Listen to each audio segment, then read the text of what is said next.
Han found himself transported to a world of fusion where not only Iron Man, the S.H.I.E.L.D, Black Widow, and Spider-Man exist. In a bid for self-preservation, he conjured fictional SCP stories. Only to his astonishment, they manifested into reality. Han was compelled to establish a containment facility, for the salvation of Earth is a shared responsibility. The Hydra Queen, Yuhar, and Queen Snowwind. One after another, they became his subordinates. To contain the supreme entities, he turned around, and the entire world revered Han as their master. Chapter 1. I am falling apart. Han abruptly opened his eyes, greeted by a searing, yellow haze. The air was thick with the acrid scent of smoke and dust, invading his nostrils and provoking an itch in his throat. A thunderous crash echoed nearby, causing a buzzing in his eardrums. Debris and sand pelted his curled-up back, bringing a wave of sharp pain. What is happening? Is this a movie shoot? Or is it some damned construction crew tearing down buildings? Han mind was a blank slate. Instinctively, he attempted to rise, but a fierce pain shot through his left shoulder, instantly draining him of all strength. He gasped, cold sweat instantly beading on his forehead. Struggling, he turned his head, his vision blurred as he gazed at his shoulder. There, his expensive tailored suit had been torn, dark red blood oozing out and staining the fabric deeper. This is not a drill. It is not a dream. This realization sharpened his mind. He was hiding behind a massive rock, his only shelter. Outside, gunfire erupted incessantly, each shot a harbinger of deadly peril. Bullets struck the rock, sparking in the air. Grenades whistled overhead. This scene was far too real. Han lips cracked, and as he licked them, he tasted a metallic mixture of blood and dirt. His heart raced, nearly leaping from his throat. At that moment, a surge of memories, not his own, crashed into his mind without warning. He let out a muffled groan, clutching his head as if it might burst from the influx of information. Fragmented images flashed by in rapid succession, lavish press conferences, well-tailored elites, an endless desert, deafening explosions, and the terrified, unwilling face that belonged to himself before death. His name is Han indeed, but he is not the Han of this reality. He was once an ordinary office worker on Blue Star, toiling away for the absurd demands of a client. How could he find himself in this dire situation, inhabiting the body of a hapless soul, thrust into a hellish battlefield from the very start? What a twist of fate. Han lips twitched, unsure whether to laugh or cry. The excruciating pain from the memory amalgamation gradually subsided. He, Han had become a technical advisor for Stark Industries, accompanying his boss, Tony Stark, to Afghanistan for the demonstration of the latest weapon, the Jericho missile. And then, there was nothing more. Their convoy was ambushed on the return journey. Intense explosions, tumbling military vehicles, and a deluge of sand and blood. So this is the Marvel Cinematic Universe? And I am in the opening narrative of Iron Man. I am falling apart. Han mind was in turmoil, yet his body instinctively curled tighter, wishing to meld into the stone crevice. He was no longer a mere audience member sipping cola in a cinema. He was palpably ensnared in this wretched battlefield. The whizzing bullets could claim his life at any moment. Stay calm, stay calm. Han you have watched the entire series. He forced himself to breathe deeply, attempting to steady his wildly beating heart. Although the situation was dire, at least he was aware of the plot. According to the film, Tony Stark and Dr. Ethan would be captured. Then Tony would construct the first-generation Iron Man suit in a cave and escape. But what about me? Is there a character like me in the movie? Han rapidly searched his memory for every detail of Iron Man 1. It seemed there was no mention of a Chinese technical advisor named Han surviving, was there? So my role is a nameless extra who meets their demise right at the outset? No, please. Han internally wailed. He did not wish to die again right after his arrival into this world. The instinct for survival overwhelmed all else. He began to cautiously observe his surroundings. The gunfire persisted but seemed less intense than before. He cautiously peered out, his gaze swiftly sweeping across the area. Just a few meters away, behind another rock, he spotted two figures. One was clad in an impeccably tailored suit, now wrinkled and soiled, the signature flamboyant beard stained with blood. He was clutching his chest in agony, his handsome face pale and weakened. Tony Stark. Even in a haze, Han could recognize that face. The future Iron Man, billionaire, playboy, philanthropist, looked utterly wretched in his current state. Beside Tony, a middle-aged man with glasses and thinning hair anxiously examined his wounds, muttering incessantly. Dr. Ethan. The great doctor who had given Tony a new lease on life in the cave and ultimately sacrificed himself to forge Iron Man. It was truly them. Hanbin's heart skipped a beat. Excitement mingled with a deep concern for his own fate. He noticed that both Tony and Ethan were in dire straits. Tony's shirt was soaked with blood, clearly gravely injured. Although Ethan appeared to have no visible wounds, his face was etched with fatigue and fear. The three of them were now like lambs awaiting slaughter. Hanbin's gaze swept once more into the distance. The contours of the sand dunes twisted in the heat, and he could faintly discern armed figures clad in local garb, slowly encroaching upon them in a semicircle, AK rifles in hand. These were the militants who had kidnapped Tony, the infamous Ten Rings organization. This is it. Hanbin recoiled in despair, pressing his back tightly against the scorching rock. He was unarmed, severely injured, with two heavyweight burdens beside him. It seemed an inescapable dead end. Was he truly destined to meet his end here? No, he could not give up. Gritting his teeth, he forced his mind to function. There must be a way, surely. He was a transmigrant, armed with the advantage of information. Though this advantage seemed futile against AKs, it was still better than having none. Suddenly, the relentless gunfire ceased. The desert plunged into an eerie silence, more suffocating than the previous hail of bullets. Hanbin held his breath, pressing his ears against the rock, striving to catch the faintest sound. The rustle of the wind, the rhythm of his heartbeat, and the muffled gasps of Tony nearby. Time seemed to stretch infinitely in that moment, each second dragging on like a century. Suddenly, a jarring voice, crackling with static, shattered the silence. It echoed across the desolate expanse of the Gobi Desert through a loudspeaker. Surrender. Put your hands up and come out. Hanbin was taken aback. The words were in English. Despite the heavy accent, he comprehended them immediately. No, it wasn't mere comprehension. The meaning of those words materialized directly in his mind, as if it were his mother tongue. You have nowhere to run. Surrender now, or we will shoot. The voice from the loudspeaker rang out again, laced with impatience and menace. Hanbin's mind raced. He was certain of his English proficiency before his traversal. It had barely reached the level of hello and thank you, requiring subtitles even for films. Why? Now, he could effortlessly grasp these intricate sentences. Each word and grammatical structure vividly constructed a complete meaning in his mind. Was this a gift of traversing worlds? Mastery of language? A peculiar sensation surged within him. In such a desperate situation, to discover he possessed this seemingly trivial ability felt like a darkly humorous twist of fate. Chapter 2. The Repository of Mysterious Entities. Hanbin's heart raced violently within his chest, a tumult of unprecedented despair and struggle. He was acutely aware that both Tony and Dr. Ethan were valuable to the Auto organization. Tony Stark, the world's foremost arms dealer, a veritable cash cow. Dr. Ethan, a skilled physician capable of tending to the wounded. Both possessed significant utility, making their surrender likely harmless, at least for the immediate future. But what of him? Hanbin's nails dug painfully into his palms. His body, devoid of warmth, was left with only pain. As a defenseless, injured traveler, what could he possibly offer of value? He lacked knowledge of weaponry, could not craft explosives, and even repairing a radio would pose a challenge. Here, he felt utterly useless, a blatant burden. Surrendering would mean being at their mercy, perhaps even facing execution or worse fates. He squeezed his eyes shut. Was this to be his conclusion? Having traversed worlds, only to meet his demise before he could truly begin? Sweat beaded on his forehead. No, he could not concede. He bit down hard, tasting the metallic tang of blood. He still had the advantage of information disparity. Though this advantage seemed feeble against an AK-47, it was better than nothing. Hanbin's thoughts raced frantically. He needed to devise a compelling reason for his survival, a rationale that would temporarily dissuade them from killing him. Just then, a cold, mechanical voice unexpectedly resonated in his mind, as if exploding deep within his consciousness. Hanbin's pupils dilated. He wondered if he was hallucinating from blood loss. Supernatural generation system successfully bound.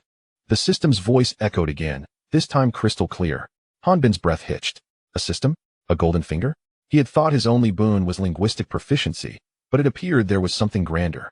This system aims to assist the host in generating and containing supernatural entities within the integrated world, it continued. The host may fabricate containment stories to accumulate authenticity. Once authenticity reaches a specified value, the entity will materialize. Upon manifestation, the host may choose to contain it. Successful containment yields substantial rewards, while failure incurs unknown consequences. Hanbin's mind buzzed with the revelation. A supernatural generation system? Fabricating stories? Materialization? Was this not akin to the SCP Foundation's framework? A twitch played at the corner of Hanbin's mouth. In this era, even systems had begun to engage in such complex games. Yet, his expression quickly sharpened. This presented an opportunity, a chance for survival. Stripped of possessions, the sole asset he could wield was the knowledge of the supernatural amassed in his mind from tales of yore, urban legends he had consumed.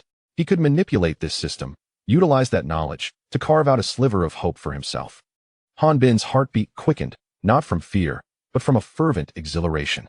An audacious idea surged forth, one bold enough to send a shiver down his spine. Surrender. Put your hands up and come out. The voice from the loudspeaker urged once more, now laden with palpable threat. Han Bin inhaled deeply, acutely aware that his time was dwindling. He had to act immediately to render his value irreplaceable in the eyes of the captors. His gaze swept across the distant dunes, spotting the indistinct figures of armed men closing in, their patience waning. With a firm resolve, Han Bin made a decisive choice. He raised his hands. Gradually, he emerged from behind the rock. The scorching sun pierced his eyes, forcing him to squint as he acclimated to the brightness. His voice, though hoarse, sought to convey strength. I am an agent of the West. His proclamation reverberated across the barren desert. I possess intelligence. He intentionally paused, allowing his words to linger in the air, hoping to evoke curiosity and hesitation among his assailants. Indeed, a ripple of commotion stirred within the ranks of armed men. They halted, and from the crowd emerged a figure clad in local garb, who appeared to be their leader. He held an AK-47 rifle, its muzzle pointed directly at Han Bin. A look of skepticism marred his face. How can I trust you? His English was heavily accented, yet Han Bin comprehended each word with clarity. Han Bin's mind raced, acutely aware that this was his singular opportunity. He needed to fabricate a narrative compelling enough to instill a sense of caution in his adversary, a tale that would temporarily deter any hostile action against him. His gaze deepened as he fixed his eyes upon the small leader, striving to project an expression of solemnity and enigma. I hail from an organization you have never heard of. Han Bin's voice intentionally dropped, adopting an air of feigned profundity. We are agents of the Anomaly Containment Agency. He introduced a term that was likely to astonish, a phrase that might sound absurd to the average ear, yet in such a setting, and before such individuals, it could yield unexpected results. We have come here to investigate an anomalous containment in the mountainous regions of Afghanistan. Han Bin continued weaving his tale, his tone imbued with a sense of professionalism, as if he were indeed a member of this clandestine organization.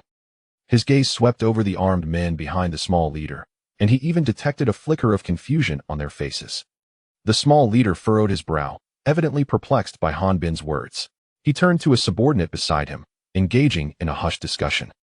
They exchanged rapid words in the local dialect. Han Bin could not decipher their conversation, yet he sensed their glances darting toward him, their expressions laced with wariness. Time stretched in that moment, and Han Bin's heart raced, knowing that his fate hung precariously in the balance. At last, the small leader turned back, his gaze once again fixed on Han Bin, scrutinizing him intently. Blood had soaked through Han Bin's shirt, and his left arm hung limply, clearly injured. Fatigue etched across his face, yet his eyes shone with unwavering resolve. The small leader cast a glance at Han Bin before surveying Tony and Ethan, who stood protectively behind him. Weighing his options, he noted that Han Bin was unarmed and grievously wounded, presenting no threat whatsoever. Even if he genuinely belonged to some mysterious organization, he posed no danger to them now. Though Han Bin's claims sounded preposterous, they carried an unsettling sense of veracity. This place was rife with the unknown, and they had heard tales of peculiar legends from the mountains. Ultimately, the small leader reached a decision, waving his hand dismissively. His impatient voice rang out, "Take him away. Lock him up for now." Han Bin felt a wave of relief wash over him. He understood that he had survived, at least for the time being. He had succeeded. Chapter 3. Anomalous Containment. The cold muzzle of the gun shifted away from Han Bin's forehead. His taut shoulders finally sagged, releasing a long, heavy breath from his chest.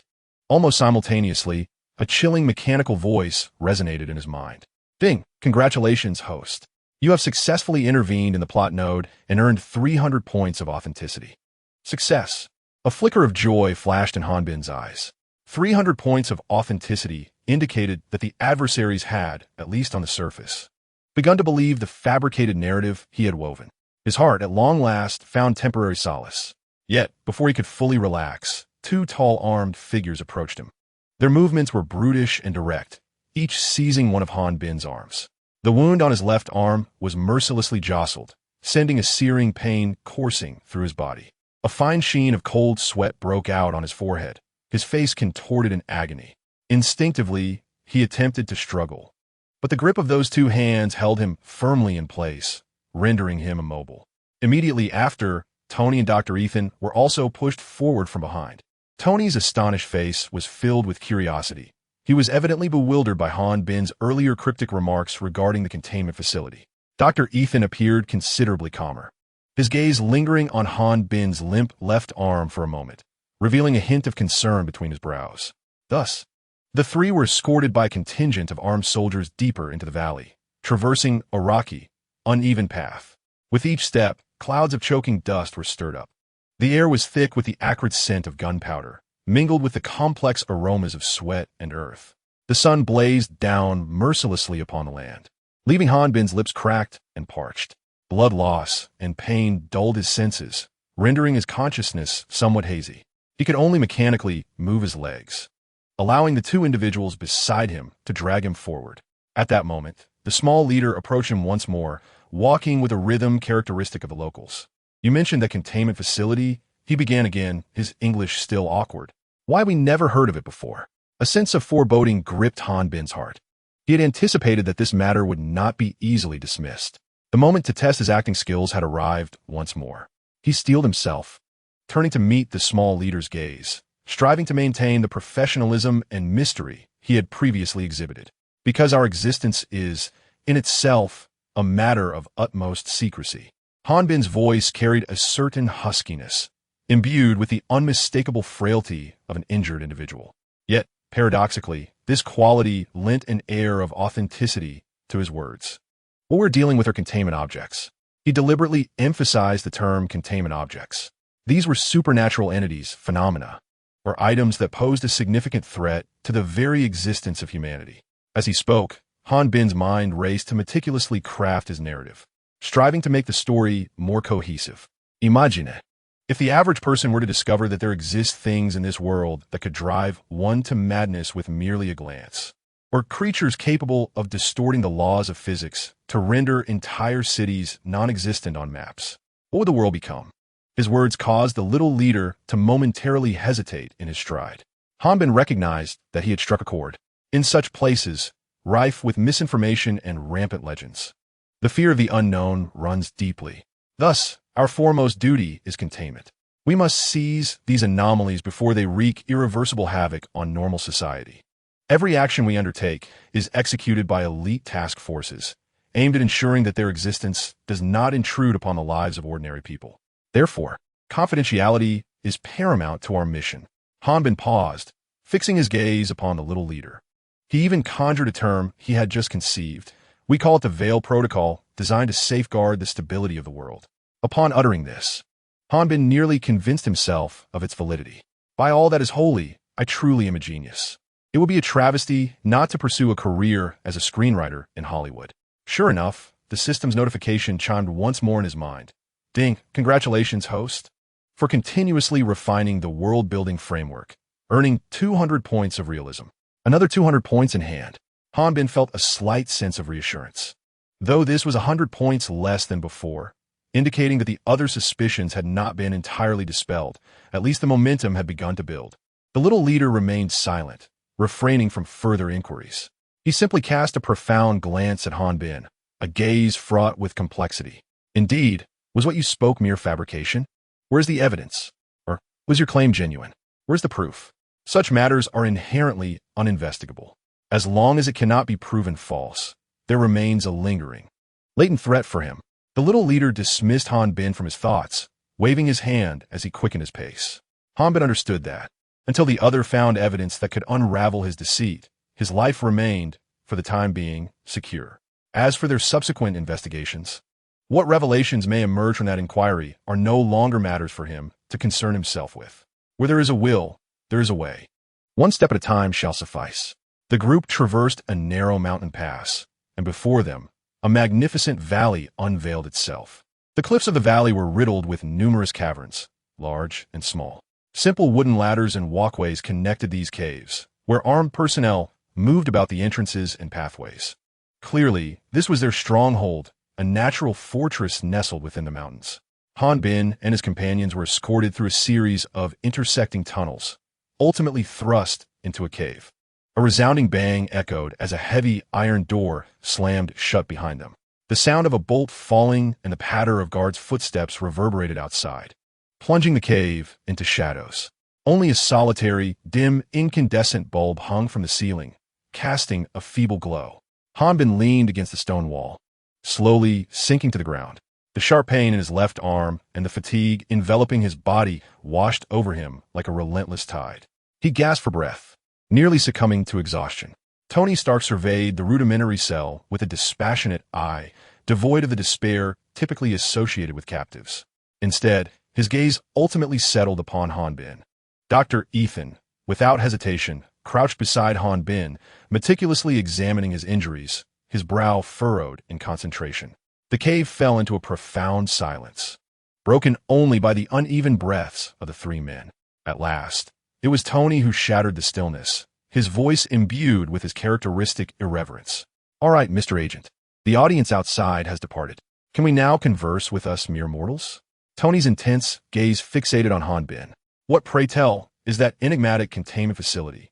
Almost simultaneously, Dr. Ethan raised his head, his eyes equally brimming with curiosity. "Indeed, what is this anomalous containment object you speak of?" Chapter 4. Bin's eyelids flickered. He could sense Tony Stark's unwavering gaze fixed upon him. "Mr. Agent?" Bin silently scoffed to himself. "What the hell is this, Mr. Agent nonsense?" However, the performance had reached this juncture. He could hardly abandon it now. He cleared his throat, striving to imbue his voice with an air of mystery. There are matters that are not meant for the understanding of ordinary individuals. He deliberately lowered his tone, cultivating an atmosphere of high confidentiality. "The more you know, the more perilous it becomes for you." Tony Stark raised an eyebrow. He abhorred the pretentious theatrics that others displayed before him. "Oh, is that so? Yet here we are, trapped in this wretched cave. I can scarcely conceive of anything more dangerous than this. So, spare me the cryptic rhetoric." Tony's tone grew increasingly impatient. "All I wish to ascertain is the true nature of this mysterious containment facility and the anomalous items you mentioned." Dr. Ethan, standing nearby, nodded in agreement. Though his demeanor was less confrontational than Tony's, his eyes sparkled with an insatiable curiosity. "Indeed, the things you speak of elude our comprehension entirely. If possible, could you elucidate them for us?" Bin sighed, fully aware that he could not evade the scrutiny of these two brilliant minds, particularly Tony Stark. To deceive him would prove far more challenging than misleading the simple-minded armed thugs outside. He had to present a narrative that was logically coherent and sufficiently compelling. Bin organized his thoughts and began to speak slowly. "Very well. Since you wish to know, I shall divulge the information. But you must promise that every word you hear today remains confidential. Otherwise, it could invite tremendous trouble." Noting their solemn nods, Bin continued. "The anomalous containment facility is a secret organization operating independently of the governments of the world. Our mission is to contain, control, and protect, to contain those phenomena that cannot be explained by current scientific understanding, to control them, preventing any harm to human society, and to safeguard all of humanity from these threats. You may understand it as a specialized agency dedicated to handling supernatural events. We maintain deep cooperative relationships with the governments of major world powers, such as the Federation." Bin's words were a blend of truth and fiction, largely stitched together from narratives he had encountered in his previous life. Tony Stark fell into contemplation, his genius mind racing. "Supernatural events? Do you mean aliens, magic, or perhaps the Loch Ness Monster?" Clearly, as a steadfast believer in science, he harbored an instinctive skepticism and aversion towards such mystical matters. "You may interpret it this way." Bin nodded in agreement. "However, we refer to them as anomalous containment objects. Their forms are exceedingly diverse. Some may manifest as mere objects, while others could represent phenomena. Indeed, some might even be organisms endowed with extraordinary abilities. My purpose for coming to Afghanistan was to investigate one such anomaly. According to intelligence reports, its area of activity lies in the vicinity of the Bagram Air Base. To my dismay, the investigation had scarcely commenced when we were ambushed." Bin gestured towards the door. "In a desperate bid for survival, I was compelled to divulge certain information regarding the anomaly to divert their attention. I informed them that in a certain direction from the base, there existed a relic capable of bestowing immense wealth and power. Of course, this was merely a fabrication. The anomaly not only fails to offer wealth and power, but poses an extreme danger. My original plan was to leverage their assistance to ascertain the precise location of this anomaly. Once we managed to escape, I intended to report back to the containment facility and dispatch a professional containment unit to address the situation here. This was a course of action born out of sheer necessity. A look of poignant anguish and struggle crossed Hanbin's face. For if that anomaly were to spiral completely out of control, the resultant devastation would rival that of a minor nuclear incident. The entirety of Afghanistan, and potentially neighboring countries, could be rendered desolate as a consequence. After hearing Han Bin's thorough explanation, a profound silence enveloped the cave once more. Tony Stark furrowed his brow tightly, his gaze shifting unpredictably. Clearly, his worldview was undergoing an unprecedented upheaval. Meanwhile, Dr. Ethan chose to place his trust in Han Bin. Perhaps it was his inherent compassion as a healer that allowed him to comprehend the anguish of making difficult choices to avert greater calamities. Understand, Han, Dr. Ethan said, but in Han Bin's S.H.I.E.L.D, you have done your utmost. Tony Stark exhaled deeply. Though he remained skeptical of these so-called anomalies, Han Bin's reasoning at least maintained internal consistency. Moreover, it indeed served as the sole explanation that coherently accounted for all the circumstances. Very well. Even if what you say is true, Tony shrugged. What should we do now? We can't possibly fabricate missiles here, can we? A faint smile played on Han Bin's lips. He had awaited Tony's inquiry. Certainly not. Constructing missiles is merely a ruse. They intended to utilize the materials and equipment they were provided to construct a formidable device that could transport them from this place. Han Bin's gaze fell upon the brilliant mind of Tony Stark. At that moment, a series of cold mechanical notifications echoed quietly in his mind. Ding! Detected key figure. Tony Stark, confidence in the existence of the mysterious containment facility and anomalous objects reaches 60. Detected key figure. Dr. Ethan, confidence in the existence of the mysterious containment facility and anomalous objects reaches 85. Comprehensive assessment. The initial revelation of the plot anchor containment facility has been successfully established. Reward. 1,500 credibility points. Han Bin's heart soared with joy. It worked. The plan was in motion. The ensuing days became extraordinarily busy and fulfilling. Under Tony Stark's leadership, a clandestine project codenamed Mark I officially commenced. They, under the pretense of manufacturing Jericho missiles, shamelessly requested a myriad of materials and tools from the Adder Arm faction. The leader of the Adder faction appeared to be genuinely convinced of Tony Stark's integrity as an arms dealer, fulfilling their requests with remarkable compliance. Today, they needed 10 kilograms of copper wire. Granted, tomorrow, they required a set of high-precision welding equipment. Purchased. The following day, they sought several guidance chips from outdated missile models. Disassembled. They meticulously dismantled the obsolete missiles, extracting the crucial core materials they truly needed, palladium. This element was essential for constructing the arc reactor. The entire cavern transformed into a bustling makeshift factory. The arcs of welding lights periodically illuminated the faces of the trio, stained with grease. The sounds of metal striking and parts being polished resonated day and night within these walls. Tony Stark was utterly immersed in the joy of creation, seemingly transported back to his opulent laboratory, where a continuous flow of fantastical design blueprints emerged from his pen. Han Bin and Ethan became his most adept assistants, one handling menial tasks, while the other, with his exceptional medical expertise and understanding of human anatomy, offered invaluable advice for the ergonomic design of the armor. Meanwhile, the lie Han Bin had initially fabricated about the relic began to quietly ferment. The Adder faction was evidently intrigued, dispatching an elite team of 16, equipped with the most advanced weaponry, to march towards the Baglon Air Force Base indicated by Han Bin, heading for an abandoned village named Moon Bay, situated 80 kilometers away. Days later, news has returned. The team indeed discovered anomalies in the village of Moon Bay. However, the specifics remain unknown, as the entire squad has lost contact. This outcome left the leader of the Ata armed group both astonished and elated. He was astounded that the anomaly was more bizarre and perilous than they had anticipated. Yet, he took joy in the fact that this corroborated Han Bin's claims. There truly was treasure in that location. Consequently, Hanbin's status rose significantly. He transformed from a prisoner on the brink of execution to a distinguished guest. He enjoyed special provisions for his meals, akin to those of Tony Stark. Though the Middle Eastern cuisine was still rather unpalatable, at least there was an abundance, and occasionally a few pieces of meat could be found. Hanbin naturally welcomed this turn of events, as his fabrications were being cruelly validated by the harsh reality, albeit at the cost of the armed men's lives. Yet, he bore no psychological burden. Those who are not of my kin harbored different intentions. Moreover, these individuals were stained with the blood of innocence, making their demise inconsequential. Time swiftly passed in this strange, yet harmonious atmosphere. Half a month later, the production of Mark I neared completion. A steel behemoth, cobbled together from scraps, had begun to take shape in the center of the cave. It appeared crude, heavy, and somewhat comical.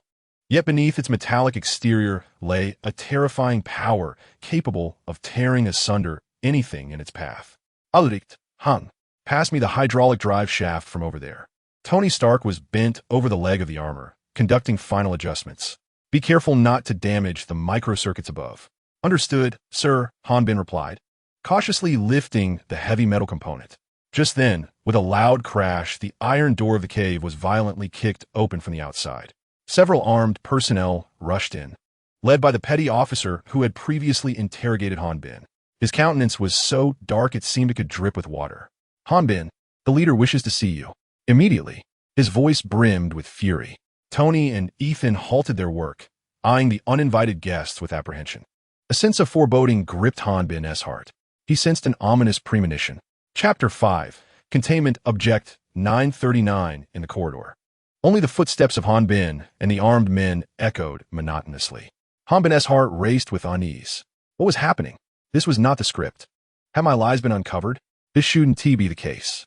Even if they had not discovered any relics in the Moon Bay village, it seemed excessive to adopt such a predatory demeanor. After all, he was currently a technical consultant, enjoying a status that rivaled that of Tony Stark. Could it be that Tony had once again stirred up some trouble? Countless possibilities flashed through Hanbin's mind, each one foreboding a rather grim conclusion.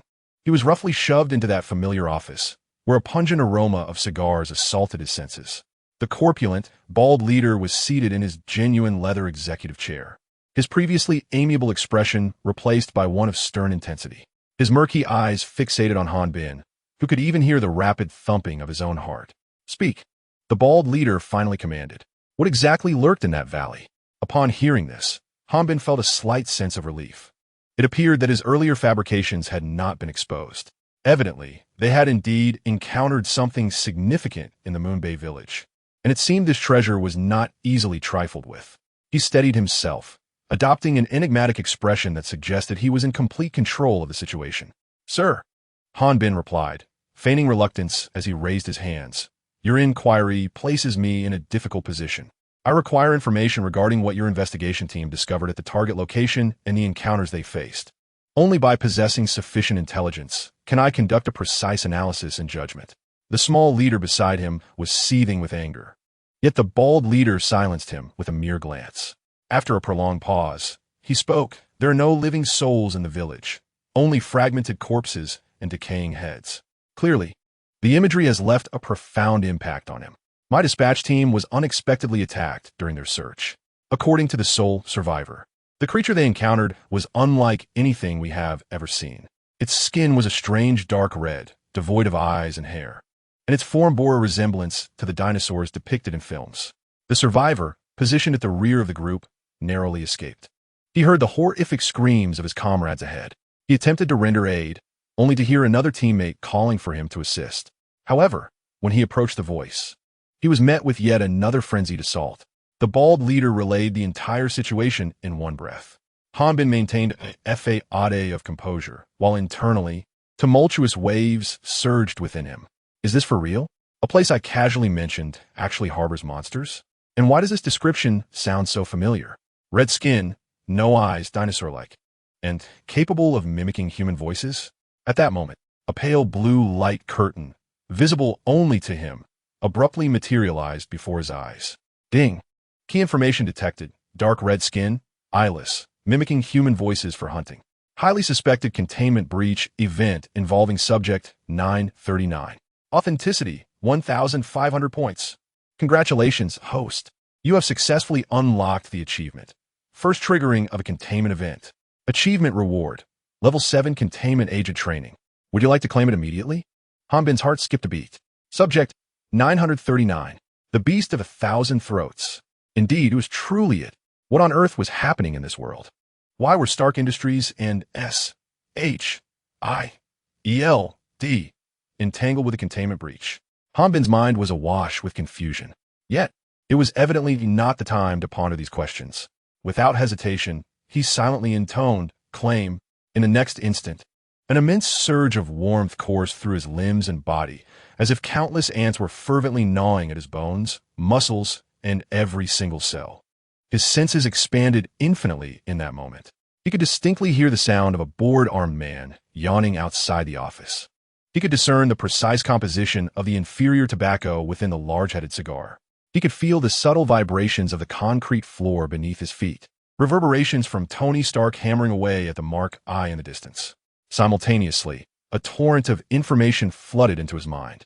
The mechanics of firearms, shooting techniques, combat essentials, tactical applications. Those skills that had only existed in movies and games were now instinctively etched into his memory. The entire process lasted but a few seconds, yet for Hanbin, it felt as though he had undergone a profound metamorphosis. He slowly opened his eyes. The world before him appeared astonishingly vivid. Bring me paper and a pen. Hanbin spoke. The large-headed man paused momentarily, instinctively waving his hand. Although the small-headed subordinate was reluctant, he retrieved a notepad and a ballpoint pen from a drawer and tossed them in front of Hanbin. Hanbin grasped the pen, his wrist dancing swiftly across the paper. With just a few strokes, a grotesque and eerie outline of a creature sprang to life on the page. It was a monster on all fours, its entire form an unsettling shade of dark red. It bore no skin, only raw red muscle tissue exposed to the air. Most terrifying of all was its head, devoid of eyes and nose, featuring only a massive, elongated mouth, the edges lined with fine, needle-like fangs. Upon its spine, a layer of sharp spikes is enshrouded. The entire visage is imbued with an aura of primal and savage terror. The bald leader, merely casting a glance, saw his pupils abruptly constrict to the size of pinpricks. He extended a trembling finger, pointing at the illustration. This is the creature that assailed my subordinates. His voice brimmed with incredulity.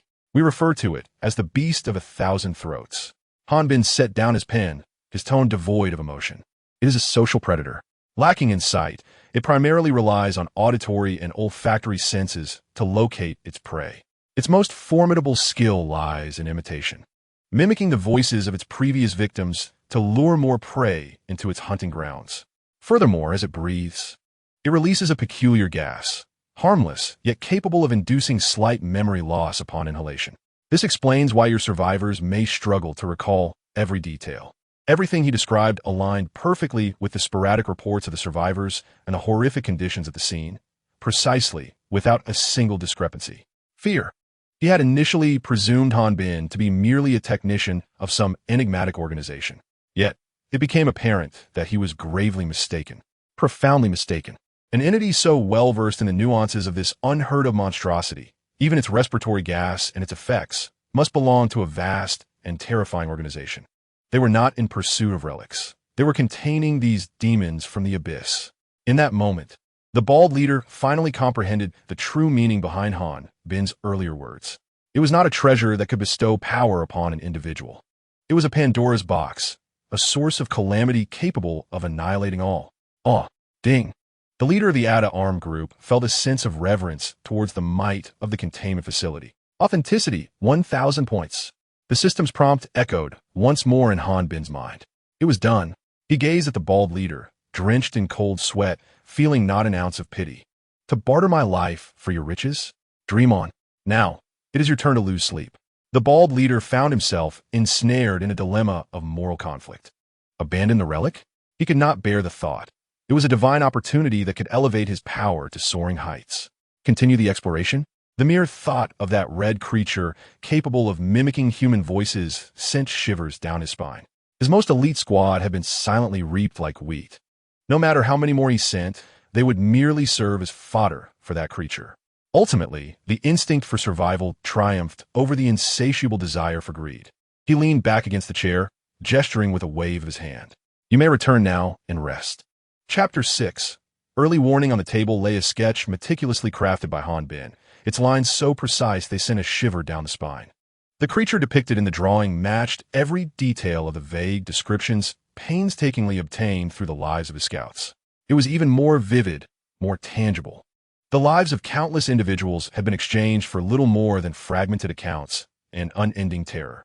Yet, this individual who claimed to be an agent of the containment facility had reproduced that nightmarish being on paper within mere minutes. He even disclosed its designation, 939. He articulated its behaviors, mimicking human voices, executing ambushes with uncanny precision. A fine sheen of cold sweat broke upon the forehead of the ATA leader. His mind involuntarily conjured an image of an organization known as the containment facility, one capable of assigning numbers to these horrific monsters, discerning their weaknesses, and containing them. Meanwhile, his own organization had barely survived an encounter with just one. The sheer disparity in power ignited an uncontrollable dread within him. He had once believed himself a wolf, the sovereign of this land. Now, he realized he was scarcely more than an ant. The thought of enlisting Han Bin's assistance in containment flickered in his mind, only to be swiftly extinguished. This was not merely a matter of inviting the divine. It was akin to offering a business card to the king of hell, as if inviting one's own demise. The ATA leader abruptly lifted his head, his gaze towards Han Bin transformed entirely. He swallowed hard, the Adam's apple bobbing in his throat. Mr. Han, you have worked hard tonight. He gestured to the guards at the entrance. Please see Mr. Han back to the cave with the utmost courtesy. Treat him well. Do you understand? No negligence is permitted. The two guards exchanged bewildered glances, confusion etched across their faces. Yet they immediately straightened their posture. Yes, leader. Han Bin merely nodded slightly, his heart brimming with elation. He had gambled wisely. These bandit leaders indeed responded to strength rather than softness, to mystery rather than candor. Rising to his feet, he turned to leave the tent, escorted by the guards. The ATA leader slumped back in his chair, feeling as though all his strength had been siphoned away. He gazed at the sketch of 939 on the table, rendered momentarily speechless. The issue of containment would have to be set aside for now. This agent of the containment facility had become a living bodhisattva, one to be revered for the time being. Within the cave, the metallic clanging abruptly ceased.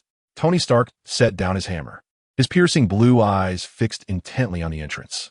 Ethan also paused in his task, concern flickering across his expression, as Han Bin's figure emerged at the cave entrance.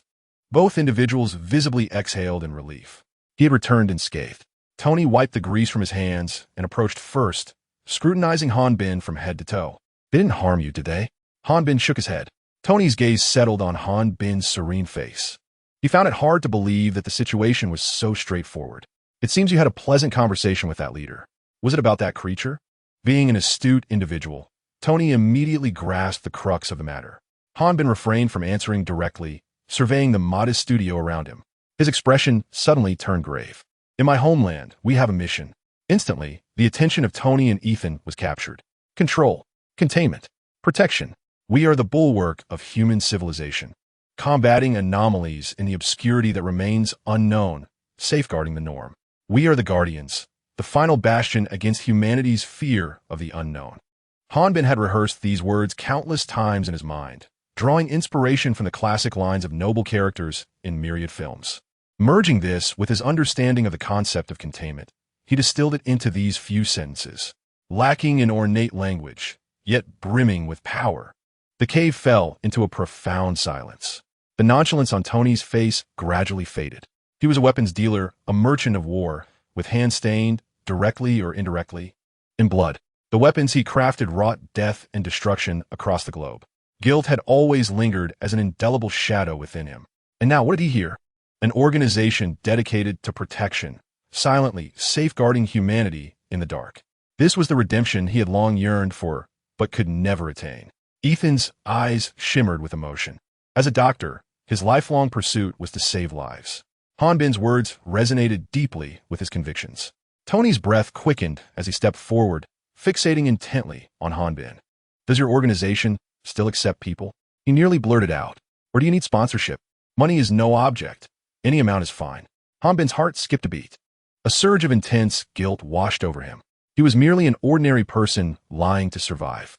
He was neither a secret agent nor a member of any organization. He had deceived these two righteous souls. Just as his resolve wavered and his composure threatened to fracture, a cold mechanical voice echoed in his mind. The host need not feel remorse. This world has been infiltrated by high-dimensional information. The emergence of anomalies is merely a matter of time. What you do is not mere deception. Rather, it serves as an early warning for this world, sowing the seeds of rebellion. The system's alert sounded like a potent tonic, instantly stabilizing Han Bin's mind. Indeed, I am not deceiving. I am issuing a strategic alert. I am ingeniously salvaging the nation. His feelings of guilt noticeably diminished, and he straightened his posture. Han Bin's gaze regained its resolute and profound nature as he looked at Tony and slowly shook his head. The spirit of the sanctuary is not realized through mere membership or sponsorship. It dwells within the hearts of all those willing to fight for the protection of the innocent. He skillfully sidestepped Tony's inquiry, redirecting the conversation to a loftier spiritual realm. Our temporary collaboration with the ADA organization is not for their sake. Han Bin's tone grew grave, but to prevent that uncontrollable containment entity from breaking free of this wasteland to inflict harm upon countless innocent lives beyond. In the face of this paramount principle of protection, everything can be utilized and everything can be sacrificed. His words struck deeply at the most tender parts of Tony and Ethan's hearts. Indeed, to protect more people. This reasoning was so noble that they found themselves unable to refute it.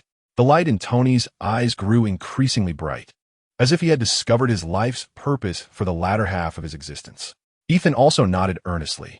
In this moment, they were utterly captivated by the spirit of the sanctuary as depicted by Han Bin. Beep. Detecting key figure Tony Stark, Ethan experiences profound spiritual resonance. Authenticity, 2,000. Authenticity, 3,000. Cumulative authenticity reaches 5,000 points. System Mall activated. Chapter 7. Control Containment. Protection. Han Bin found a corner to sit down and close his eyes. He was not resting. Rather, he was tallying the spoils he had just acquired. Authenticity, 500. Preliminary collaboration established with key figure ADA leader. Narrative participation elevated. Authenticity, 800. Current remaining authenticity, 1350. A series of system alerts echoed in his mind, nearly provoking a laugh from Han Bin. Quite impressive, my brother. This venture yields no loss. He stifled his inner excitement and issued commands to the system within his consciousness. System, open them all. In the next moment, a virtual interface, shimmering with a faint blue light, unfolded before him, visible only to him. The interface was straightforward and clear, with his personal information displayed at the top. User, Han Bin. Permission level, 7. Lowest, current authenticity, 1350. Below were 4 large modules. Han Bin's brad momentarily faltered. And with a flicker of thought, he accessed the first module, Ability Enhancement. A dazzling array of options instantly appeared before him. Level 7 exchange items. Martial arts skills. Beginner includes basic grappling, joint techniques, and a single strike to subdue. Required reality points, 300. Firearm proficiency. Beginner includes rapid disassembly, assembly, and shooting calibration of handguns and rifles. Required reality points, 300. Portable medical kit. Contains hemostatic spray, potent analgesics, and universal antibiotics. Required reality points, 100. Exoskeletal power arm. Trial version enhances single arm strength by 300 for 10 minutes. Required reality points, 500. Though the offerings were plentiful, they all bore an air of cheapness reminiscent of novice experiences. Han Bin smirked slightly and then navigated to the Assistance module. Aerial reconnaissance. One-time deploy a small drone for 10 minutes of surveillance over a designated area, transmitting real-time imagery. Required reality points, 800. Supply airdrop. Small includes 3 days' worth of food, water, and basic survival tools. Required reality points, 1,000. Fire support. Requesting insufficient permissions to view. Kombinza Yelits, Wisha. Well, it seemed even fire support was available, though it appeared he could forget about that for now. His gaze shifted to the third module, Base. Mobile Forward Operating Base. Level 7 requires reality points, 5,000. Upon seeing the daunting figure of 5,000, Han Bin decisively closed the page. What a joke. Even if he sold himself, he couldn't amass that. Finally, He turned his attention to the module that intrigued him the most. Others. Upon opening it, he found only one option. Level 4 random item blind box. Requires reality points. 2,000 for a single draw. A blind box? Hanbin paused momentarily before comprehending. Wasn't this akin to drawing cards? Utilizing 2,000 reality points to gamble on an unknown item from a higher level world. It could be a legendary artifact or merely a pack of tissues. This thing was hardly worth a dog's attention. Hanbin exited the shop interface, leaning against the cold, rocky wall, lost in thought. With 1,350 reality points, it seemed substantial, yet it amounted to little in terms of significant achievements. Purchasing some basic skills or equipment might enhance his self-preservation capabilities. But relying on these to escape from here was sheer folly. He needed to devise a plan to accumulate more points, or rather, more reality points. His gaze instinctively fell upon the industrious Tony Stark nearby. The recent interaction with Chief Ada had garnered him a swift 1,300 points from just a few exchanges. What if someone like Tony Stark, a chosen one of such caliber, were to be the protagonist of this world? Every movement he makes captures the attention of the world. A daring notion gradually crystallizes in Hanbin's mind. Since the shelter is a fabrication of his own design, why not orchestrate the rescue operation in a similar vein? If the spectacle is grand enough, the commotion loud enough, and the key figures involved numerous, wouldn't authenticity follow suit? It is indeed the perfect setting for a dramatic score-boosting scene. With this thought, Hanbin rises and approaches Tony once more. Hey Tony, how is your iron canister coming along? Tony, engrossed in his task, does not lift his head, his wrench spinning with remarkable speed. Don't call it an iron canister. It's a groundbreaking work of art, mark I. Progress? Nearly there. The energy core is complete. In 2 days, we'll don it and deliver a substantial surprise to those bastards outside. His tone brims with confidence, tinged with an eager sense of revenge. However, Hanbin shakes his head. I fear that 1 tea suffice. The plan needs revision. Tony halts his work, finally lifting his gaze to scrutinize Hanbin through his goggles. What do you mean? Hanbin crouches, lowering his voice. I just struck a deal with their leader. I traded one of my healing syringes for an opportunity to collaborate. He succinctly recounts his previous proposal regarding the containment of 939. Thus, my new plan unfolds.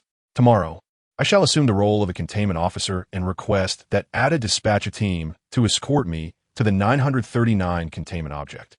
Consequently, their base S defensive strength will be diluted. You all can seize this chance to activate your mark I and break through from the weakest point in their defenses. Dr. Ethan, listening intently, furrows his brow. This is exceedingly risky. If they take you out, he trails off. But the implication is clear. It would be akin to lambs entering the lioness den. Ethan raises a more pressing question. How will we communicate? Once we escape, how will we know where you are? How do we regroup? Hanbin smiles enigmatically. Fear not, I have my methods. Indeed, he possesses a means. The 800-point authenticity of aerial reconnaissance is not merely ornamental. As long as Tony and the others succeed in their escape, he can instantly exchange for a drone to ascertain their location and devise a way to rendezvous. Tony remains silent, observing Hanbin, this enigmatic figure. The plan appears feasible, yet he realizes that it leaves Hanbin and Ethan with all the prospects, while placing himself in peril. You don't have to do this. Tony's voice is hoarse. We can leave together. The defenses of Mark I are sufficient to allow our escape. Hanbin merely smiles, patting Tony on the shoulder. It is not the same. First, the so-called containment object is in close proximity to our location. This intelligence was extracted from Ada. An unknown source of danger lurks nearby, and until it is addressed, I find no solace in sleep. Second, I am one of the personnel of the containment facility. He stood upright, his gaze sweeping over Tony and Ethan, his expression more serious than ever before. Our duty is to control, contain, and protect. Between the safety of civilians and our own, we shall always choose the former. These words are inscribed on the first page of our manual. The cave fell silent for a moment. Tony and Ethan stared, taken aback, at Hanbin. In that instant, they seemed to perceive a radiant light of conviction emanating from this young man, who often appeared somewhat cynical. It was not a faade or bravado. Rather, it was an unwavering essence that emanated from deep within. Indeed, such an organization exists in this world. They silently confront the unknown dangers, guarding the peace of our realm. A sense of reverence welled up within Tony and Ethan's hearts. At that moment, the long-awaited celestial melody resonated in Han Bin's mind. Key figure Tony Stark expresses profound recognition and reverence for the containment facility, significantly enhancing plot engagement. Authenticity 1000. Key figure Ethan expresses profound recognition and reverence for the containment facility, significantly enhancing plot engagement. Authenticity 1000. Chapter 8. A division of 3/7 the following day. As dawn broke, Han Bin opened his eyes.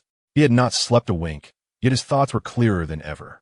He sat up, stretching his somewhat stiff neck. It was time. He approached the cave entrance and waved to the two armed sentries standing guard outside. "Hey, gentlemen," one of the guards frowned, impatiently directing the muzzle of his weapon toward him, indicating he should retreat. "I wish to see your leader." Though Han Bin's voice was not loud, the certainty in his tone momentarily stunned both sentries. The other guard muttered something in the local dialect, likely mocking his audacity. Unperturbed, Han Bin leaned against the stone wall of the cave and spoke leisurely. "Your leader has instructed that my reasonable request be accommodated. Now, my request to see him is quite reasonable, is it not?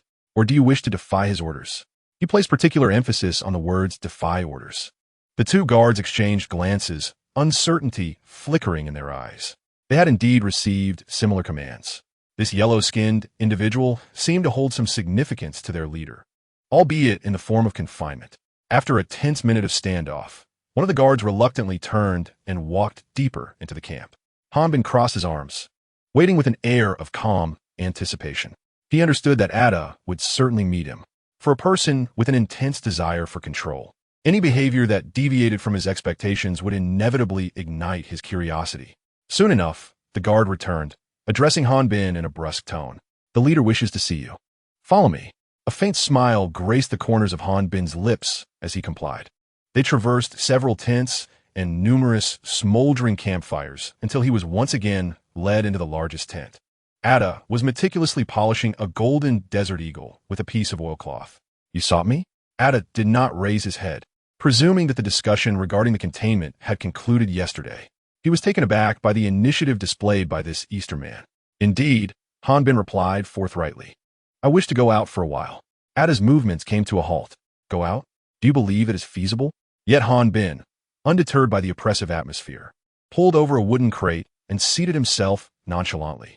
"Do not be anxious. I am not attempting to escape." He spread his hands wide, a look of indifference upon his face. "I carry no communication devices. You may search me thoroughly. Moreover, alone, where could I possibly flee? The outside is swarming with your people." Ada remained silent. Han Bin continued. "Do you recall our conversation yesterday regarding the location where you ambushed me?" Ada's brow arched slightly. "I concealed something there, and I now need to retrieve it." "What is it?" Ada inquired. "Something of great significance to our containment facility."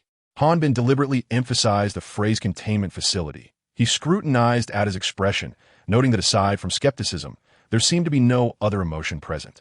This indicated that the fervent declarations made by Tony and Ethan the previous night had yet to reach him. This was advantageous. The disparity in information was his greatest weapon.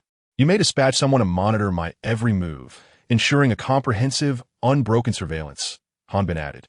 "I guarantee that aside from excavating, I shall engage in no extraneous actions." Ada fell into contemplation, placing the golden firearm upon the table, which emitted a soft clink. The atmosphere inside the tent grew increasingly oppressive as he pondered. The proposal seemed peculiar, yet it lacked any apparent flaws. What mischief could an unarmed captive orchestrate under such heavy scrutiny? To retrieve something? Could it be a secret weapon or a communication device? Yet he had already stated that he could be monitored throughout. Seconds slipped by. Han Bin could distinctly hear the rhythmic thump of his own heartbeat within his chest. He was wagering, betting that Ada's curiosity and desire for control would outweigh his caution. 1 minute, 2 minutes, 5 minutes passed. At last, Ada spoke. "Very well." Rising to his feet, his tall figure cast a shadow over the surroundings.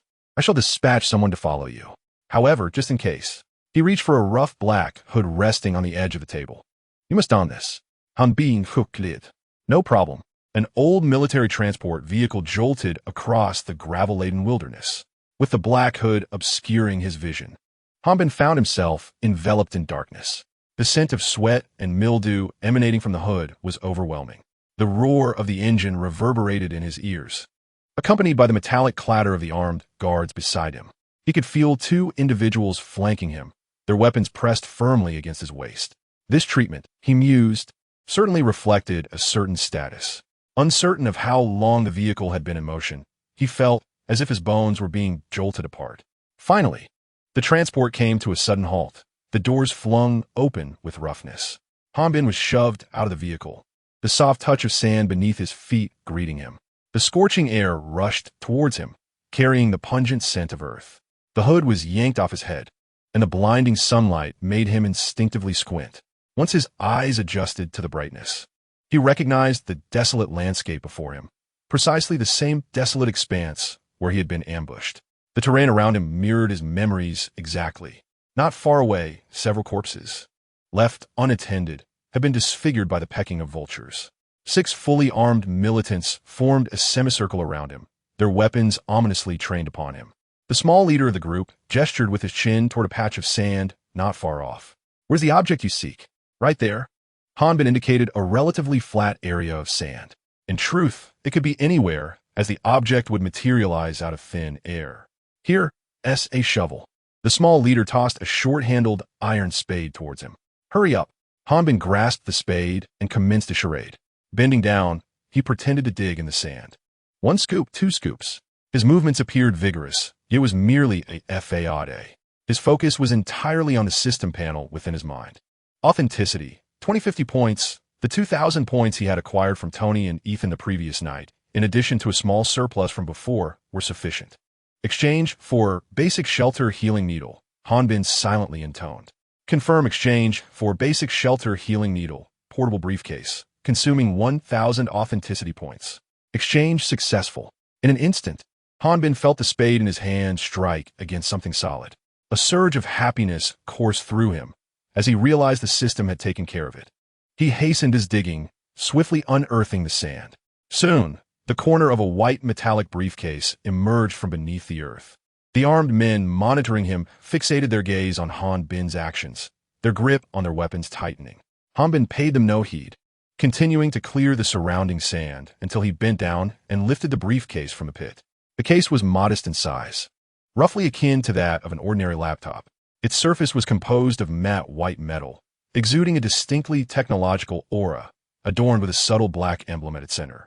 He brushed off the sand from the case and stood up, holding it aloft.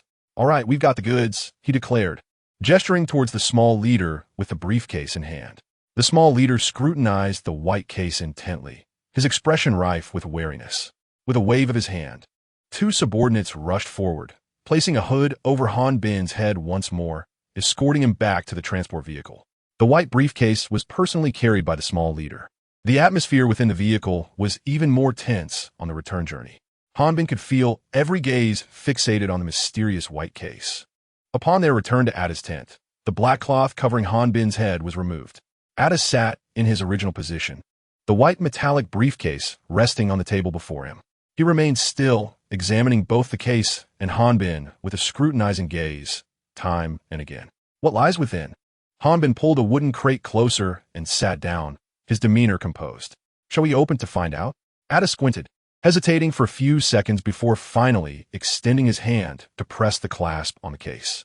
With a soft click, the lid sprang open.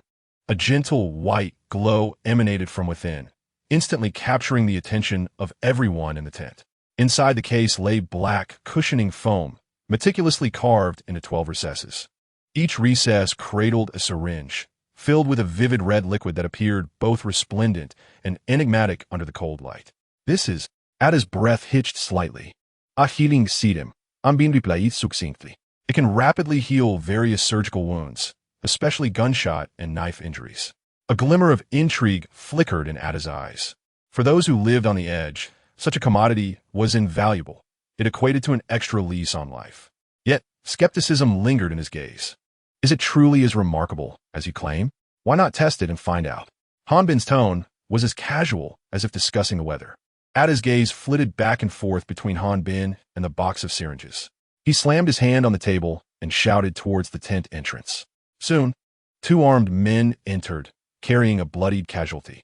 The wounded man bore a massive gash in his abdomen, as if torn by shrapnel, with flesh protruding grotesquely. Blood continued to pour from the wound, his face ashen and devoid of color.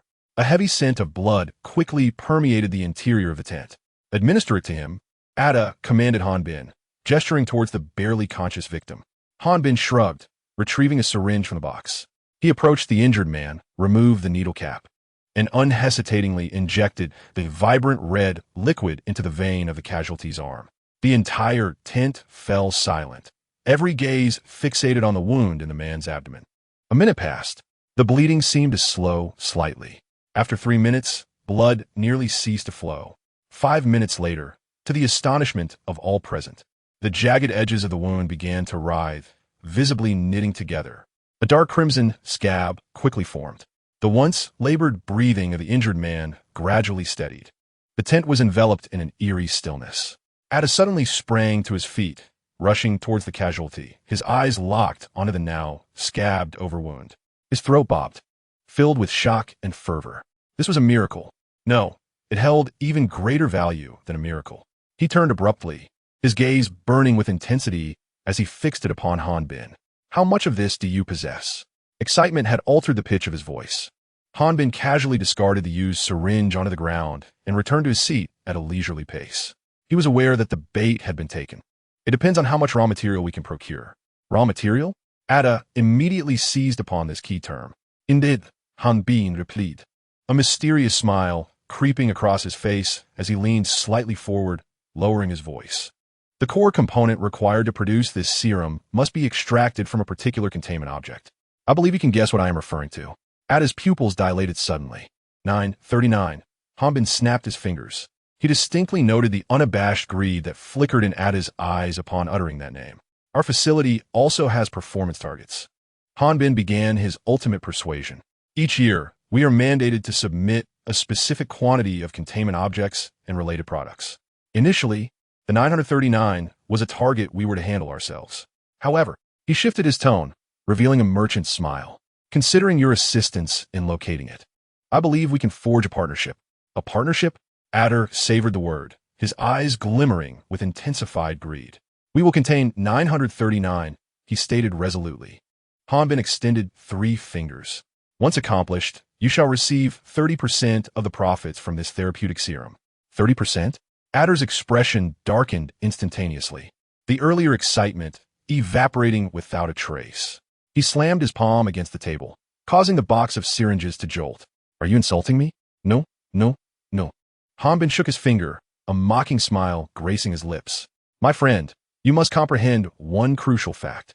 Without me, you won't even secure a single syringe, let alone 30%. He leaned back in his chair, crossing his legs. "Furthermore, our facility has its own expenses to consider. Do researchers not deserve salaries? Is equipment maintenance unnecessary? What are the various operational costs? Providing you with 30% is already the maximum concession I can negotiate. Any more, and I would face difficulties upon my return." Adder's chest heaved with agitation. He was furious, yet he recognized the truth in Hanbin's words. Without this enigmatic containment facility's envoy, the so-called 939 held no value for him. This miraculous serum was mere fantasy. 30%, although scant, was better than nothing. The atmosphere within the tent fell into silence once more, this time a battle between anger and greed. After a prolonged pause, Adder begrudgingly uttered 2 words through clenched teeth. "Deal." Chapter 9, the coffee he brewed was exquisite. For 3 consecutive days, the headlines of major news outlets and the White Eagle Federation have been dominated by a singular name, Tony Stark. This playboy billionaire and weapons manufacturing genius mysteriously vanished following a weapons demonstration in Afghanistan. The military escort, along with their vehicles, was obliterated into a shower of debris. Public opinion erupted in a frenzy. On the television screen, a blonde, blue-eyed anchor relayed the latest developments. Currently, the military of the White Eagle Federation has yet to provide any definitive response regarding Mr. Stark's disappearance. As a result of this incident, Stark Industries' stock price plummeted over 15%. In the Trident headquarters of S.H.I.E.L.D., within a dimly lit office of the director, Nick Fury leaned against the desk with one hand. His solitary eye coldly scrutinized the massive screen on the wall, which displayed the incessant chatter of the news anchor. From the shadows behind him, a cool female voice emerged. We have lost contact for over 48 hours, Director. I am aware, Fury replied in a low tone. He switched off the news broadcast, transitioning the screen to a top-secret document titled Avengers Initiative. Stark was the most pivotal element of this plan. Fury's eye reflected the list of candidates for the superheroes within the document. Whether it be his intellect or his wealth, both are irreplaceable. I require him, the living embodiment of himself. He turned around, casting his gaze upon Maria Hill, shrouded in shadows. Inform Coulson to mobilize all available resources to locate Tony Stark. At any cost. Afghanistan, above the desolate desert. A Quinjet soared through the skies at supersonic speeds, yet within the cabin, the atmosphere remained undisturbed, devoid of even the slightest whisper of wind. This is the aerial command center of S.H.I.E.L.D, codenamed the bus. Phil Coulson ended the communication from the director. He adjusted his immaculate tie, a gentle yet professional smile gracing his face.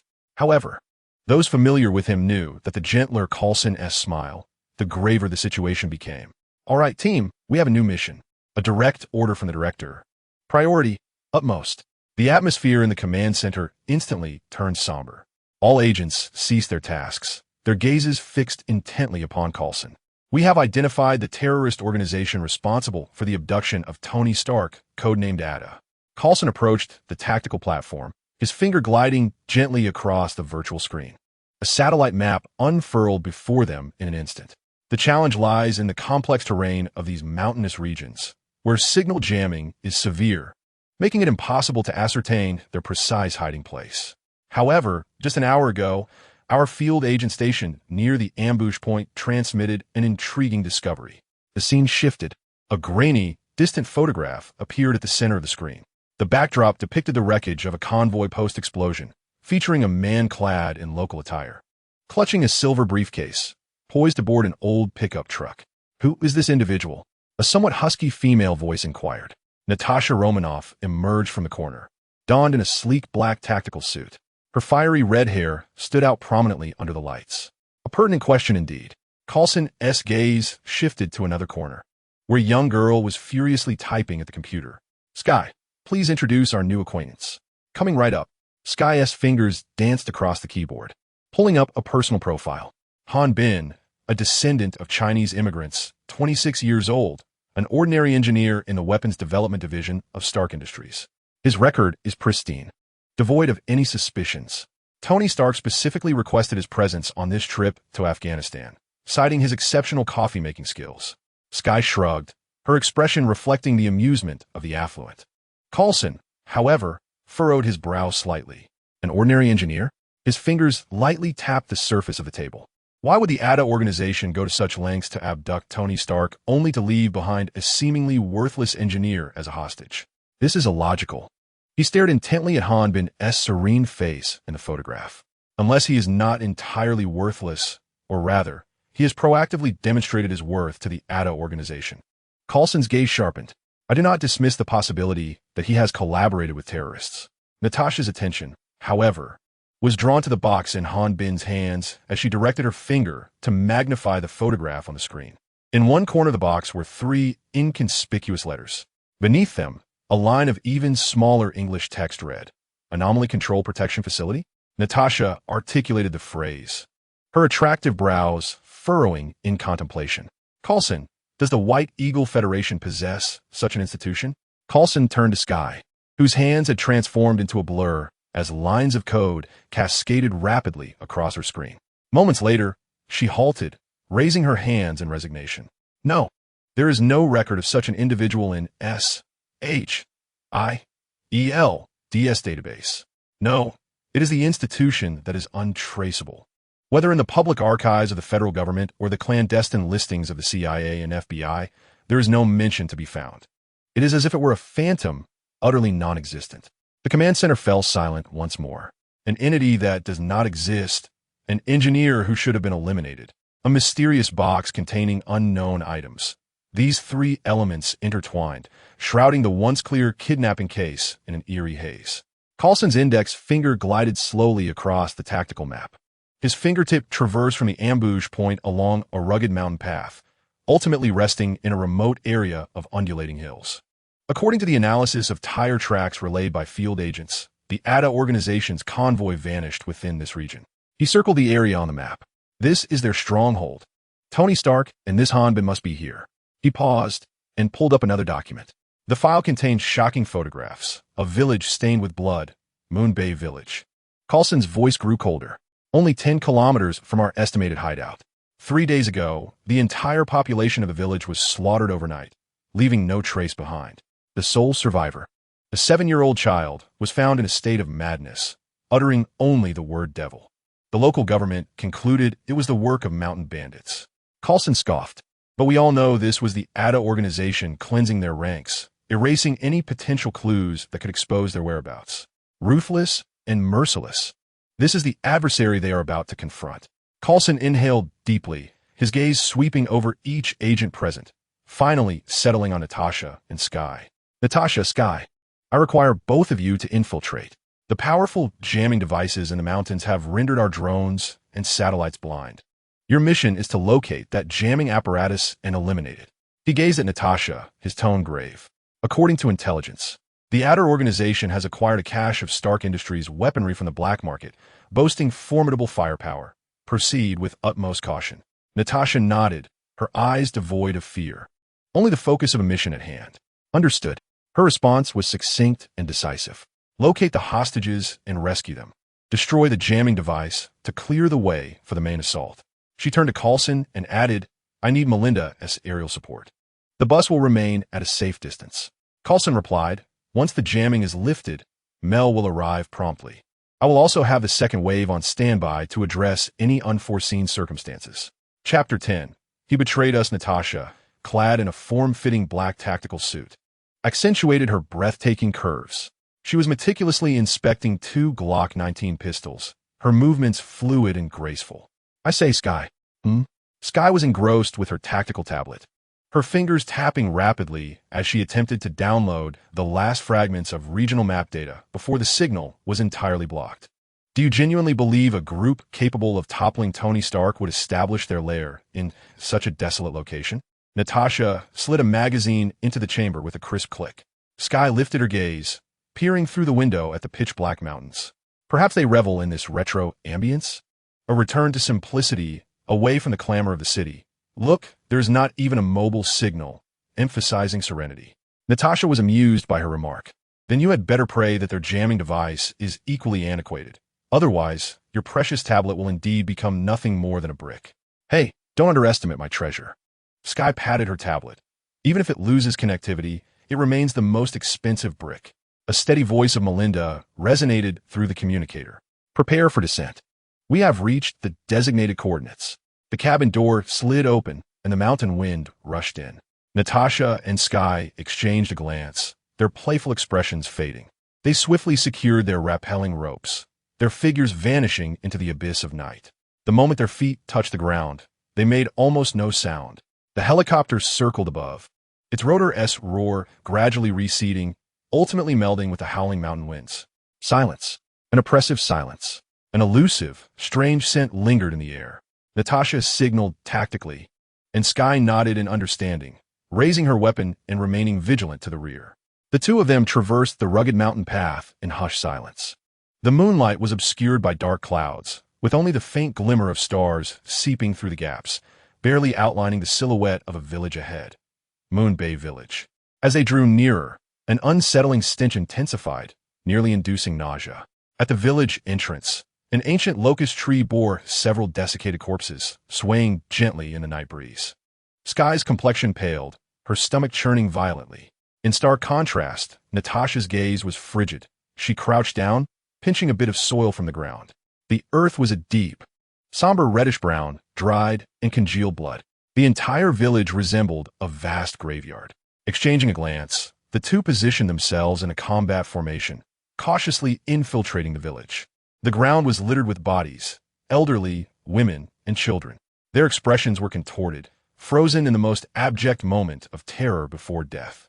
Most corpses exhibited significant decomposition, clearly having been deceased for several days. This aligned with the timeline from the intelligence gathered by Coulson 3 days prior. However, Natasha soon sensed an anomaly. In front of a collapsed earthen house lay several bodies clad in camouflage, gripping rifles, their gear far superior to that of the villagers, members of the ATA organization. Natasha lowered her voice, illuminating one corpse with the faint beam of her tactical flashlight. Look at the state of their decay. S.H.I.E.L.D leaned in closer, suppressing discomfort to observe. The decomposition of these armed individuals was notably less advanced than that of the villagers. They had perished more recently. S.H.I.E.L.D reached a conclusion. Additionally, Natasha pried open a bullet hole on one of the corpses with the tip of her tactical dagger. This was neither standard S.H.I.E.L.D ammunition nor Stark Industries weaponry. A firefight had occurred in the village. S.H.I.E.L.D scanned the surroundings, enveloped in an eerie silence, save for the mournful whisper of the wind. Who had the ATA organization engaged in combat here? Moreover, it seemed they had lost. This revelation rendered the already bizarre massacre even more enigmatic. The ATA had slaughtered the village, only to be subsequently eliminated by a group of mysterious assailants. Natasha's brow furrowed tightly. Suddenly, a faint sound emanated from a relatively intact residence nearby, akin to the creaking of wooden boards. Instantly, both tensed, their weapons aimed precisely at the source of the noise. They held their breath, inching closer to the house. The door was ajar, swinging open with a gentle push. Inside lay a scene of chaos, the scent of blood and decay thickening the air. Natasha's gaze fixed upon a massive wardrobe in the corner of the room. The sound originated from there. She gestured to S.H.I.E.L.D, signaling her to provide cover. He cautiously approached the wardrobe, one hand gripping a firearm while the other abruptly yanked open the door. Within, a frail figure curled up in the depths, hands clasped over his head, trembling uncontrollably. He appeared to be an elderly civilian, his hair streaked with gray, face lined with wrinkles, and eyes glazed with sheer terror. His lips quivered, yet no coherent sound escaped them. "Do not fear. We are," S.H.I.E.L.D began to reassure him. But the man, as if struck by a profound shock, abruptly lifted his head and let out a chilling scream. "Devil! Devil!" His voice was hoarse and parched, saturated with despair. "Divine retribution! Divine retribution!" He screamed, relentlessly battering his head against the interior of the wardrobe, producing dull thuds. "S.H.I.E.L.D!" Natasha called out calmly. Understanding immediately, S.H.I.E.L.D retrieved a tranquilizer from his tactical pouch and swiftly administered it into the man's exposed arm. The drug took effect rapidly, and the man's struggles gradually subsided, his gaze becoming increasingly vacant until he ultimately succumbed to unconsciousness. "Divine retribution? Devil?" Natasha echoed these haunting words, looking towards S.H.I.E.L.D. He shook his head. His mind has completely shattered. What has transpired here is undoubtedly more horrific than we can fathom. Natasha fell silent for a moment. "First, let's get him out of here. We must leave this cursed zone and have Melinda take him. He is the sole survivor. Perhaps once he regains consciousness, he can reveal something." The two escorted the surviving civilian from the village, retreating towards the outskirts of the valley. As the signal on the tactical tablet finally flickered from 0 to 1, S.H.I.E.L.D promptly established communication. "Mel, respond if you hear me." "Received. What is your situation?" "Not good." S.H.I.E.L.D succinctly reported the conditions in the village and the status of the survivor. "We need to evacuate a civilian. His condition is dire." "Understood. Send me the coordinates, and I will come to assist." Melinda paused, her tone turning grave. "Additionally, I have made a new discovery. Just now, my thermal imaging detected signs of a large gathering approximately 15 kilometers to your northeast. The number is substantial, with heat signatures densely concentrated." Natasha took over the communicator. "Is it the ATA organization?" "There is a strong possibility," Melinda replied. "Once you have dealt with the civilian, proceed immediately to reconnoiter. Coulson needs to know what they are up to." "Received." Natasha ended the communication, her gaze drifting toward the northeastern night sky. There the mountains loomed, dark and unfathomable. After handing the survivor over to Melinda, Natasha and S.H.I.E.L.D wasted no time. They promptly turned and stealthily advanced towards their new objective. The 15-kilometer mountain path was not overly daunting for them. After traversing for more than an hour, they successfully reached a prominent vantage point near their target valley. Here, a steep cliff provided an exceptional view, allowing them to survey the entire valley below. Natasha raised her high-powered military binoculars and gazed downward. The valley was ablaze with lights, resembling a makeshift military base. Countless tents were scattered throughout, while pickup trucks and military vehicles traversed back and forth, stirring up clouds of dust. Numerous armed individuals clad in camouflage were unloading crates of weapons and ammunition from the trucks, distributing and organizing them. "My goodness," S.H.I.E.L.D. exclaimed, also raising her binoculars, unable to suppress a gasp. "How many people are there?" Natasha estimated with a grave tone, "At least 500. Her eyes were fixed on several modified pickup trucks. In the beds of these vehicles rested menacing 127mm S.H.I.E.L.D. heavy machine guns, their dark muzzles glinting with a cold metallic sheen. On the opposite side of the camp, several groups were setting up mortar positions, their barrels angled skyward. Are they preparing for a localized war? S.H.I.E.L.D. felt a shiver run down her spine. Coulson's intelligence had proven accurate. The firepower of these individuals was formidable. Natasha slowly maneuvered the binoculars, meticulously scrutinizing every corner of the camp in search of Tony Stark. However, the sheer number of people made it chaotic. Suddenly, S.H.I.E.L.D.'s breath hitched. "Natasha, look over there." She pointed toward the center of the camp. That person in the gray engineer's uniform. Natasha swiftly adjusted the lens. Within the frame emerged a familiar figure, Han Bin. He stood beside a truck, engaged in conversation with someone who appeared to be a leader.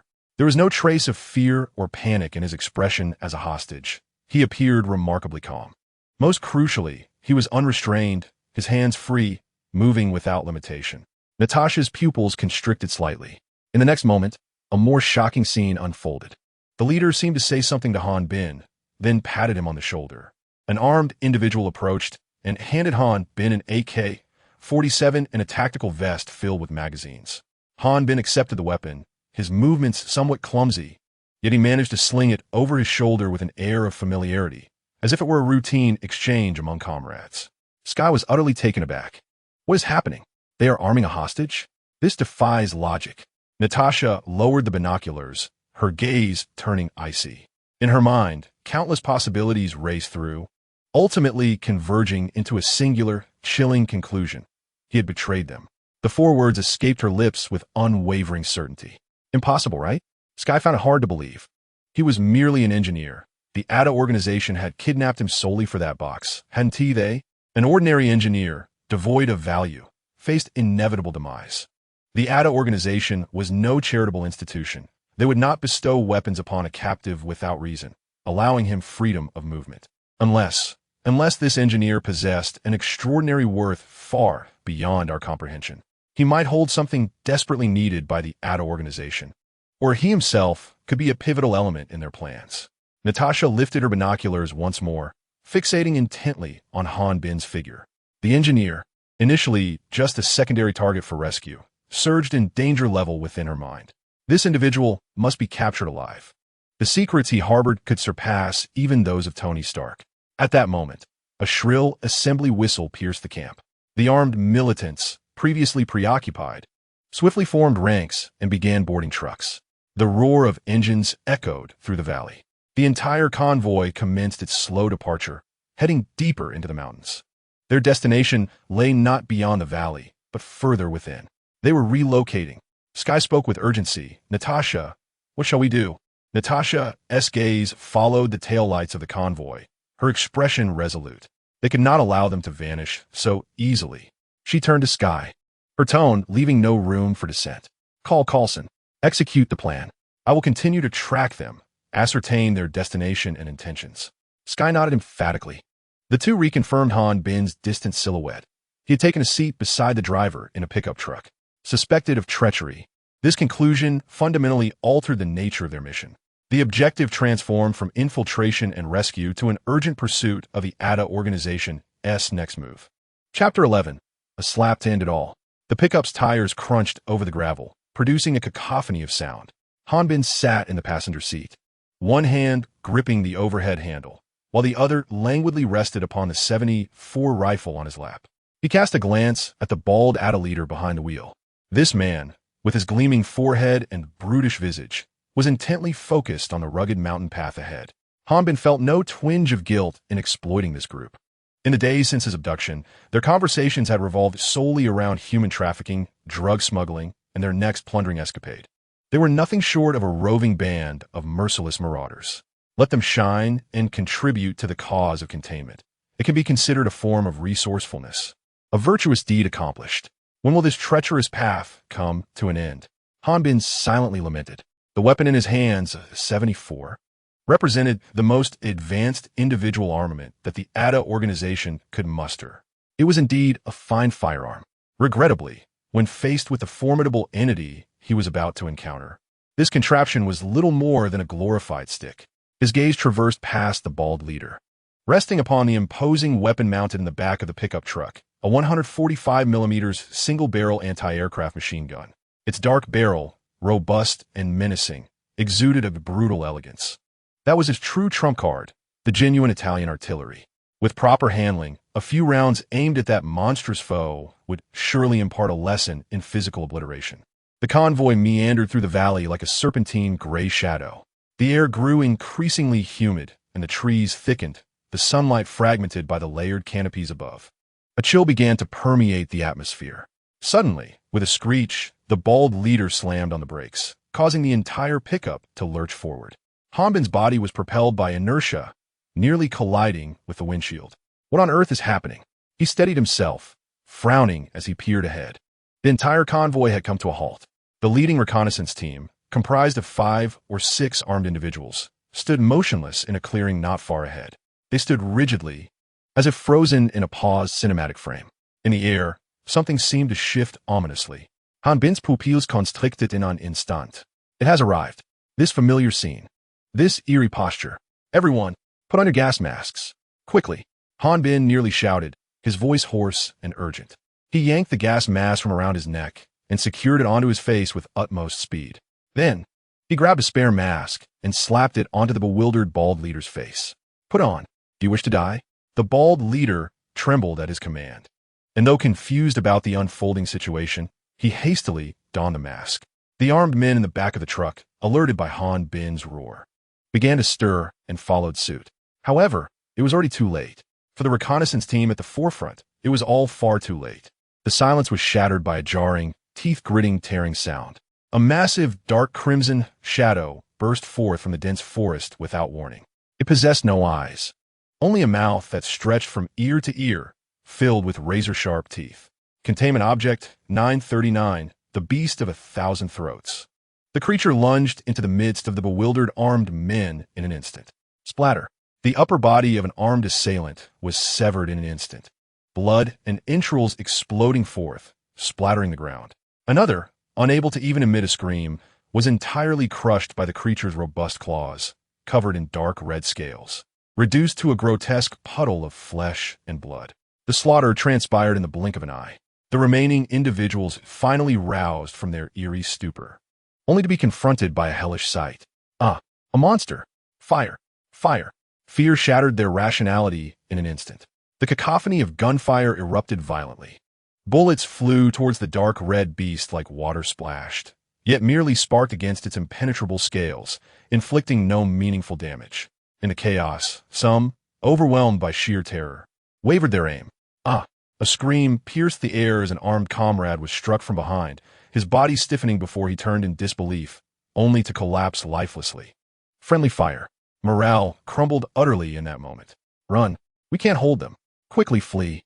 The surviving armed men discarded their weapons, shouting as they fled in disarray. Stay organized. Hold the line. Han Bin bellowed at the bald leader beside him. Use that machine gun in the back. Take it down. The bald leader, through his gas mask, was filled with horror and trepidation. He stared, paralyzed with fear, at the creature feasting on the corpse, his body shaking uncontrollably. He was utterly terrified. Han Bin cursed under his breath, calling him worthless. Just then, the monster seemed to have finished its appetizer. It lifted its head, devoid of features, turning towards the pickup truck. In the next moment, it charged forth with a speed unfitting of its immense size. Quick! Use the machine gun, Han Bin shouted, attempting to push the frozen bald leader. However, the creature's speed was overwhelming. A crimson shadow flashed by. With a swift motion, a massive claw descended, piercing through the pickup's roof and striking the bald leader's head with precision. There was no scream. The bald leader's head burst like a crushed watermelon, splattering Han Bin with red and white. Warm liquid trickled down the lenses of his gas mask. For a fleeting moment, Han Bin's mind went blank. My God, my driver is gone. That was the sole thought racing through his mind. The beast, having struck true, slammed its enormous head against the passenger seat. I'm being instinctively reculer, simultaneously yanking a grenade from his tactical vest. He pulled the pin and thrust it into the gaping maw that had broken through the window. Then, he curled into a ball, shielding his head with all his might. Boom! A de l'explosion resonnated. The grenade detonated within the cavernous mouth of the creature known as 939. The tremendous shockwave thrusting its massive head backward. It emitted a silent roar. Though not mortally wounded, the excruciating pain compelled it to stagger several steps back. Now was the moment. Hanbin forcefully kicked open the car door, rolling out from the partially destroyed cockpit. He paid no mind to the fallen 74 rifle on the ground, which had become nothing more than a burden. His objective was crystal clear. Hanbin dashed to the side of the pickup truck, swiftly pulling aside the canvas to retrieve a silver metal briefcase from within. This was the enigmatic case Natasha and her team had observed through their binoculars earlier.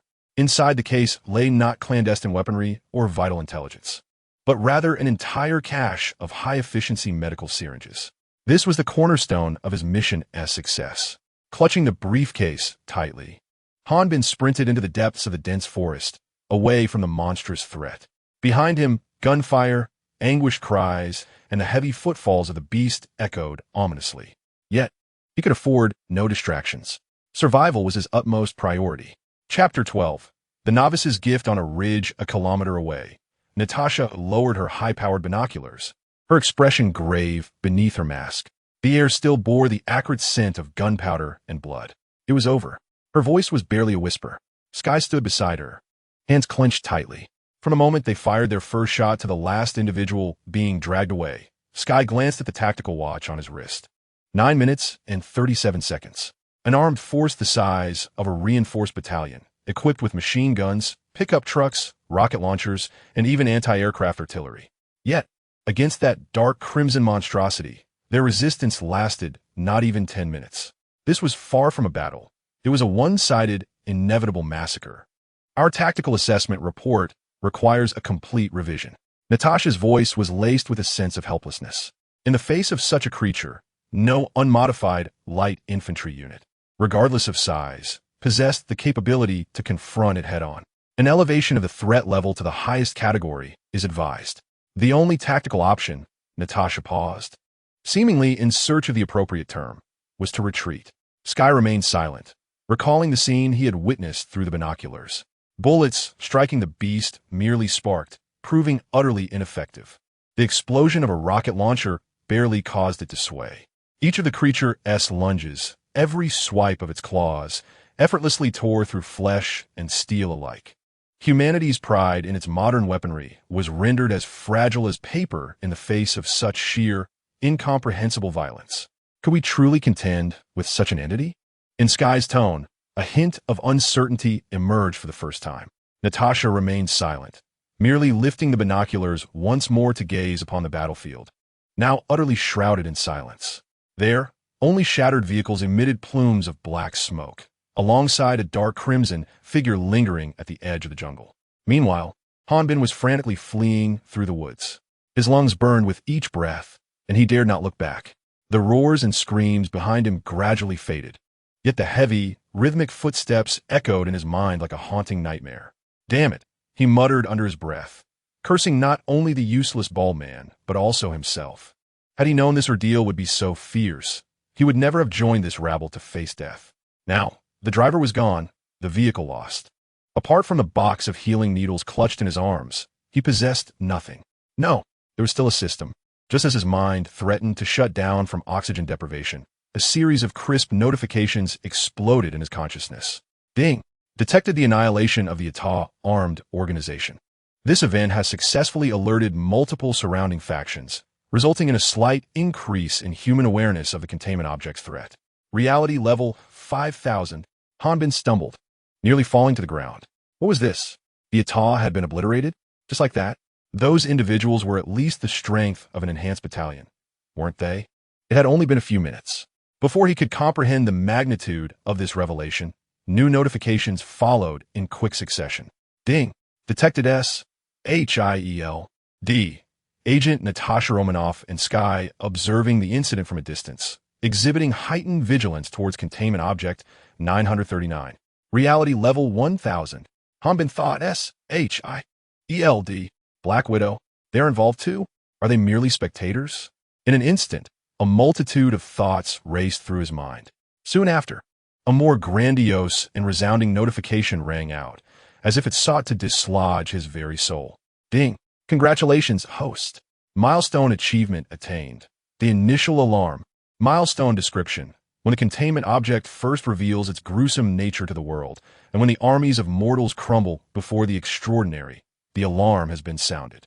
This is a lesson steeped in blood, the first line of defense for the continuation of civilization. Milestone reward. Reality level 10,000. Special rewards. 1 golden gotcha chance. 1 basic tactical set for containment agents. 1 disposable item. The last cross. Hanbin abruptly halted, taking refuge behind a massive banyan tree, gasping for breath. He leaned against the rough trunk, sliding down to the ground, feeling as though his heart might leap from his throat. It is not out of fear, but rather out of sheer ecstasy. A staggering 10,000 points of authenticity, and a plethora of shimmering rewards. System, reveal yourself and elucidate this matter. Hanbin gasped, mentally reiterating the question. Why, oh why, does the annihilation of the Adder organization bestow upon me such an abundance of authenticity? The rationale eluded him. Logically, the demise of this group of militants should be deemed a failure of his mission. Yet, the system's rewards were excessively generous. Response to host. The existence of containment entities poses a threat to the entirety of human civilization. The system's voice remained as frigid as ever, devoid of any emotion. However, humanity is a species characterized by forgetfulness and profound internal strife. Without sufficiently profound and harrowing sacrifices, they will never truly recognize the existence of a crisis. Nor will they relinquish their internal conflicts and divisions to unite against a common threat. The downfall of the Adder organization represents a necessary sacrifice. Its significance far exceeds that of the host merely completing an ordinary task. It has sounded the first alarm for this numbed world with blood and death. Hanbin fell into silence. Leaning against a tree, he gazed at the dappled shadows above, momentarily at a loss for words. A necessary sacrifice, such eloquent phrasing. Yet upon deeper contemplation, it seemed to ring true. He understood humanity's inherent flaws better than anyone. If there were no common enemy to drive everyone to the precipice, the greatest amusement for humanity would be to ensnare one another. To expect them to unite voluntarily? It would be more plausible to anticipate that 939 would adopt a vegetarian diet starting tomorrow. Very well, you are impressive. You possess foresight. Hanbin silently extended a middle finger to the system in his mind. Touch. He opened the system panel, his eyes widening at the lengthy list of numbers and rewards, his mouth nearly stretching to his ears. 16,000 points of authenticity. What a windfall. That bald man met his demise without injustice. He took a moment to steady his breathing, ensuring no pursuers were trailing him before clutching the box tightly and continuing deeper into the thicket. He needed to find a secure location, a sanctuary where he could safely open the box. As dusk approached, the light in the forest grew dim. Hanbin trudged through the underbrush for nearly an hour, finally emerging from the oppressive woods into a desolate village. The village was modest in size, comprising perhaps a dozen households. The structures, predominantly wooden, had fallen into a state of disrepair. Hanbin refrained from entering hastily, opting instead to observe the entrance for a considerable time. The village was eerily silent. Apart from the whispering wind, there was no sound of life to be heard. Once assured of safety, he cautiously stepped inside. Ultimately, he chose a relatively secluded stone house that appeared to be quite sturdy. The door of the stone house had deteriorated, and Hanbin dragged a large rock to block the entrance.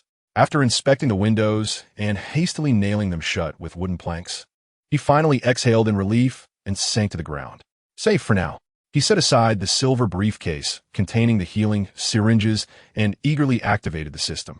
System, redeem the basic tactical suit for the agents of the shelter. Beep. Basic tactical suit for shelter agents has been redeemed, consuming 0 points of reality, and has been stored before the host. As soon as the words faded, a black metal briefcase, characterized by its robust lines, materialized on the floor before Hanbin. The case measured approximately half a meter in length, adorned with a matte black finish, and prominently featured a silver emblem reminiscent of the shelter's insignia at its center. Hanbin rubbed his hands together, his eyes gleaming with anticipation. Here it comes, the newbie gift pack. He approached the case, discovering that it lacked a traditional latch, instead possessing a smooth fingerprint recognition area. Tentatively, Hanbin pressed his right thumb against it. With a soft beep, the green light on the fingerprint scanner illuminated. Identity confirmed.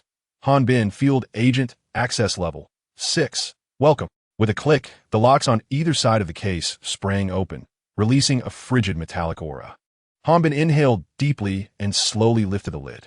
Inside the case, he found black high-density cushioning foam, with each indentation precisely corresponding to a piece of equipment. At the top lay a neatly stacked set of black combat attire. The fabric of the combat suit was unique, feeling smooth yet remarkably resilient to the touch. Beside the combat suit was a tactical vest along with matching ballistic plates. The plates were a deep black, emblazoned with grave markings. Further down, there were a pair of black tactical gloves, knee pads, and elbow pads. At the heart of the case rested several genuine weapons of mass destruction. A heavily modified submachine gun, the Godslayer 7, boasted a compact body and was equipped with a holographic sight, tactical flashlight, and laser pointer, accompanied by 6 specially designed magazines, each with a capacity of 40 rounds. The bullets within showcased an eerie silver tip. Item name: Godslayer 7, specialized type. Ammunition specification: 46-30 special armor-piercing rounds, containing trace amounts of mercury, holy silver, and obsidian powder mixture, effective against spiritual entities, non-corporeal beings, and certain high-level anomalies. Additionally, there was a Glock 19 pistol, similarly modified, with a suppressor interface at the muzzle. Item name: 19, specialized type. Ammunition specification: 9 purification high-explosive shells, which upon striking the target, can induce a secondary explosion to dissipate localized anomalous energy contamination. In addition, there are 4 uniquely designed tactical grenades, 2 fragmentation grenades, and 2 flashbang stun grenades. The object that captivated Hanbin's attention the most was an item nestled at the very bottom of the box. It was a lightweight exoskeleton. Unlike the cumbersome mesh depicted in films, this was composed of slender black carbon fiber rods and precision hydraulic joints. It resembled a skeletal framework worn over combat attire, enveloping the primary weight-bearing areas of the limbs and spine. Item name: Peregrine Lightweight Tactical Exoskeleton, Basic Version.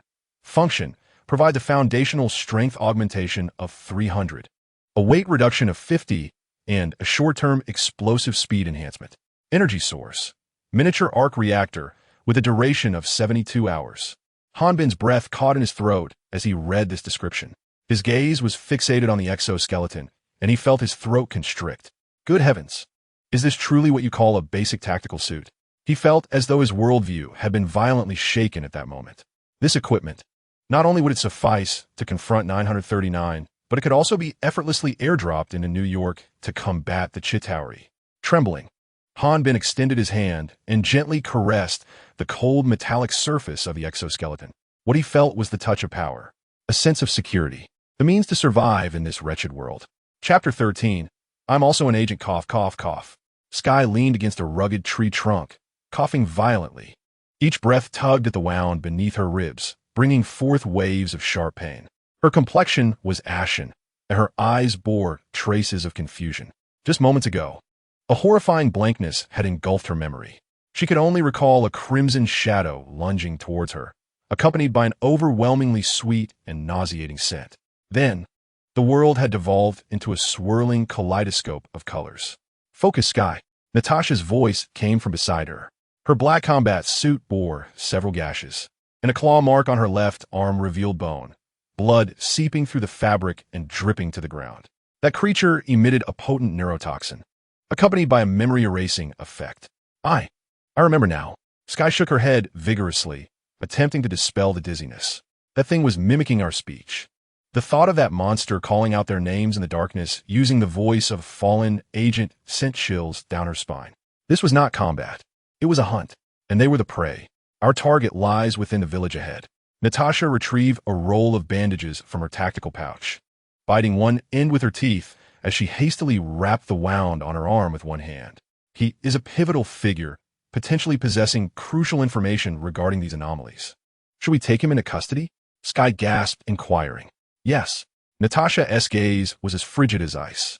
At all costs, the two of them supported each other, limping as they emerged from the fringes of the forest. Not far away, a dilapidated village lay quietly beneath the moonlight, flickering lights wavering uncertainly. In the attic of a two-story house, a faint glow illuminated the space. Hanbin exhaled deeply, a plume of white mist swirling in the frigid air. He moved his limbs, feeling a newfound sense of strength coursing through his body. The hydraulic joints of his lightweight exoskeleton emitted faint clicks with each movement, a surge of power flowing within him. The once cumbersome tactical vest and ballistic plates now felt as light as a feather. A power augmentation of 300. This figure echoed persistently in his mind, compelling him to seek something to test his newfound prowess. Perhaps to lift a car? He slung the modified 7 across his chest and returned the Glock 19 to its holster on his thigh. Just as he was about to don his tactical gloves, an almost imperceptible vibration emanated from the grip of the Glock at his waist. HM? Hanbin froze, his gaze landing on the specialized 19. Warning, 2 high-threat targets detected approaching. Intent of targets, capture and control. A line of pale blue virtual text suddenly appeared in his retina. Is this the threat alert feature of the service weapon? Hanbin raised an eyebrow. This function is rather impressive. He listened intently. Outside the attic, a profound silence prevailed, broken only by the sound of the wind and the chirping of insects. Yet, he trusted the system's judgment. Someone was coming, and their intentions were nefarious. He did not immediately seek cover nor exhibit any signs of anxiety. Instead, he leisurely donned the black tactical gloves, adjusting the straps of the exoskeleton to ensure every buckle fit perfectly. Having completed these preparations, he leaned casually against the wooden wall of the attic, as if awaiting an important guest. Moments later, a faint creak echoed from below, the sound of wood straining under pressure. It was subtle, clearly indicating that the intruder was attempting to conceal their presence. However, in the stillness of the night, even the slightest noise resonated sharply. Moreover, Hanbin was well prepared. The footsteps halted at the base of the wooden ladder leading to the attic. The intruder seemed hesitant, assessing the situation within the attic. Hanbin could vividly imagine their breath held, cautiously peeking upwards. A broader smile crept upon his lips. I have been waiting for you. He made no attempt to conceal himself, standing boldly in the center of the attic, patiently awaiting their arrival. The wooden ladder creaked once more. 2 agile figures appeared at the entrance of the attic, one following closely behind the other, moving in an almost silent manner. The foremost figure, clad in a fitted black combat suit, possessed an alluring physique, her striking red hair particularly vivid under the moonlight. In her grasp, she firmly held a handgun, its muzzle steadily aimed forward. Despite bearing wounds, her fierce demeanor remained undiminished. Behind her stood a somewhat youthful girl, also brandishing a firearm. Her expression tense, yet her movements remarkably precise. At that moment, the air felt as if it had solidified. Natasha and Sky's pupils constricted sharply upon witnessing the scene within the attic. They had envisioned numerous scenarios. The target might be asleep, or perhaps engaged in packing. They even considered the possibility of a trap being laid. Yet they had never anticipated that the target would be adorned in an unfamiliar, futuristic, lightweight exoskeleton, equipped with an array of weaponry, standing there nonchalantly as if waiting specifically for them. The exoskeleton, with its streamlined carbon fiber structure, clung closely to the combat suit, enveloping limbs and spine. Precision hydraulic joints glimmered with a cold metallic sheen in the dim light. Who is this person? The equipment he bore surpassed even that of S.H.I.E.L.D's elite rapid response teams. What the unarmed key figure mentioned in the intelligence. Good evening to you both. The man spoke as Natasha's mind raced, recalibrating the mission's risks. His voice was calm, laced with a hint of mockery. He wore no mask or helmet. A handsome Eastern face was exposed to the air, appearing harmless. Yet, this seemingly innocuous expression juxtaposed with his menacing gear created an unsettling contrast. One must commend S.H.I.E.L.D. for their efficiency. They had arrived with remarkable swiftness. Boom! This statement detonated like a bomb in Natasha and Sky's minds. S.H.I.E.L.D. He knows our identities. Natasha's gaze instantly transformed into a lethal glare, her fingers tightening reflexively around her weapon. Sky gasped in shock, nearly losing her footing. How could this be? Their identities were classified at the highest level. Who on earth is this man? Natasha Romanoff. Hanbin's gaze shifted toward the red-haired woman before him, the curve of his smile widening. I have long admired your reputation, Black Widow. He then turned his attention to the astonished girl behind her. And you, Sky, right? The future Quake. It is a pleasure to meet you. Alive. Natasha's heart sank profoundly. If the initial statement merely astonished her, the subsequent words sent a chill coursing through her very being.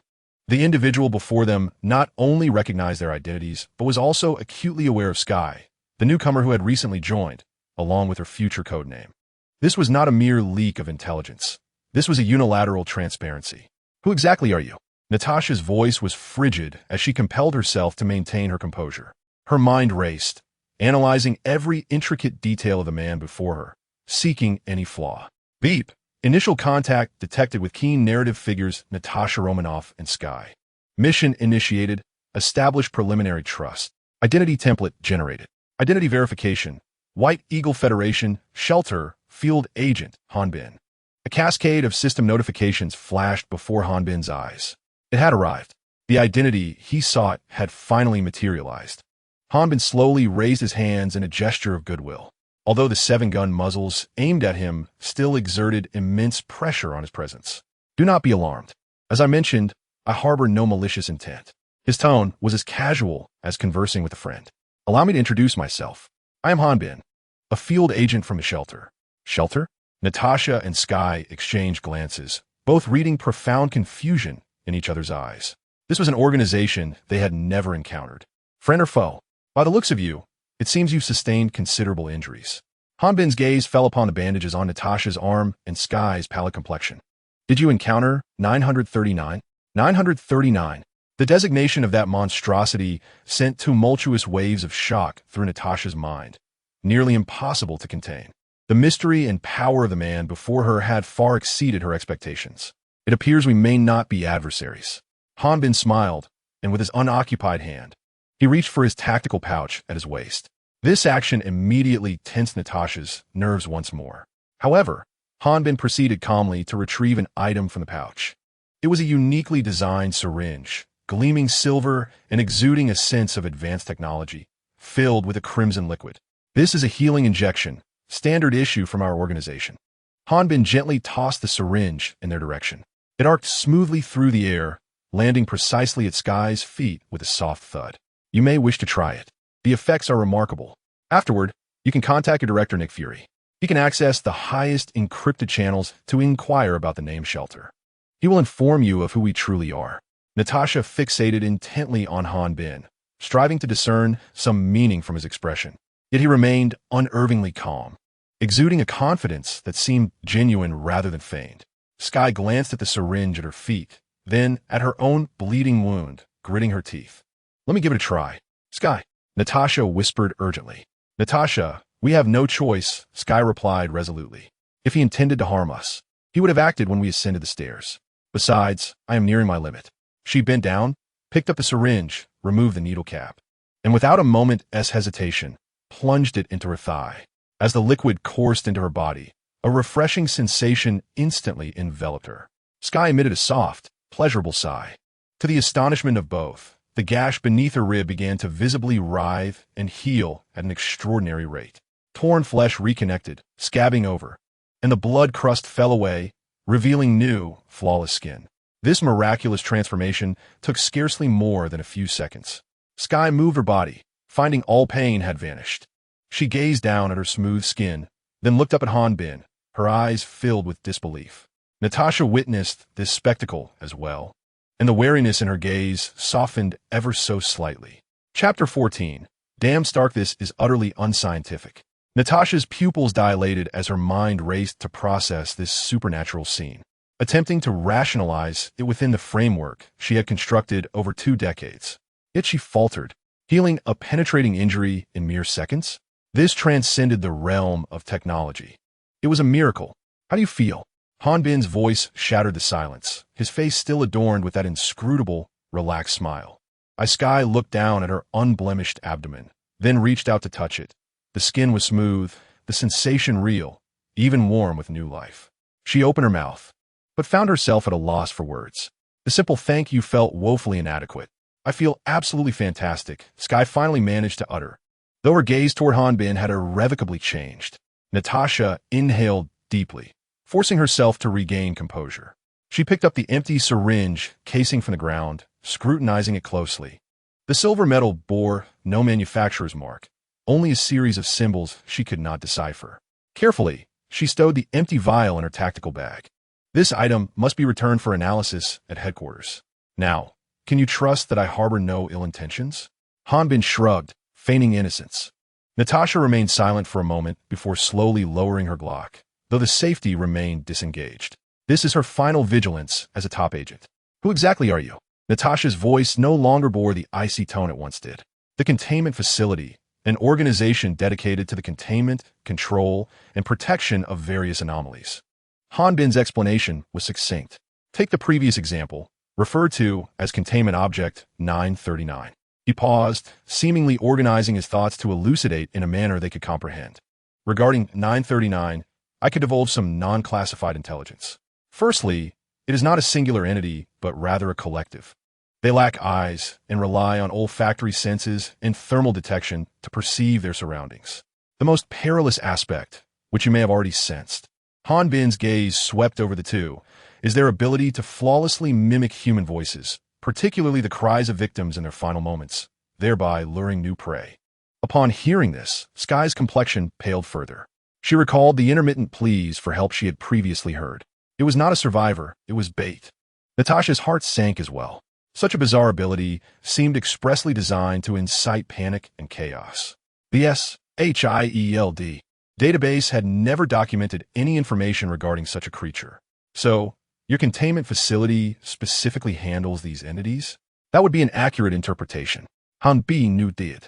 We are responsible for cleaning up the mess, ensuring that the world of ordinary people remains undisturbed by these unscientific phenomena. His tone was casual, as if discussing a mundane job, like clearing out a sewer. Yet, Natasha and Sky could sense the heavy weight behind his words. An unknown organization silently battling incomprehensible horrors in the shadows of the world. This made Natasha think of S.H.I.E.L.D. In a sense, their duties were akin. However, the adversaries faced by the containment facility appeared to be even more bizarre. Now, it is time for an exchange of intelligence. Hanbin clapped his hands, steering the conversation back. Now it is your turn. Two ace agents from S.H.I.E.L.D. Venturing into this desolate place surely cannot be for a team-building exercise, can it? He winked and inquired. Are you searching for a certain playboy named Tony Stark? The mention of Tony Stark made Natasha's expression sharpen instantly. This was their most classified mission. How could he possibly know? It seems I was correct in my assumptions. Hanbin observed Natasha's reaction, his smile widening with delight. There is no need to be so tense, Ms. Widow. Roommate? Natasha and Sky exchanged another glance, their faces filled with questions. It's a long story. Hanbin leaned against the wall, adopting a posture that suggested he was ready to recount a tale. In simple terms, he and I were captured by a bald man and confined in a cave, where we were coerced into constructing missiles. Hanbin's description instantly aligned with the intelligence held by S.H.I.E.L.D. Indeed, Tony Stark had been abducted by terrorists in Afghanistan.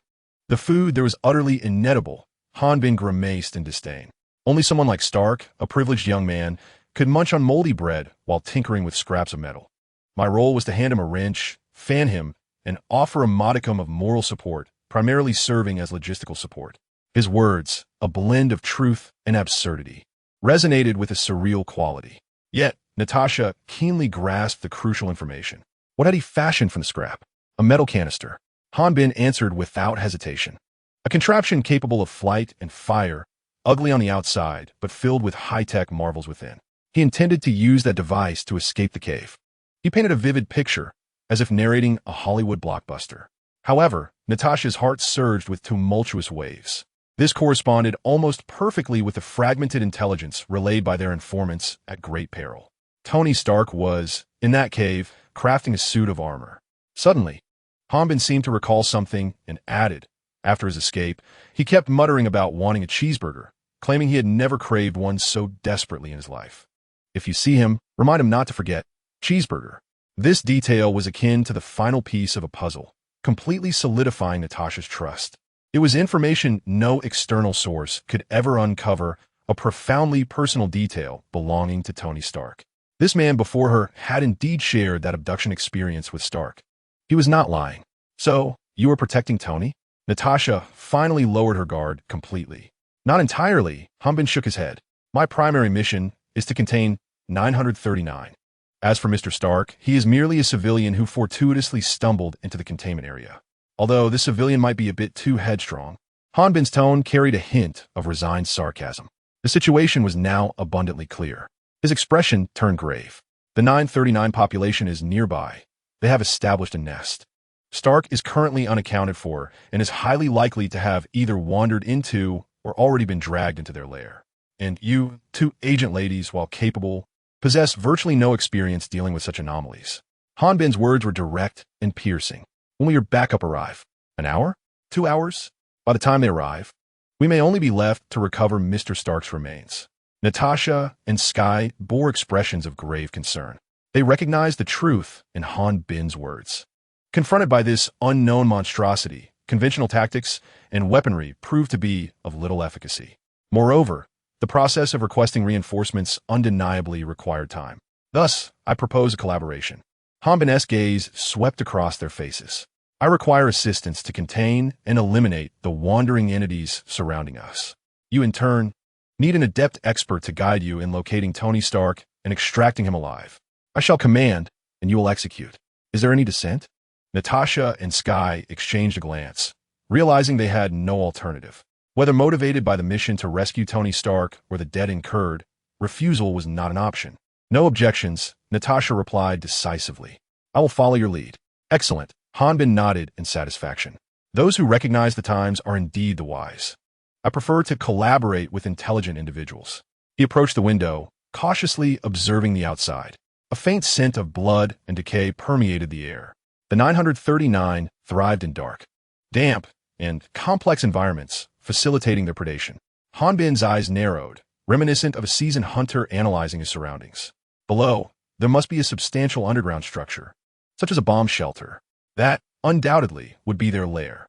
No sooner had he uttered these words than a piercing whistle, growing louder, shattered the stillness of the night. The trio simultaneously looked up to behold a fireball trailing long, black smoke, plummeting towards them at a terrifying velocity. That was no meteor. It was the fiery glow produced by metal friction against the air. By heavens! Hanbin's eyes twitched involuntarily, a curse escaping his lips. Damn Stark! Can he not simply walk quietly? Boom! A deafening explosion resonated from the direction of a nearby abandoned factory, shaking the very ground beneath them. The impact site was precisely near the nest Hanbin had just deduced. Move! Without a moment's hesitation, Hanbin commanded, "Follow me, quickly." He was the first to burst from the room, sprinting towards the scene of the incident. Natasha and S.H.I.E.L.D. hurried after him, their figures swiftly vanishing into the darkness. At the crash site, a tremendous force had created a smoking crater in the ground. At the center of the pit, a dark crimson, crudely shaped figure of iron struggled to rise. It was none other than Tony Stark, clad in the Mark I armor fashioned from scrap in a cave. The surface of the battle armor was pockmarked and riddled with bullet holes and damage, with sparks erupting from the joints of one arm. Tony coughed violently within the helmet, feeling as though his innards had been displaced. The communication system and most auxiliary functions had failed during the recent fall. At that moment, he was merely a target encased in several dozen kilograms of metal. Amidst the surrounding darkness, a chilling sound echoed, the scraping of nails against the cement floor. Suddenly, Tony spun around, the armor producing a heavy and laborious grinding noise. 3 figures emerged from the shadows, devoid of eyes, their skin ghastly pale as if flayed. They moved on all fours, their distorted forms revealing massive mouths from which saliva mixed with blood dripped incessantly onto the ground. Containment Object 939. The 3 939s encircled Tony. They did not immediately attack, but instead paced menacingly. Their crimson tongues licked their sharp teeth, seemingly savoring the final struggles of their prey. Tony's heart sank to the depths of despair. His only remaining weapon was a flickering flamethrower mounted on his arm. A pair against 3, with no chance of victory. Suddenly, one of the 939s emitted a chillingly accurate scream, reminiscent of a young girl's. Help! Someone save me! The voice was laden with despair, enough to tug at the heartstrings of any compassionate soul. Yet, Tony merely scoffed. He had seen clearly from above. There was not a soul in sight. Not even a ghost. Attempting psychological warfare? Spare me. I am a master of such tactics. Tony steeled himself, raising his arm to aim at the nearest 939. The creature seemed enraged, letting out a low growl before lunging at Tony with ferocity. Its gaping maw was mere inches away when, at that critical moment, a rapid succession of gunfire erupted from the entrance of the warehouse. The dense barrage of bullets tore through the air, striking the attacking 939 with pinpoint accuracy. The monster emitted a piercing scream as it was forced backward by the sheer force of the impact, blood splattering across its pale skin. Hanbin arrived just in time, firing to repel the creature. Chapter 15. To capture alive the echoes of gunfire reverberated throughout the warehouse. The 939, struck head-on by the relentless fire, lay twitching on the ground, half its body obliterated, blood pooling around it. The remaining two beasts were momentarily paralyzed by the unexpected assault, halting their advance as they turned their twisted bodies toward the entrance, growling threateningly. Tony Stark was also taken aback, his heavy mark eye helmet stiffly swiveling to face the source of the gunfire. The muzzle of Han Bin's assault rifle still emitted wisps of smoke. Natasha and S.H.I.E.L.D. swiftly flanked him, establishing a crossfire on either side. "Hey, tin can," Han Bin remarked without turning his head, a hint of teasing in his tone. "Need to call tow service?" Tony opened his mouth, momentarily at a loss for words. Just then, a deep and distinctive rumble, approaching rapidly, enveloped the night sky. This sound did not belong to any known rotorcraft or jet aircraft. It resembled a heavy, steady heartbeat imbued with a sense of foreboding. High above, a Black Hawk helicopter hovered. "May, report on the ground situation," came Coulson's voice from the cockpit communicator. In the pilot seat, Melinda May, the finest ace of S.H.I.E.L.D, furrowed her brow. "There is gunfire on the ground. Mr. Stark seems to be surrounded by our target. But Han Bin has arrived in time." "But Coulson, did you hear that sound?" "I did." Coulson's tone turned serious. "It doesn't sound like ours, nor does it resemble military aircraft." May's gaze was fixed intently in the direction of the sound. The radar was devoid of any blips. The optical sensors could only capture the impenetrable darkness of the night sky. Suddenly, a bank of clouds parted silently. A massive, completely black shadow slowly emerged from behind clouds. Its shape defied aerodynamics, flat and replete with sharp angles. The surface was coated with a matte layer capable of absorbing radar waves. There were no wings on its sides, only several vector nozzles emitting a ghostly blue light, silently adjusting its posture. That was no aircraft. It was a starship straight out of science fiction film. "My God," Melinda May whispered in disbelief. After decades of flying, she had never encountered such an outlandish vehicle. "Coulson, I see it. I need a clear description." "May, I can't describe it," her voice tinged with frustration. "It looks like someone blended a B-2 bomber with a kitchen knife." There was a moment of silence from Coulson's end before he switched to another line. "This is Agent Phil Coulson of S.H.I.E.L.D. I need to speak with the commander of Bagram Air Base immediately." "Soon," an irate voice responded. "Agent Coulson, I hope you have a reasonable explanation for disturbing me at this hour." "General, I wish to confirm whether you have deployed any new experimental aerial support platforms in the Afghanistan region." "What nonsense are you talking?" The Major General's voice was filled with impatience. "All our air assets are grounded at the base, except for your damn noisy Black Hawk." Coulson's heart sank. "I understand. My apologies, General." After severing the communication, he gazed at the live feed transmitted by Melinda on the screen. That dark behemoth loomed silently above the battlefield. It did not belong to them, nor was it of military origin. So whose was it? On the ground, Han Bin set down the communicator, a smile of complete control gracing his face. "The big gun has arrived." Natasha and S.H.I.E.L.D. looked up, their expressions filled with shock and confusion. Tony, too, maximized the observation lens of his armor, his mind racing to decipher the design, philosophy, and technological prowess of the vessel. The conclusion was incomprehensible. The armed gunboat, referred to as Vanguard class by Han Bin, hovered quietly in midair. A cold, emotionless synthetic voice echoed through the public channel across the entire area. "Vanguard 1 has arrived at the operational position, commencing fire support mission." No sooner had the words left its mouth than a massive hatch on the underside of the gunboat silently slid open. An exaggerated cannon barrel slowly extended outwards, locking onto the 939 biological cluster. Lock acquired. The 150mm SMAR artillery was ready. Fire. There was no earth-shattering roar, only a muted, suppressed puff. A shell, trailing a faint blue tail, shot forth with a speed barely perceptible to the naked eye, precisely striking a distant, abandoned factory. There lay the nest of the 939, as previously deduced by Hanbin. Boom! A searing white light erupted suddenly. This was no ordinary explosion. There were no flying debris, no spreading shockwaves. All energy was contained within a perfectly spherical radius. The reinforced concrete structure of the factory was instantaneously vaporized, melted, transforming into a pool of flowing magma. Kinetic energy warhead. That term immediately sprang to Tony's mind. Yet the energy efficiency and precision of this shell surpassed any theory he was aware of. This was technology far beyond Earth's capabilities. Before they could fully recover from their shock, a nearby threat was detected, prompting a switch to the 40mm rapid-fire cannon. On the opposite side of the gunboat, a row of smaller barrels extended outward, and the fire control radar swiftly locked onto the remaining two 939s. Hot-tot-tot-tot-tot-tot. A roar that tore through the air erupted. A barrage of tracer rounds enveloped the two monsters in a deadly curtain. Flesh and blood flew. They had no time to emit a single cry before being shredded into pieces amidst the violent metallic storm. The entire world fell silent. Hanbin let out a satisfied whistle. Well done. Soon, an even more massive roar from engines filled the air from all directions. 16 aircraft, resembling the V-22 Osprey, appeared. Yet, a more formidable and streamlined tilt-rotor transport aircraft emerged into the public gaze. These were the Blackfish-armed transport planes of the shelter. Instead of descending immediately, they hovered above the factory premises. Doors on either side of the fuselage slid open, revealing several Gatling guns. Clear the landing zone. Accompanied by the command, flames erupted forth. Bullets rained down like a torrential downpour, scouring every suspicious corner and shadow within the factory area. The concrete ground was pounded, sending up clouds of dust and flying debris.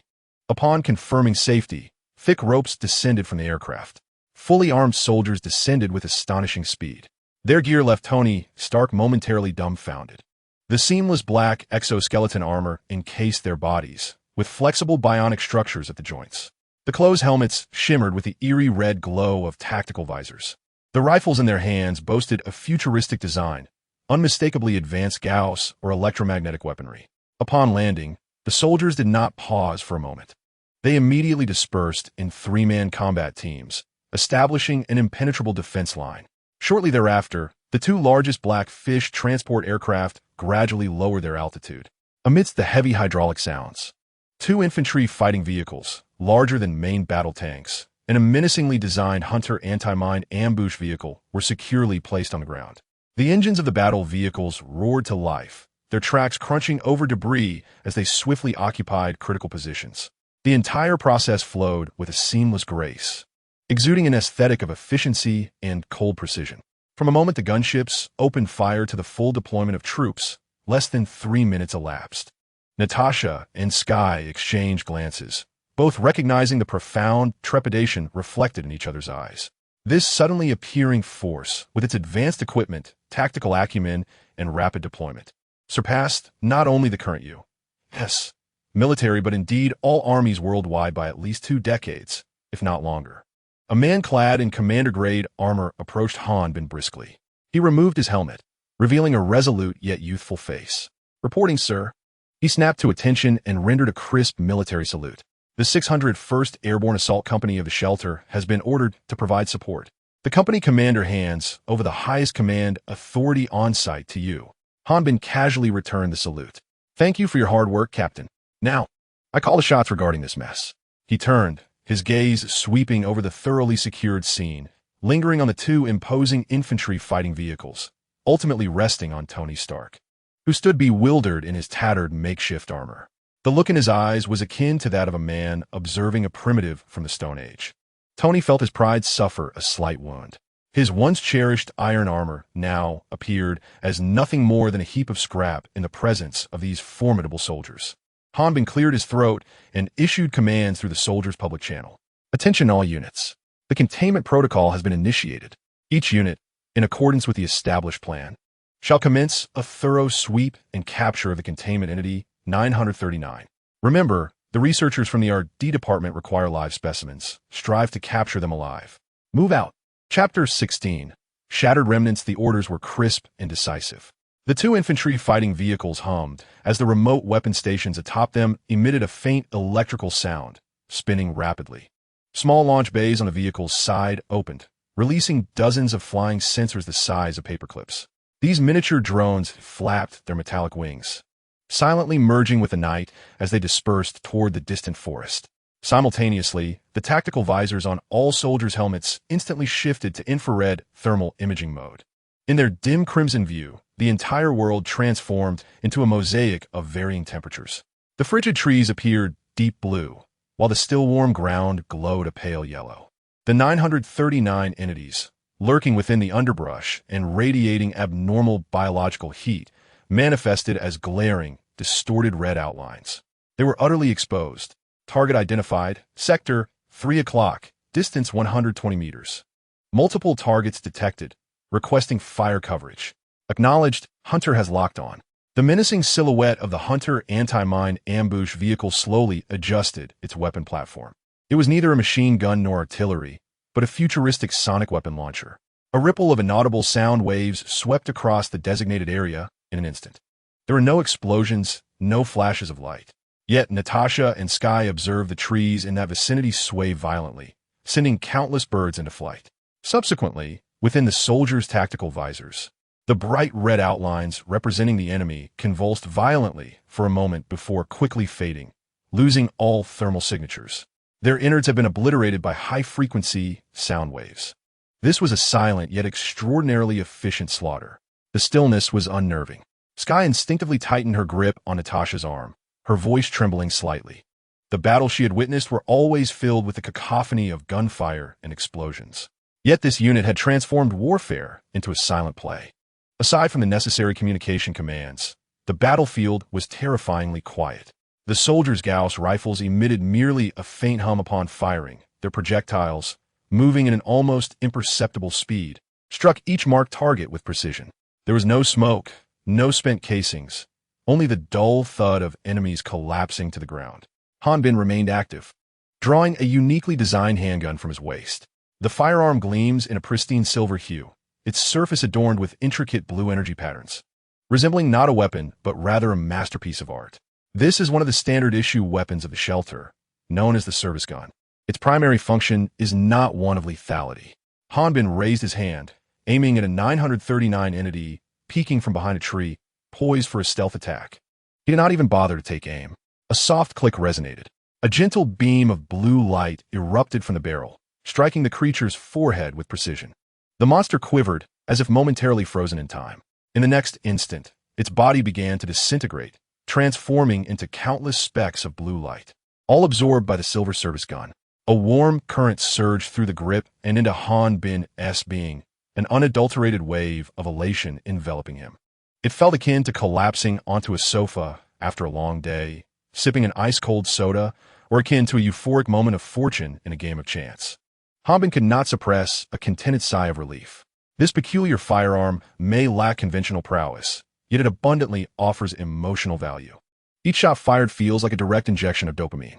He rotated his neck, once again lifting his hand, aiming in new direction. Another 939 entity disintegrated into light. Another surge of joy flooded his heart. Exhilarating. This was no mere extermination of monsters. It was a veritable stress relief tool. Nearby, Tony Stark's eye twitched. Is he in battle or playing a game?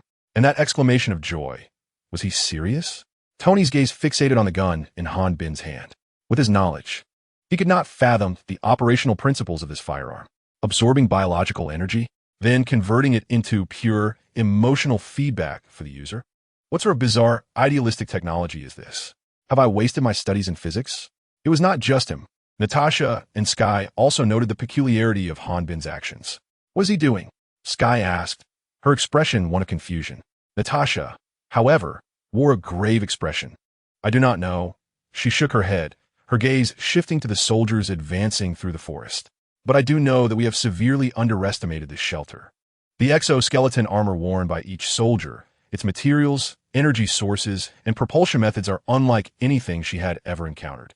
The seamless black armor is clearly of exorbitant cost. This equipment, if placed on the black market, Natasha murmured, would fetch at least $1 million, if not more, and yet it may have no market at all. Sky gasped sharply. $1 million? Per individual? There are at least a company's worth of soldiers here, over 100 in total. The value of just the individual gear exceeds hundreds of millions.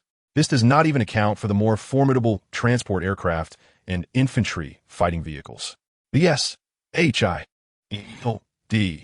must be quite affluent, yet in comparison to this shelter, it appears almost like a mere faction of beggars. To sustain such a formidable force, an immense investment of manpower, resources, financial capital, and substantial technological support is required. A tremor laced Natasha's voice as she contemplated the astronomical figures involved. She struggled to fathom the nature of an organization possessing such terrifying power. Why, she wondered, does it choose to remain shrouded in the shadows of the world? What could its purpose be?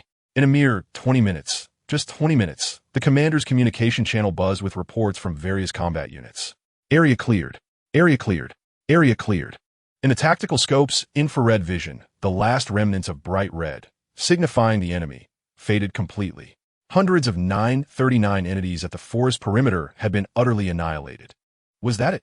Tony observed the soldiers retreating from the woods to regroup at the facility, his disbelief palpable. Hundreds of fearless monsters had been so effortlessly dispatched. He recalled his own previous plight, feeling a flush of embarrassment wash over him. How could the disparity between individuals be so vast? However, he soon realized that matters were not as straightforward as he had presumed. Though the soldiers had sheathed their weapons, they had not relaxed their combat stances. They remained on high alert, their firearms trained outward, vigilantly scanning their surroundings.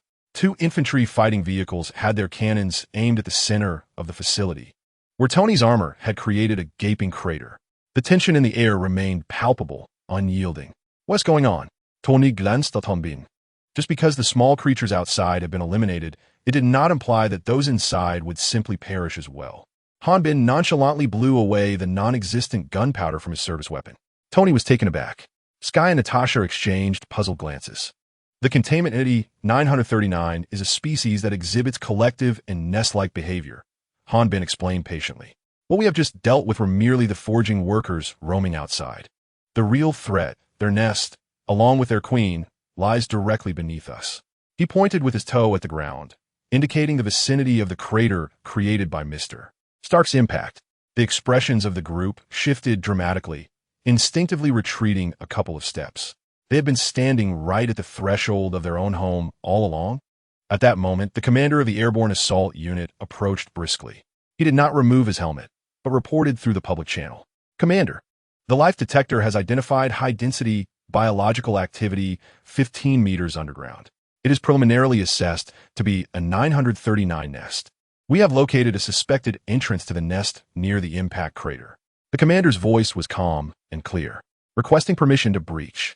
Hanbin nodded, gazing into the abyssal pit with nary a hint of trepidation, but rather a flicker of exhilaration. It was time to recharge the service weapon, prepared for the descent.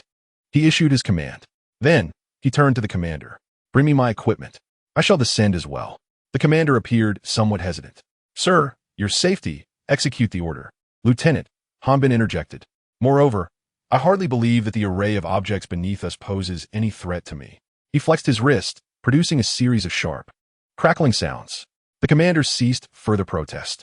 Understood, he responded, turning to make the necessary preparations. Natasha and Sky exchanged glances, both reflecting mutual astonishment. Was the commander truly intending to venture into the lair of monsters? Had he lost his mind? Tony also found the situation rather absurd. Hey, I must say, my friend, he could not help but interject. You are the commander.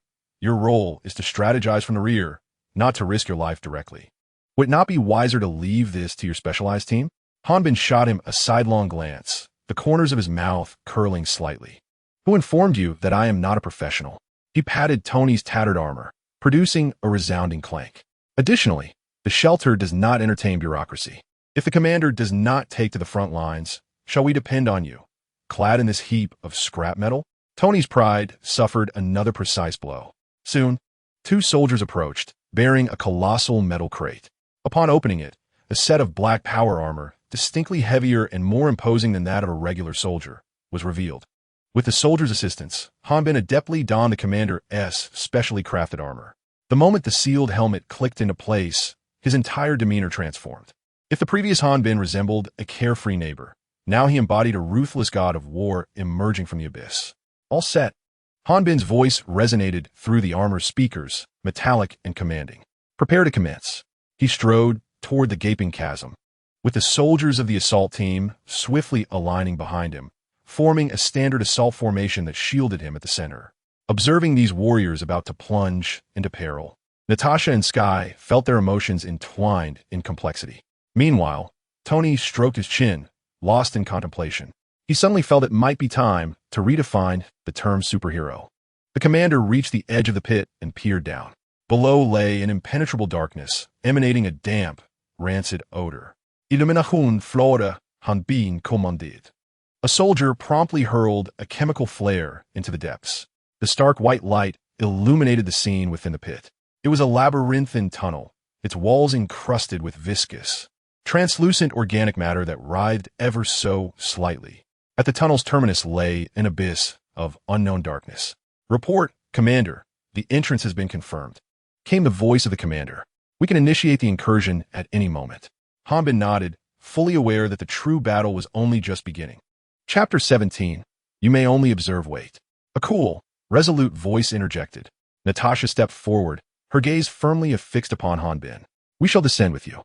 Sky followed closely, albeit with a hint of trepidation etched upon his face. Indeed, more hands mean greater strength. Tony Stark approached, having just retracted the visor of his armor, revealing a countenance marked by defiance. Though my armor may be slightly damaged, it is more than adequate for dealing with minor adversaries. He gestured to the arc reactor embedded in his chest. My energy cannon is far superior to your rifles.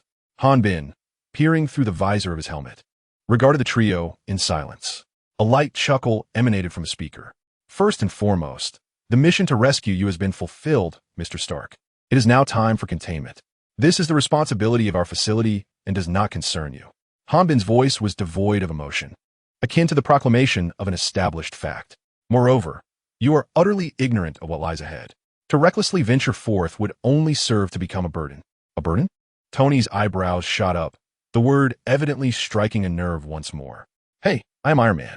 You are not. Hanbin interjected decisively, his tone brooking no dissent. At least, not at this moment. He extended a finger, clad in black armor, and pointed at the battered chest plate of Tony's suit. You are merely a civilian in need of protection. Tony opened his mouth to retort, yet found himself at a loss for words. He was indeed the one who had been rescued. Furthermore, the professionalism and discipline exhibited by this man and his unit far surpassed any special forces he had ever encountered. Natasha furrowed her brow and stepped forward. Commander Han, we possess extensive experience in managing anomalous incidents. We are professionals. I am aware, Hanbin acknowledged with a nod. The elite agents of S.H.I.E.L.D, Black Widow, and the genius hacker Sky. I reviewed your files prior to my departure. He shifted the conversation's course. However, this is not within your jurisdiction. The containment facility addresses containment matters, while S.H.I.E.L.D handles superhuman affairs. This is a rule long established between us. He paused, seemingly allowing them time to process his words. Let us proceed this way. My assault team will descend as the vanguard to clear the path. Your reserves and ours stand ready on the ground. Should we, if I may say, fail or lose contact, the task of clearing the area will fall upon you. This is my utmost concession. Natasha and Sky exchanged a glance, falling silent. Hanbin's proposal was both reasonable and principled, providing them with an honorable way out. They could find no justification to persist further. Observing the silent yet resolute soldiers, witnessing their unwavering readiness to follow their commander into the unknown abyss, an indescribable shock surged within Natasha and Sky. In their understanding, obedience to orders was a soldier's sacred duty. Yet, in front of them stood a battalion whose eyes reflected neither coercion nor fear, but rather an almost fervent loyalty and sense of mission. Suddenly, Natasha recalled an ancient Chinese phrase, sacrifice oneself for righteousness. This group seemed to epitomize that very sentiment. Tony ceased to argue, simply watching Han Bin as he issued commands. The soldiers promptly began inspecting their equipment and adjusting their ropes, the atmosphere solemn and efficient. It dawned on him that this was not merely a job or a mission. It was a belief, a conviction deeply rooted in their very beings, an unwavering resolve to achieve their purpose at all costs. Shelter, protection, control. Tony instinctively murmured these three words. Initially, they had seemed like hollow slogans, but now, gazing at Han Bin and his soldiers, he suddenly felt the weight of those 6 words bearing down with gravity. What did you say? Han Bin seemed to have caught his whisper and turned his head. Nothing. Tony shook his head, his expression unusually grave. I just think your funding may be insufficient. He gestured towards his soldiers' gear. Although it appeared impressive, there was room for refinement in the details, such as the energy systems, material strength, and human-machine interaction. Get to the point. Han Bin interrupted his technical discourse. Taking a deep breath, Tony looked earnestly at Han Bin. Stark Industries can offer you unlimited sponsorship. I have but one request. Speak. Please grant me partial access to your technology. A spark of genius flickered in Tony's eyes. I am particularly interested in your powered armor and spatial technology. Han Bin remained silent for a moment before his voice resonated through the speaker.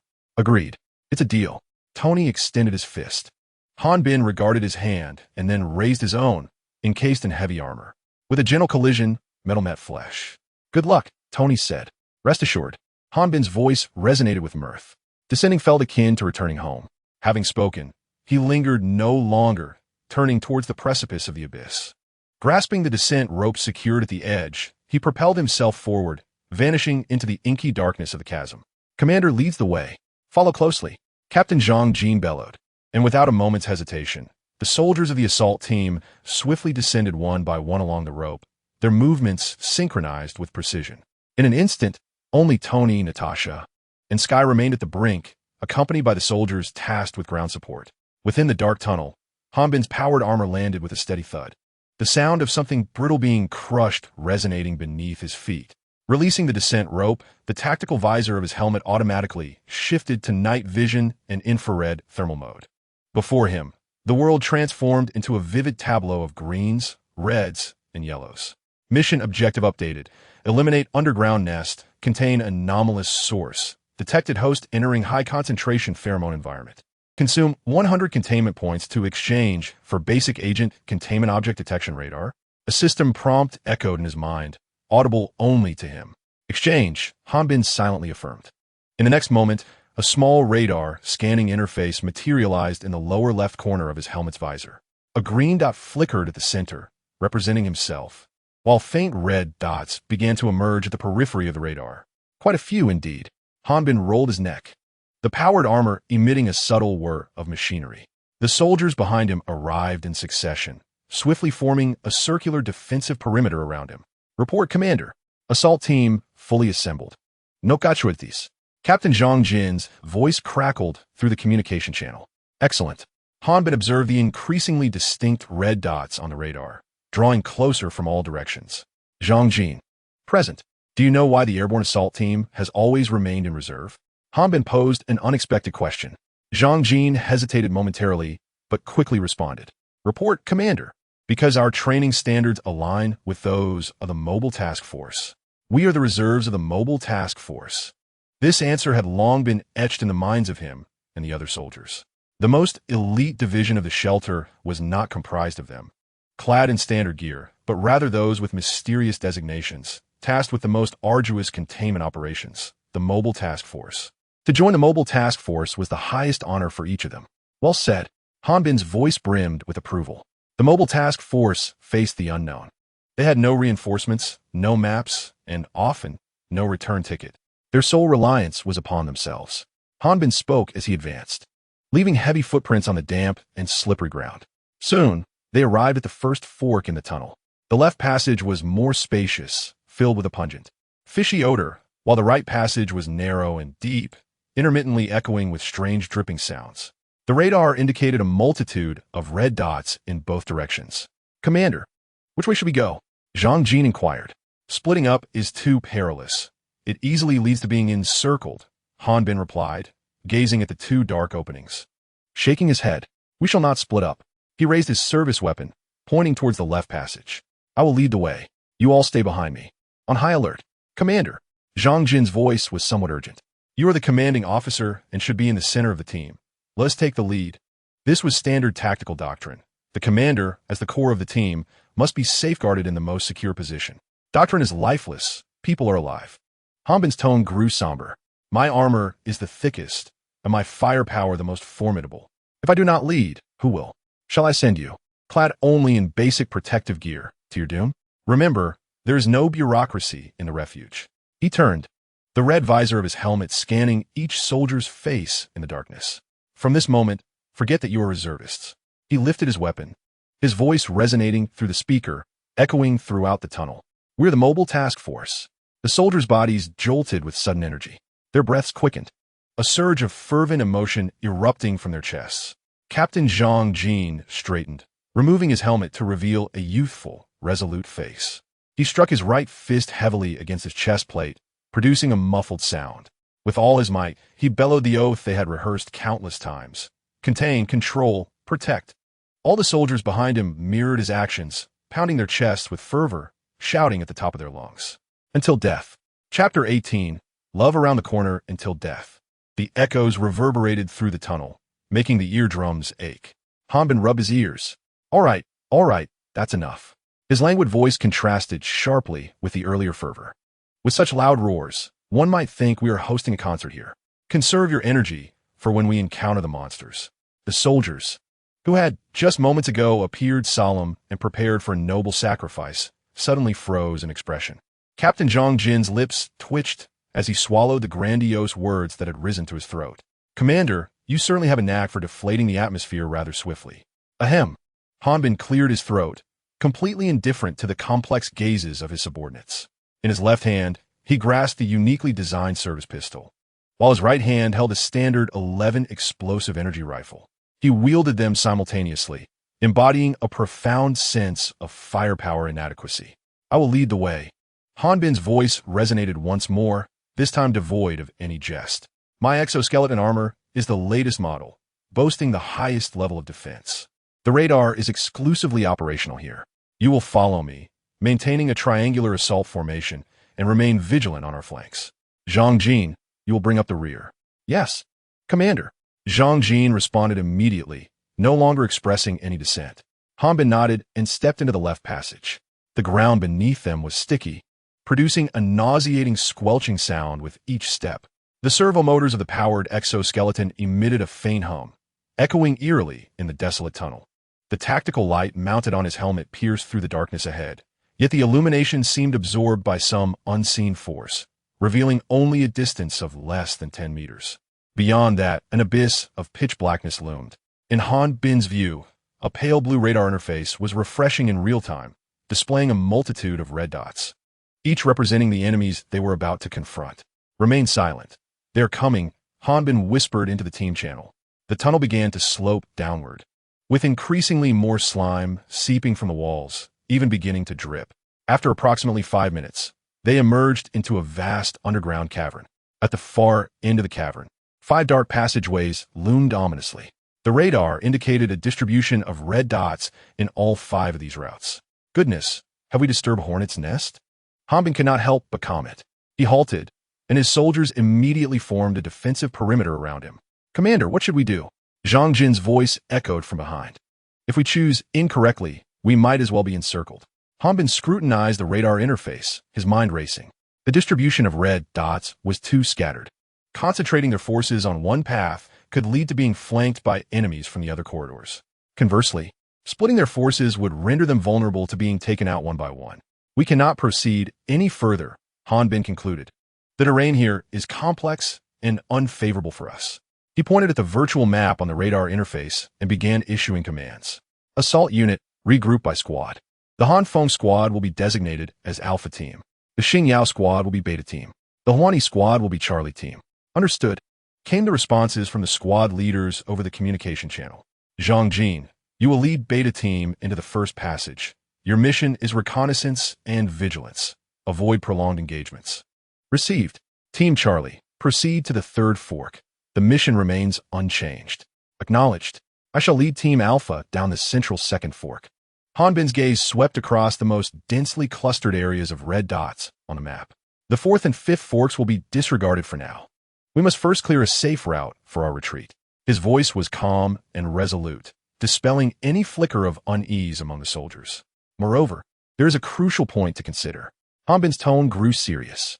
According to the sporadic records in the database, the entity designated as 939 possesses nearly no vision, but has extraordinarily acute hearing and olfactory senses.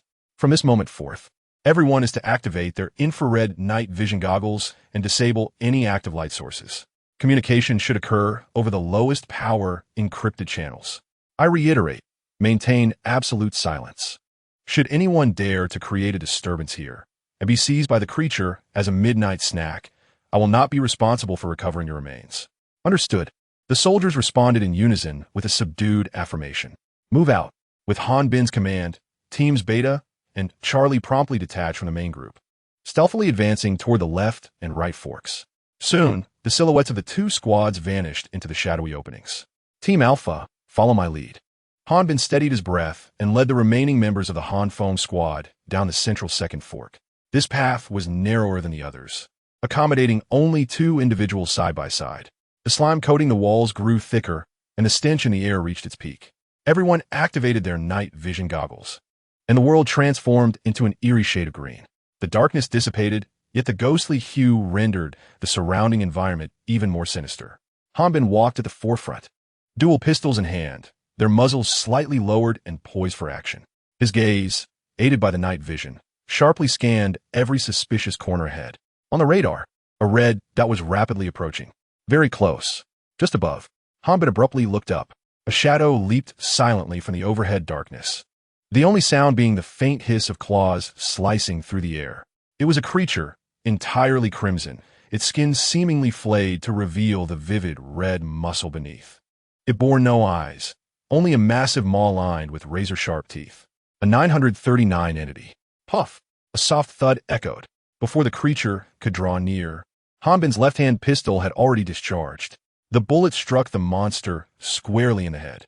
The 939 entity froze instantly, then fell helplessly from the air, landing on the ground and twitching a couple of times before lying still. The entire sequence transpired in a flash, leaving the Alpha Team soldiers trailing behind, momentarily stunned. Wow, love at first sight, huh? Hanbin whistled, his tone lighthearted. Is this all there is to it? He stepped forward and lightly kicked the lifeless body with his toes. Just then, the service weapon in his hand emitted a faint buzzing sound. The once dim blue patterns on the firearm now radiated a brilliant glow, as if absorbing something. The deceased, 939 specimen was visibly withering away at an alarming rate. Streams of energy poured from the corpse, entirely consumed by the service weapon. High-purity biological energy detected. Absorption initiated, absorption complete. Service weapon module unlocked. Charged energy shot mode. A series of notification messages materialized on Hanbin's tactical visor. Can slaying monsters also level up and yield loot? Hanbin raised an eyebrow, feeling as if he had stumbled upon a new realm. Perhaps this endeavor was not as dire as it seemed. Suddenly, as he was exploring the new functionality, a crackling noise erupted from the encrypted communication channel. It was Beta Team's frequency. Beta Team, respond if you can hear. Zhang Jin's urgent voice penetrated the static. This is Beta 2. A scream cut through the transmission, abruptly silencing it. Hanbin's smile vanished in an instant. Zhang Jin, what is happening? Report, Commander. We are under ambush. These creatures can scale walls. They are hiding in the crevices of the rock face to launch surprise attacks. Zhang Jin's voice was breathless. We have lost one team member. Almost simultaneously, Charlie Team's channel blared an emergency call. Charlie Team, calling command. We are encountering a large number of enemies. Repeat, a large number of enemies. They are using the terrain to ambush us. We are split up. Charlie 3 is down. 5 and 6 are severely injured. Requesting support. Requesting. The communication was abruptly severed. Hanbin's expression darkened. On the radar interface, several green life signals representing Charlie Team flickered out. 3 extinguished in an instant, while 2 shifted to indicate severe injuries. They had been inside for less than 10 minutes, and casualty reports were already flooding in. These 939 specimens were far more cunning than described in the intel. They had evolved beyond mere instinctual beasts, now employing their environment for organized ambushes. Damn it, Hanbin muttered under his breath. He realized the worst-case scenario had unfolded. Alpha Team, be advised, the enemy is more intelligent than anticipated. His voice conveyed urgency through the channel to his comrades behind him. Alternate cover, watch above and below. Proceed slowly. The atmosphere within the team grew tense, everyone gripping their weapons tightly, nerves on high alert. Ahead, the passage widened, as they seemed to have exited the narrow side route and entered a grander cavern. Strange scraping sounds resonated from all directions. On Hanbin's radar, 7 or 8 red dots illuminated simultaneously, rapidly approaching from various directions. An enemy attack. He raised his dual pistols in response. Through the night vision goggles, 7 or 8 blood-red, 939 creatures surged forth from the shadows of the cave walls, emerging from fissures in the ground and darting out from behind stalactites overhead. They emitted sharp, shrill cries as they lunged towards the squad from all sides. Open fire. The red energy beams from the explosive rifles instantly tore through the verdant surroundings. An Alpha Team soldier precisely aimed and shot, causing one of the advancing 939 to stumble. However, more 939 were now perilously close. Hanbin inhaled deeply, his service weapon trained on the 3 monsters charging directly at him.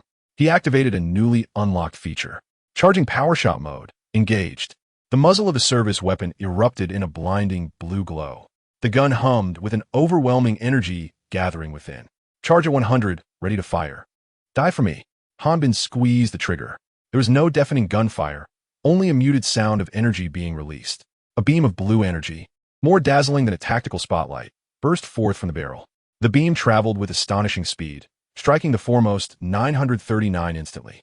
It effortlessly pierced through its resilient muscle tissue.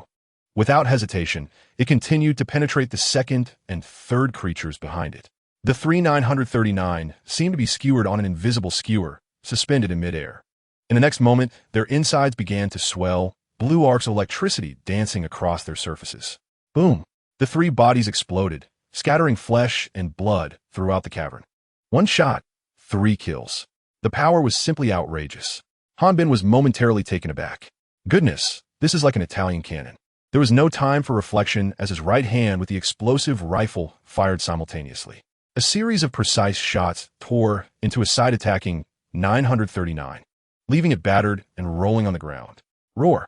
Just then, from the deepest part of the cave, a distinctly different roar resounded. The sound was filled with fury and savagery, shaking the entire cavern. The 939 matriarch. Upon hearing this roar, the previously hesitant 939 individuals instantly focused their hollow faces towards the depths of a nest, as if fueled by a surge of adrenaline, becoming even more frenzied. They launched into a relentless assault. Chapter 19, Successful Capture. That furious roar momentarily froze the air within the cavern. Following this, a more chaotic eruption ensued. All the 939 individuals received directives from the matriarch. Their attacks transformed into pure, unyielding desires for destruction, devoid of any hesitation or consideration for casualties. A solitary 939 offspring maneuvered past the frontal barrage of firepower. Emerging silently from the shadow of a rock, a foul stench assaulted Hanbin's cheek. The proximity was perilous. The explosive rifle could not be redirected in time. Hanbin's gaze sharpened, his body reacting instinctively, faster than thought itself. He released his right hand from the 11 and swiftly reached down, drawing forth a gleaming combat dagger from his tactical leg holster. Gripping it in reverse, he turned sideways and lowered his elbow. With a precise thrust, the dagger pierced through the gaping maw of the beast, penetrating deep into its brain. The creature's shriek was abruptly silenced as its massive form collided with Hanbin, who braced himself with his shoulder against the impact. The slick texture and heavy scent of blood enveloped him instantly. Roll! Hanbin commanded sharply, delivering a forceful kick to the creature's abdomen, sending the hefty corpse soaring away. He flicked the viscous fluid from the dagger before raising his eyes to behold the scene deep within the cavern. In a single glance, his pupils constricted sharply. The space before him opened up to reveal a colossal nest, the size of a football field. The ground was teeming with hundreds of writhing 939 offspring, their numbers far exceeding the earlier radar detection. Among these monsters lay countless human skeletons, their forms twisted, rib cages brutally torn open, serving as grotesque nurseries.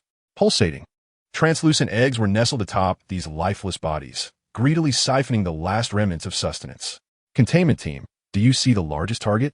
Hanbin's voice, tinged with suppressed fury, calmly transmitted through the tactical channel. Yes, Commander, a steady voice responded. It is the matriarch. Priority is to control it. Understood. The voice of the containment team's leader came through the channel. Prepare, target the largest individual directly ahead. Fire. With the command. A rocket propelled with a tail flame screamed forth from the rear of the unit. This was not a high-explosive warhead, but a specially designed tranquilizer rocket intended for capture. The rocket struck true, hitting the massive matriarch, which lay in the deepest recesses of the nest. A cry of profound agony erupted from the matriarch. Its size was several times greater than that of the offspring, its skin a dark purple, laced with pulsating veins. The tranquilizer warhead detonated upon its surface, releasing a high concentration of neuroinhibitors instantaneously. However, rather than pacifying it, the injection ignited its ferocity. The pain and drug-induced frenzy muddled the matriarch's mental commands, sending the offspring into a complete frenzy.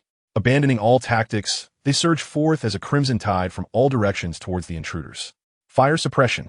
Hold the line. Captain Zhang Jin shouted hoarsely. The crimson beams from the energy rifles wove a lethal web, as countless 939s were struck down and torn apart. Yet their numbers were overwhelming. For every one that fell, 3 more took its place. A soldier from the containment team was pinned to the ground by 939 that lunged from above. Before his comrades could come to his aid, 3 or 4 more monsters surged forward. Their screams were swiftly drowned out by the horrific sounds of flesh being torn apart. The communications channel was a cacophony of heartbeat monitors blaring and soldiers' furious cries of anguish. The containment team, positioned relatively further back, consisted of specialists rather than frontline fighters, and they quickly became the most vulnerable link. They could not hold out any longer. There were too many of them. Help! My leg! Team leader. The containment line was on the brink of collapse after the first wave of assault. All injured, rallied towards Alpha Team. The team leader commanded loudly. His energy rifle barrel glowing red-hot. A 939 breached his defenses, sinking its teeth into his shoulder, the immense force dragging him to the ground. Curse it! The leader glanced at his wound, blood gushing forth, then at the 7 or 8 monsters closing in around him. A flicker of resolve flashed in his eyes. He relinquished his rifle and retrieved a high-explosive grenade from his waist. For the shelter, he murmured, then pressed the activation button with fervor. No! Nearby, Hanbin witnessed this scene, unleashing a roar of fury. Boom! A violent explosion erupted behind the ranks, the orange flames instantly engulfing the leader and all the monsters surrounding him. The shockwave knocked several nearby soldiers to the ground. The thunderous sound of the explosion echoed through the cavern. This tragic self-detonation bought precious seconds for the precarious defense. Hanbin's eyes turned red. This could not continue. In a conventional positional battle, they would be methodically worn down here. Zhang Jin. Hanbin's voice was hoarse yet resolute. Here, Xingyao and Huani teams. Form a circular defense on the spot to cover us. Yes. Alpha team, charge with me. Hanbin no longer hesitated and issued the command to advance. Charge. Brother Bin. This. Zhang Jin hesitated. Rushing out now meant diving into a horde of monsters and courting death. Execute the order. The containment team's objective is correct. We must eliminate the core first. He shouted, removing 2 specialized grenades from his tactical vest. One was a white phosphorus grenade, the other a cryogenic grenade. Next, he tossed the cryogenic grenade to a nearby Alpha team member. On my mark, 3, 2, 1, throw. The 2 grenades were hurled simultaneously, tracing parabolic arcs through the air before landing amidst the densest cluster of monsters. Bang! The white phosphorus grenade detonated, scattering countless burning particles that clung to the bodies of the 939s, igniting them in a fierce blaze. The acrid stench and piercing shrieks reverberated throughout the cavern. Meanwhile, the cryogenic grenade unleashed a vast expanse of icy air, causing the temperature to plummet to over 100 degrees below zero. The few 939s enveloped in this frigid blast were instantaneously frozen into ice sculptures, maintaining their forward lunging stance, only to be shattered by their oncoming comrades. Flames and frost carved a brief passage through the tide of monstrosities. Now is the moment. Charge! Hanbin spearheaded the advance, rifle in hand. The members of Team Alpha closely followed, plunging deeper into the lair. They passed the site where the leader of the containment team had self-detonated, leaving behind only a charred pit and scattered remnants of limbs. Hanbin's gaze swept across the ground, spotting the abandoned 10 tranquilizer rocket launcher. Without a moment's hesitation, he bent down to retrieve it, hoisting it onto his shoulder. "Cover me." 3 seconds, he bellowed. The Alpha team members immediately formed a mobile defensive perimeter around him, unleashing a torrent of firepower in all directions. Hanbin knelt on one knee, peering through the scope, swiftly locking onto the mother entity. Still sluggish from the effects of the first tranquilizer, the tail fin of the initial rocket was still embedded within its body. "Give me another shot," he roared as he squeezed the trigger. The rocket, trailing flames, soared forth once more.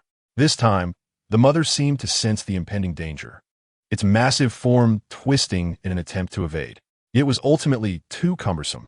The rocket struck true, detonating upon impact with its abdomen. A howl erupted from the mother, more anguished than any before. The double dose of tranquilizer began to take effect, visibly slowing and stiffening its movements. Seeing this, Hanbin's heart leapt with hope. There was a chance. However, the mother's anguished cries ignited a frenzy among the individual entities, intensifying their assault. They appeared to lose all reason, completely disregarding the distant firepower from the Xingyao and Huanying teams, charging madly at the forefront, where Team Alpha stood. The pressure once again bore down upon Hanbin and his comrades.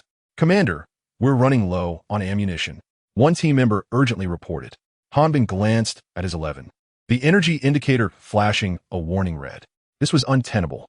His gaze swept the battlefield once more, landing on the fallen member of the containment team nearby. Beside this individual lay an oddly shaped weapon. It was not an explosive rifle. It was more compact, with 3 parallel launch tubes at the muzzle. An electric gun, a non-lethal weapon used by the containment team to subdue dangerous creatures. A bold plan instantly took shape in Hanbin's mind. "Alpha team, converge on me and provide alternating cover. Target that electric stun gun." Hanbin issued new orders. The remaining 7 or 8 members of Alpha team immediately understood, using their last remaining ammunition to carve a path through the swarm of monsters, escorting Hanbin to the side of the fallen comrade. Hanbin picked up the heavy stun gun. The energy gauge read 95. It was still operational. "Brother Bin, will this thing work?" One of the team members gasped. "Whether it works or not, we shall see," Hanbin replied, pulling back the gun's bolt, and azure electricity flickered to life in the 3 launch tubes. "How does this thing work?" He quickly scanned the instructions on the gun's body. High-energy electrified darts, effective range 50 meters, capable of penetrating medium-thickness biological exoskeletons. That would suffice. At that moment, the 939 mother creature, weakened by 2 tranquilizer rockets, was swaying precariously. Yet its remaining instincts compelled it to retreat deeper into a vast opening of its lair. It sought to escape. If it managed to slip into those intricate passages, capturing it again would prove exceedingly difficult. "We cannot let it escape," Hanbin shouted. "Everyone, clear a line of fire for me." Yes, all surviving soldiers, including the defending teams of Xingyao and Huani, unleashed their remaining firepower upon the 939 offspring obstructing Hanbin's path to the mother creature. Red energy beams intertwined, creating a deluge of light. A brief passageway, paved with flesh and blood, materialized once more. Hanbin took a deep breath and raised the stun gun in his hand. His arm trembled slightly from the continuous battle, yet his stance remained as steady as a rock. He aimed at the massive, slowly moving silhouette of the mother creature. Now, he squeezed the trigger. A low hum emanated, devoid of explosion, only the high-pitched buzz of electric current. 3 darts, glowing with blue electricity, shot forth from the gun's muzzle in a triangular formation. The speed of the darts was astonishing, leaving 3 blue afterimages in their wake. In the next moment, the darts accurately pierced the thick skin of the mother creature's back. ZZZZT. High-voltage electricity surged forth instantly. Blue arcs of electricity danced wildly across the mother creature's vast body, crackling with explosive sounds. Roar. The enormous body of the mother creature abruptly stiffened, emitting a mournful cry. It convulsed violently, its muscles spasming uncontrollably. Blue lightning even spilled from its mouth, nostrils, and wounds. Ultimately, it could no longer withstand the onslaught, and its heavy body crashed to the ground. The entire cavern trembled in response. The mother creature was subdued. With the fall of the mother creature, the once frenzied 939 offspring appeared to have their very souls siphoned away in an instant. Their movements froze. The hollow faces, lost in bewilderment, turned aimlessly, devoid of unified command, reverting to their primal instincts as feral beasts. An opportunity. Hanbin discarded the depleted stun gun and seized the 11 once more. Switch to auxiliary power. Free fire. Clear out these wretches. A resounding roar erupted from the soldiers who had survived the chaos, channeling all their rage and sorrow into the triggers. The disoriented individuals, stripped of leadership, posed no lethal threat before the well-trained special forces. The conflict devolved into a one-sided purge. 30 minutes later, silence finally enveloped the cavern. The acrid scent of blood mingled with the odor of ozone, thick and suffocating. The ground was strewn with the corpses of monsters and spent shell casings, while the walls bore the charred marks of explosions and energy beams. The battle had concluded. Assess the casualties. Hanbin's voice resonated in the stillness of the cavern. Soon, Captain Zhang Jin approached with a solemn expression. Commander, we have lost 21 men. 34 are severely injured, and the rest sustained varying degrees of minor injuries. 130 soldiers had entered the lair, only to witness 1/5 of their number fall in an instant. Hanbin fell silent, gazing at the soldiers who lay on the ground or leaned against the walls, drenched in blood and gasping for breath. He glanced at his comrades nearby, carefully retrieving the bodies of the fallen, draping them with the flag of their refuge. All those who remained, standing spontaneously, halted their actions, standing tall and saluting their sacrificed brethren. There were no slogans, no words, only a profound and heavy silence of respect. At the entrance to the lair, when the 939 mother body, securely bound by a specially crafted alloy net and electromagnetic restrainer, was transported out on a heavy floating platform, Tony, Natasha, and Sky, who awaited outside, beheld a sight they would never forget. They witnessed the enormous creature, still twitching slightly, a grotesque manifestation of nightmares. They also saw the soldiers emerging from the cave, bloodied and weary, some even supporting each other to walk. Most hauntingly, they observed the 21 cold bodies, draped in flags, being silently carried away. The brutal reality of war unfolded before their eyes. Chapter 20. The freebie base Hanbin lowered his arm, concluding the salute. He inhaled deeply. Each fallen soldier represented a vibrant life, a son, a husband, a father. Now, they had become mere cold numbers beneath a flag. Hanbin's fist clenched quietly in a corner unnoticed. At that moment, a blue light curtain, visible only to him, abruptly unfolded before his eyes. No, 939, containment difficulty. Containment task completed, task evaluation, perfect level 1. Task reward, 10,000 points of reality granted, special event triggered, Iron Man's reverence, additional reward, 10,000 points of reality granted, task reward. Level 6 agent standard training, one-time assimilation. Task reward, special abilities of olfactory perception and extraordinary hearing granted. A cascade of system notifications flooded the screen. Akin to a waterfall, Hanbin gazed at the two glaring words, perfect. For a fleeting moment, his mind went blank. Perfect? He instinctively questioned in his heart. 21 lives lost, 34 severely injured. How can this be termed as perfect? System, come forth and elucidate this for me. Have you grossly misinterpreted the notion of perfection? The motionless tone of the system reverberated in his mind. According to Comprehensive Combat Power Assessment, a single entity of Subject 939 is capable of annihilating a fully equipped conventional infantry squad within 5 minutes. During this operation, a total of 519 entities of Subject 939 were eliminated, successfully containing one mother entity. Based on simulation analysis, had this containment operation failed, Subject 939 would have breached the isolation zone, with an estimated civilian casualty of at least 1 million in the Shanqing area within 72 hours. At the cost of 56 casualties, 21 deceased, a disaster of catastrophic proportions was averted, successfully containing a K-class project, thus deemed as a perfect Level 1 evaluation. The system's explanation felt like a bucket of ice water poured over Hanbin's head. The fury within him was swiftly replaced by a deeper, more profound sense of helplessness. Indeed, this is the nature of the containment facility. This is their mission, to exchange the sacrifices of a few for the survival of the many. Cold, cruel, yet undeniably just. Hanbin closed his eyes, and when he opened them again, the sorrow in his gaze had been suppressed to its deepest recesses. He refocused his attention on the rewards. 20,000 points of reality, a substantial sum. Level 6 agent training, a remarkable boon that would directly enhance his capabilities. Plus, 2 special abilities. Olfactory perception. Your sense of smell will be significantly heightened, allowing you to discern and memorize over 100,000 distinct odors and track targets through scent. Extraordinary hearing. Your auditory range and precision will be greatly enhanced, enabling you to detect infrasound and ultrasound and accurately distinguish specific sounds amidst cacophonous surroundings. With a mere thought, the world transformed before him. He could perceive the scent of dust in the air, the antiseptic aroma emanating from the distant medic. He could even differentiate the subtle nuances of sweat upon various soldiers. A distant, low-frequency hum of a generator resonated in his ears, accompanied by the subdued breaths of the soldiers and the steady approach of footsteps, soft yet resolute. It was Tony Stark. Hanbin turned to find Tony striding towards him, clad in a pristine combat suit. Though his complexion remained pallid, his gaze had regained its characteristic sharpness and astuteness. Hanbin, Tony halted before him. May I have a few minutes of your time? His eyes flickered over to the nearby bodies draped in flags, a complex emotion briefly surfacing before being swiftly concealed. Speak. Mr. Stark, Hanbin nodded. I've heard you are returning to the base, Tony stated directly. Unfortunately, my next destination is S.H.I.E.L.D. I believe our paths may align. Hanbin raised an eyebrow, instantly grasping Tony's implication.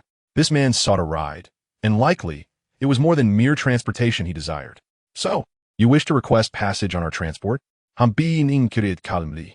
Indeed, Tony acknowledged candidly. Of course, I wouldn't ride for free. He flashed a quintessential Stark Industries executive smile. I believe we could discuss matters of sponsorship. Stark Industries has always been interested in organizations like yours, dedicated to maintaining world peace.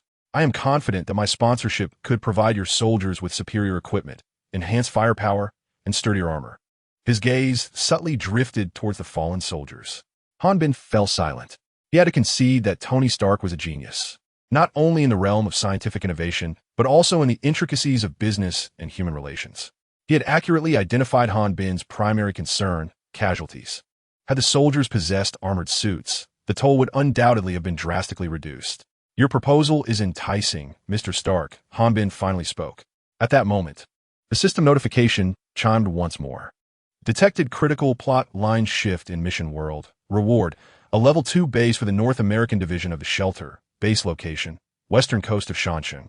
Paradise Island, base configuration, standard underground containment facility, expandable, 3-story above-ground structure, biological research institute, materials science laboratory, a small cold fusion nuclear power station, military airport and port, basic personnel configuration, 100 scientists, 500 engineers, 800 security personnel, level 4 standard, 1,200 logistics personnel, air and naval ground support and basic combat personnel. All facilities and personnel will be deployed within 24 hours. Hanbin's pupils dilated sharply. A level 2 base? Is it truly a lavish version complete with a nuclear power station and an airport? Are they directly gifting a base? Hanbin felt as though his breath had momentarily halted. He had been contemplating how to extract a bit more advantage from Tony to upgrade his humble outpost. Yet, the system unexpectedly bestowed upon him a seaside villa? No, this was not merely a villa. It was akin to a miniature city. The name Paradise Island sounded vaguely familiar. Never mind, that is of little consequence. What truly matters is that he now has a home in S.H.I.E.L.D., a remarkably luxurious one at that. Hanbin's petty scheming was instantly shattered by this unexpected windfall. Poor Tony, who hoped to leverage sponsorship for collaborative bargaining. Little did he know that his most significant asset had long been appropriated by the system. It appears you have reached a decision? Tony astutely observed the change in Hanbin's demeanor. Indeed, Hanbin suppressed his overwhelming elation, regaining his composure. I am, in principle, in agreement with your proposal. However, before we delve into the specifics of sponsorship, I would appreciate it if you could first fulfill your promise. Tony paused in confusion. My promise? Yes, Hanbin affirmed. You previously mentioned that you would provide us with the technology to manufacture the arc reactor. Realization dawned upon Tony, who then broke into a smile. Of course, no problem. The technical documents are in my estate. Once we return to S.H.I.E.L.D., I can provide them to you at any time. Excellent. Hanbin nodded. Upsharbing, Han Beans Readinas. Tony felt a sense of relief, yet another thought crossed his mind, causing his smile to wane. Commander, I have another request. His tone turned serious. I wish to know if Ethan Jansen managed to escape. Tony's voice was somewhat hoarse. He had witnessed Ethan charge towards the enemy to protect him. Though his hopes were dim, he needed to know the outcome. Han Bin regarded him, noticing for the first time the sincerity etched upon Tony Stark's face. This genius, who usually cloaked himself in cynicism, had finally revealed a tender aspect of his nature. I will dispatch a search throughout the entire area, Han Bin promised. Regardless of life or death, I will provide you with an answer. Thank you, Tony replied earnestly. He composed himself, reverting to his business demeanor, and presented one final request. One last question, Commander. I'm quite curious about your base. Might I have the honor of visiting it? Han Bin observed the glimmer of curiosity and inquiry in Tony's eyes and smiled. A visit? Certainly. It is precisely the opportunity for you, our esteemed future benefactor, to glimpse merely the tip of the iceberg that is our shelter. It shall also enlighten you regarding the magnitude of the noble cause in which you are investing. Han Bin extended his hand. Of course, Mr. Stark. Our shelter's transport is always at your service. As for the search for Dr. Ethan, I will arrange it immediately. You are welcome to visit our base. Chapter 21. We need you inside the cabin of the Osprey Tiltrotor aircraft. The deafening roar threatened to rupture one's eardrums. Tony Stark leaned against the metallic wall, gazing through the window at the desolate expanse of the barren Gobi Desert, swiftly receding beneath them. Opposite him, Han Bin sat with his eyes closed, seemingly in a state of repose. Yet, the fingers resting on his lap were rhythmically tapping. His consciousness was immersed in the communication channels of the system at that moment. Commander, Area 3 has been thoroughly scanned, and no signs of life have been detected. Area 1 is currently under search. Area 2. Streams of information flowed by, causing Han Bin to furrow his brows slightly. Dr. Ethan had yet to be located. He opened his eyes and met Tony's concerned gaze. Han Bin offered him a reassuring look and then, through the built-in communicator of his combat helmet, issued new directives. Headquarters. This is Peregrine. Deploy a 44 Liberator to the target area to expand the search radius and conduct low-altitude reconnaissance. We must locate Dr. Ethan Jensen. Received. 44 is en route. With the orders dispatched, Han Bin felt a sense of relief wash over him. The reconnaissance capabilities of the 44 far surpassed those of the ground team they had currently dispatched. Just then, a golden system notification appeared before him without warning. Special event. Rescue in Afghanistan completed. Mission evaluation. Perfect. Mission rewards being processed. Reward 1. Vanguard-class armed gunship 1. Permanently assigned to Elysium base. Reward 2. Special relationship bond of brotherhood established. Tony Stark. Ethan Jensen. Reward 3. Base energy points 10,000. Han Bin's pupils dilated in astonishment. A Vanguard-class armed gunship, the aerial behemoth that had decimated terrorists in the valley. Leaving not a trace behind, permanently assigned? Han Bin felt his heart skip a beat. He struggled to suppress the smile that threatened to break free. Yet his slightly trembling fingertips betrayed him. This was a tremendous windfall. Not only had he rescued Tony, the future leading benefactor, but he had also acquired a super-armed gunship that surpassed the technology of this era by at least 50 years. Its combat prowess was incomparably superior to that of the 22 or 35. It was nothing short of a fortress of destruction soaring through the skies. With it, the air supremacy of the entire Shan City, nay, even the air supremacy of the entire West Coast, was firmly in his grasp. At that moment, Tony suddenly pointed out the porthole, his tone tinged with astonishment. What is that? Han Bin followed his gaze. There, completely black, far more futuristic and larger aircraft than the Osprey whizzed past them with an astonishingly smooth demeanor. It moved with such incredible speed that in the blink of an eye, it left their 22 far behind, transforming into a mere dot on the horizon. Throughout this entire process, the noise within the cabin did not change in the slightest. This indicated that the aircraft was flying at supersonic speeds without producing a sonic boom. Or rather, its propulsion method had entirely transcended the boundaries of current aviation theories. The 44 Liberator, a vertical takeoff and landing tactical transport aircraft. Han Bin's voice was calm, as if he were introducing an unremarkable means of transportation. It is of our own manufacture. Tony's mouth fell slightly agape, remaining that way for a considerable time. He was a genius. With just a glance, He could discern the terrifying technology behind that aircraft. The sleek aerodynamic design, the tranquility and speed achievable only through an anti-gravity engine.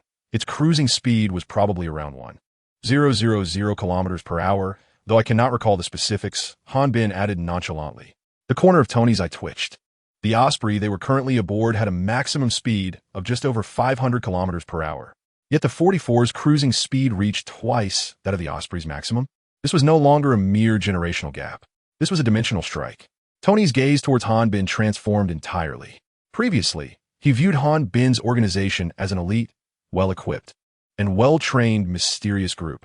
Now, it was evident that he had underestimated the scope of it. This was clearly a superpower-possessing technology that transcended the era. Han Bin observed Tony's astonishment with a concealed smile, for this was precisely the effect he desired. He was acutely aware of Tony Stark's worth. The Iron Man suit? That was merely the tip of the iceberg of what the genius mind of Tony Stark could manifest. In the original Marvel Universe, Tony's relentless pursuit of developing various models of armor stemmed fundamentally from his inner insecurities. The shrapnel in his chest, the circumstances of his parents' demise, the invasion of the Chitauri.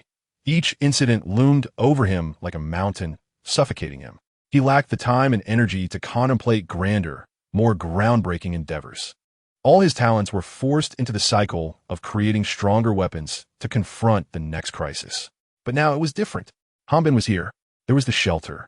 Dr. Ethan will undoubtedly be rescued, and the arc reactor nestled within his chest will soon be supplanted by a more secure and perfected biotechnological marvel.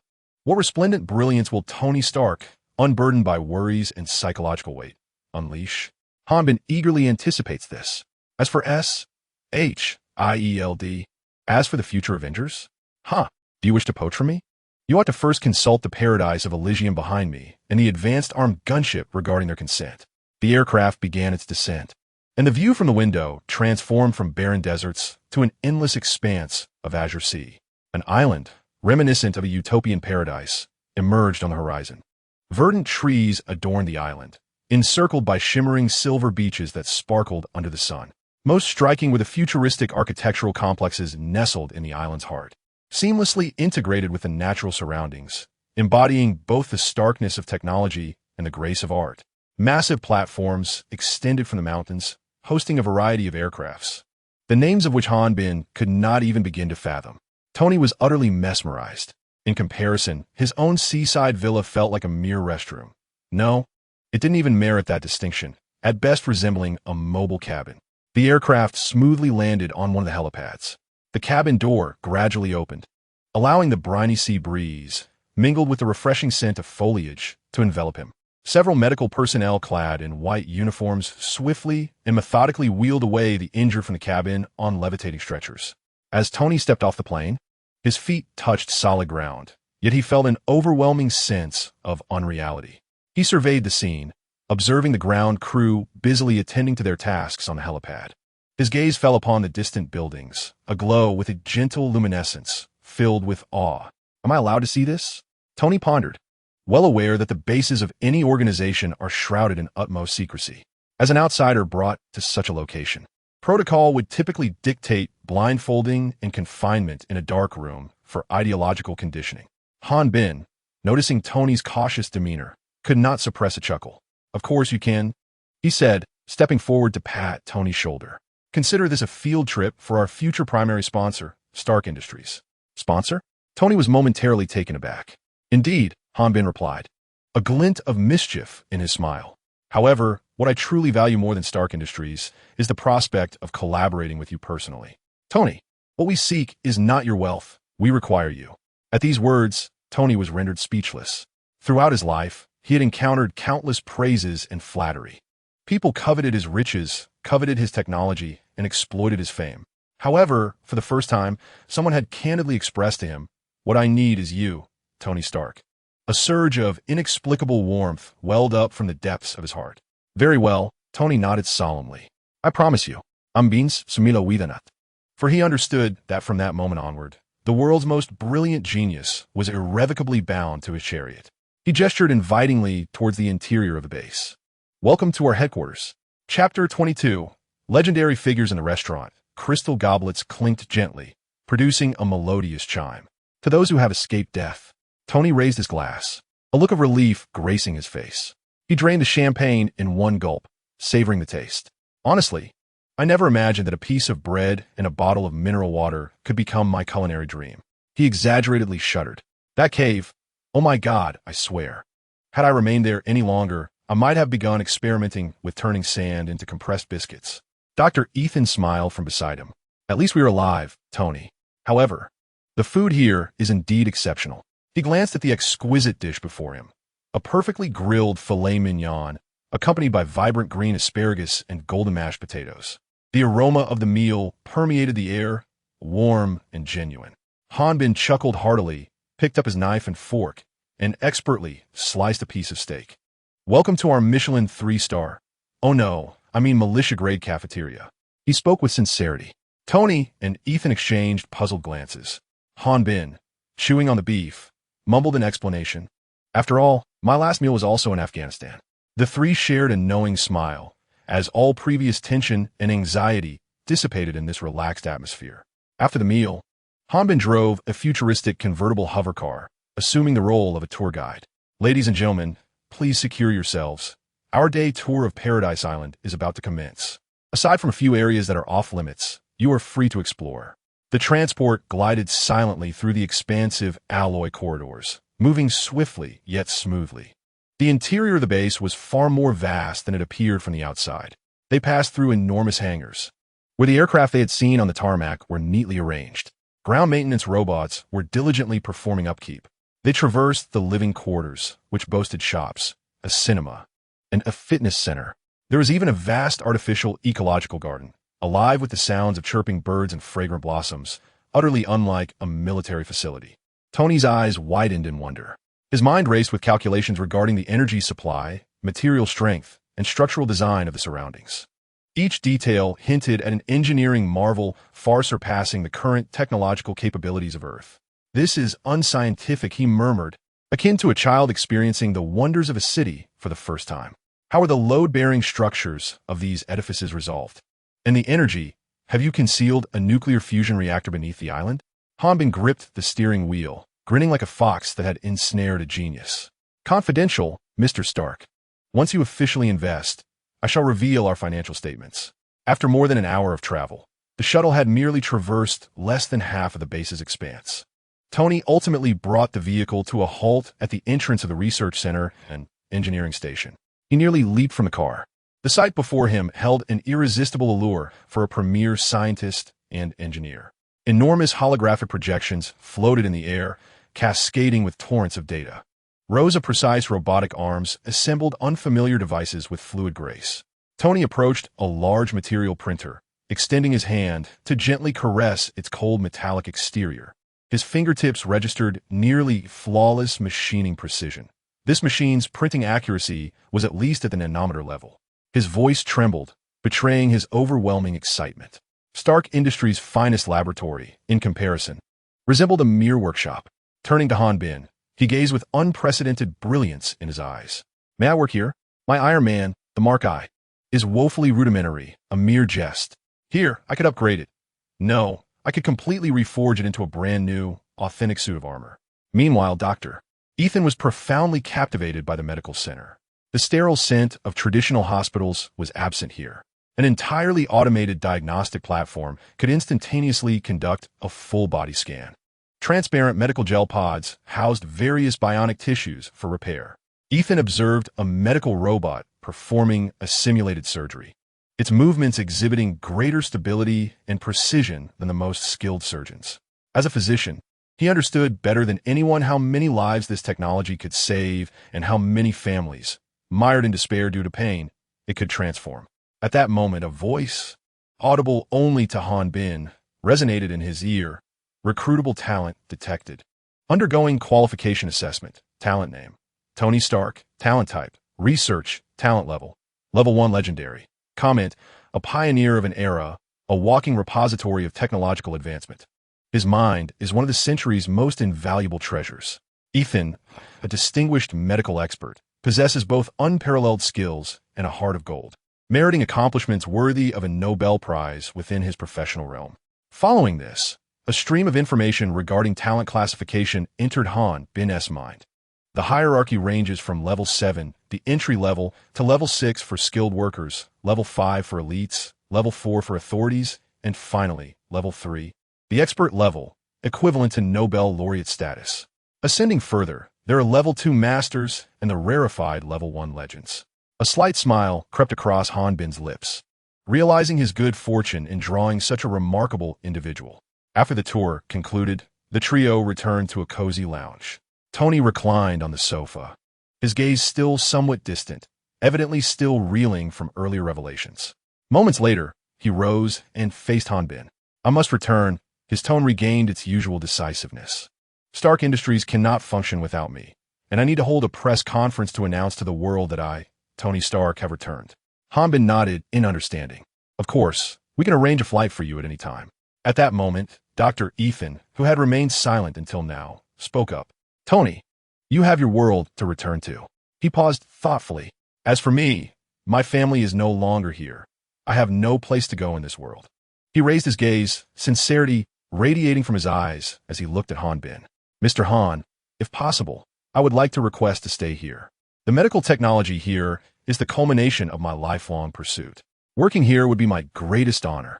Tony was taken aback. His mouth opened as if to respond, but it ultimately transformed into a sigh as he patted Ethan's shoulder. Han Bin regarded Ethan with a solemn nod. "Welcome aboard, Dr. Ethan." After bidding farewell to Tony, who needed to return and reorganize his world, Han Bin stood alone in the central control room of the base. Outside the vast floor-to-ceiling windows lay a breathtaking panorama where the sea met the sky. Before him, a colossal virtual screen illuminated, displaying the overall structure and functional modules of the base. Research Station unlocked, capable of analyzing contained objects to acquire their characteristics and principles. Engineering Station unlocked, can develop or reverse engineer relevant equipment based on data derived from the research station. Resource Notice. All research and engineering projects require the expenditure of realism for exchange. Han Bin's gaze traversed the personnel structure displayed on the screen. Dr. Ethan's profile had automatically filled the position of the medical center's head.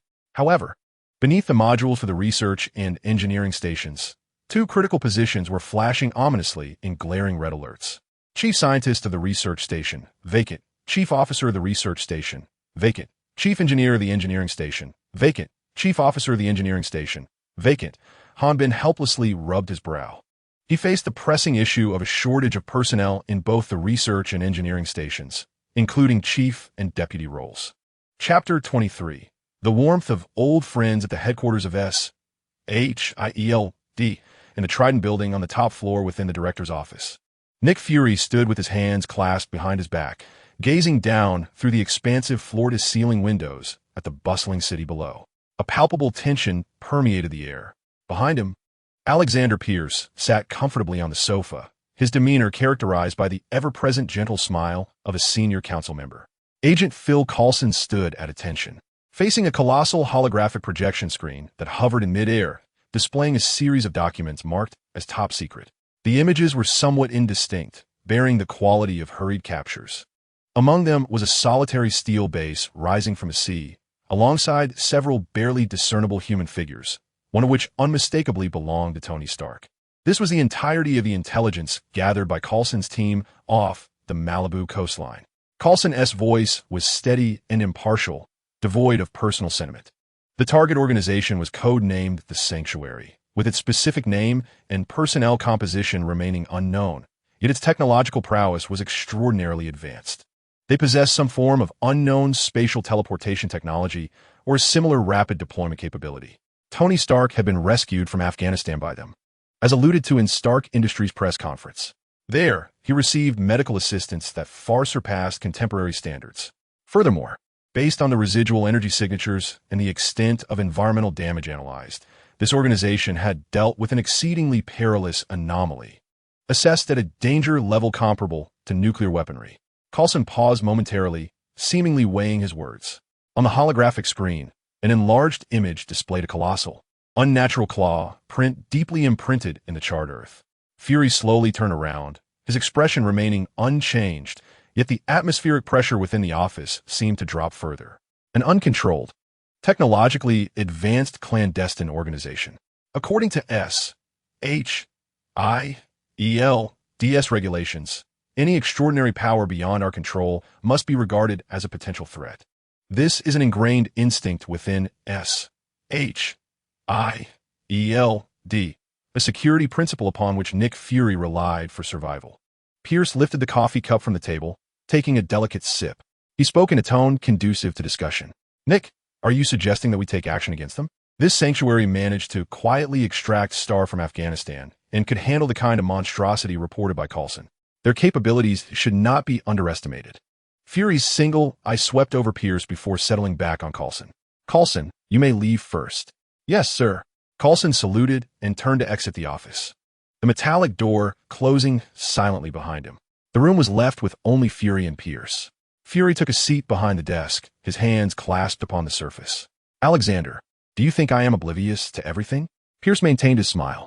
I am merely analyzing the possibilities. Nick, this organization is not called the Containment. Fury appeared to unveil a long-buried secret. Its official designation is the Federal Strategic Security Bureau. Pierce's hand holding the coffee cup hesitated slightly. Federal Strategic Security Bureau? A name I have never encountered. Of course, for its very existence is classified at the highest level. Fury leaned back in his chair, gazing up at the ceiling. Its history predates S.H.I.E.L.D., tracing back to a secret intelligence agency of the 19th century. It was only formally established post the Dark Moon Project in the 1960s. A ghost department, a legend that exists only in the deepest recesses of archives. Pierce set down his coffee cup, leaning forward slightly. Then, why has it suddenly emerged now? Because it has been activated. Fury's gaze sharpened once more. The initiation of this agency requires the highest authorization, known as Operation Order 51. There is but one condition for its activation. He paused, articulating each word. When the Federation faces a crisis capable of leading to annihilation. A profound silence enveloped the office. The gentle smile vanished from Pierce's face. He understood that Fury would not jest about such matters. Thus, his voice was somewhat hoarse. Are they allies? Yes, and no, Fury admitted. You might liken our relationship with theirs to that of the Navy and Army. We belong to a larger system, yet we are independent, even competing in certain domains. I cannot simply dispatch agents to neutralize them as I would with a civilian superhuman organization. A flicker of insight ignited in Pierce's eyes as he keenly grasped the crux of Fury's words. But you are not entirely at ease with them. Certainly. Fury's fingertips lightly tapped the desk, producing a rhythmic sound reminiscent of a countdown timer. They possess intelligence that eludes our understanding and technology we cannot fathom. They manage the creature known as the 939 throat beast. The destructive capacity of such a being is merely likened to a nuclear leak in Coulson's report. Yet, to me, its threat far surpasses that. Nuclear weapons at least fall within our realm of comprehension, whereas that entity embodies an unknown terror. Fury stood up and returned to the window. The most crucial point was that they had not shared any intelligence with us. This disparity in information made me quite uncomfortable.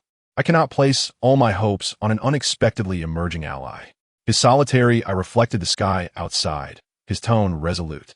S.H.I.E.L.D. must possess its own containment department. We must also study those anomalies, control them, and even utilize them. A fervor sparkled in Pierce's eyes. This was indeed an exceptional opportunity. A brand new department, endowed with immense power. If we could insert HYDRA personnel within. He immediately interjected, his tone earnest. I concur. A new department necessitates a strong and trustworthy leader. I happen to have a few candidates in mind. No need for that, Fury interrupted him. I already have a choice. He pressed the communicator. Coulson, come in. The office door swung open once more, and Coulson entered. Sir, I have decided to establish a brand new department. The Special Containment Measures Division, specifically tasked with addressing and managing all the anomalies we encounter. Fury gazed at him, solemnly declaring, You will serve as the head of this department. Coulson paused momentarily, then immediately stood at attention. Yes, sir. I promise to accomplish the task. Pierce's expression stiffened slightly, but quickly returned to normal as he smiled and applauded. Agent Coulson is indeed the best candidate. He is both loyal and prudent. Fury paid no heed to Pierce's flattery, his gaze still fixed on Coulson. Yet, that is not sufficient. We require intelligence, everything regarding the Federal Strategic Security Bureau, their objectives, capabilities, and commanders. Fury's tone turned frigid. I will assign Agent Natasha Romanoff to your department. Let her infiltrate that facility and, at all costs, unearth all their secrets. If Hanbin could hear Fury's words at that moment, he might have laughed out loud. Infiltrate? That would be splendid. The more people, the better. His base was in dire need of assistance. Who would refuse a warm-hearted ally? Chapter 24. A grand dream of spring and autumn. Hanbin stood in the center of the command room, closing his eyes. System, Initiate Level 6 Agent Capability Training. In the next moment, a vast stream of data surged through his mind. It was neither memory nor knowledge, but pure instinct. How to swiftly unload a handgun's magazine with minimal movement. How to identify all potential threat points in a room within 3 seconds. How to devise the highest survival route amidst a hail of bullets. Muscle memory, neural reflexes, and combat intuition. These elements are forcibly infused into his being, seamlessly merging with his original consciousness. He abruptly opened his eyes, and the world within his gaze transformed entirely. The trajectories of dust particles in the air, the faint hum of the ceiling lights, and the distant echo of footsteps in the corridor, all crystallized into clarity and control. Instinctively, he moved his fingers, producing a series of crisp sounds from his knuckles, each motion imbued with a precision that could be measured in micrometers. The system panel presented a succinct and straightforward description of a Level 6 operative. Level 6 operative, the pinnacle of human potential. You have mastered the highest combat techniques and consciousness achievable by humankind. A footnote stated, Level 7 operatives represent the elite of Special Forces veterans. A standard Level 6 operative can effortlessly eliminate an entire squad of fully equipped Level 7 operatives. Hanbin even experienced a fleeting illusion. If he were to confront the beast of 939 throats again, even unarmed, he felt a profound confidence in his ability to engage. This was not arrogance, but rather a judgment rooted in absolute self-assurance. He knew he could do it. This feels remarkably liberating, Hanbin murmured to himself, unable to suppress a smile. Before he could fully acclimate to his transformed body, the system's prompt echoed once more. Detection of host successfully containing anomalous item. 939. Reward assessment in progress. Initiating extraction of item characteristics. Success. Congratulations, host has acquired the ability. Olfactory perception. Harmless processing. Congratulations, host has acquired the ability. Extraordinary hearing. Harmless processing. To adapt to the newly added sensory information, the host's cerebral cortex has undergone adaptive enhancement. Almost instantaneously upon the prompt's conclusion, Hanbin felt a resounding buzz in his head. A plethora of scents surged into his nostrils, the antiseptic aroma of the medical area on the 3rd floor, the savory scent of beef simmering in the kitchen of the cafeteria on the 2nd underground level, and even the foul odor of a rat concealed within an unknown ventilation duct. All these fragrances were strikingly vivid, accurately pinpointed, constructing a detailed olfactory map within his mind, spanning a range of 20 kilometers. Simultaneously, his ears threatened to burst from the auditory overload. Over a kilometer away, he could discern the faint sound of security personnel's boots scraping against the ground. Further still, the rustling of leaves as the wind swept through the outskirts of the base reached him. An amalgamation of countless sounds converged, creating a cacophony that made his temples throb. Damn, Hanbin groaned, nearly losing his balance. Was this what the system deemed harmless processing? It felt akin to torture.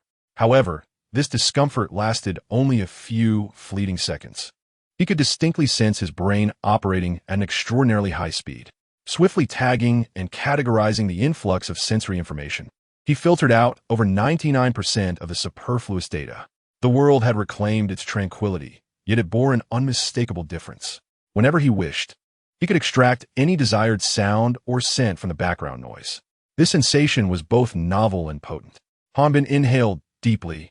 Commencing an assessment of his recent gains, his physical prowess had undergone a remarkable transformation, complemented by 2 passive abilities akin to reconnaissance skills.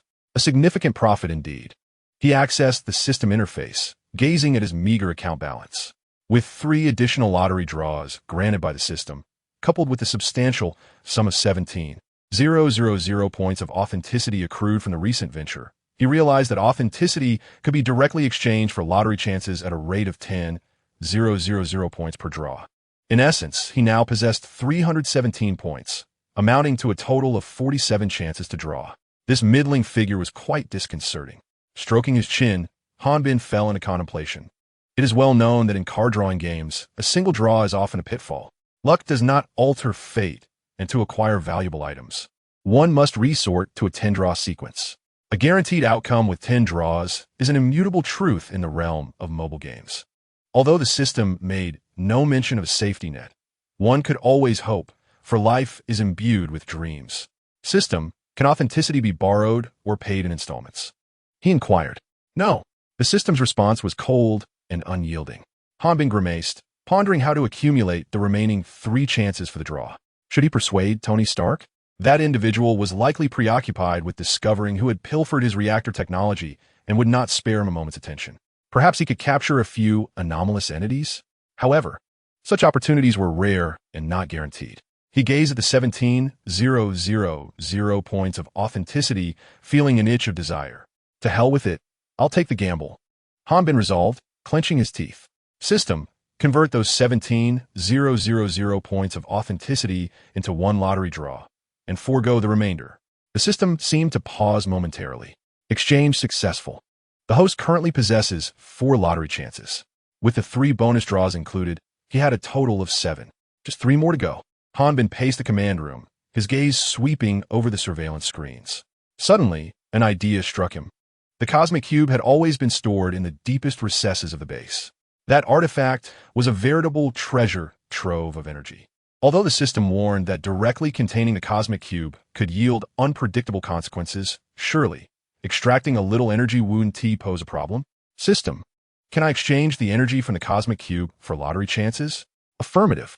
The cosmic cube contains pure spatial energy, which can be exchanged for authenticity.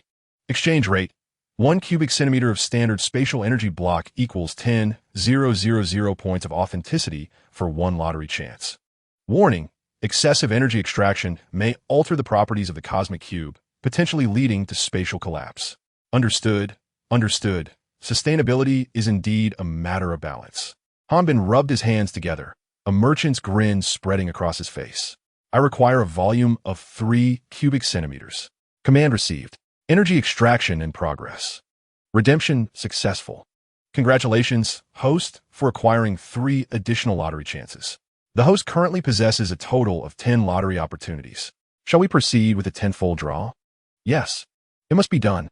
Hanbin inhaled deeply, assuming what he believed to be the most devout posture. Bestow upon me fortune come. Insufficient permissions. TCH. Hanbin dismissed the setback, his entire focus riveted on the virtual lottery wheel before him. A 10-fold draw guarantees quality. Show me. He pressed the lottery button with fervor.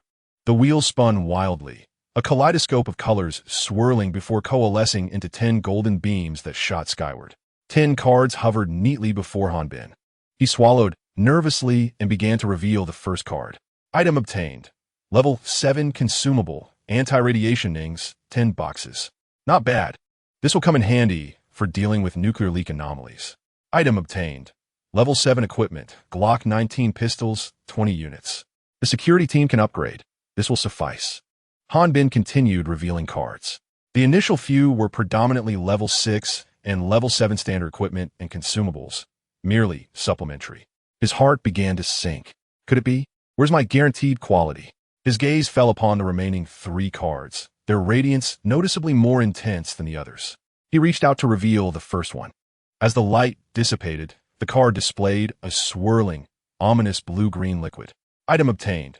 Level 4 technical data, complete viral dataset and tyrant modification scheme 103.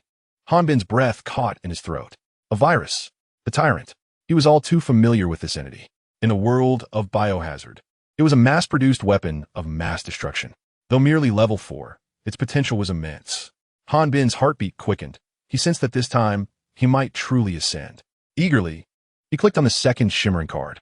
The image depicted a sleek, pitch-black humanoid mech, exuding a sense of sci-fi elegance. Item obtained. Level 5 special equipment. Stealth mech from the Metal Gear universe. 1 unit.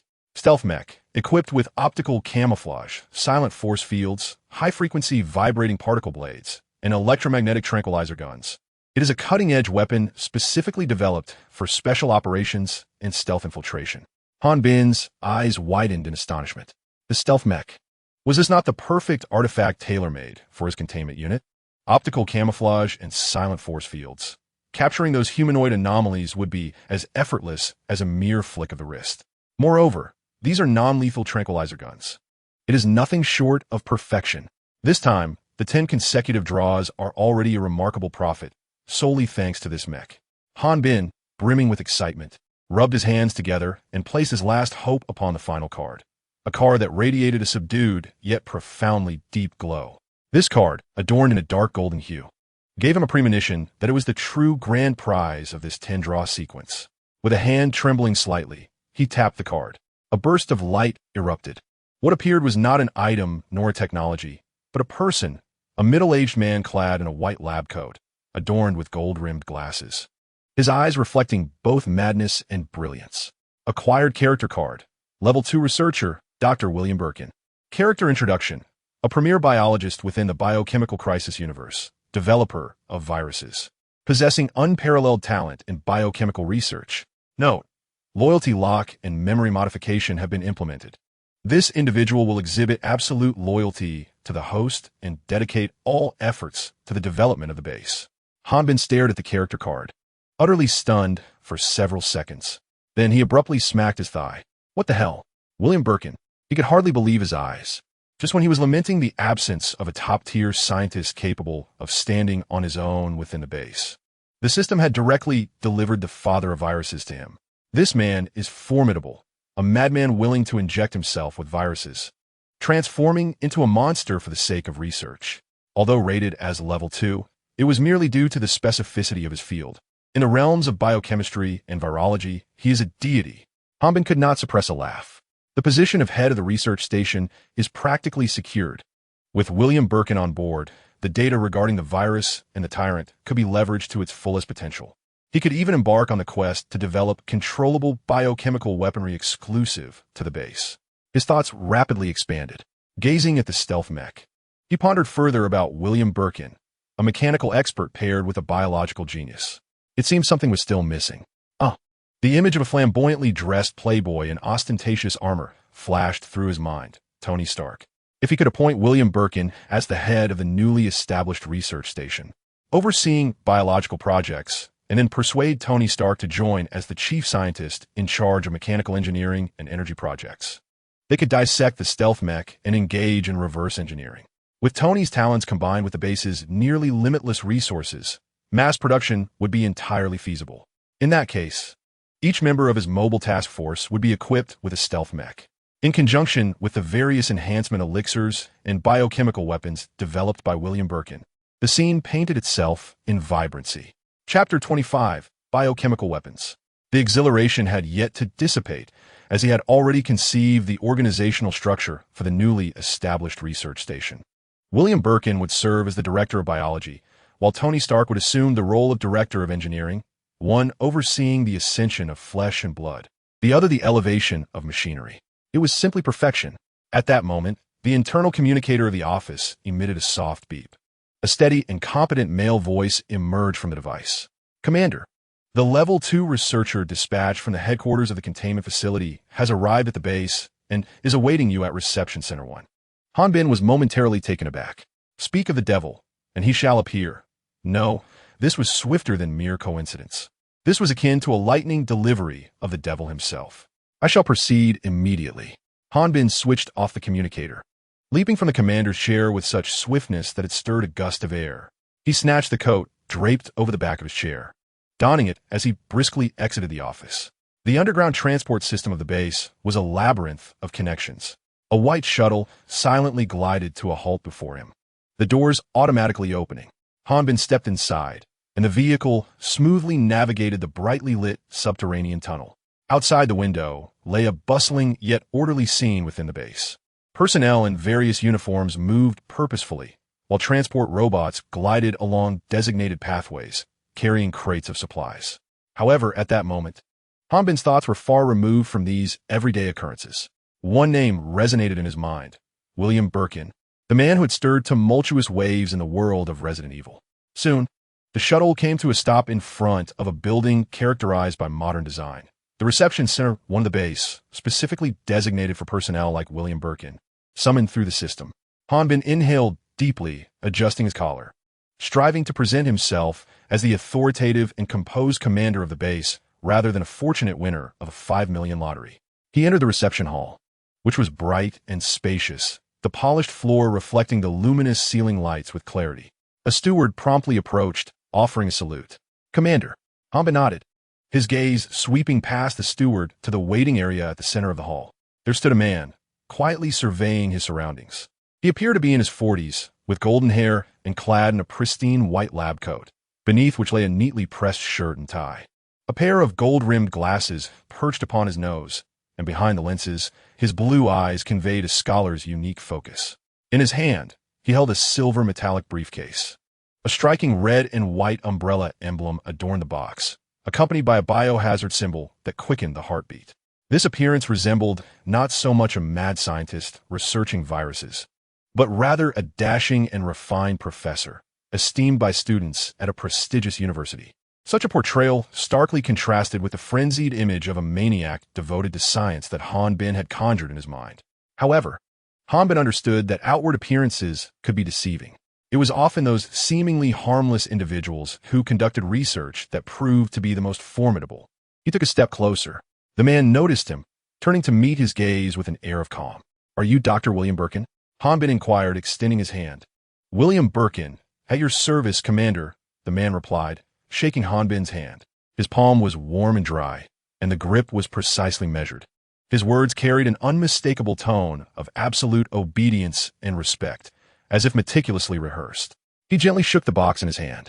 "As instructed, I have brought the original strain sample of the virus, along with comprehensive technical documentation on the Tyrant 103 modification." Hanbin's heart raced. Virus. Tyrant. These terrifying terms had previously existed only in games and films, yet now they were manifested in tangible materials before him, presented by this man. "Welcome aboard, Dr. Birkin," Hanbin said, releasing his hand with a sincere and enthusiastic smile. "On behalf of all members of the base, I extend a warm welcome to you. To speak frankly, I have awaited the arrival of a capable biologist for far too long." Dr. Birkin adjusted his glasses. "It is my honor to contribute my full knowledge and strength to the commander and the development of the base." "Excellent," Hanbin said, patting him on the shoulder as he delved straight into the matter at hand. "From this moment on, I officially appoint you as the head of research at the base's science station, with full authority over the research and development of biological projects. Your orders will be met with absolute compliance," Dr. Birkin replied with a slight bow. "I need you to assemble a team swiftly. There are several projects with exceptionally high priority," Hanbin stated as he led Dr. Birkin outside, ready to escort him to the reserved research area. "Please, provide your instructions. First, we have contained an anomalous creature designated as 939. I require a comprehensive analysis of its biological tissues to ascertain its structure, behavior, and weaknesses.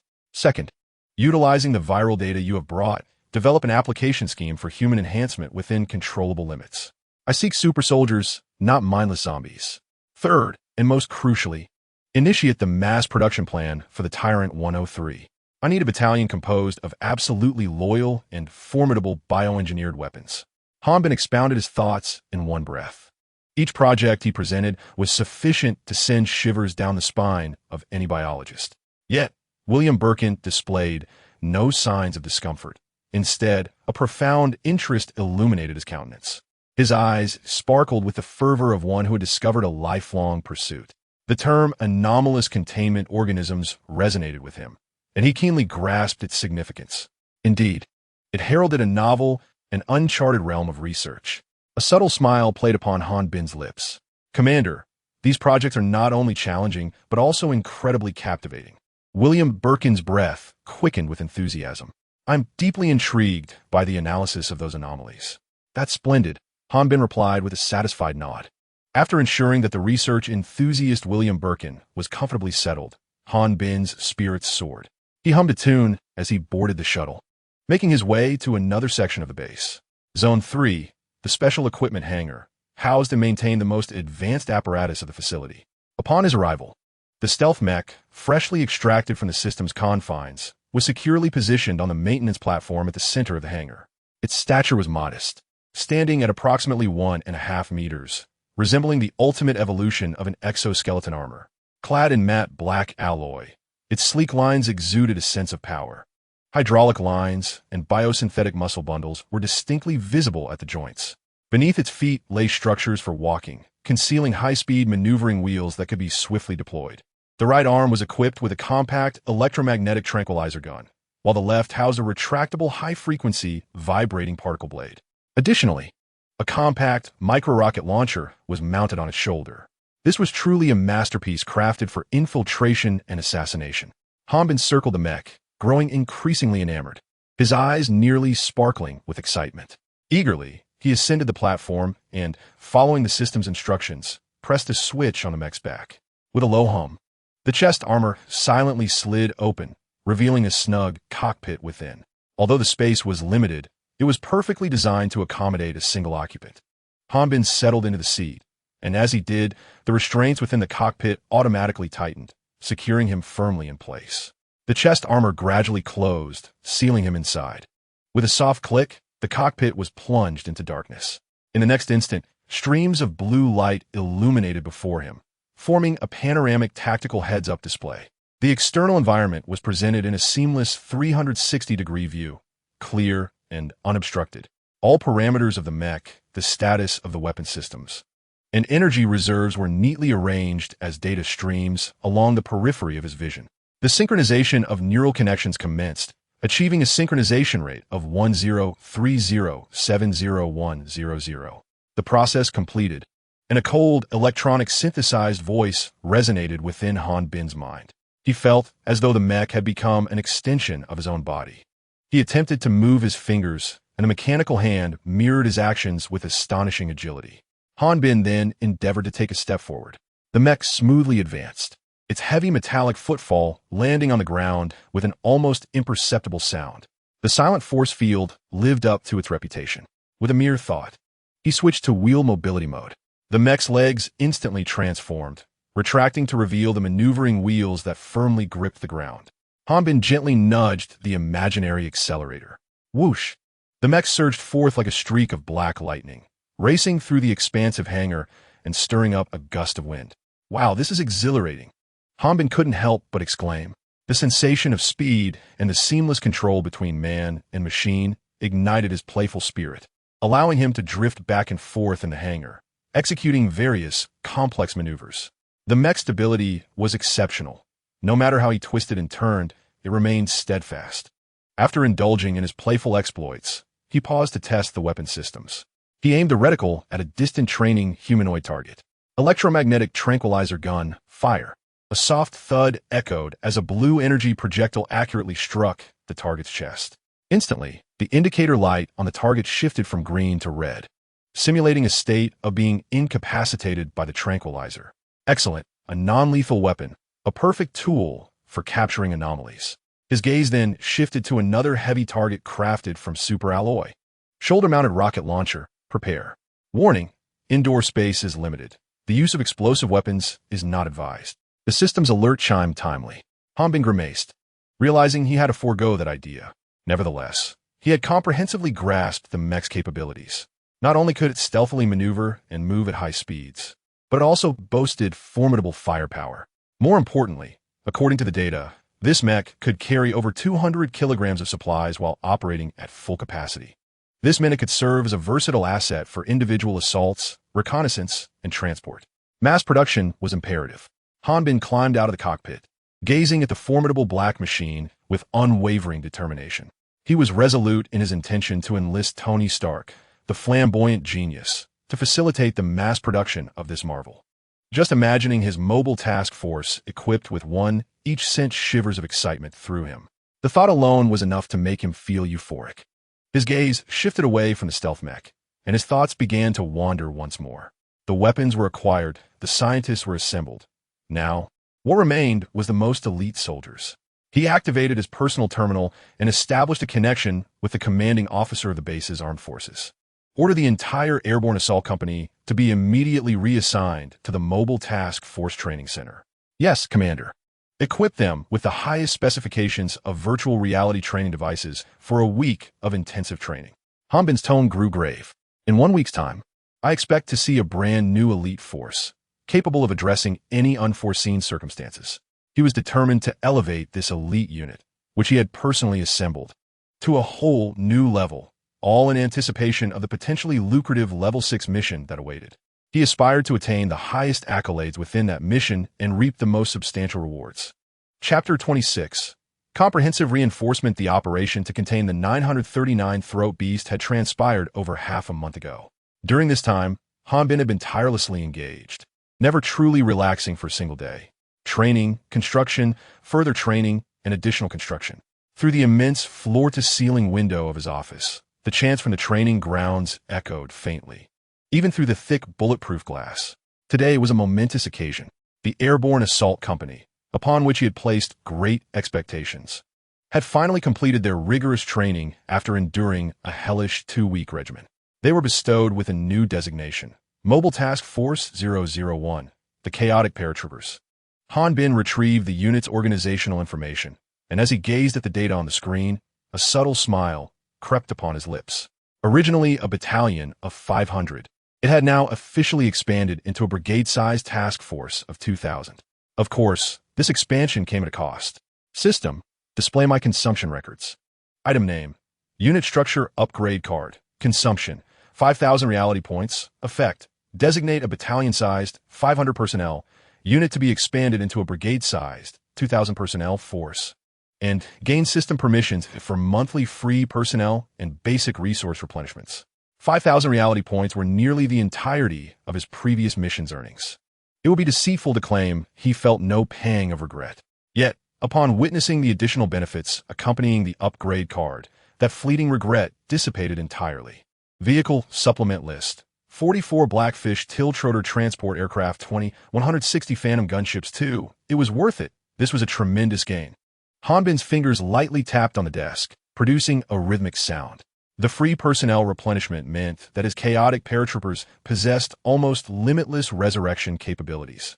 Moreover, the 20 Blackfish transport aircraft and 2 gunships significantly enhanced the unit's mobility and fire support capabilities, elevating them to an entirely new echelon. What pleased him even more was the elite Special Operations Company under the command of the Chaos Paratroopers. They had all been outfitted with the newly minted 01 stealth armor crafted by Tony Stark. The mere thought of each soldier wielding a sleek black killing machine filled Hanbin with a profound sense of security. Just then, an encrypted email popped up on his screen. The sender was Dr. William. Hanbin casually clicked it open. The Viral Foundational Analysis Project has been completed. Project outcome: harmless gene modifier. Oh, Hanbin raised an eyebrow. This was an unexpected delight. He continued to peruse the contents. Project Tyrant 103 progress. 3 prototypes have been successfully manufactured. Project Bottleneck: lack of high-strength biotic material, preventing mass production. Upon reading this, Hanbin's brow furrowed once more. 3 tyrants. It sounded impressive, yet such a number might barely make a ripple in a true confrontation. The combat capability was still insufficient. It was imperative to initiate new containment missions swiftly to acquire more authenticity and resources. He switched channels, eager to catch up on recent international news and assess the external environment. On the screen appeared the familiar visage of Tony Stark. In the news footage, he stood at the podium of a press conference, brimming with confidence. The fact is, I am Iron Man. Immediately following was the bombshell announcement from Stark Industries declaring a permanent withdrawal from the arms market.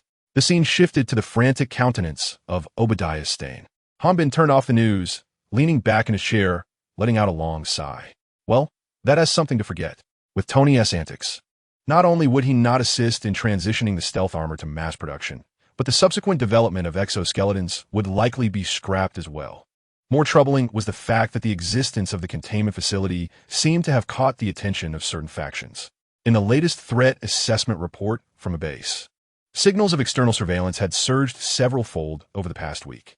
It was crucial to demonstrate sufficient strength swiftly to deter those nefarious individuals. As he pondered a solution, a familiar system notification chimed in his mind. Ding! The monthly random promotional store has opened, lasting for 24 hours. Hanbin's spirits lifted. and he immediately accessed the system store. A dazzling array of products refreshed on the screen, with the first item catching his eye, a shimmering golden card pack. Random Tier 2 character summoning card. Price, 5,000 points of authenticity. Another 5,000 points. S.H.I.E.L.D. He had just spent 5,000 points, and the remaining balance was barely enough to purchase this card. It was a tempting invitation to gamble.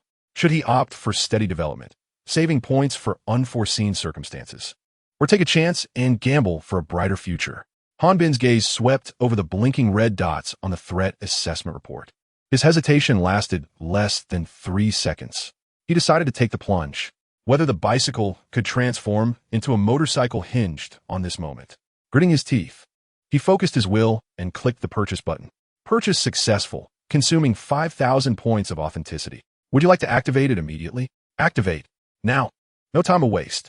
Hanbin's heart began to race, and beads of sweat formed in his palms. A golden card materialized before him, slowly rotating. The back of the card was adorned with intricate and mysterious patterns, emanating an alluring aura. As the rotation gradually slowed, Hanbin held his breath. Please don't let it be a comical character. What he desperately needed was formidable combat power, not a jester. The card finally came to a halt and flipped over. On the face of the card stood a figure of a woman clad in a black gothic dress, with a sharp silver bob. A black tactical mask obscured her eyes.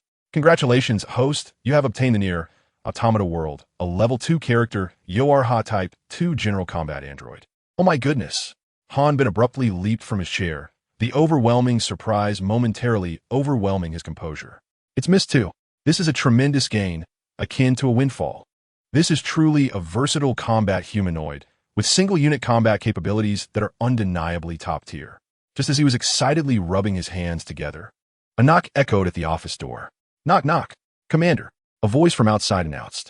Hanbin took a deep breath, forcing himself to suppress the elation within, regaining the steady demeanor of a commander. Come in. The door opened, and a young aide stepped inside. His expression was somewhat peculiar, as if he had witnessed something bewildering. Report, Commander. At the main entrance of the base, a lady has specifically requested to see you. She claims to be your newly recruited guard. Hanbin understood instantly. She arrived rather swiftly. Let her in. Yes, sir. The aide retreated. Moments later, a faint sound of footsteps approached from afar. A figure appeared at the office door. She wore a meticulously tailored black backless mini dress, the hem swaying gently with her movements. Her pristine silver bob reflected the office lights. The signature black eye mask on her face concealed her eyes, adding an air of mystery and restraint. Behind her, she carried 2 katana of varying lengths. One was the pure white covenant, while the other was the pitch black white contract. Even more striking were the 3 small, technologically advanced cube-shaped robots that hovered beside her. That is her auxiliary unit, 042. She approached the desk of Hanbin with an elegant and precise gait, halting 3 meters away. A standard military salute followed. A crisp and melodious electronic synthesized voice resonated. Commander, reporting for duty, Yuhar Unit, Type 2. Chapter 27. The Perfect Pinnacle of Creation. Hanbin's gaze swept over the humanoid figure before him, nearly with a sense of greed. Perfect. This term was crafted for her. She had transcended the realm of humanity, representing the zenith of industrial and artistic fusion. His eyes finally landed on the weapons slung across her back, 2 swords, one long and one short, crossed in silent repose. The intricate patterns on their hilts emanated a chilling aura of lethality. Hanbin had no doubt that these blades could effortlessly slice through the armor of a tank. What ignited his fervor even more were the 3 diminutive cube-shaped robots hovering beside her. 042. Despite their modest size, their firepower was formidable. Equipped with machine guns, lasers, and small missiles, they resembled a mobile miniature arsenal. This was a flawless war machine born for the art of slaughter. Clearing his throat, Hanbin endeavored to maintain the gravitas of his position as a commander. Yuhar Type 2 Universal Combat Robot. He articulated the cumbersome designation slowly. Yes, Commander. The voice of 2 remained cold and devoid of emotion. Do your units possess only code names, devoid of proper names? Hanbin probed, expressing his curiosity. Names are forbidden within the unit. Emotions are, too. Her response was succinct and decisive. Hanbin understood. Tools created for a purpose did not require names or feelings. This maximized their efficiency and loyalty during missions. Yet, he held a different perspective. He gazed at this nearly perfect creation, a slight smile curling at the corners of his mouth. Rules are inanimate. Humans are alive. Although you are not human, Hanbin silently quipped to himself. From today onward, you shall be my direct bodyguard. In addition to ensuring my safety, you are to assist me in combat command. If you perform exceptionally, I shall grant you a true name, one that belongs solely to you. The master of grand promises, Hanbin, was back at it again. The expression on Tu's masked face was inscrutable, but the hand suspended at her side subtly twitched. For a combat unit stripped of individual identity, the notion of something belonging solely to oneself possessed an unimaginable allure. Yes, Commander, I shall not disappoint your expectations. Hanbin nodded with satisfaction. With Tu as his personal bodyguard, his sense of security surged. Now, it was time to attend to more pressing matters. He once again immersed his thoughts into the system interface. The expenditure of 5,000 points of authenticity on the recent card draw did not evoke even a hint of regret. To ensure a horse gallops, one must provide it with fodder. To continue growing stronger, he must persist in undertaking tasks. He opened the containment task list, and rows of task information refreshed before his eyes. Level 1 containment task. Investigate the disappearance of stray cats in Brooklyn. Task reward, 200 points of authenticity. Level 2 containment task. Deal with the emergence of mutated giant cockroaches in Queens. Task reward, 500 points of authenticity. Hanbin's gaze swiftly bypassed these menial tasks. The paltry rewards resembled a mere drizzle, unworthy of his attention. Ultimately, his focus settled at the pinnacle of the list. There lay a task shrouded in a scarlet glow. Level 6 containment task, the peculiar slaughter. Task location, New York, Hell's Kitchen. Task brief. Recently, Hell's Kitchen has witnessed a series of heinous murders. The victims varied in identity, yet their deaths bore striking similarities. All key evidence at the scene has been deliberately erased, and several agents assigned to investigate have mysteriously vanished. This anomalous event has garnered significant attention from S.H.I.E.L.D. and HYDRA. Task reward, 5,000 points of authenticity. Special reward chest 1. Warning, this task is of extremely high danger and may lead to the exposure of the containment facility. Please exercise caution in your decision-making. Hell's Kitchen. S.H.I.E.L.D. HYDRA. The mere juxtaposition of these terms signifies immense trouble. Yet, the allure of 5,000 points of authenticity and the glittering special chest tantalized Hanbin's senses. Fortune favors the bold. He resolved to undertake it. System. I accept this level 6 containment task. Confirm acceptance of level 6 containment task, the peculiar slaughter. This task will consume 5,000 points of authenticity as an activation fee. The points will be refunded upon successful completion. A twitch flickered at the corner of Hanbin's eye. Good heavens, one must pay to undertake a task. This system is more unscrupulous than a heartless capitalist. Confirm. He gritted through clenched teeth. Task has commenced. Relevant data has been transmitted to the command terminal.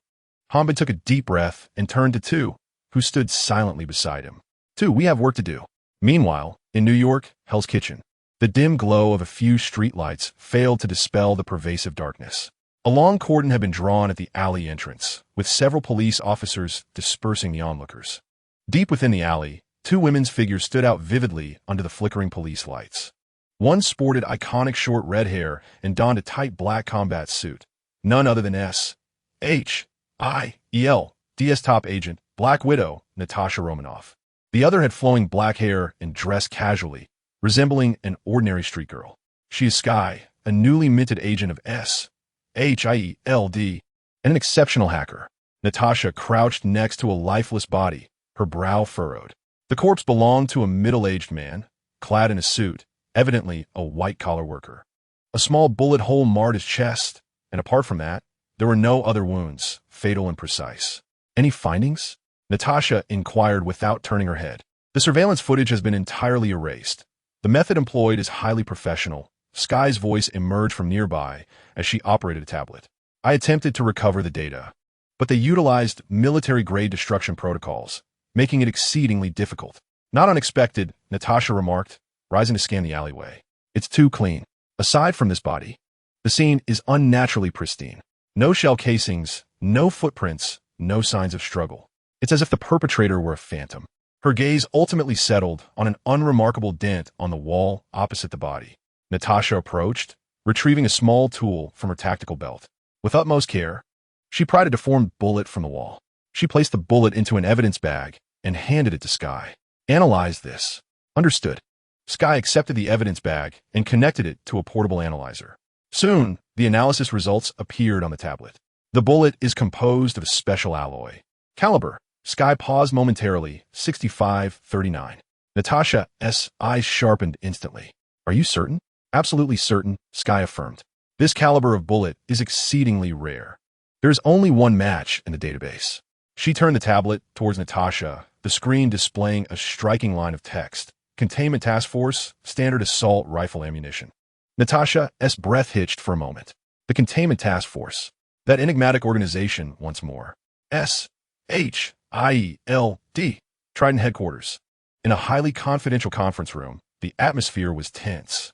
Phil Coulson stood before a holographic projection, his expression grim. Just now, we received another report. All relevant witnesses in the Hell's Kitchen case, along with the 5 officers initially assigned to the investigation, have been silenced. The evidence room has also been ransacked. All materials related to the case have vanished. The on-duty guards perished in a hail of gunfire. Coulson's voice reverberated in the stillness of the conference room. The killer used the same type of bullet. The holographic projection magnified the 65-39 bullet to its extreme. A high-ranking S.H.I.E.L.D. official, clad in a suit, furrowed his brow. Coulson, are you suggesting that all of this was orchestrated by that so-called Containment Task Force? At present, all evidence points towards them.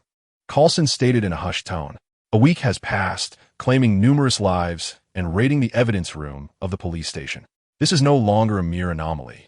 It is a blatant affront to the existing order. I propose we initiate a comprehensive investigation into that base immediately. However, another official voiced dissent. No, Director Fury has yet to approve it. Our understanding of this containment facility is insufficient, and acting recklessly poses too great a risk. Risk? Coulson's tone escalated. They're killing on our territory, and we must still weigh the risks?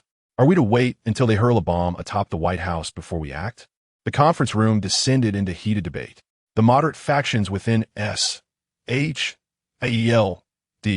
remained skeptical and wary of this suddenly emergent containment facility, which displayed formidable force. Now, with the standard ammunition from the facility surfacing at murder scenes in New York, it has undoubtedly ignited a powder keg. Ultimately, the argument yielded no resolution. Nick Fury still did not consent to a thorough investigation of the containment facility. Frustrated, Coulson exited the conference room, fully aware of Fury's concerns, yet unable to remain passive. Pressure was mounting from all directions.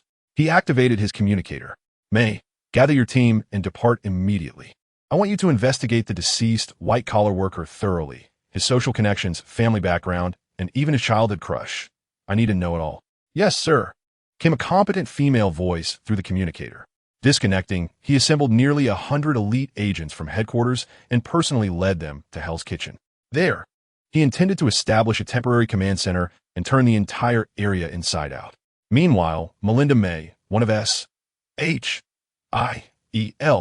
top agents, had already arrived at the deceased's apartment in Queens with her team. The apartment was in disarray, evidently having been ransacked by the murderer. May's team, comprised of seasoned agents, meticulously combed through every corner of the room. An hour later, one agent made a discovery. Sir, take a look at this. The agent produced a forgotten photograph from a torn album. The image depicted the deceased white-collar worker alongside a team clad in mountaineering attire, posing before a snow-capped mountain. Melinda accepted the photograph, her gaze fixating on the snowy backdrop. Her pupils constricted slightly. In the lower right corner of the photo, faded handwritten text read, Rocky Mountains. In memory. Just then, an urgent crackle erupted in Melinda's earpiece. Warning, we are surrounded. There are snipers. Before the words faded, a gunshot rang out. The glass of the window shattered instantaneously. Outside the apartment, numerous flashes of fire erupted from the opposite building. A torrential barrage of bullets pierced through the walls, unleashing a tempest of death within the room. Melinda abruptly threw herself over her teammate, pushing him to the ground. The assault came without warning. A fierce exchange of gunfire erupted in an instant. Chapter 28. Chaos Brigade. The projectiles penetrated the drywall, sending clouds of white dust swirling into the air. Wooden furniture was instantaneously reduced to splinters, dancing in the chaos. Melinda held a young agent firmly against the floor, feeling the searing gust of air as bullets whizzed past. "Cover!" Melinda shouted into her earpiece, her voice distorted by the cacophony of explosions. They were completely suppressed. The enemy's firepower, shooting accuracy, and tactical coordination surpassed that of ordinary criminals. This was a highly trained unit. At that moment, a dark, oval object shattered the remnants of the window frame and rolled in. A grenade. Melinda's pupils dilated in alarm. Without a moment to spare, she exerted all her strength to shove her teammate toward the only solid load-bearing wall. Boom! The deafening explosion nearly ruptured her eardrums. A massive shock wave surged forth, carrying countless metal fragments that spread wildly in all directions. Everything in the room was swept away by this destructive force. Melinda felt herself propelled through the air, crashing heavily against the wall. A metallic, sweet taste surged in her throat. Then, another object was thrown in. Not a grenade. With a sharp crack, a blinding white light erupted. A flashbang. Melinda's vision was instantly consumed, leaving only a high-pitched ringing in her ears. This was it. The only thought that flickered through her mind. The enemy's tactical execution was flawless. First the grenade to clear the area, then the flashbang to follow. And next would be the harvest. Two agents, caught off guard, fell to the ground, blood rapidly staining the floor beneath them. Melinda struggled to raise her weapon, but the blinding light and deafening noise rendered her unable to lock onto any target. Just as despair threatened to engulf her, a loud bang resounded as the ceiling above her exploded, creating a gaping hole. A lithe, black-clad figure descended from above. She landed soundlessly, her legs slightly bent, instantly absorbing all the impact. The form-fitting black tactical suit accentuated her astonishing curves while exuding lethal tension. It was Natasha. The four attackers, poised to fire again, barely had time to react. Natasha was in motion. Her movements were so swift that only a series of afterimages remained. An elbow struck cleanly against one assailant's throat. With a fluid motion, her body twisted, ensnaring another's neck with her legs, applying force at an improbable angle. A sharp crack echoed.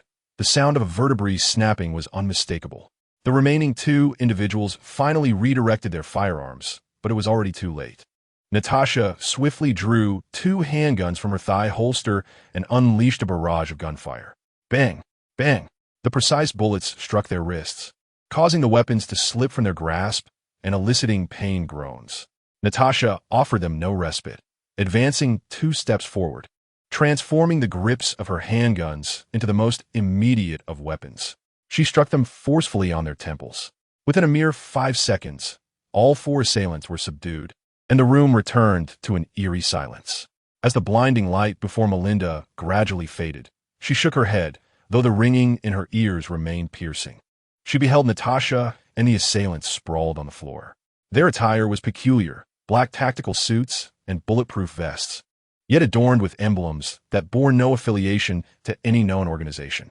A strange symbol composed of 3 arrows, pointing inward yet misaligned with one another, caught her attention. It bore a resemblance to the standard gear of the containment facility, yet with distinct differences in detail and style. Who were they? Melinda pressed a hand against her still bleeding arm, struggling to rise. I have no idea, Natasha replied, kicking the twitching body of one assailant, her brow furrowed. But they're definitely not from the containment facility. The kicked assailant suddenly opened his eyes, a fervent glimmer flickering within. Chaos shall ultimately consume all, he rasped, his voice hoarse and distorted. You agents of order S.H.I.E.L.D. should not interfere. The containment facility is our prey. Dare to meddle, and you shall only usher in your own destruction. With those words, black blood trickled from the corner of his mouth, and his head lolled to the side, silencing him for good. A chill ran through Melinda. Chaos? What organization bears that name? Natasha immediately crouched to examine the body, then shook her head. Poisoned, concealed within their teeth. At that moment, a slightly urgent voice crackled through the communicator. Director, Agent Natasha, what is your status? It was Sky, responsible for providing technical support from the periphery. The situation is under control. All assailants are deceased. Not a single survivor, she reported. I am currently checking their vital signs. Oh my, all heartbeats have ceased. Sky's voice brimmed with disbelief. They all committed suicide. Meanwhile, at the headquarters of the containment facility, Hanbin relished a bowl of instant noodles. Ah, the braised beef flavor packs a punch, he mused, slurping the noodles while scrolling through amusing videos on his phone. Erupting into fits of laughter. Life as a carefree slacker was simply delightful. What concern was it of his regarding S.H.I.E.L.D. or any anomalous incidents? Let Coulson and his team deal with the headaches. When the sky falls, there is always someone tall enough to bear the weight. For now, all he desired was to be a blissful, untroubled soul. At that moment, a familiar blue holographic screen unexpectedly materialized. Ding! First contact detected between S.H.I.E.L.D. and the Chaos Splitter, resulting in a minor disturbance in the timeline. Reality score, 5,000 points. Hanbin inadvertently sprayed his noodle soup across the screen. Cough, cough, cough. He was left choking, his face turning crimson, as he hastily set down the bowl of instant noodles. 5,000 points. Hanbin rubbed his eyes to ensure he was not mistaken. A full 5,000 points of reality. It was akin to a pie falling from the sky. What kind of hornet's nest had S.H.I.E.L.D. stirred up to yield him such a substantial fortune? Before he could revel in his good fortune, a series of notifications followed in quick succession. Congratulations, host. The New York Regional Subbase privileges have been unlocked. New York Level 5 subbase has been automatically generated. Coordinates. Hidden. Please prepare for reception. Subbase configuration. 1 fully functional airport, 5 underground hangars, 2,000 personnel dormitories, 50 standard laboratories, 10 primary production lines. Reward personnel, 2,000, including security, logistics, and research staff. Reward special cards. 1 hammer, task force summoning card. Reward special cards. 1 service pistol upgrade card, ebony and ivory. A barrage of reward notifications left Hanbin in a state of bewilderment. He was utterly flabbergasted. A level 5 subbase in New York, accompanied by an airport and 2,000 employees? Had he just fortuitously acquired a piece of land in New York along with a medium-sized company? And this hammer task force, its name alone sounded formidable. As for that pistol upgrade card, ebony and ivory, were those not the 2 exquisitely crafted guns wielded by Dante? System, you're truly my brother. Hanbin was so exhilarated that he nearly leaped from his chair, pacing back and forth in the room. Calm down, calm down. He took several deep breaths, forcing himself to regain composure. There was one crucial question. System, what exactly is this Chaos Splitter? It must be no trivial adversary to have caused S.H.I.E.L.D. to falter and bestowed upon him such an abundance of rewards. Querying relevant information. The Chaos Splitter is an organization fundamentally opposed to the ideals of the Foundation, containment. Its origins trace back to World War II, when an elite Foundation task force inadvertently became entangled in a temporal storm while on a mission. The temporal storm led the task force to traverse to the year 1944. The surviving members experienced significant ideological rifts. Some chose to remain loyal to the principles of the Foundation, covertly assisting the Allies, ultimately forming the Federal Strategic Security Bureau, FSSB, dedicated to maintaining global stability. Conversely, others, having witnessed the brutality of war and the darkness of human nature, adopted extreme ideologies. They believed that the concepts of containment, control, and protection are fundamentally flawed. Only by harnessing anomalies, or even annihilating the world, can true rebirth be achieved. This faction ultimately merged with the remnants of Hydra at that time, assimilating certain technologies to form the Chaos Splitters. Hanbin listened in astonishment. Goodness, this is quite a hefty amount of information. A group that traversed to World War II has split into 2 factions. One became Allies of Justice, while the other allied with Hydra, becoming the antagonists. This narrative sounds rather familiar. So, the Chaos Splitters are merely a collection of former employees who acquired Foundation technology but have lost their sanity? Hanbin succinctly summarized. That is an accurate interpretation. How formidable are they? How do they compare to me? Hanbin rubbed his hands together, for this was his primary concern. Accessing detailed intelligence requires a payment of 1,000 credibility points. Will you proceed with the payment? A cunning merchant. Hanbin smirked, but opted to pay nonetheless. Payment. Just received 5,000 points and already 1,000 is gone. It stings. Payment successful. Chaos Splitters Intelligence Analysis. 1. Technological level. They have inherited only a portion of the equipment technology from their time of traversal, lacking subsequent research and systematic support. Overall, their technological prowess lags behind the current foundation. 2. Military strength. The organization is loosely structured, primarily composed of zealots, and lacks the capability for large-scale direct combat. They pose little threat. 3. Special abilities. During their collaboration with HYDRA, the organization acquired certain biological modification technologies, which they combined with anomalous projects, frequently generating troublesome biological weaponry that is challenging to deal with. A side mission has been triggered. Clean up the house. Mission objective. Completely eliminate the Chaos Splitters and recover all stolen Foundation assets. Mission reward. To be calculated based on the recovered assets and the scale of enemy annihilation. Hanbin stroked his chin, his gaze sharpening. So, they are merely a group of inconsequential traitors. Militarily, they are not a threat. However, their biotechnological capabilities are rather unsettling. Nevertheless, since the system has issued a mission, these individuals must be eradicated. How dare they operate under the Foundation's banner while causing chaos and shifting the blame onto themselves? This is intolerable. Just as he contemplated how to deal with these former colleagues, a cold female voice resounded behind him. Commander. It was two. She had appeared in the room without his notice, standing tall with a straightforward demeanor. Urgent intelligence. The Eye in the Sky satellite system deployed over North America has detected an unusually high-altitude airdrop operation. Based on the equipment characteristics and movement trajectory, it has been confirmed to belong to the airborne forces of the Chaos Splitters. They are expected to land in the suburbs of New York City in 30 minutes. Hanbin's expression instantly turned serious. They're moving so swiftly? The S.H.I.E.L.D. had only just engaged them in combat when their paratroopers arrived in New York.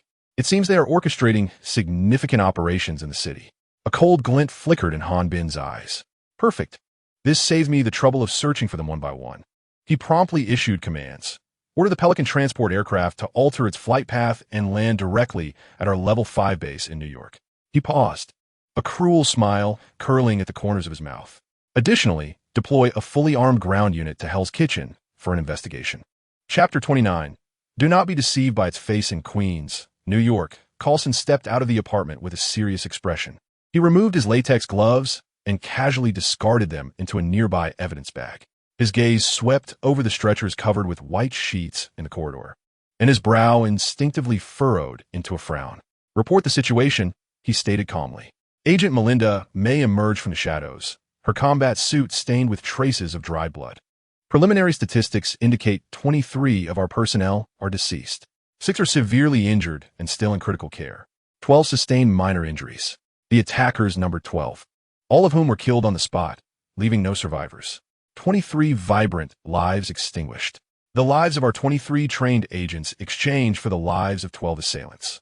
No matter how one calculates, this is a profound loss. Nearby, Sky sat in the mobile command vehicle, her fingers tapping away at the keyboard, pulling up several photographs from the scene, her complexion paling. Director Coulson, I've noticed something peculiar. These attackers seem to harbor immense hostility towards that facility. Coulson's expression grew grave. We must immediately seek assistance from Director Nick Fury. This matter has escalated beyond the scope of our small team. The adversary not only possessed formidable firepower, but also had a clear objective and an unwavering resolve. Wait, Natasha Romanoff's voice crackled through the communicator. I might have a lead. I've reviewed all recent death cases related to supernatural phenomena and discovered a commonality. All the deceased were from the same climbing team in the Rocky Mountains. And that team has one survivor. Natasha spoke rapidly, conveying a wealth of information. His name is Reed, and he is currently in a safe house in Queens under the protection of a security detail. Coulson's eyes lit up instantly. A survivor. This was undoubtedly the key to unraveling the entire mystery. Send me the address. We'll head there at once. Half an hour later, at another inconspicuous safe house in Queens, Coulson pushed the door open and a strong smell of disinfectant hit him. The room was dimly lit, with the curtains drawn tightly shut. A man huddles in the corner, trembling uncontrollably, murmuring to himself. He is our YD, the sole survivor. Grant Ward stands nearby, his brow furrowed. We have tried. His mental state is severely compromised, making communication nearly impossible Ward reports quietly to Coulson. A psychiatrist had also visited, administering a sedative with little effect. Coulson slowly approaches RYD, crouching down to align his gaze with his. RYD, look at me. You are safe. We are here to protect you. RYD's eyes are filled with boundless terror. No, not safe. Useless. It will come. It will come for me. Who will come? Coulson presses. RYD's trembling intensifies. As if recalling some horrifically traumatic event, his teeth chattering. It's the photograph, the one S.H.I.E.L.D developed. We all saw it. Everyone who saw the photo is dead. Through his fragmented narrative, Coulson and the agent's present piece together a chilling tale. Earlier this month, RYD's mountaineering team returned from an expedition in the Rocky Mountains. A female member named Asina, while sorting through photos, discovered a peculiar image of a snowy landscape, which featured a vague white figure. At first, no one paid it any mind. However, from that day onward, all who viewed the photograph began to die in bizarre circumstances. The first to perish was Asina, who uttered her final words, "The monster will come." A chill runs down Coulson's spine upon hearing this. A photograph that kills? This sounds more absurd than an alien invasion. Yet, the deaths of 23 agents serve as a grim reminder of the reality of the situation. Natasha immediately investigate Asina's social connections. Coulson commands through his communicator, especially her family. Understood, Natasha replies promptly. I've located her husband. He is currently in Las Vegas and is being protected by our agents due to his involvement in another case. Coulson feels a pang of dread. If those who viewed the photograph are destined to die, Asina's husband is likely to have seen it as well. He is now a walking source of catastrophe. Just then, a stranger's voice suddenly breaks through Natasha's communicator, sounding somewhat languid and even irreverent. Hello, is this S.H.I.E.L.D? Is Agent Natasha there? Natasha pauses, glancing at her encrypted communication channel, her brow furrowing. This channel should theoretically be inaccessible to outsiders. I am. Who are you? Who I am is of little consequence. What truly matters is that the unfortunate soul you are tasked with protecting in Las Vegas is on the brink of disaster. On the other end of the line, Han Bin reclined, observing the live surveillance footage transmitted from site. I strongly advise you to evacuate immediately, as far away from him as possible. What you're up against is not a mere human, but an entity designated as Subject 096. A word of caution, do not gaze upon its visage, for even divine intervention may prove futile. Subject 096? Entity? Natasha was engulfed in confusion. Who are you? What are you saying? Before she could finish her query, the communicator erupted with a deafening cacophony of electromagnetic interference. The connection was severed. Almost simultaneously, the alarm system of the safe house shrieked a harrowing warning. Enemy attack. Ward's voice thundered within the room. In the blink of an eye, the windows shattered under a relentless barrage of gunfire, countless bullets raining into the space. The walls crumbled, and furniture was reduced to splinters. The assault was utterly unexpected, with the ferocity of the enemy's firepower defying all reason, far beyond that of typical armed assailants. Provide cover for the witness's escape. Coulson commanded with unwavering composure. He swiftly pulled the trembling RYD away, shielding him behind his own frame. May Ward, follow me. We shall retreat through the alternate passage. Natasha, Sky, you stay behind to organize defenses and draw fire. Yes. The group responded in unison, exhibiting no hesitation. With Coulson guarding RYD and under the cover of May and Ward, they plunged into a narrow secondary route. Outside, a black armored Cadillac had already revved its engine. The group hastily boarded the vehicle, the tires screeching as the Cadillac roared through the fray, speeding toward a new safe haven. Inside the car, the atmosphere was stifling, nearly suffocating. Coulson's countenance was grim as he gripped the steering wheel, veins bulging on the back of his hands. The recent assault had been shockingly sudden and overwhelmingly fierce, far exceeding the realm of conventional armed conflict. The claims made by that mysterious caller might indeed hold truth. Natasha's voice broke the oppressive silence as she tended to a scrape on her arm, her brow furrowed in concern. An entity designated as Subject 096. Do not gaze upon its face. Chapter 30. A transparent ruse for funding nonsense. Grant Ward leaned back in his chair, a derisive smirk playing at the corners of his lips. An entity? It sounds like some third-rate organization's fabrication to secure funding. He cast a glance at the quaking RYD in the back seat, his disdain growing. A so-called monster could reduce S.H.I.E.L.D's elite agents to panic? Spare me the absurdity. We just escaped a hail of bullets. Sky could not help but retort, her voice trembling with agitation. That was no ordinary attack. Did you not see those bullets? They were as if they were free. And that Han Bin, he issued a warning ahead of time, though it was shrouded in mystery. He indeed sensed the danger beforehand. How can you dismiss someone capable of infiltrating S.H.I.E.L.D's encrypted channels as a third-rate organization? Sky's inquiries rendered Ward momentarily speechless. He scoffed, turning his head away, choosing silence. The atmosphere within the vehicle fell back into a tense stalemate. Coulson took a deep breath, striving to regain his composure. As a commander, he could not be swayed by emotion. The hidden stronghold in Vegas was of the highest security classification. Coulson spoke as if persuading both his subordinates and himself. The entire farm had been transformed into a military fortress. It was encircled by electric fences, landmines, and automated gun towers, with fortifications robust enough to withstand an assault from a mechanized infantry battalion. I refuse to believe that anything could silently breach such defenses. His words were imbued with confidence in S.H.I.E.L.D's technology and might, a confidence cultivated over years of managing various crises. They had faced aliens. Why fear an anomaly of unknown origins? That Han Bin and his so-called containment facility sounded utterly outdated. Ward interjected once more, his tone dripping with derision. Ward. Coulson's voice turned stern. This is not the time for jest. He glanced at the rearview mirror, ensuring no pursuers were in sight before slightly easing off the accelerator. Natasha, contact the Vegas outpost and instruct them to bolster their defenses. Inform them of a potential anomalous biological target approaching. Coulson carefully selected his words, ultimately avoiding the unfamiliar term anomaly. Alert them that the target may pose a high level of danger and authorize the use of lethal force. However, no evacuation without my command. Understood. Natasha promptly began operating the communication equipment. Coulson's decision epitomized the rational and cautious judgment expected of a commander. Until precise intelligence was available, he could not allow the entire outpost personnel and critical witnesses to evacuate based on an ambiguous warning. Such actions would only engender greater chaos and risk.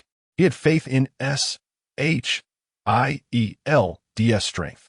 He believed in the impregnable fortifications. Yet, unbeknownst to him, they were about to confront a terrifying entity that transcended conventional logic and the laws of physics. Meanwhile, on the outskirts of Las Vegas, a seemingly unremarkable vast farm stood quietly under the cloak of night. This was one of S.H.I.E.L.D's most crucial secret outposts in Nevada, established to safeguard the husband of S.H.I.E.L.D, the only male survivor of the mountaineering team. The security level of the entire outpost has been elevated to its highest standard. The farm's perimeter is constructed from specialized alloys, complemented by high-voltage electricity. Concealed automatic turrets are stationed every 50 meters. Within the farm, sentinels are positioned every 3 steps, with watchmen every 5. Fully armed agents patrol vigilantly, their keen eyes missing not even the slightest disturbance.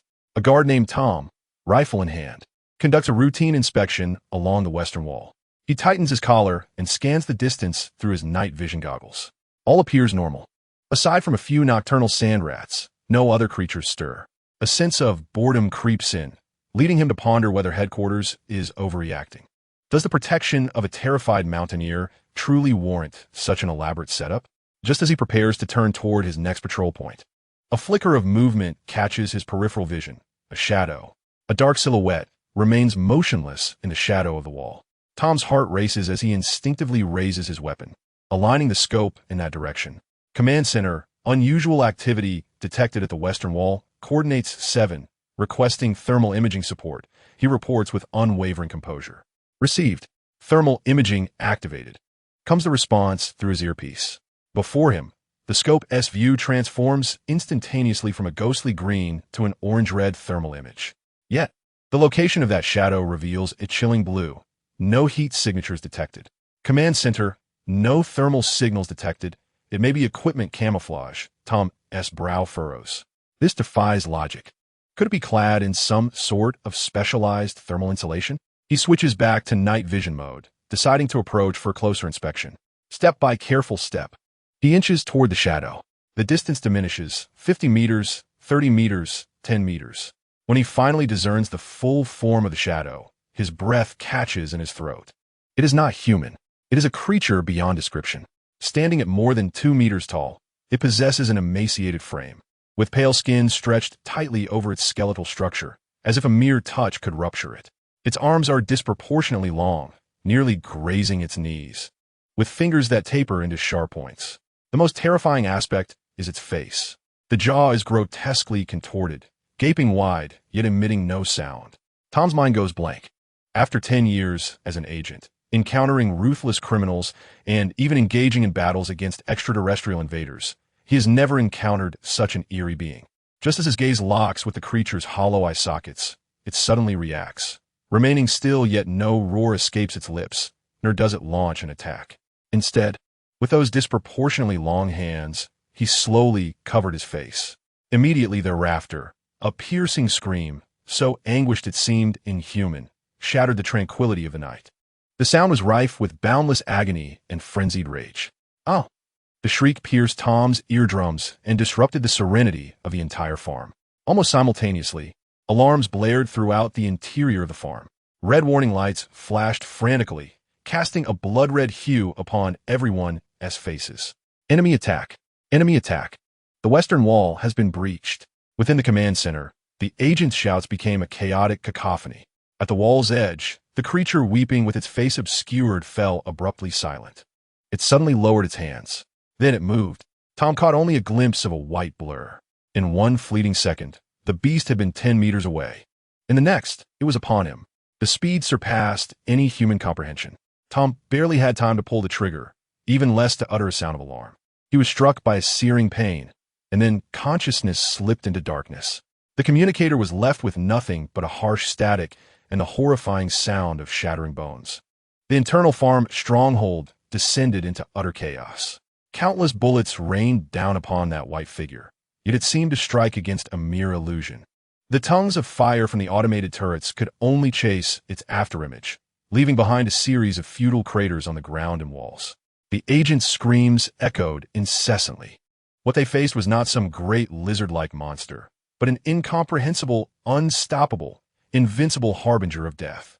The entity, designated 096, relentlessly breached the defenses, plunging the Vegas stronghold into dire straits. The S.H.I.E.L.D. agency ultimately paid a grievous price for their inadequate understanding of containment subject 096. Chapter 31. The S.H.I.E.L.D. in the containment facility's command center, Han Bin was idly poking at the holographic screen before him. Displayed on the screen was a classic game of Minesweeper.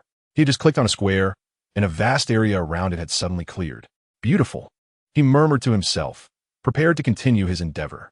Beside him, an emotionless electronic gaze from Unit 2 fell upon him, accompanied by a melodious synthetic female voice. Commander, your heart rate has shown no variation in the past 3 minutes. Calculations indicate that this activity cannot provide you with any effective emotional stimulation. Han Bin did not lift his gaze. What do you know? This is called nurturing health. This is called Zen. Do you think an electronic brain can comprehend what Zen is? Unit 2's blue indicator light flickered momentarily, seemingly processing this query that lay beyond her programming. According to the database, Zen is a... Stop.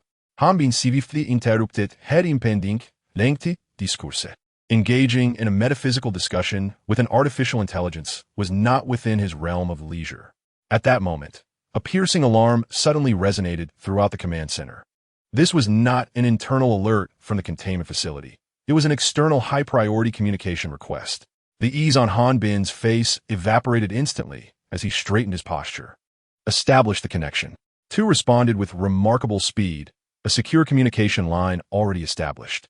The interface for mine clearance vanished from the screen, replaced by a chaotic surveillance display.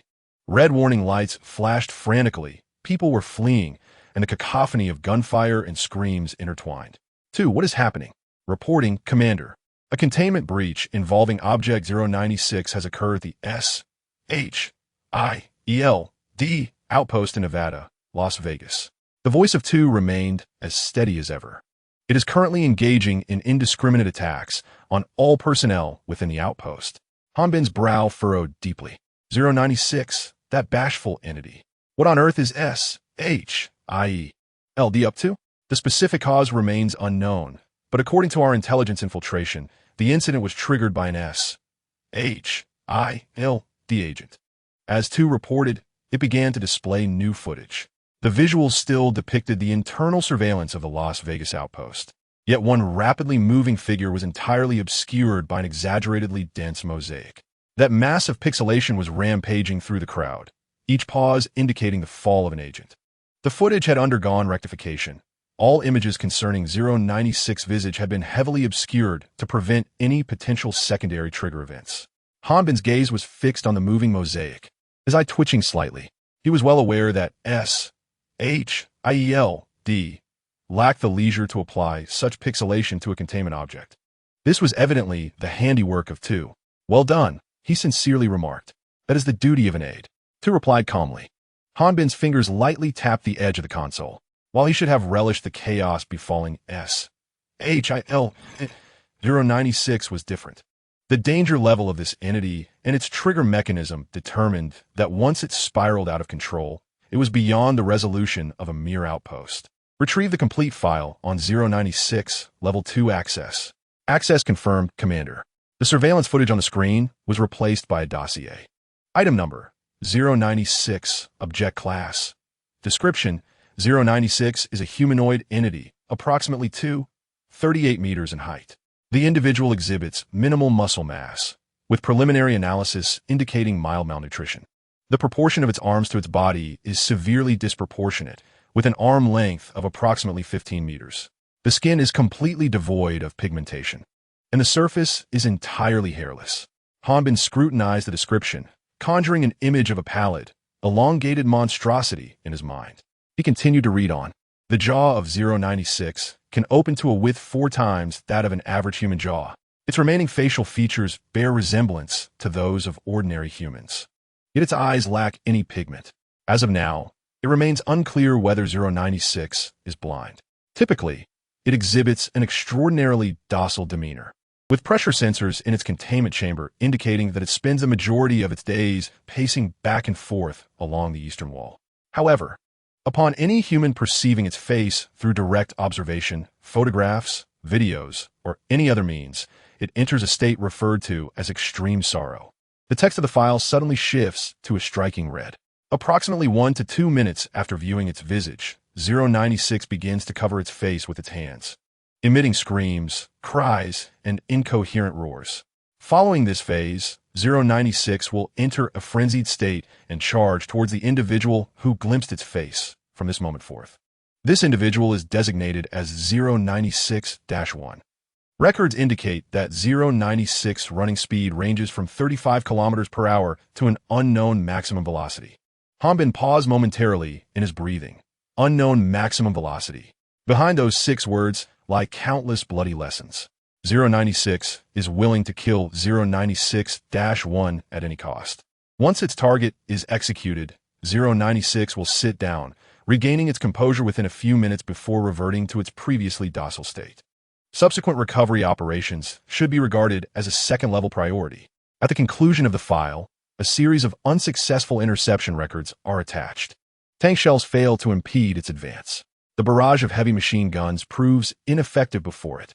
It will traverse walls, plunge into the depths of the ocean, and infiltrate any location solely to eliminate the individual who dared to gaze upon its visage. It is not attacking. It is merely erasing all evidence of those who have seen its face. Hanbin closed the file and exhaled deeply. This time S.H.I.E.L.D. is truly dancing on a minefield, tempting fate. He leaned back in his chair, his fingers unconsciously stroking his chin. Connect me to Nick Fury, he requested. Commander, are you certain? According to our agreement, we do not initiate contact with S.H.I.E.L.D. unless absolutely necessary. This is indeed a necessary situation. Ambin's Gaza Sharpanath. That timid fellow has emerged. Fury must be in a state of utter chaos right now. I shall see if there is an opportunity to provide humanitarian aid, or perhaps take advantage of the turmoil. I am attempting to connect you, but the line is busy, and our communication requests have been repeatedly denied. As expected, Hanbin smirked. Then let it be. We shall enjoy the spectacle. Meanwhile, at S.H.I.E.L.D. Trident headquarters, in the command hall, the atmosphere had plummeted to a frigid point. All agents bowed their heads, not daring to utter a sound. Nick Fury, the one-eyed director of S.H.I.E.L.D., stood with his back to the assembly, silently gazing at the central display screen. The screen displayed the heavily pixelated surveillance footage from the Vegas stronghold. Each movement of that mosaic, emblematic of death, darkened Fury's expression further. He witnessed his most elite agents fall like wheat before the scythe. Their counterattacks proved futile, their sacrifices rendered meaningless.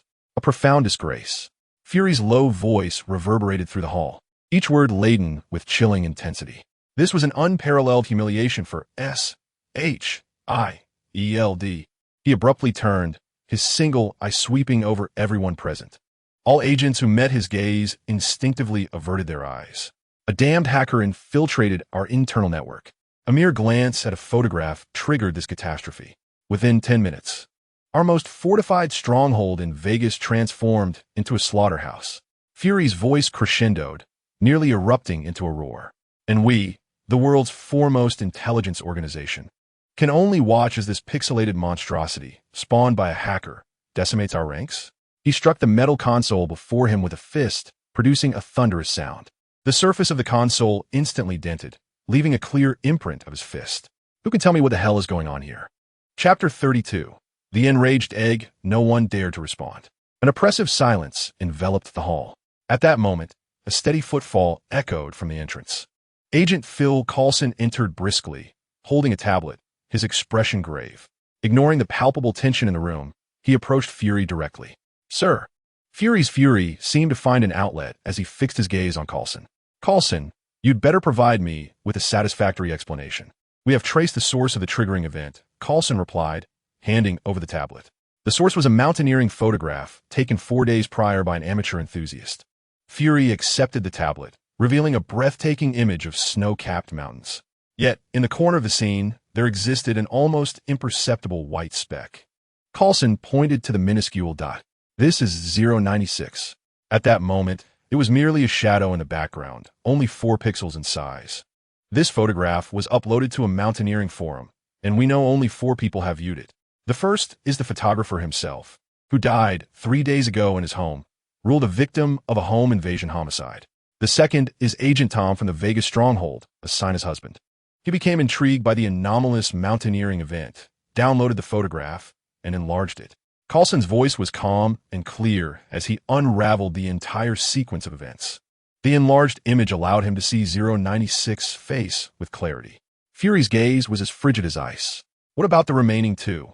The other 2 survivors include a retired professor from the United Kingdom and a truck driver from Canada. We have preemptively and covertly relocated them to the Valley stronghold ahead of Operation 096. Coulson paused briefly before continuing. Based on the trajectory of 096, its next target will undoubtedly be the Valley stronghold. We have alerted the military and devised a plan to establish a multi-layered interception network along its route, incorporating Apache attack helicopters and A-10 ground attack aircraft. After receiving the report, Fury's expression remained fierce, though the turbulence in his eyes had somewhat subsided. What he required was not emotion, but a solution. While Coulson's plan might not guarantee success, it was at least a feasible course of action. I approve the plan. Fury's voice regained its customary steely edge.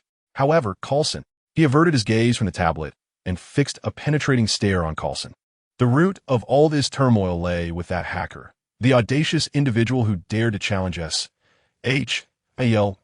manipulating us at will. Fury slammed the tablet onto the console with palpable frustration. "I don't care what methods you employ. I want that hacker apprehended within 3 days." Nick Fury's fury had not waned with the passage of time. He paced restlessly in the command hall. On the primary screen before him, a glaring red dot was moving along a straight trajectory, racing towards the opposite end of the map. That represented 096. Its image remained shrouded in a heavy mosaic, yet its unstoppable demeanor conveyed a chilling terror through the cold electronic signals. "Report its trajectory." A blonde analyst wearing gold-rimmed glasses immediately rose. "Sir, through satellite tracking and path analysis, we have locked onto 096 target." She gestured towards another flickering green dot on the screen. Its direction was perfectly aligned with our relocation of the two survivors to the valley stronghold. Fury halted in his tracks. The straight line drawn by the red dot sliced through S.H.I.E.L.D's defensive arrangements like a razor-sharp scalpel. What is its speed? Calculating. The space-based kinetic monitoring system has already engaged. Beads of sweat trickled down the analyst's forehead as her fingers danced across the touchpad, leaving trails of afterimages. Moments later, a set of glaring red numbers appeared. Sir, the analyst's voice escalated, filled with incredulous horror. Instantaneous speed, 328 kilometers per hour. Estimated time of arrival, 3 hours and 25 minutes. What? That's impossible. The command hall erupted into chaos. A speed of 328 kilometers per hour eclipsed the comprehension of everyone present. It was not the speed of a vehicle, but rather that of a creature sprinting on its own two legs. It exhibited not a trace of fatigue, as if this velocity were merely a casual stroll for it. Silence. Fury bellowed, instantly quelling all disturbances. His countenance bore no surprise, only an increasingly grave coldness. Contact the Valley outpost immediately. He nearly shouted the command. Have those two survivors board the Black Hawk helicopter and take off at once. Destination? An officer inquired promptly. Fury's gaze swept across the vast electronic map, his finger decisively marking a spot in the desolate expanse of the wasteland. Here, the heart of the Calavira's wasteland. Lure that monster to a barren place. Understood, sir. The orders were swiftly disseminated. Moments later, the green light representing the survivors began to move, ascending rapidly toward the designated wasteland. Almost simultaneously, the red light that symbolized 096, as if drawn by invisible threads, flawlessly mirrored the turn and continued in a precise straight line, pursuing the new target. The route had been successfully redirected. Fury remained silent, simply picking up the encrypted phone on the table and dialing a number. The call was answered almost instantaneously. Coulson. Sir, I am en route, came Coulson's steady voice from the receiver. What about the military's response? I have contacted the commander of Nellis Air Force Base. They are more than willing to provide us with fire support. 2 AC-130 gunships and 6 10 Thunderbolt attack planes have formed in assault formation. They will prepare a grand welcome party for 096 at the midpoint northeast of Vegas. Do they have confidence? The commander's exact words were, there is nothing a single 105mm shell cannot resolve. If there is, then we shall fire another. Coulson reported back. They assure us that they will reduce that entity, along with the desert beneath it, to dust. Fury hung up the phone. The AC-130, the Reaper of the Skies, the A-10, the Tank Buster. This represented the pinnacle of conventional aerial firepower. He did not believe that any flesh-and-blood being could withstand such a level of overwhelming assault. This time, success was imperative. Meanwhile, on the immense holographic screen, satellite tracking footage identical to that of S.H.I.E.L.D. was being broadcast in real time. Han Bin lounged extravagantly in an expensive ergonomic gaming chair, a can of soda in his left hand and a handful of chips in his right, munching happily. As he watched Fury's well-known solemn face on the screen, a broad grin spread across his lips, reveling in the unfolding drama. Behold the esteemed leader of our S.H.I.E.L.D. agency, his face nearly matching the hue of a boiled egg in his exasperation. Beside him stands Tu, adorned in a finely crafted Gothic battle dress, possessing an exquisite visage and figure. She casts a glance at the crimson dot on the screen, representing 096, and then surveys her commander, whose demeanor is utterly devoid of decorum, confusion evident in her cerulean eyes. Chapter 33. Let them test it, Commander. The voice of Tu is cool and melodious, devoid of emotional fluctuation. According to the containment protocols in the database, in light of the containment breach involving Class 096, we must promptly dispatch a mobile task force for urgent recovery and recontainment. Why are we merely observing? Hanbin takes another hearty gulp of cola, comfortably burping. What is the rush? He gestures towards the military aircraft icon already in flight on the screen. Look, the S.H.I.E.L.D. agency has already mobilized. 130, 10 toot. With such a display, one might think we are on the brink of the Third World War. According to simulated projections, conventional military firepower cannot inflict effective damage on 096. The probability of failure for the S.H.I.E.L.D. agency stands at 100. 2 calmly states the facts. I am aware, Hanbin replies nonchalantly. Then why? 2's logic module seems to be experiencing some strain. Hanbin sets down the chips, wipes his hands, and sits up with rare attentiveness. He turns to face 2's flawless countenance. You see, 2, humans are a peculiar species. Present them with all the answers, and they will remain unconvinced. They must be allowed to touch the scalding stove themselves, to cry out in pain as blisters form upon their hands, before they truly comprehend that this is not to be trifled with. The current S.H.I.E.L.D. agency, alongside those lurking in the shadows, the HYDRA, are akin to arrogant children who insist on touching the stove. Hanbin reclines, once more, adjusting to a more comfortable position. We shall assume the role of responsible guardians, merely observing as they court disaster.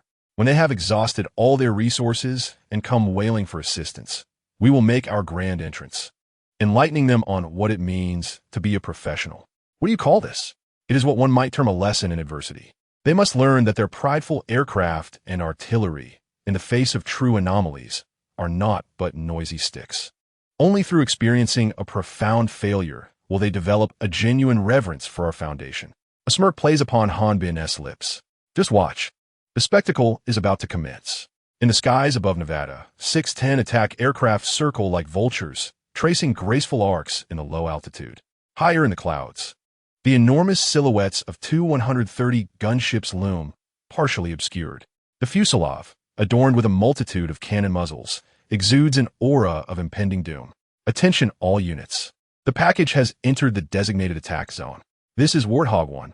I have visual on the target. A voice belonging to a tenacious pilot echoed across the public channel. My God, did you see that? That fellow runs faster than a wild dog. Silence. Warthog 1. Maintain radio silence, came the stern command from the formation commander. Ghost 1. Ghost 2. The target is yours. Ghost 1 acknowledges. Within the confines of the 130 gunship, the fire control officer locked onto the rapidly moving white silhouette on the ground. 105 millimeters high explosive shells, ready. Fire. Boom. A resounding blast shattered the air. A colossal shell, trailing flames, plummeted from an altitude of 10,000 meters, striking precisely along the trajectory of 096's advance. In the next instant, a massive fireball erupted, sending dust and shockwaves radiating outward in a circular wave. A terrifying crater, several dozen meters in diameter, appeared on the ground. Direct hit. Beautiful. Cheers erupted across the channel. However, the jubilation abruptly ceased. The pupils of all pilots constricted in unison. Amidst the swirling smoke and dust, the white figure emerged unscathed, charging forth without a hint of deceleration. No signs of damage. Repeat, the target is unharmed. This is impossible. Free fire. Tear it apart. The commander's roar reverberated through the channel. The 6 aircraft immediately adjusted their positions, diving towards the ground target. Beneath the nose of the 10 ship, the 8-barreled Avenger Gatling gun unleashed its signature roar. A tempest of metal, composed of 30 millimeters depleted uranium armor-piercing rounds, enveloped the location of 096 in an instant. Each round was more than capable of easily rending apart a tank's top armor. The ground was furrowed with deep trenches, debris flying as smoke permeated the air. Yet, as the smoke cleared, the figure continued its relentless sprint. The cannon fire was ineffective. Damn it! What on earth is that thing? Ghost 1, employ the 40 millimeters Bofors cannon for carpet coverage. Acknowledged.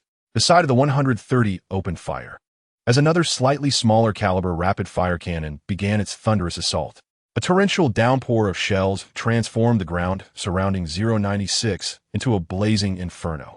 Following this, the 114 Hellfire anti-tank missiles were unleashed.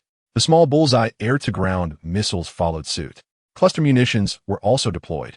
The military unleashed every conventional weapon at their disposal upon that diminutive white figure.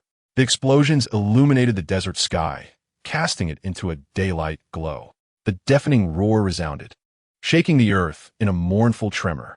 The ground, subjected to repeated bombardment, has been utterly transformed into molten magma, exuding a pungent sulfurous odor. Yet, whether at the epicenter of the explosions or above the seething lava, that figure relentlessly maintains a speed of 328 kilometers per hour, unwaveringly advancing towards its goal.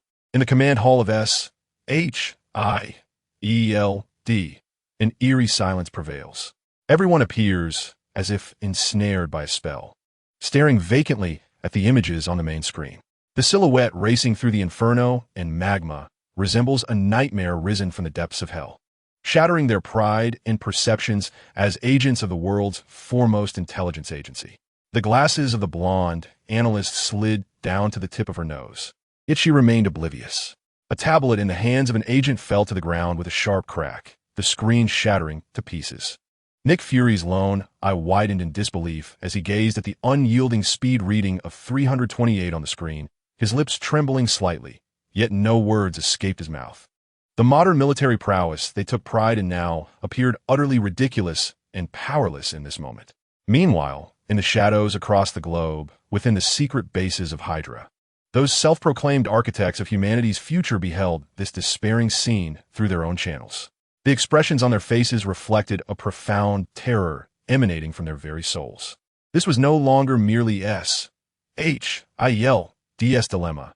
It was a crisis for all humanity. When did this monstrous entity, one that belonged only in myth, emerge in the world? In a subterranean base in New York, Han Bin yawned and accurately tossed an empty can of soda into a distant trash bin. He glanced at the faces on the screen, riddled with doubt, and leisurely remarked to his companion, "Look, the furnace is quite hot, isn't it?" Meanwhile, on that bombarded, desolate desert, now completely vitrified, the entity designated as 096 continued its relentless path at a speed of 328 kilometers per hour. In the New York Underground base, the notification sounded, announcing the commencement of duty. "Yes, Commander," came an emotionless reply from Agent 2 as she turned toward the communications control console. Her slender fingers danced rapidly across the virtual keyboard, dispatching an encrypted command that traversed half the globe in an instant. Chapter 34. Utter Futility in the S.H.I.E.L.D.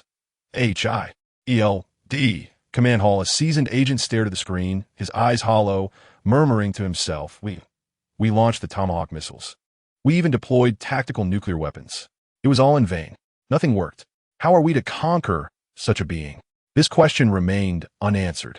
Nick Fury's solitary eye remained fixated on the screen, his intact hand clenched tightly around a communicator.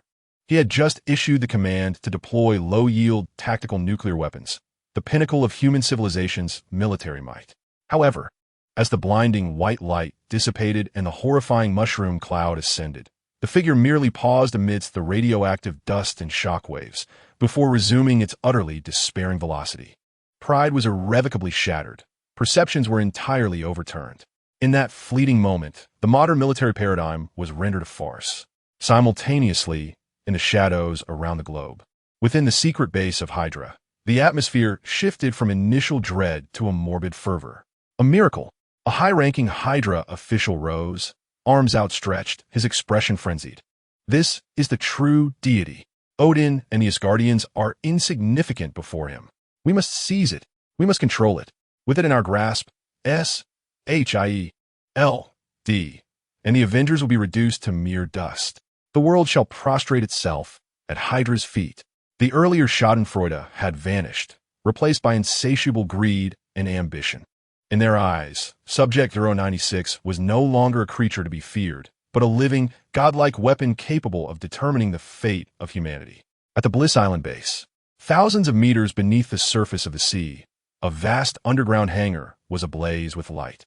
The synchronized footsteps echoed throughout the expansive space, devoid of any chaos. Thousands of soldiers clad in dark exoskeleton armor were engaged in their final preparations. Their armor boasted sleek, sharp lines, its surface coated with a special substance that could absorb radar waves. The helmets featured a fully enclosed design, with dark red visors gleaming with a chilling radiance. Whether it was the individual weapons or the armored vehicles and armed helicopters parked nearby, their design philosophy and technological advancement surpassed that of S.H.I.E.L.D. by at least 2 decades. This was Mobile Task Force 7, codename Hammerfall, a brigade-sized containment unit answering solely to Han Bin. Each soldier's countenance bore no trace of anxiety or fear. They were the elite among elites, professionals traversing the anomalous realms, tasked with caging myths. On a raised platform at the center of the hangar, a commander, marked by a gruesome scar across his face, addressed the officers below. His voice resonated clearly through the loudspeakers, reaching every ear. Ladies and gentlemen, behind him, a massive holographic map unfolded, prominently displaying a red target point. The data on Subject 096 was presented in the most succinct manner. Mission objective, codename Shy Guy 096. Mission type, containment. I repeat, containment, not destruction. The target is currently barreling towards the North American continent at a velocity of 328 kilometers per hour, with an expected final destination and an abandoned farm on the outskirts of New York State.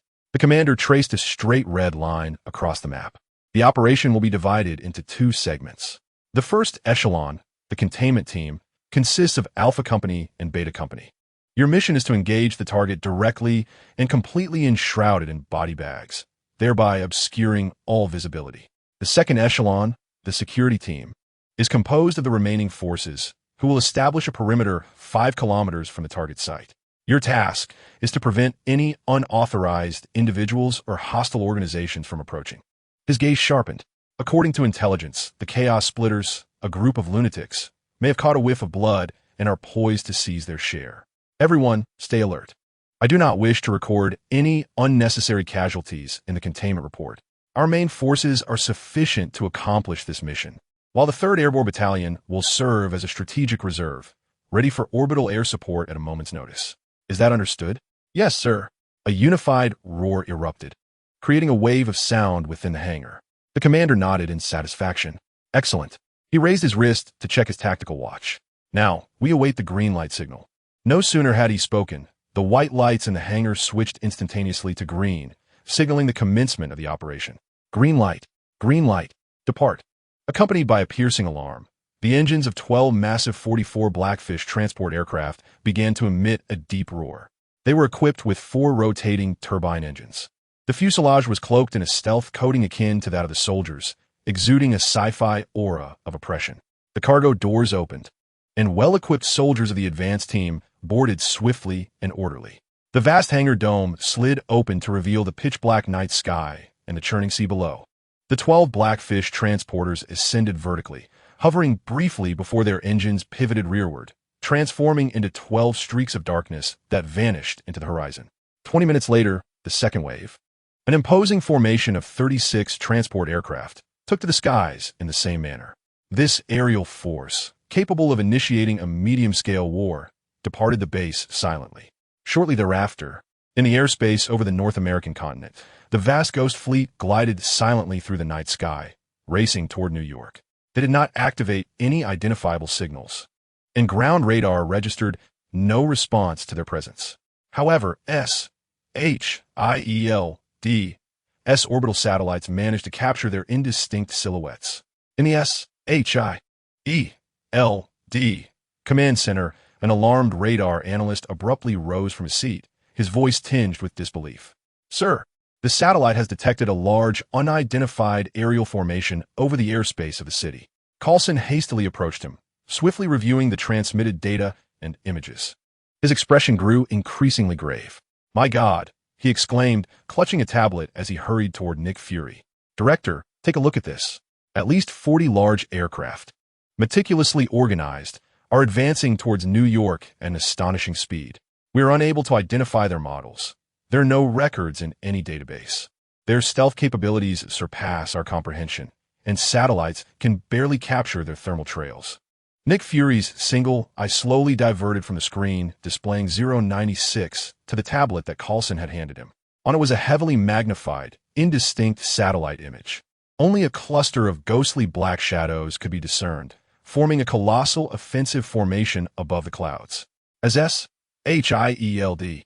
and the military found themselves in a state of utter disarray, a mysterious and formidable force intervened. Fury gazed at the white figure still racing across the screen and then glanced at the tablet, showcasing the enigmatic aerial fleet. His lips moved slightly. Do they wish to test their mettle as well? Can they truly contain that entity? Chapter 35. Even nuclear weapons are ineffective. Carlson's breath momentarily caught in his throat. Director. His voice was tinged with dryness. This fleet's target is 096. Fury remained silent, simply standing there. The endpoint of the flight path perfectly coincided with the rapidly moving white figure on the opposite side of the screen. Have they lost their minds? Coulson could no longer restrain himself, raising his voice a notch. Deploy ground troops? Sacrifice lives to fill the void. What difference is there between this and sending soldiers to walk into a meat grinder? Realizing his outburst, he quickly inhaled deeply, attempting to quell the tumultuous emotions rising in his chest. I apologize, Director. No need for apologies, Coulson, Fury replied slowly. You have merely voiced what I was thinking. He extended his finger and gently swiped across the tablet. The image on the screen instantly shifted. No longer was it the ghostly fleet, but a series of reports marked with the highest level of confidentiality. Disturbing photographs flickered rapidly across the screen. The remnants of a 130 air gunship, severed in half, lay quietly in a charred valley. The Angel of Death livery on its fuselage appeared bitterly ironic. The cockpit of a 10 Thunderbolt attack aircraft had been entirely torn off, with a pilot long since vanished. On the ground, massive craters like those on the surface of the moon dotted the landscape, devoid of any life. Coulson swallowed hard. Those harrowing images instantly transported him back to the recent nightmarish assault operation. We have attempted this before. His voice carried an unshakable sense of defeat. The Air Force's 130 unleashed over 100 rounds of 105mm artillery shells upon it. And what was the outcome? Not even worthy of a scraping. We even dared to deploy 10 attack aircraft for ultra-low altitude ground strikes. That Avenger cannon unleashed a staggering 3,900 depleted uranium projectiles within a minute. The spent shells could have formed a small mountain. Yet, that entity left not a single mark. Coulson's fist involuntarily clenched, his knuckles whitening from the strain. Subsequently, we mobilized a fully equipped self-propelled artillery regiment, along with a cluster of rocket launchers. For half an hour, we conducted indiscriminate saturation bombardments across the area it might traverse. The entire mountain ridge was leveled by at least 5 meters. We thought that even if it did not perish, it would surely be buried. Yet it emerged unscathed from the inferno and ruins, not a speck of dust upon its form. At this point, he offered a bitter smile, one filled with futility. It seemed almost displeased that we had interrupted its journey. The command hall fell into a profound silence, suffused with a chilling atmosphere known as helplessness. Every individual present was a battle-hardened elite agent or analyst. They had witnessed alien invasions and dealt with various supernatural occurrences. Yet, never had any target instilled such pure despair as 096. It defied reason. It disregarded the laws of physics. It was the very embodiment of death and destruction. You missed one more thing, Coulson. Fury's voice shattered the silence. 5,000 tons of tactical nuclear weaponry. Fury articulated each word with precision. The moment those words left his lips, the air in the command hall seemed to freeze. Everyone's breath caught in their throats. That was the most extreme violence humanity could wield. We detonated it. Fury's tone was flat, as if he were discussing the weather.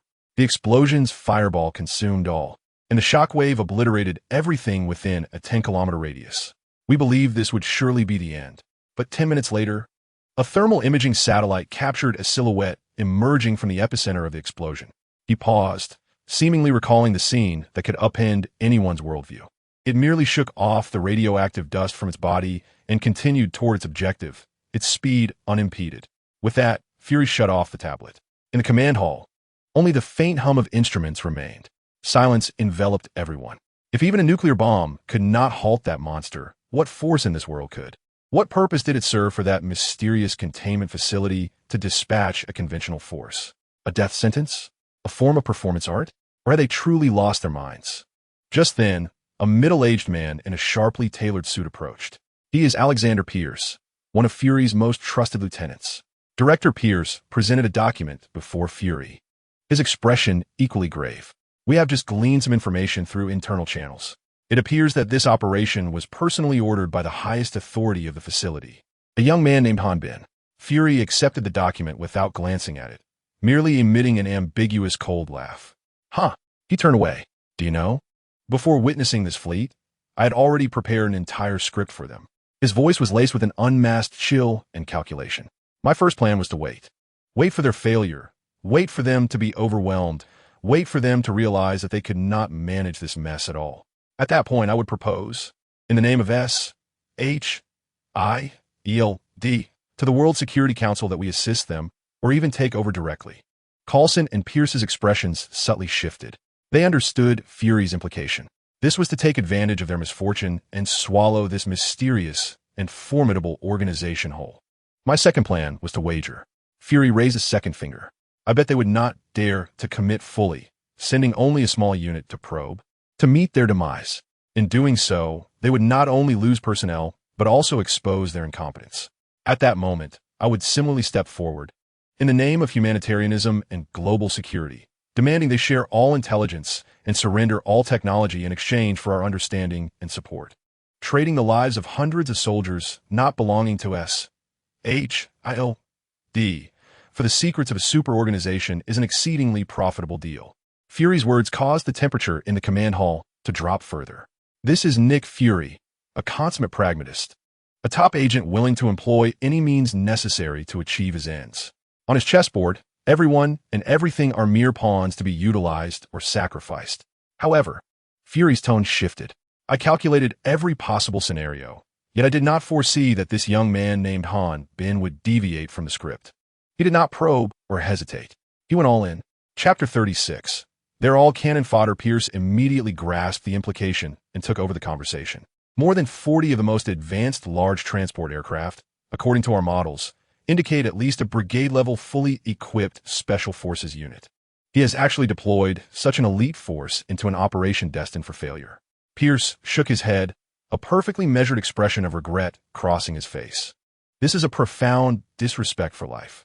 The valiant warriors were, in a callous manner, thrust towards a slaughterhouse by their commander as though they were mere expendables.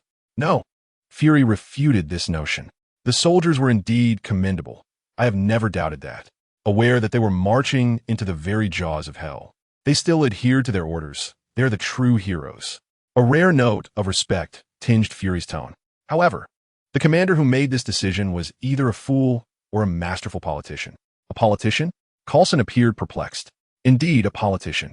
Fury's singular eye narrowed slightly, glimmering with keen insight. Coulson, do you truly believe he dispatched this battalion with the genuine intent of containing SCP-096? No, he did not. He is performing, putting on a show for the entire world to witness. We have handed him this hot potato, and all eyes are now upon him. Should he take no action, the ravenous wolves of the federal government would immediately pounce, accusing him of inaction.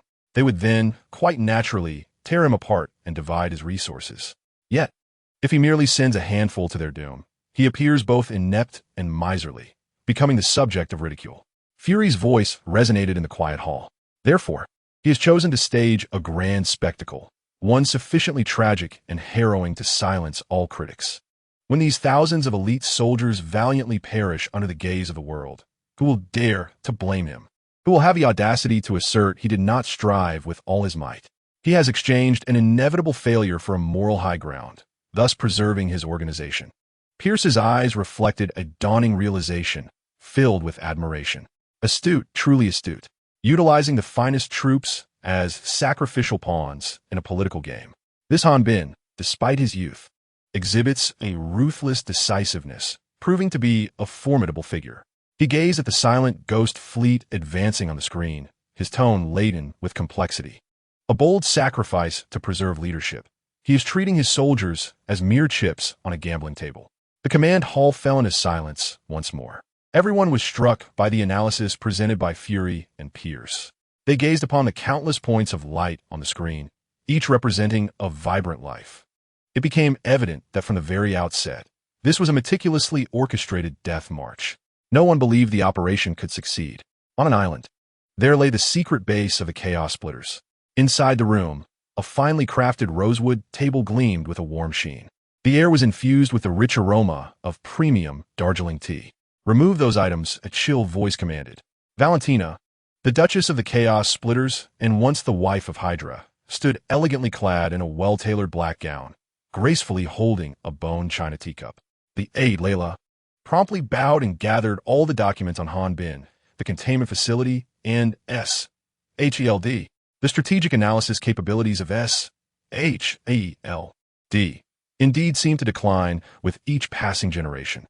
Valentina exhaled softly, the steam rising from her cup accentuating the faint hint of derision at the corners of her crimson lips.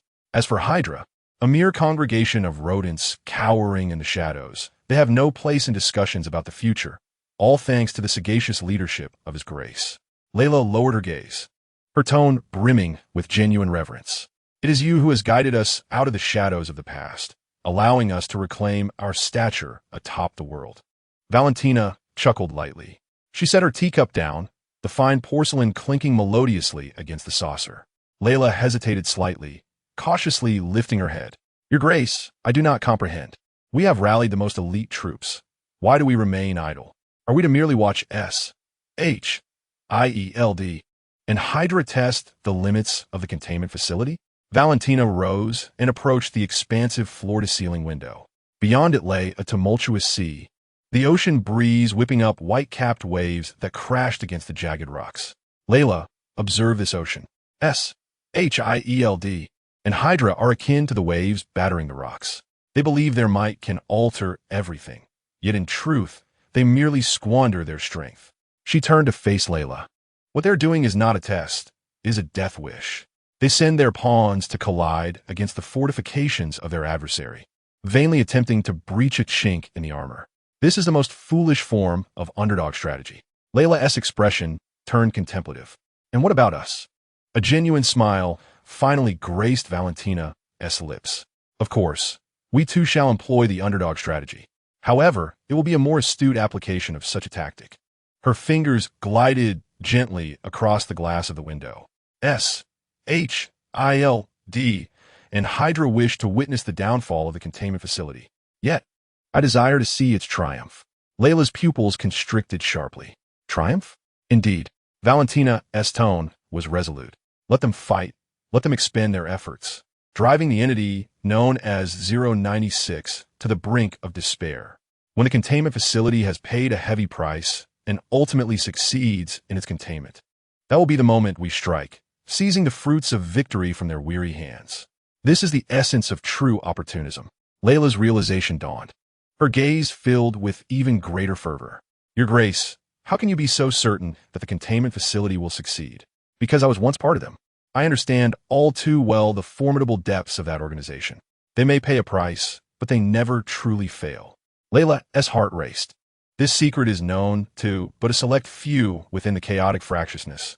However, Valentina seemed to anticipate her question and raised her hand to interrupt her.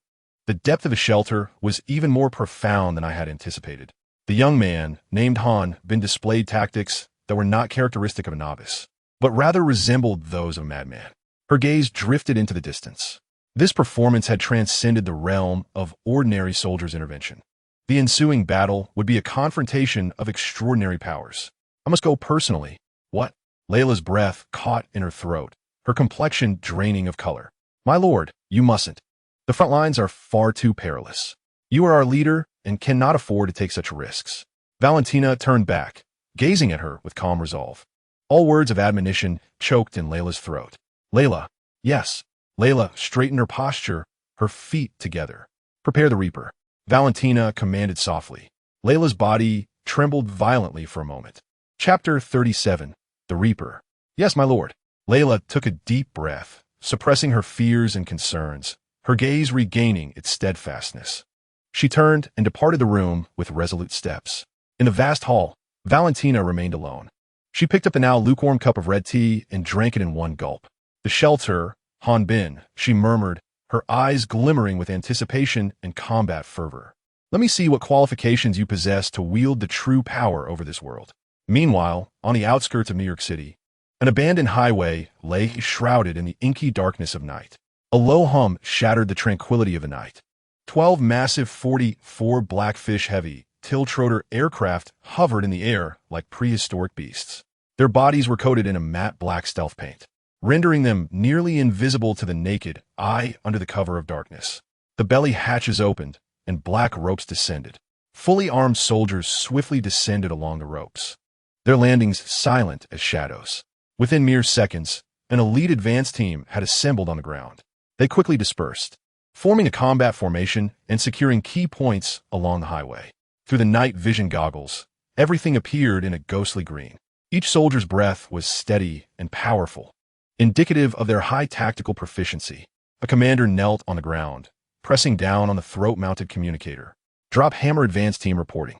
His voice transmitted through encrypted channels to the heights of 10,000 meters. Perimeter secured. Landing zone safe. We are ready to commence the next phase of operations. Inside the flagship command aircraft, a massive holographic projection screen displayed real-time footage relayed from the ground forces. Countless streams of data flickered rapidly at the edges of the screen. Hanbin sat in the commander's seat, his gaze intensely focused on the green dots representing his subordinates. He exhibited neither the tragic demeanor imagined by Fury and Pierce, nor the madness envisioned by Valentina. Instead, a hint of boredom lingered on his face. He grabbed a can of ice-cold cola beside him and gulped it down with a resounding belch that echoed through the quiet command cabin. These old fools really think I'm going to sacrifice lives? He muttered softly, casually tapping on the tactical display. It's a global live broadcast, is it? Then I must deliver something spectacular. Otherwise, it would be a disservice to such a grandiose setup.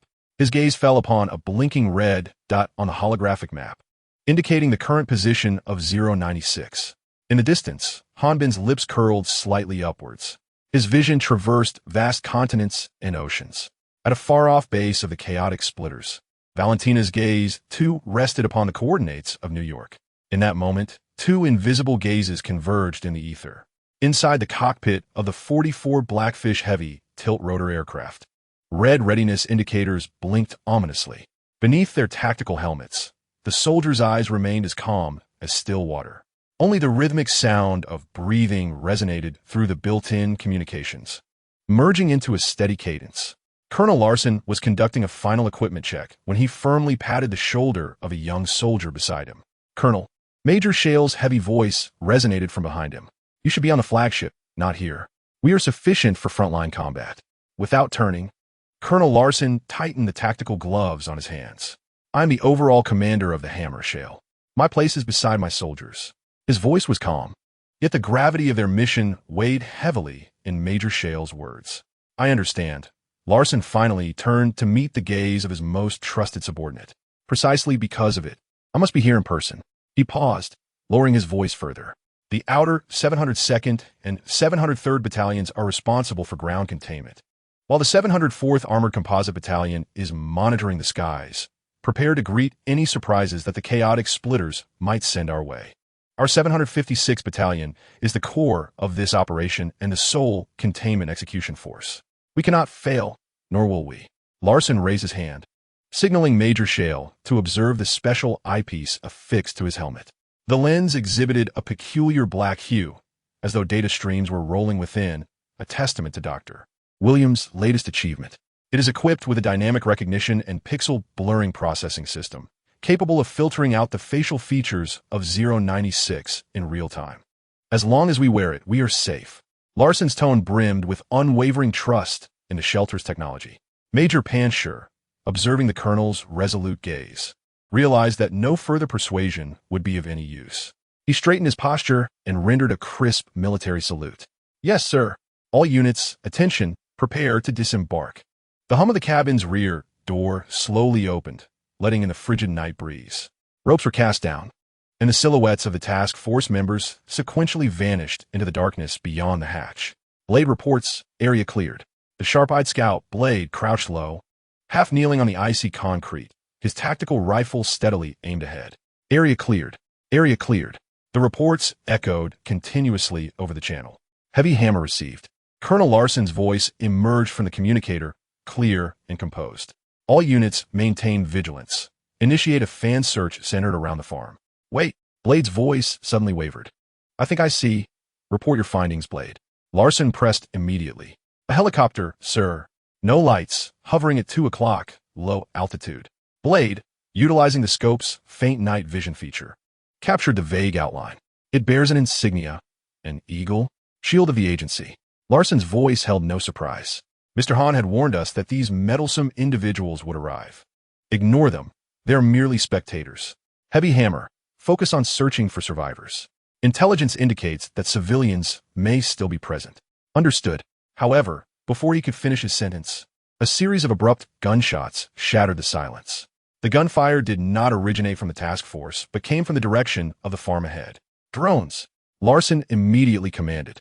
A micro-drone silently ascended, transmitting real-time footage back to all team members' tactical visors. The screen revealed a lit barn outside of which several individuals, appearing civilian, were entangled in a struggle. One of them brandished a handgun, firing wildly at another. Had they lost their minds? A team member murmured quietly over the channel. This is not our concern. Larson's voice was frigid. 756 Battalion, advance at full speed. Target the barn. The footsteps of the task force echoed through the night as they surged towards the only illuminated structure. Upon their arrival, the battle had already concluded. At the barn's entrance lay two still warm corpses, the scent of blood permeating the air. One of the bodies clutched a Colt handgun tightly in its grasp.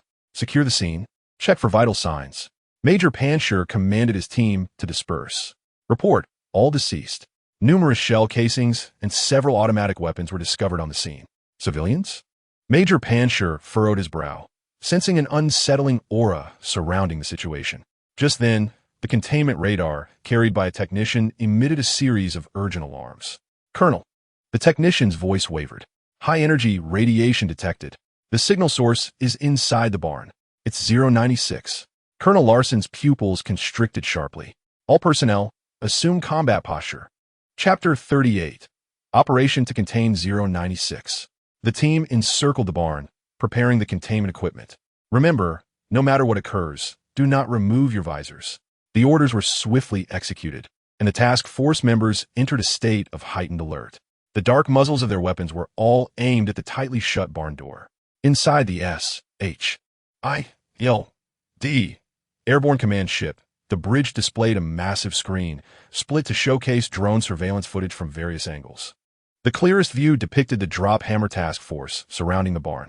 Their equipment is impressive, Agent Coulson remarked, adjusting his sunglasses as he focused on the special visors worn by the task force members.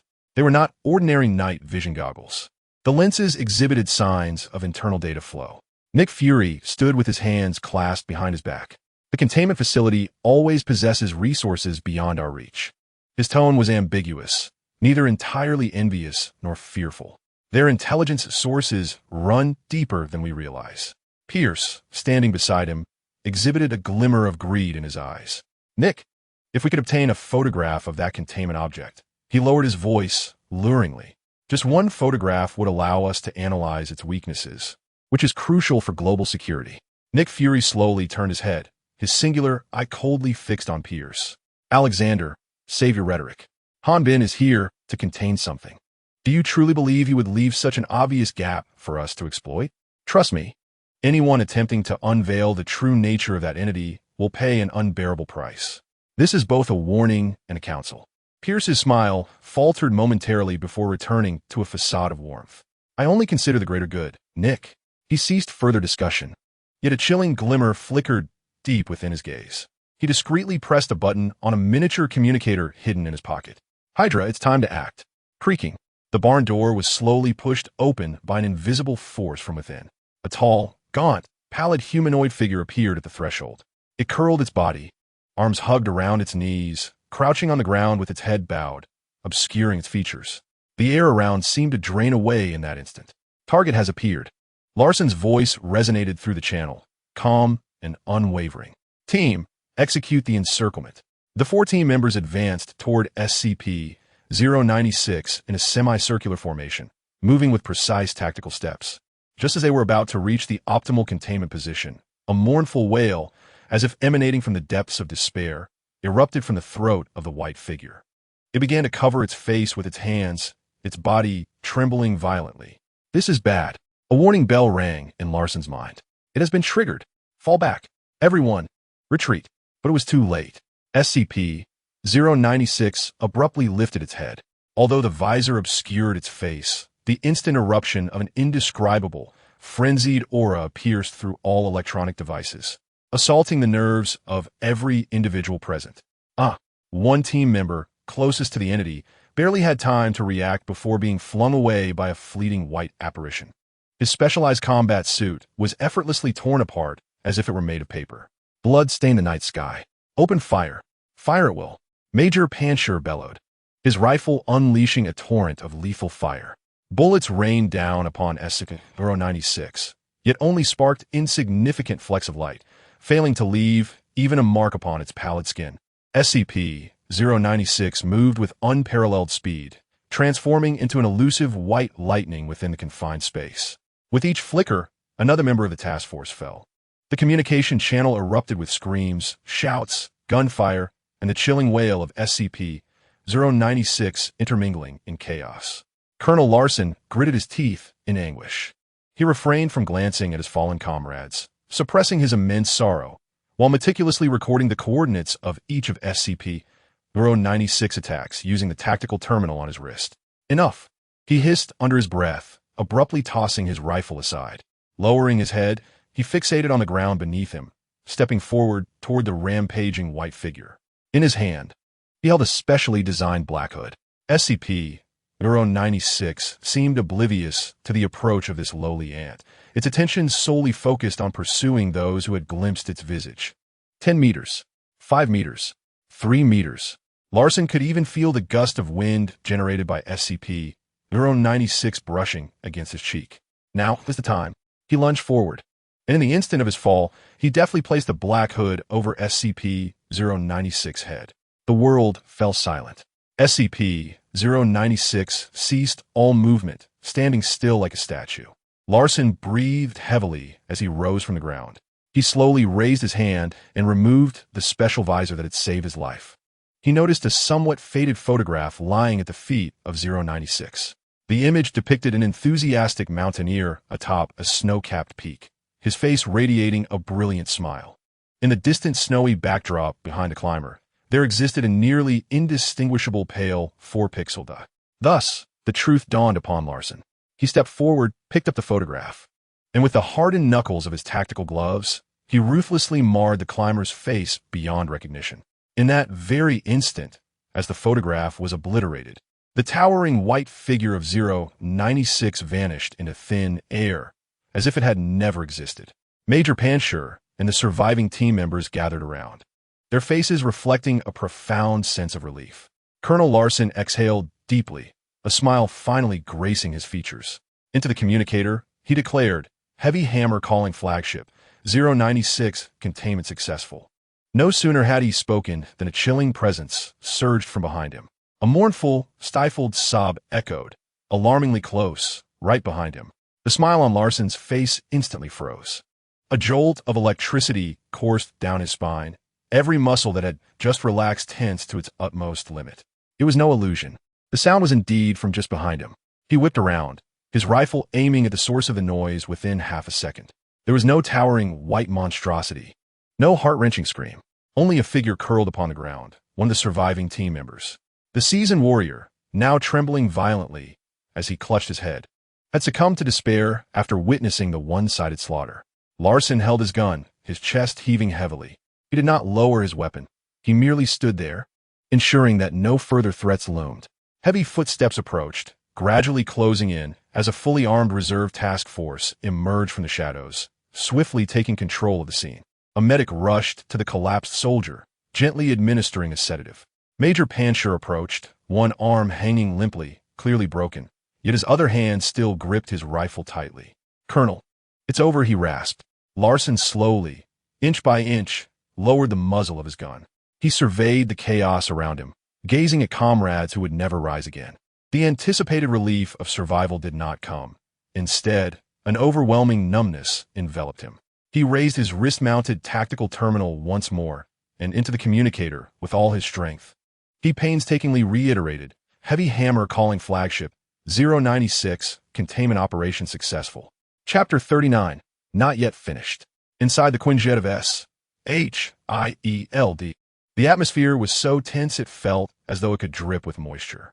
Beyond the immense porthole, the distant ground lay tranquil, the flames of battle having long since extinguished.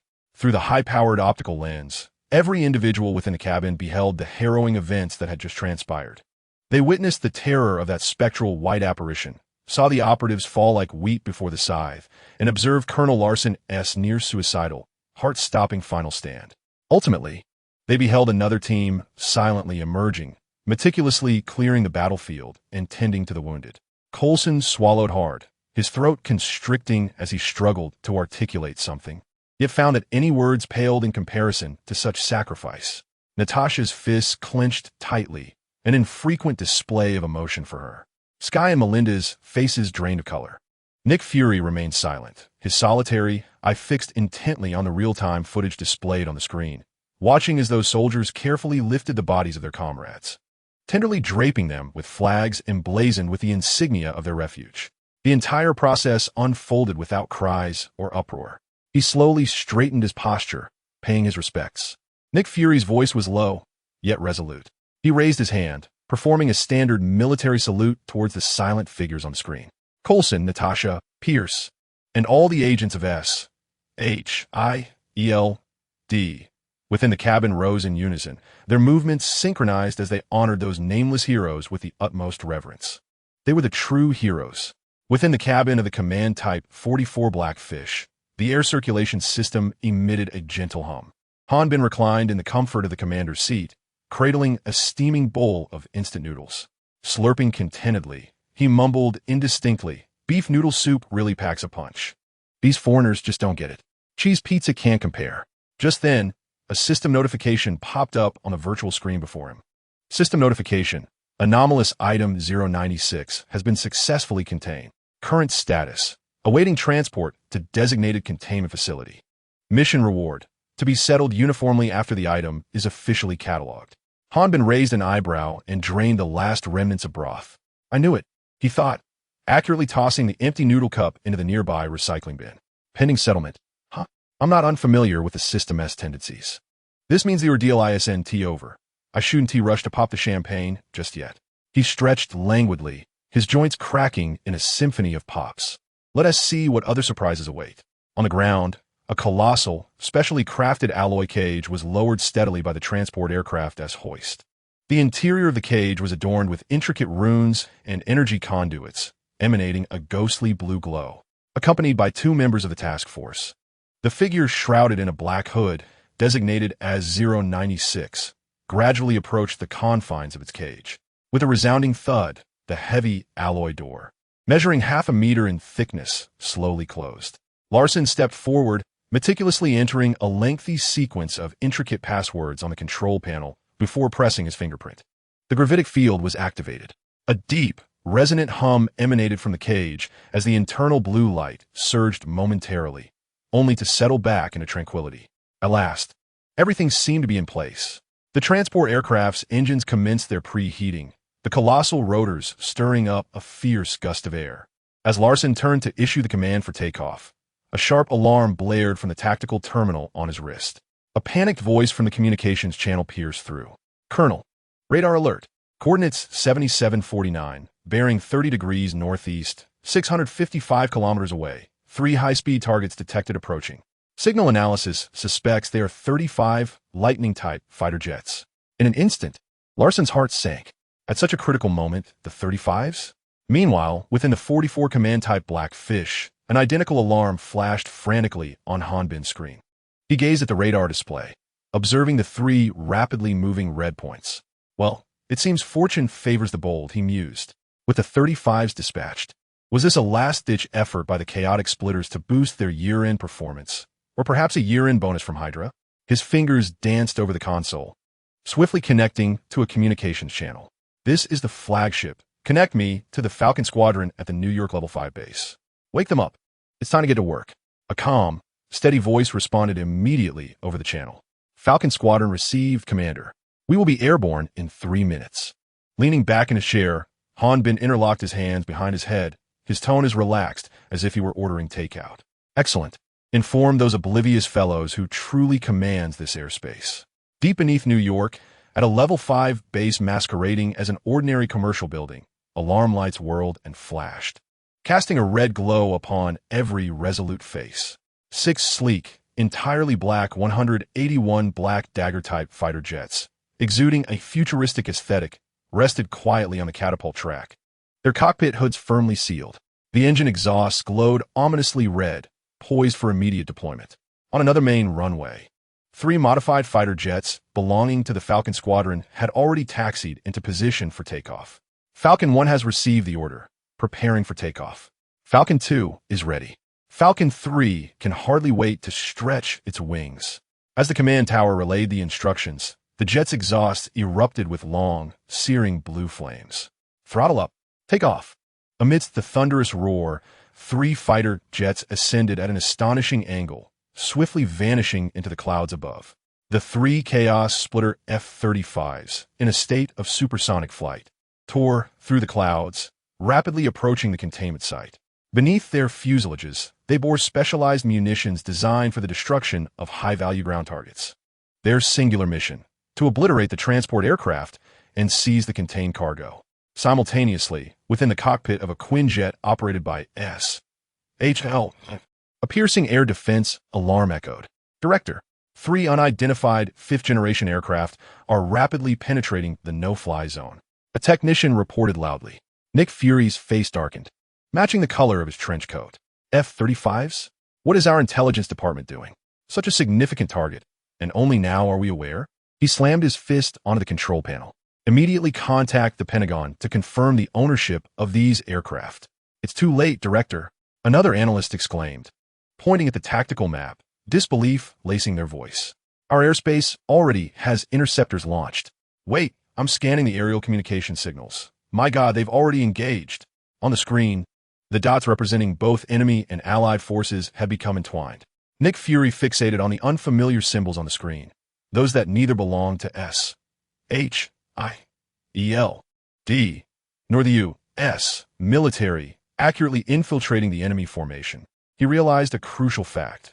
While S.H.I.E.L.D was still seething over delayed intelligence, the aerial forces of the containment site had already preemptively responded. The containment site's aircraft had engaged in aerial combat with the enemy. Chapter 40. I shall inspect my takeout. 3 Falcon Eagles sliced through the night, their airframes generating a sharp wail as they interacted with the frigid high-altitude air. Within the cockpit, the green data stream on the heads-up display cascaded in a waterfall of updates. Falcon Eagle 1 has arrived at the target airspace. Altitude 15,000 meters. Cloud conditions favorable for targeting. 15 kilometers ahead, 3 minuscule red dots were exposed on the radar screen. They were the Chaos Splitter F-35s, maintaining a brazen supersonic cruise. The boss said to make it quick. Let them know who truly rules the skies over New York. The pilot of Falcon Eagle 3 licked his dry lips, gently tapping the weapon selection interface. 200 Underworld Hypersonic Air-to-Air Missile unlocked. Wow, coming out strong right away. To deal with these rascals, we must employ the most efficient means. The trio prepared to fire, their crossfire covering the targets. Lock on, lock on, lock on. Almost simultaneously, the 3 pilots pressed the launch buttons. Beneath the aircraft, 6 mounting points illuminated, and 6 pitch-black missiles detached from their racks, their tails erupting in brilliant plasma flames. They surged forward without the slightest delay, entering the sprint phase at an astonishing 12 Mach. This was a technological marvel that transcended the era, the sharpest edge of aerial power. Within the 35 pods of the chaotic splitter, alarms had yet to sound. The radar warning receiver had just detected a faint signal when, in the next heartbeat, death had arrived. There was no time for evasive maneuvers, no opportunity to deploy flares. In the night sky, 3 massive fireballs erupted in sequence, bright enough to instantaneously dispel the darkness for miles around. Scorching metallic debris mingled with aviation fuel, creating a dazzling meteor shower of death. 3 parachute packs were ejected from the flames, slowly unfurling in the air. The channel crackled with the terrified cries of the chaotic splitter pilots, survivors of the onslaught. We've been shot down. I repeat, we've been shot down. I saw nothing. There's nothing on the radar. It's ghosts. Ghosts are attacking us. The Falcon Squadron paid no heed to the lamentations of these beaten souls. Target neutralized. Falcon 1 reported, mission accomplished, airspace has been cleared. Returning to base. The 3 upgraded fighter jets traced a graceful arc, seamlessly blending back into the night sky as if they had never existed. In a clandestine base, undetectable by any radar or satellite, a vast tactical screen displayed 3 icons representing their aircraft, which in an instant transformed into red crosses signifying their demise. They flickered twice before vanishing entirely. The command room fell into an oppressive silence. A communications officer swallowed hard, turning towards the figure seated in the command chair. The Grand Duke Air Squadron has been annihilated. Valentina's face remained shrouded in shadow, her expression indiscernible. She simply gazed at the screen, remaining silent for several seconds. Then, in a tone devoid of any emotion, she issued new orders. Ground forces, proceed with the attack as planned. At any cost. The command was transmitted through encrypted channels, swiftly reaching a farm on the outskirts of New York. The night sky, still recovering from a brief aerial skirmish, had yet to regain its tranquility. Whoosh! A sharp whistle sliced through the darkness, growing ever closer, tearing through the air. Shelling. Conceal. Colonel Larson's furious roar echoed through the communications channel of the Hammerstrike Task Force. However, the warning came too late. A 105mm high-explosive shell landed with precision before the makeshift position constructed by the 702 Special Operations Battalion. Boom! In the deafening explosion, earth, grass, and searing shrapnel were hurled dozens of meters into the air. A soldier caught without cover was violently thrown by the shockwave, crashing heavily to the ground, his fate uncertain. Damn it! Colonel Larson crouched behind an armored personnel carrier, mud and grass splattering across his face and head. Report of casualties. Report, Colonel. Our position is under artillery fire. The enemy possesses at least one battery of 105mm howitzers, requesting fire support. Their mechanized infantry is advancing. We can barely hold on. The channel is alive with the anxious shouts of subordinates. The onslaught of the chaotic separatists is far more ferocious than anticipated. Larson wiped the mud from his face and seized the communicator. Where is the 712 Heavy Armor Battalion? We need main battle tanks. Immediately, a crackling sound emanated from the communicator, followed by the voice of the armored battalion commander. Colonel, we are rushing at full speed, but the road conditions are terrible. We will need 10 more minutes to reach the battlefield. 10 minutes? Larson's heart sank. Under such relentless bombardment, 10 minutes would be sufficient for the enemy to tear through his defenses at multiple points. Just then, a unique, deep engine roar resonated overhead. It was neither the shriek of a fighter jet nor the thrum of a conventional helicopter. Larson suddenly looked up. A strangely shaped transport aircraft, equipped with 4 tilt rotors, hovered above the farm. Its sleek, all-black exterior exuded an aesthetic of advanced technology, and the insignia on its fuselage indicated its affiliation. 44, the Black Shark Special Tilt Rotor Aircraft, a rapid response vehicle directly under the flagship's command. The rear door of the cabin slowly opened, and a figure emerged against the light. Clad in a meticulously pressed black Commander-S uniform, he appeared starkly out of place amidst the muddy chaos of the battlefield. He wore no helmet, casually descending the ramp. Larson's eyes widened in disbelief. He instinctively straightened up, bringing his heels together sharply, and rendered a flawless military salute. Sir! Hanbin waved his hand, signaling him to relax. He surveyed the surroundings, the distant flashes of fire casting flickering shadows across his youthful face. What's the situation? Reporting, sir. Larson immediately transitioned into briefing mode. The chaotic separatists have launched a full-scale ground assault with heavy firepower, yet it remains within manageable bounds. He pointed towards the distant flames and swiftly provided his analysis. After all, they would not dare to reveal their identities. Thus, they could not deploy main battle tanks or armed helicopters.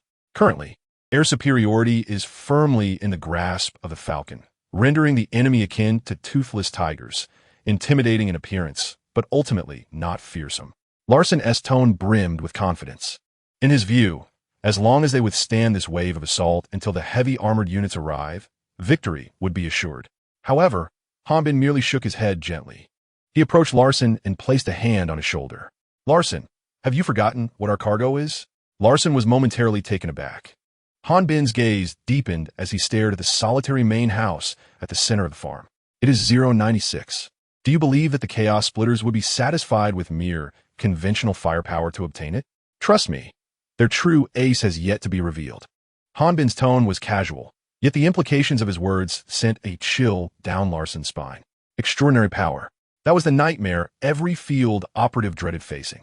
Commander, it's far too perilous here. I implore you to return to Black Shark immediately. Larson instinctively positioned himself to shield Hanbin. Entrust the command to me. I assure you I will fulfill the mission. Hanbin chuckled, bypassing Larson and making his way toward the small building designated as the temporary command center. No need to be anxious. I merely intend to observe from the front lines and check on the quality of my takeout. He pushed open the creaking wooden door of the main house, his figure disappearing beyond it, leaving Larson standing alone, rooted in place. Chapter 41. Overwhelming combat. Moments later, Larson abruptly regained his senses, grasping the communicator and roaring into it. All units, hold a perimeter at all costs, until my command is issued. Not a single member of the Chaos Splitters is to breach our defenses. Hanbin's silhouette vanished behind the door. Larson's gaze swept across the distant line of fire. The commander was correct. The Chaos Splitters undoubtedly had a backup plan. He tightened his grip on the assault rifle, the cold metal restoring clarity to his tumultuous thoughts. Whatever that contingency may be, he and his men would serve as the most formidable shield before the commander. On the periphery of the farm, the tracks of an M60 Patton main battle tank were deeply embedded in the muddy ground. The turret slowly turned, locking onto a distant Chaos Splitter T-21 tank that was using an abandoned barn for cover. Target locked. The calm voice of the tank commander resonated in the internal communication channel. The thermal imaging, it seems they are unaware of our presence. The gunner's voice was laced with confusion. Enough chatter. We are 30 years ahead of them. They would have to be blind to detect us. The commander chastised. Such is the joy of a pay-to-win player. Let us send them on their way. Understood. The gunner grinned, pressing the red launch button. Boom! A deafening roar erupted. The 130mm smoothbore cannon expelled a long flame, the entire tank shuddering slightly from the tremendous recoil. An armor-piercing round shot through the night sky at a speed almost imperceptible to the naked eye. In the next moment, the barn and the T-21 tank behind it erupted into a dazzling display of fireworks. Almost simultaneously, from the darkness on the other side, a TOW anti-tank missile screamed toward them, trailing flames. Missile incoming. The driver's alarm resonated sharply as the millimeter-wave radar atop the tank detected an imminent threat. With a crisp chime, the active defense system was instantaneously activated, unleashing a volley of small interceptors that accurately detonated the incoming missile, creating a rain of metallic fragments. The entire sequence transpired with such fluidity that it left observers momentarily stunned. The interception was successful. The hunt for enemies continued.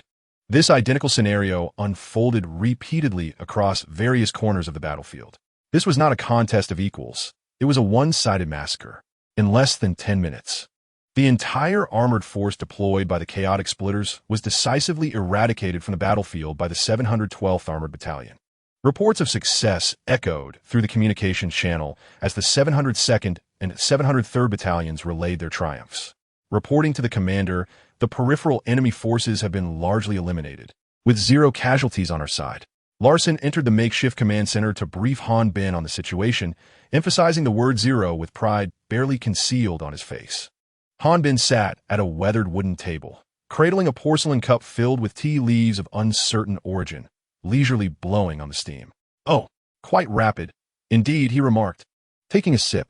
In engaging them is akin to adults playing with kindergarten children. There is little technical complexity involved, Larson elucidated. Our main battle equipment, be it fire control, armor, or active defense systems, leads theirs by at least 30 years. He anticipated praise from the commander, yet Hanbin merely set down his cup, his gaze drifting towards the window. Larson, he called, his tone calm, but his eyes now reflecting a different intensity. Do you hear something? Taken aback, Larson paused to listen.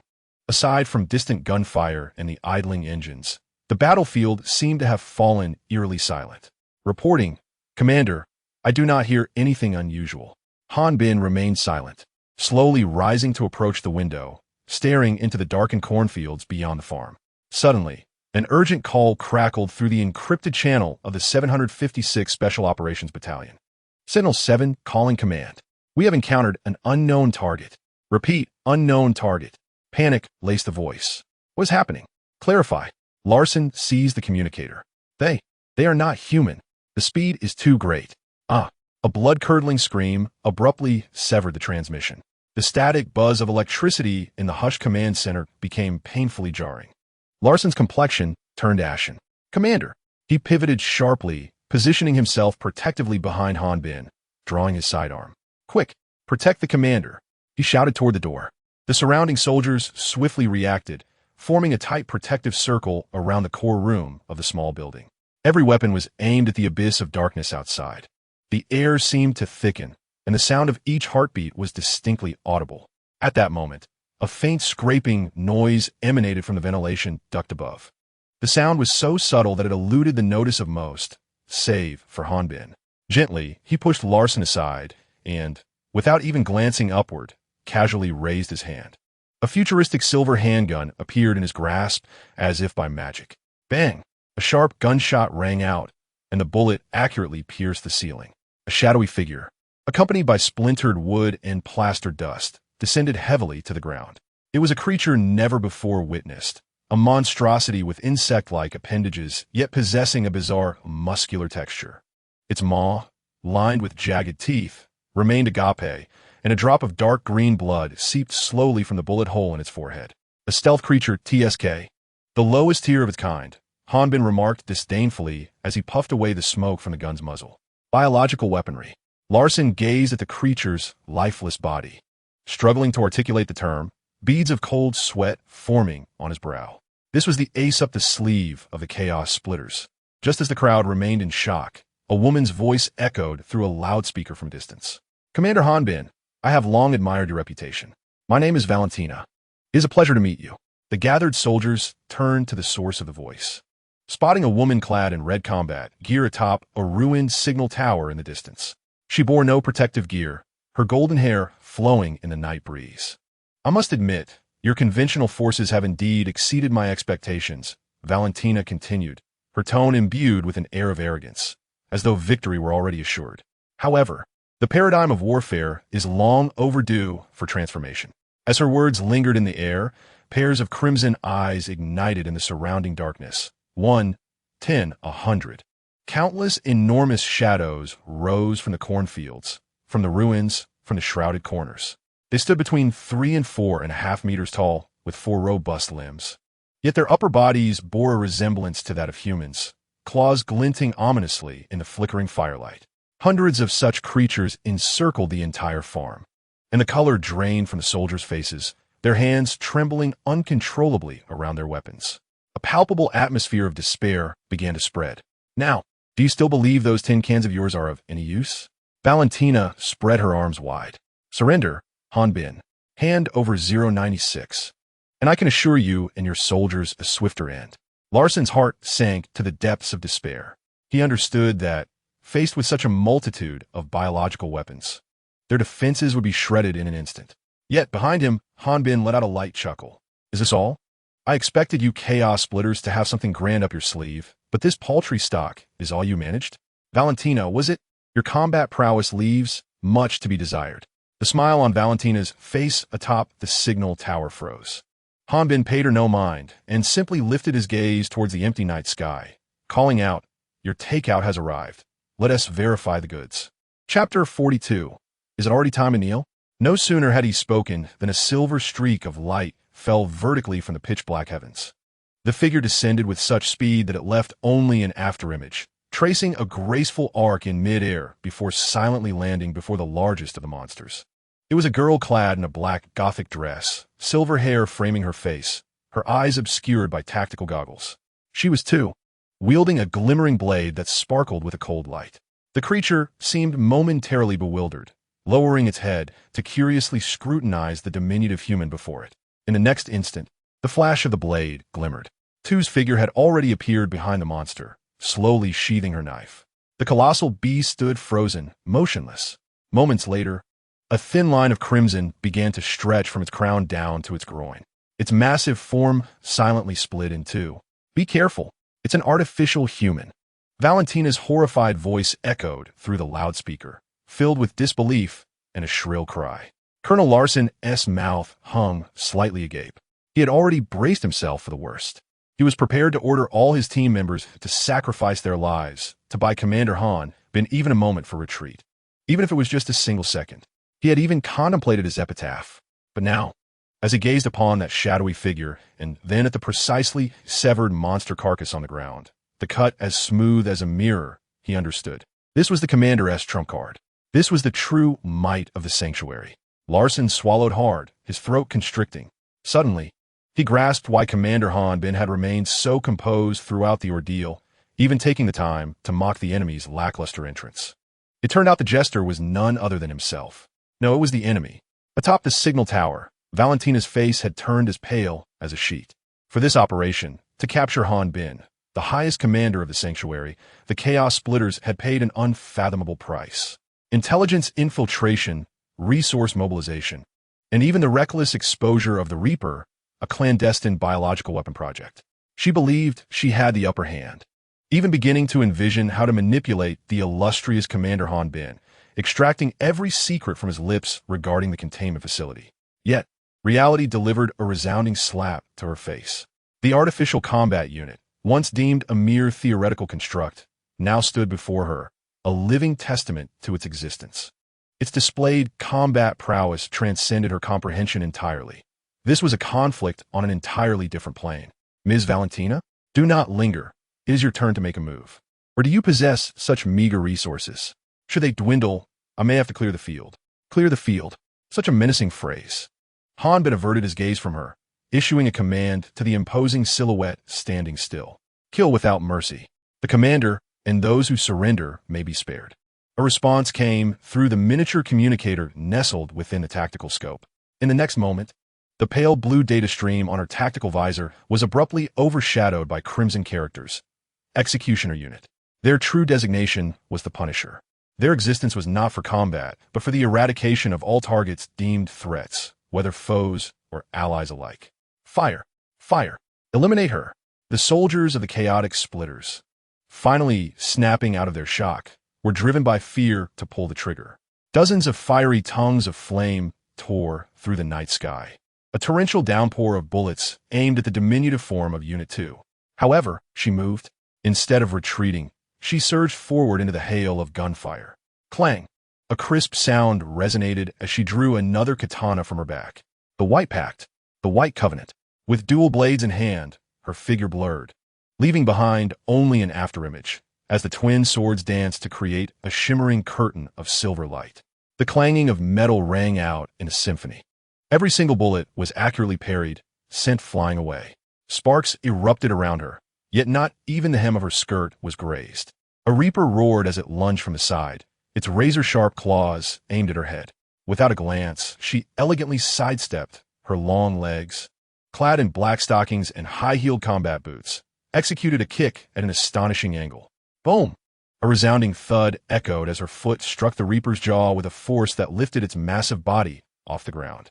Soaring backwards, she collided with two of her kind along the way. But this was merely the prelude. In the instant of her descent, her form transformed into a bolt of lightning, plunging into the horde of monsters. This was not a battle. It was an unilaterally orchestrated massacre, a deadly ballet of blades. With each swing of her weapon, a life was extinguished. The resilient hides that could withstand the onslaught of heavy machine guns crumbled before her blade as if they were mere parchment.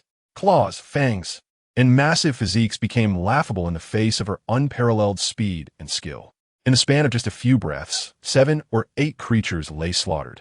Her black Gothic dress danced amidst the rain of blood and the glow of flames. She paused, standing amidst the corpses, her twin blades slowly dripping with blood that was not her own.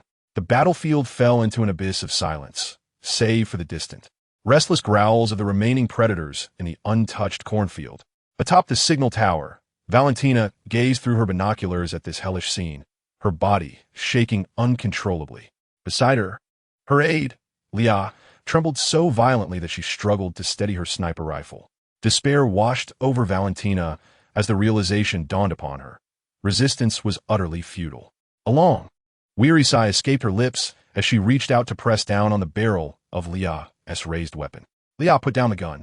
Then, she grasped the megaphone and addressed the silent battlefield, announcing the final outcome. We surrender to the sanctuary. Han Bin was momentarily taken aback. Lounging in the command center of the sanctuary, his feet propped up, sipping on a sugary drink while relishing the spectacle of Miss Two's carnage. Everything had unfolded according to the anticipated script. Miss Two rampaged, the chaotic splitters fled in terror, and then she would make her grand entrance, deliver a few ostentatious lines, and conclude perfectly. Yet now, it appeared that the script had been torn asunder. What had she just declared? Hanbin rubbed his ears and turned to the monitoring officer beside him. The officer's expression mirrored his own confusion as he pointed to the woman standing atop the signal tower, stammering, "Commander, she said they're surrendering." Surrendering? Hanbin slammed his soda can onto the table, incredulous. Was this some kind of joke? These were the chaotic splitters, one of the most notorious troublemaking organizations in their worldview, infamous for their stubbornness and fearless nature. They would rather fight to the last man than capitulate. This was a creed ingrained in their very bones. Now, this woman had audaciously declared their surrender over a megaphone, in front of everyone. It was far too straightforward, too simple, leading Hanbin to suspect that there was a trickery at play. He even harbored doubts as to whether this was a new tactic employed by the Chaos Splitters, a form of surrendering assault he had never witnessed before.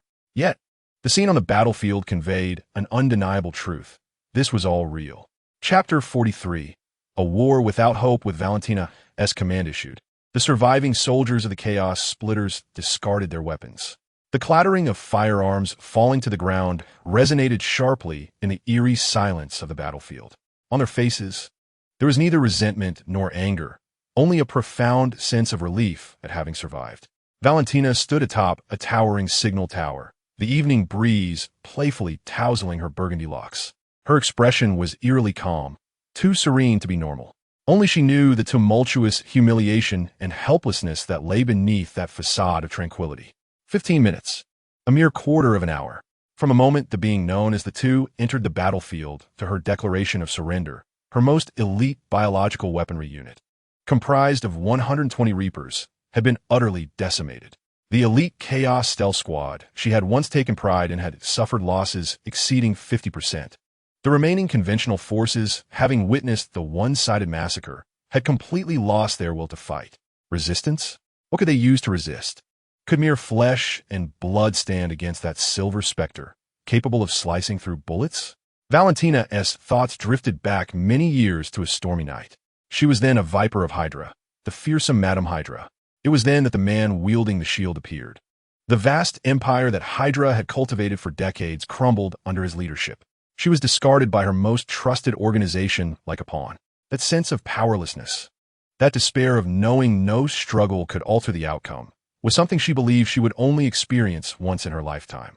Little did she know that today here, before this obscure shelter, she would once again taste that familiar humiliation, even more thoroughly than before. At least back then, when S.H.I.E.L.D.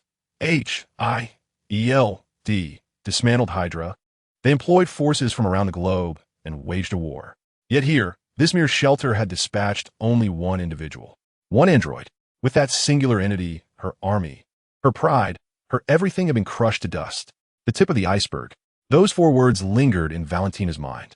What lay before her was undoubtedly merely the tip of the iceberg of their true power. She dared not imagine what terrifying entities lurked within that seemingly ordinary structure. Resistance was futile. To continue the fight would serve only to ensure that everyone perished here. It held no significance. Thus, she chose to surrender. This was the final act she could perform as a commander for her subordinates. Ding! The commander of the Chaos Splitters has been detected as having relinquished resistance, and all hostile units have surrendered. The side quest to defeat the Chaos Splitters' assault has been completed. Mission evaluation, flawless. The system's crisp notification echoed in Hanbin's mind. Yet, he found himself devoid of interest in any rewards. His gaze was firmly fixed on a monitor screen, where Valentina's figure appeared somewhat desolate. According to the system's typical protocol, or rather the common approach of most transmigrators, the optimal solution for such adversaries would be to eliminate them entirely, thereby eradicating any future threats. After all, mercy shown to foes is tantamount to cruelty towards oneself. However, Hanbin refrained from issuing a decree of execution. The reason was quite simple. Just moments ago, the system had prompted a new notification. Ding! Special individual detected. Valentina Kovac, whose identity possesses immense potential for exploitation. Triggered special side quest. The Serpent's Metamorphosis. Mission objective: subdue Valentina Kovac and gradually exert control over the Chaos Splitter organization behind her. Mission reward: unknown. Mission failure penalty: none. The prospect of dominating the Chaos Splitter organization that governs this world intrigued Hanbin, raising his eyebrows in surprise. How ambitious of you, system. Yet, I find it appealing. Although the Chaos Splitters are adversaries, their intelligence capabilities, operational efficiency, and peculiar technologies are precisely what Hanbin urgently requires. If he could harness this power for himself, his shelter would indeed become the true patriarch of this world. With this thought, a broad smile gradually spread across Hanbin's face. He stood up, adjusted his collar, and declared, "Let us go meet this perceptive commander. Bring along Miss Tu." A short while later, Hanbin, exuding an air of menace, arrived at the foot of the signal tower accompanied by Miss Tu. Valentina and her aide, Leah, had just descended from the tower. The remaining Chaos Splitter soldiers were ordered to crouch with their heads clasped, surrounded by several autonomous combat robots from the shelter that stood guard over them. The atmosphere was decidedly tense, with the air thick with the scent of blood, gunpowder, and the earthy odor of soil. Hanbin's gaze settled upon the leading red-haired woman. It must be said, she was strikingly beautiful, a quintessential Slavic beauty, with defined features and a tall, voluptuous figure. Even in the midst of her defeat and surrender, the aura of a formidable presence about her remained undiminished. "Are you the commander here?" he inquired.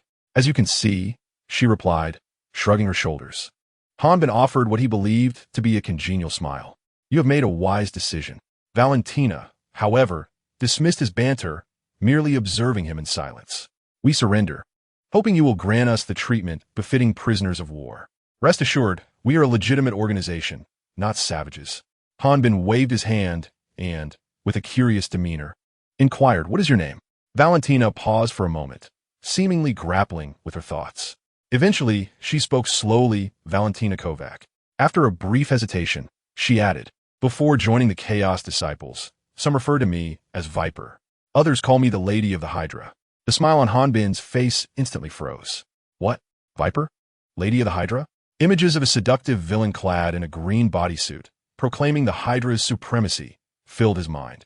"No way." Observing the look of disbelief on Hanbin's face, Valentina seemed to have anticipated his reaction. She chuckled self-deprecatingly.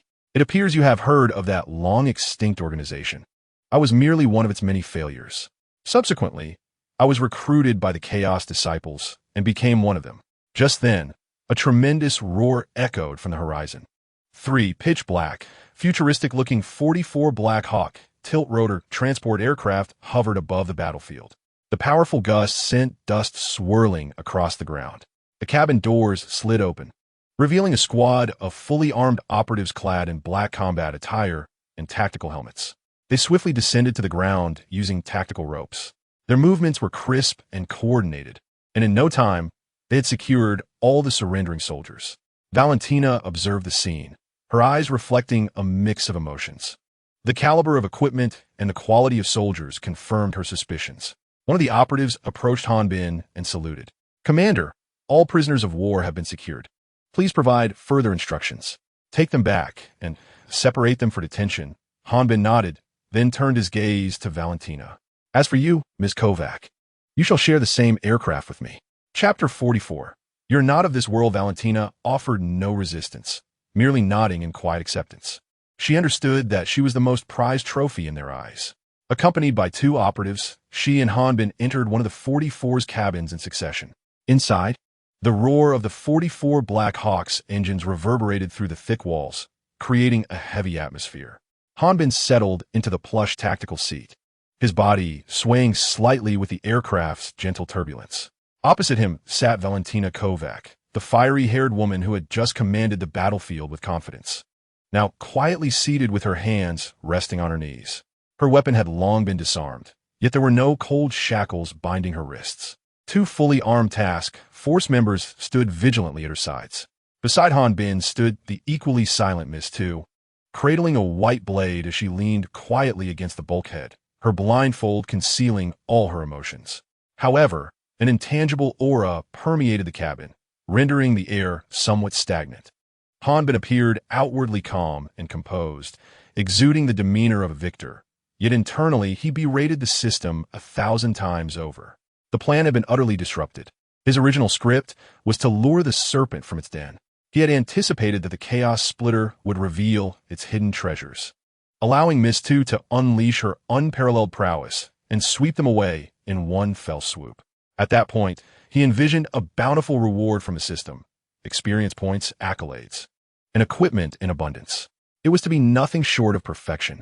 Yet, who could have foreseen that this woman, Valentina, had such an unconventional mindset? She surrendered without hesitation, devoid of any lingering reluctance, her decisiveness catching him off guard. Now, what had begun as a feast had devolved into mere leftovers, and any rewards from the system were likely dashed. To make matters worse, he now had a multitude of captives to feed. His sanctuary had become a mere shell, with him as the sole commander, accompanied only by a combat powerhouse who disregarded logistics. It was a sheer S.H.I.E.L.D, relying solely on theatrics and bravado. Now it seemed the banner had been raised too successfully, scaring an entire troop into surrender. Hanbin felt a throbbing pain at his temples. What a predicament this was. He stole a glance at Valentina. This woman was far too perceptive and rational. She must have discerned the overwhelming power of Miss Two, which did not belong to this dimension, prompting her to choose to cut her losses at the first opportunity. Dealing with such clever individuals was exhausting. One misstep could reveal one's own vulnerabilities. As Hanbin mentally lamented, Valentina was quietly observing him as well. This young man who called himself commander was strikingly youthful, lacking the hardened aura of a battle-hardened veteran.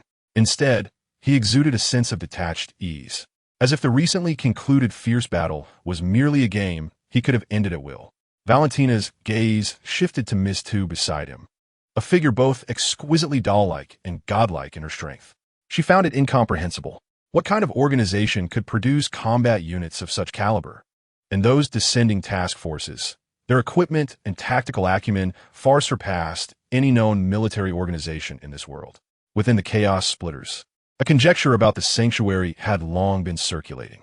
There exists a profound analysis that is fundamentally not a product of this world. Its essence may reside in a dimension beyond our comprehension, serving as a true guardian of the multiverse. What it shelters are deities, those exalted beings capable of subverting the very laws of existence.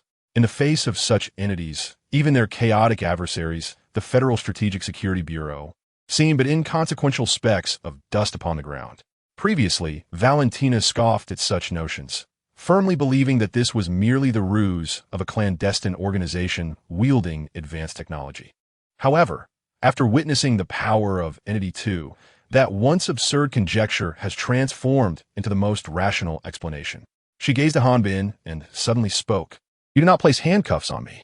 Her calm voice shattered the silence within the cabin. Hanbin, pulled from his reverie, paused momentarily before shrugging. "Is it necessary?" He indicated toward Entity 2 beside them. "With her presence, even if you brandished a miniaturized nuclear device at my head, I would feel no threat." Entity 2 seemed to acknowledge her name, her head shifting slightly beneath her blindfold, yet she remained silent. A bitter smile graced Valentina's lips. Indeed, in the face of absolute power, any scheme appears feeble and ineffectual. She could not even entertain the thought of abducting Hanbin, for she understood that the white-haired puppet's blade would be swifter than her own movements at the slightest sign of her aggression. The cabin fell into silence once more. Only the roar of the engine persisted. Taking a deep breath, Valentina seemed to resolve herself. She lifted her gaze, her blue eyes fixed intently upon Hanbin. "You are not of this world, are you?" This question struck Hanbin like a thunderclap in his mind. No way. Can she see through this? Could it be mind-reading, or had she somehow gained insight? His heart skipped a beat, and a thin sheen of cold sweat broke out across his back. His expression almost betrayed him in that moment. No, I must remain composed. I cannot panic. In times like these, I must appear inscrutable. He forced down the tempest within, leaning back slightly to don an enigmatic smile. Instead of answering directly, he countered with a question of his own. "What makes you think so?" Valentina scrutinized his eyes, seemingly searching for answers within his micro-expressions. Yet, Hanbin's performance at that moment was flawless. On his handsome visage, only mystery and composure were evident. No other emotion could be discerned. Observing his demeanor, Valentina felt as though she had indeed uncovered the answer. A sense of resignation that comes from a defeat one can accept. "I understand now," she softly uttered, turning her gaze towards the window. Below, clouds and mountains rushed by in a blur. To surrender to a being not of this earthly realm is no injustice. Hanbin sighed deeply within, relieved. What a stroke of luck. Not only did he manage to navigate through the situation, but the other party also inadvertently elevated his stature several notches. A being not of this world? I find this premise appealing. He cleared his throat, resolved to seize the moment and thoroughly confound this astute woman. He intended to take the initiative to overturn her perceptions and to make her realize that surrender was the most astute decision she would ever make in her life. Valentina Kovac. Hanbin slowly pronounced her full name. Do you believe we are adversaries? Upon hearing this, Valentina abruptly turned her head. A look of unmistakable confusion etched upon her face. Not adversaries? Then what was that fierce battle just now? A mere game? Hanbin regarded her astonished expression and smiled with satisfaction. This was precisely the effect he had desired. He leaned slightly forward, lowering his voice to a volume audible only to the two of them, and uttered a statement capable of appending her entire worldview. Do you know who the founder of the Chaotic Splitters is? Chapter 45. A necessary evil. Valentina's brows furrowed even tighter. The founder? The man revered within the organization as the engineer? He was a legendary figure, elusive as a phantom. No one knew his true identity. He was once one of us. Hanbin's tone remained calm, yet every word struck deep. The establishment of the Chaotic Splitters was sanctioned by the Supreme Council. In a sense, you are merely a branch of the containment organization scattered throughout this world. Valentina's eyes widened in shock. The color drained from her face at a visible pace, turning pale. Her mind buzzed. How could this be? The grand cause for which they had fought and sacrificed, the very organization they had deemed their greatest enemy, was, in fact, their superior? This was absurd.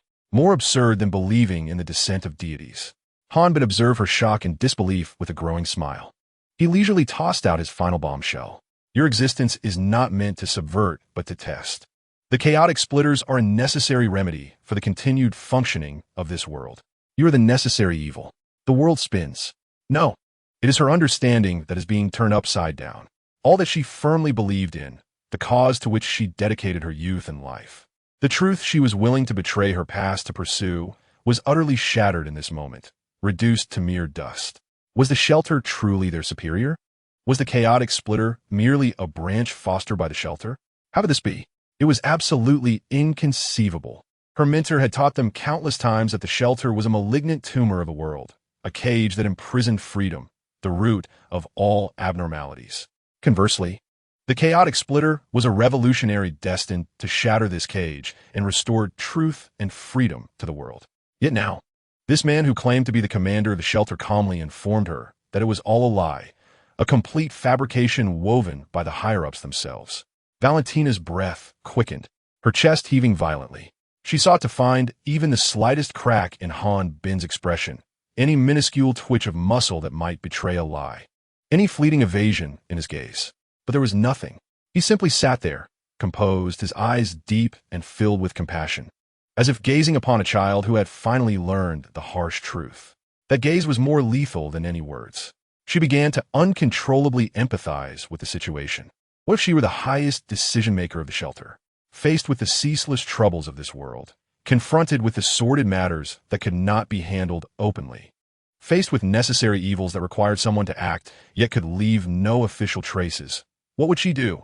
An answer surged uncontrollably from the depths of her heart. She would create an enemy, an adversary who could openly handle all the dirty work for her, an enemy who could attract the world's ire and bear all the blame, an enemy that could, when necessary, be ruthlessly discarded to quell the public's anger. This enemy would be the Chaotic Splitter. Once this thought emerged, it could not be suppressed, wildly taking root and flourishing in her mind. In that moment, the past doubts seemed to find reasonable explanations. Why were the records of the founding engineer within the organization so vague?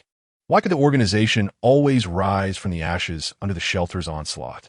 Why did the mentor constantly emphasize that their only enemy was the shelter, while turning a blind eye to other organizations lurking in the shadows? So that was it. Thus, it all made sense. Valentina's body swayed slightly as she instinctively glanced around. This aircraft, imbued with a sense of futuristic technology, was currently gliding steadily through the clouds. The cabin was relatively small. Besides herself and Hanbin, there remained only the woman who had stood like a statue throughout, along with her aide, Leah. For individuals in total, in this utterly clandestine setting, Secrets capable of undermining the very foundations of the Chaos Splitters organization were being discussed. This fact alone speaks volumes. Any substantial organization maintains a level of secrecy that borders on paranoia. If Han Bin's recent utterance were a fabrication intended to destabilize her psyche, he would never have permitted a fourth individual to overhear it, especially one as close as her lieutenant. The only plausible explanation is that, in his eyes, everyone present has already become a part of the scheme. They are allies, or at the very least, individuals on the cusp of allegiance. Valentina's gaze fell upon her lieutenant, Leah, who appeared even more distraught than herself. Leah's body trembled uncontrollably, her lips quivering. She had evidently grasped the implications. Having been privy to such a critical secret, what awaited her? Erasure? Leah dared not contemplate further. She cast a desperate glance at Valentina, her eyes brimming with terror and helplessness. She understood that Han Bin had won his gamble. From the moment he revealed that truth, her options had evaporated. She could either be eliminated alongside Leah, bearing this secret, or confront the harsh reality and strive for survival. She was a perceptive individual, and astute minds invariably know how to make their choices. Yet, one final question lingered in her heart, a query regarding the future of the Chaos Splitters. If they were a mere branch, did that imply a possibility of reacceptance in the future? She inhaled deeply, striving to steady her voice. So, do you intend for the Chaos Splitters to rejoin the establishment? Han Bin regarded her with a smile. Rejoin? He shook his head. No, that is unnecessary. Han Bin leaned forward slightly, his gaze surpassing Valentina. I previously stated that you are a necessary evil, a potent remedy required for the functioning of this world. Such a remedy cannot be displayed openly. Valentina Kovac, your mission remains unchanged. Continue to lead the Chaos Splitters. Persist in your ongoing endeavors. However, from this day forth, it is I who shall guide your blade. In that moment, Valentina comprehended fully. The sanctuary, or rather, the man before her, had no intention of assimilating them. What he desired was not a regiment ready to reintegrate into the establishment, but a shadow that lingered in darkness, wholly obedient to his commands. A black glove that could be extended at any moment to execute any sordid task, yet could also be easily disassociated from. They remain the Chaos Splitters, still perceived by the world as a terrorist organization. Bearing the weight of all sins and reproaches remains inevitable. The only distinction lies in their transformation from fighting for their ideals to serving him. For a revolutionary who once harbored grand aspirations, this is undeniably the greatest irony. Yet for a recent loser who has lost everything, even their life and fortune held in another's hands, this may indeed represent the most favorable conclusion. Valentina gradually lowered her once incredibly proud head. It was a profound internal surrender. When she lifted her gaze once more, her expression had irrevocably altered. Addressing Han Bin, she spoke with a newfound tone of reverence, articulating each word with intent. Yes, I understand. Your Excellency, the Supreme Commander. Chapter 46. You must escape. Han Bin snapped his fingers in satisfaction. Excellent. I relish engaging with astute individuals. Those who recognize the times are indeed remarkable. Rising from his chair, he stretched widely, his joints emitting a series of satisfying cracks. Rest assured, our sanctuary's principle has always been, well, rewards for merit and leniency for transgressions. You will not find yourselves ill-treated under my wing. Valentina remained silent. She had just completed her transformation from the leader of one organization to a subordinate of another. The psychological upheaval left her mind in a state of blankness. She had yet to fully comprehend the astonishing revelation that the chaotic separatists were a faction of the sanctuary. Now this man, with a tone as casual as discussing the weather, had determined the fate of her and her entire organization. The sensation was peculiar and deeply humiliating. Yet, she found herself with no alternative. Beside her, Leah dared not even breathe, casting furtive glances at Han Bin and then at her superior. She was utterly bewildered. Weren't they supposed to be silenced? How had things suddenly shifted to an internal restructuring? Now that you're here, do not be so restrained, Han Bin cheerfully remarked, snapping his fingers again. Let us celebrate. As soon as he finished speaking, the metallic door of the interrogation room slid open silently. The tall, blindfolded Miss Tu entered with graceful steps. At some point, she had acquired a silver ice bucket. Within it, a bottle of champagne, seemingly of considerable value. lay quietly amidst the ice. With a soft pop, the cork flew out, releasing a fragrant bouquet that filled the air. Miss Tu executed her movements with textbook precision, pouring the golden liquid into 3 elegant flutes. She then presented the tray, first offering it to Hanbin. He accepted a glass and gestured for her to serve the remaining 2 to Valentina and Leah. To our new colleagues, to ease the tension, Leah instinctively glanced at Valentina, hesitant to extend her hand. Valentina sat expressionless, her hollow gaze fixed upon the glass of liquid, gently swaying before her. Golden bubbles ascended and burst. What was this? A celebratory drink? A toast to her recent loss of everything? A commemoration of her descent from a revolutionary fighting for ideals to a mere pawn at the mercy of others? Her hand trembled slightly by her side. She knew she had no choice but to accept. To refuse would mean disrespect toward the Supreme Commander, a consequence she could ill afford. With a slow, deliberate motion, Valentina raised her hand and accepted the glass of champagne. Yet only she understood the immense effort it took to maintain this facade of calm. She would forever dwell in darkness, no longer for some ethereal ideal, but rather for the will of this man becoming the sharpest and most unsightly knife in his possession. Hanbin gazed at her reaction with satisfaction, lifting his own glass in a toast. To new beginnings. He smiled like a cat that had just indulged in forbidden pleasures. Valentina silently raised her glass, offering a brief acknowledgement before bringing it to her lips, though she did not drink. The fragrance of the wine was rich. Yet all she perceived was bitterness. The celebration was over. It was time to discuss serious matters. Hanbin swallowed the champagne in one gulp, smacking his lips as if savoring the taste. What are your thoughts on the arrangements for the Chaos Separatists? He posed the question back to her. Valentina hesitated momentarily, then comprehended that this was both an inquiry and a test, one to ascertain whether she had truly adjusted her stance. Taking a deep breath, she gently placed the glass on the table, her voice devoid of emotion. I will comply with the arrangements of the Supreme Commander. Excellent. A perfectate todo. Anbin nadith. Clearly satisfied with her response. Now, I will briefly outline my preliminary plan. First, you and your aide Miss Leah are not to leave just yet, he stated, indicating Valentina and then Leah. You will need to stay here for a while to familiarize yourselves with our workflow, as well as undergo some necessary ideological upgrades. In simpler terms, this entails political review and training, he explained in a rather blunt, even somewhat crude manner. As for your captured subordinates, there is no need to trouble them to come to headquarters for now. We will arrange for them to be held at nearby locations. You need not worry about their living conditions. They will neither be hungry nor cold, though they might find it somewhat dull. Valentina listened quietly, refraining from interjecting. These arrangements were anticipated. Separating leaders from subordinates to prevent collusion was the most basic tactic. During this period, we shall conduct a comprehensive evaluation of the existing intelligence network, personnel composition, and asset status of the Chaos Splitters. Simultaneously, the facility will provide you with essential technical support, upgrades to weaponry, and subsequent strategic planning. Hanbin paused at this juncture, casting an intrigued glance at Valentina. Of course, all of this is contingent upon your demonstration of value to us. Valentina's pupils constricted slightly, acutely aware that the crux of the matter had arrived. Commander, do you mean? My meaning is quite straightforward, Hanbin replied, flashing a broad smile that revealed his white teeth. The current Chaos Splitters are exceedingly weak, so feeble, in fact, that they hardly merit the role of our pawns. This statement stung Valentina more profoundly than any overt insult could.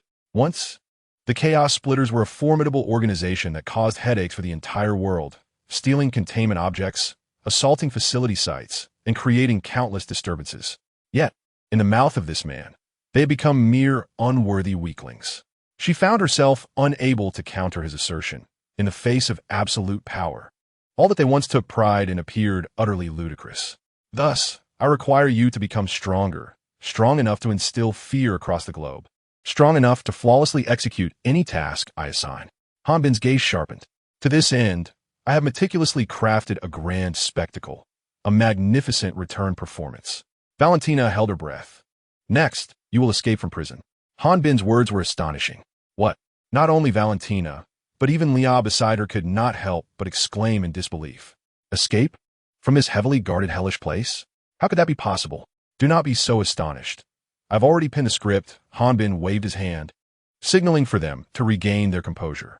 You, Valentina Kovac, commander of the Chaos Splitters, upon being captured by the facility, remain unyielding. With remarkable intelligence and courage, you orchestrate a groundbreaking prison break. During this operation, not only do you successfully escape, but you also manage to seize a portion of our facilities. Well, not overly significant, but sufficiently shocking, classified technological data. Hanbin spoke with an animated flair, as if you were narrating a heroic tale rather than plotting a conspiracy. Then, you return to your organization with these spoils, consolidating your power. Utilizing this new technology, you will transform the Chaos Splitters, making them stronger and more perilous than ever before. What do you think? Isn't this script exhilarating? Chapter 47. The Secret of Immortality. Valentina was utterly stunned. Her mind raced to comprehend the deeper implications of Hanbin's words. Allowing him to escape and even facilitating the theft of technology? This maneuver left her entirely perplexed. Why? She voiced her inner doubts. Why not directly hand over the technology to us? Why resort to such convoluted methods? TSK. Hanbin wore an expression that suggested her youth was still a barrier to understanding. Comrade, you must broaden your perspective. If I simply give it to you, that would be mere charity, a form of assimilation. But if you escape and reclaim it, that would be what? That would be a trophy, a legend. The chaotic splitters require a legendary leader to rejuvenate their morale, do they not? A leader capable of seizing resources from the hands of the shelter. Imagine the prestige in that. Wouldn't it make leading the team much easier in the future? Hanbin coaxed her gently. Moreover, we must also consider the reputation of our shelter. We cannot publicly announce, hey, we have taken in the chaotic splitters. They are now our people. Therefore, it must be that you escape and we pursue you, maintaining our facade as adversaries. This way, you can continue to operate in the shadows, and we can distance ourselves. Do you understand? Valentina felt as though her worldview was being reshaped repeatedly. Was it truly possible to stage an internal resource allocation as a clear-cut jailbreak drama? What was this man truly thinking? Suddenly, she felt that the decades of her life had been in vain. Compared to this individual's schemes, her so-called machinations seemed like child's play. I understand, Valentina managed to utter with difficulty. She indeed grasped the essence of his intentions. Hanbin sought not merely an obedient subordinate, but rather an actress capable of orchestrating her own narrative, collaborating with him to execute all his plans. And she was the chosen protagonist. That is good to hear. Hanbin nodded with satisfaction before shifting his gaze up and down, appraising Valentina. One last question, purely out of personal curiosity. How old are you this year? The abruptness of this question left Valentina momentarily stunned. She instinctively furrowed her brow. Such inquiries could be deemed offensive to any woman. Yet, gazing into Hanbin's inquisitive eyes, she found herself at a loss for words of refusal. My age is a secret. She opted for a rather vague response. PFF, how dull, Hanbin scoffed. Even if you don't tell me, I can make a fair guess. Madame Hydra, the Viper, those are figures from the last century. By rights, even if you Haven T turn to dust, you should be quite elderly by now. But look at you, your skin, your vitality. One could believe you're merely 28. So, stop hiding. Share with me the brand of skincare you use. Or, is this the result of your chaotic splitters technology and fierce methods? Hanbin's tone was lighthearted, yet he was eager to uncover her secret to longevity. This is indeed his true intention. Valentina's heart once again sank into turmoil. This secret is one of the most pivotal confidences of the Chaos Splitters, even surpassing the priority of many containment objects. It serves as a crucial bargaining chip to continually attract those ambitious souls yearning for power and life. Yet now, she glanced at Hanbin, then at the statue-like figure of two standing behind him. Did she truly have a choice? A bitter smile crept across her face, laden with self-mockery. This was not something that skincare products could remedy. She slowly began to speak. Rather, it is a virus. A virus? Hanbin's interest intensified. Please elaborate. It is a specially modified virus, which we internally refer to as the virus. As the term escaped Valentina's lips, Hanbin couldn't help but raise an eyebrow. Well, this is indeed a crossover of sorts. That name sounds somewhat familiar. Hanbin stroked his chin, feigning contemplation. Does your organization have a subsidiary known as Umbrella Corporation? A flicker of surprise flashed in Valentina's eyes. How do you know? The Umbrella Corporation is indeed the most significant biotechnology company under the Chaos Splitters. Also the institute responsible for virus development. This matter is classified, even within our organization. I merely guessed, Han Bin casually remarked. Please continue with your account of the virus. Valentina suppressed her astonishment and proceeded to explain. The foundation of the virus's development is a unique sample known as the mutant strain 008. We discovered it years ago in an ancient relic, a blend of an unknown zombie virus and an early experimental sample of a universal antidote that we pilfered from a containment facility.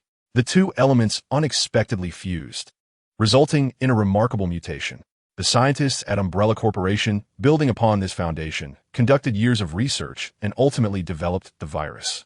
It significantly slows cellular aging and enhances bodily functions, effectively achieving a form of immortality. Valentina's tone remained tranquil, yet Han Bin could envision the madness of experiments and the bloody costs hidden beneath this revelation. Immortality always comes at a price, does it not? Han Bin incurred incisively. Valentina's body imperceptibly stiffened. She paused for a moment before slowly nodding. Indeed, the virus incessantly erodes the mental faculties of the injector, engendering intense psychological instability and a propensity for aggression. Moreover, should the body suffer severe trauma, it risks total loss of control, transforming into a mindless beast.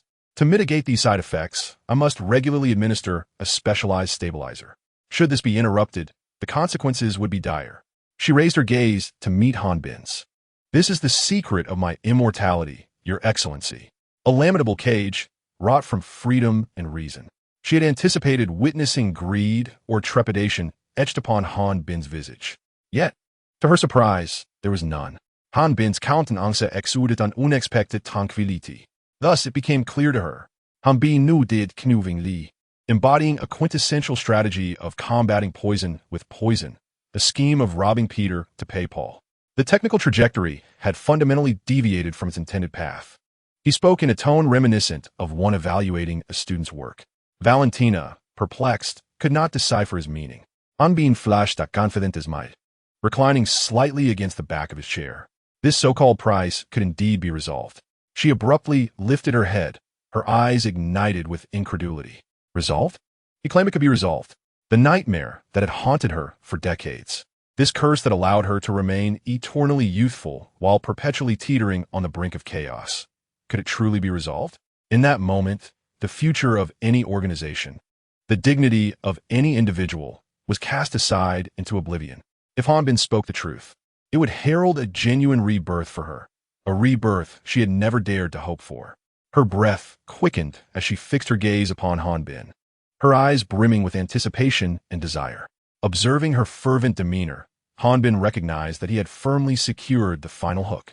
What he sought was not merely her superficial submission. He desired her complete and utter allegiance, both body and soul. And now he had achieved it. At that moment, a voice, audible only to him, resonated in his mind. Chapter 48, Reward Settlement Ding. Side quest, subjugate the chaotic Splitters organization, completed. Achievement, first vassal force unlocked. Beginning task, reward settlement. The confident smile upon Han Bin's face remained unaltered. He continued to maintain a relaxed posture, slightly reclined against the chair, his gaze steadily fixed upon the woman before him, whose breathing had become utterly disordered.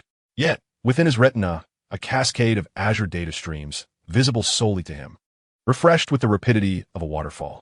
Containment of Object 096, the Bashful One, has been successfully completed. Containment evaluation. Level 1 perfect containment. Heightened interest detected from numerous large organizations, including S.H.I.E.L.D. and HYDRA. Regarding this containment action, Host has successfully dominated the first vassal force. The chaotic Splitters. Host has achieved a perfect containment of an anomalous entity. Comprehensive evaluation in progress. Evaluation complete. Realism points settlement underway. Congratulations, Host. You have amassed a total of 100,000 realism points. 100,000 points.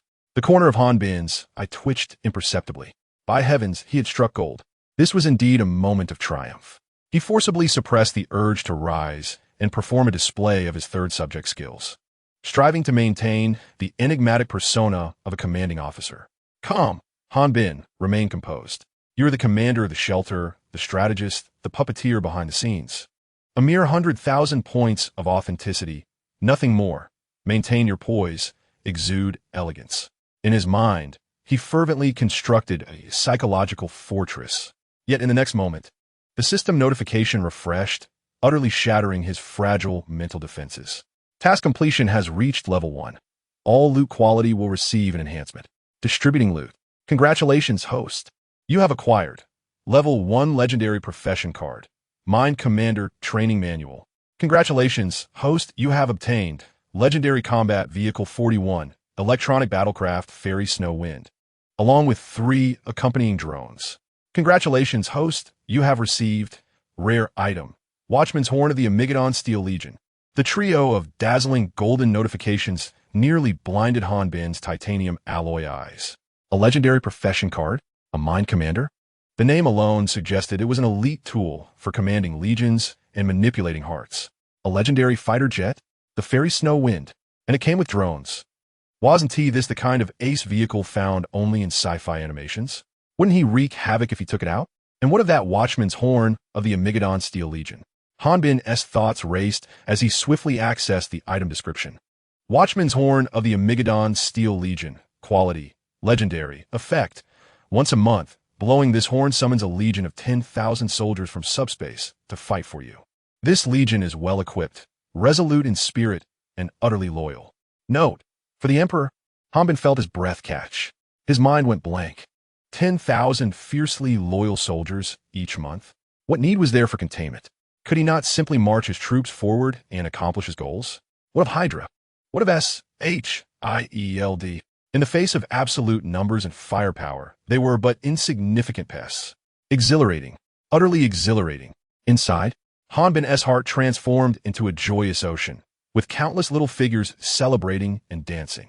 Yet, on his face remained a mask of serene composure, as if he held all the cards. This striking contrast, observed by Valentina and her aide, Leah, took on a different significance. The commander of the shelter, after successfully subduing the colossal force of the Chaos Splitters, exhibited not a hint of elation or excitement. His happiness seemed solely rooted in the smooth execution of his plan. Such profound cunning and depth of character. Leah's gaze towards Han Bin had transformed from initial wariness and hostility into profound reverence. Meanwhile, Valentina, after a brief moment of distraction, refocused all her attention on Han Bin's promise. Your Excellency, you mentioned that my issue can be resolved? Han Bin emerged from his internal elation and redirected his focus back to Valentina. He understood that the true process of calming their minds was only just beginning. Certainly, he affirmed. However, before we delve into your concerns, we must first clarify the future positioning of the Chaos Splitters. Leaning forward, his fingers interlaced atop the table. An invisible sense of pressure enveloped the entire room. From this day forth, the Chaos Splitters shall remain as they are. To the outside world, you and our containment facility will continue to be sworn enemies. There are certain matters that the facility cannot address. For instance, research on viruses and the biological weapons derived from them. If these were to be exposed to the light of day, it would bring endless trouble and public scrutiny upon the facility. We are the guardians of order, and our image is paramount. He paused briefly. But you are different. The Chaos Splitters are already perceived by the world as a group of lunatics who will stop at nothing for power. It is perfectly fitting for you to continue these clandestine studies and undertake some unsavory tasks. You will become the hidden blade of the containment facility, a necessary evil. Valentina's pupils dilated sharply as she instantly comprehended Han Bin's intentions. I understand, she replied, taking a deep breath and nodding solemnly. The Chaos Splitters will become the sharpest knife in your hand. Excellent. Han Bin responded with a satisfied smile. Now, we can discuss your issue. He shifted the conversation back to Valentina's primary concern. You mentioned that you must regularly inject a specialized stabilizer to mitigate the virus's side effects and prevent a collapse of both body and mind. Valentina's body tensed. Yes. If interrupted, I would completely lose control and transform into a monster driven solely by slaughter and consumption. The formula for this stabilizer, your treasonous scientist from Umbrella Corporation, must not have fully grasped, correct? Han Bin pointed out incisively. A flicker of surprise crossed Valentina's face, quickly replaced by a bitter acknowledgement. Indeed, we only mastered a portion of the technology, rendering the stabilizer's effects limited and merely a band-aid solution. That is precisely right. Han Bin nodded in understanding. The true virus originates from an invasive recombination at the cellular and genetic level. To suppress it, we must address it at the genetic foundation. Your stabilizer is, at best, merely a concoction of a neuroleptic and a cellular activity inhibitor, a mere quenching of thirst with poison. He adeptly dissected the essence of Valentina's predicament using professional terminology. Valentina found herself lost in a haze, yet she sensed the genuine understanding emanating from him, rather than mere empty rhetoric.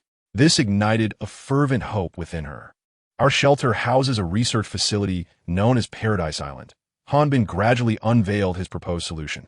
Within this facility resides an expert in virology, Dr. William Birkin, whose comprehension of viruses surpasses that of anyone else in this world.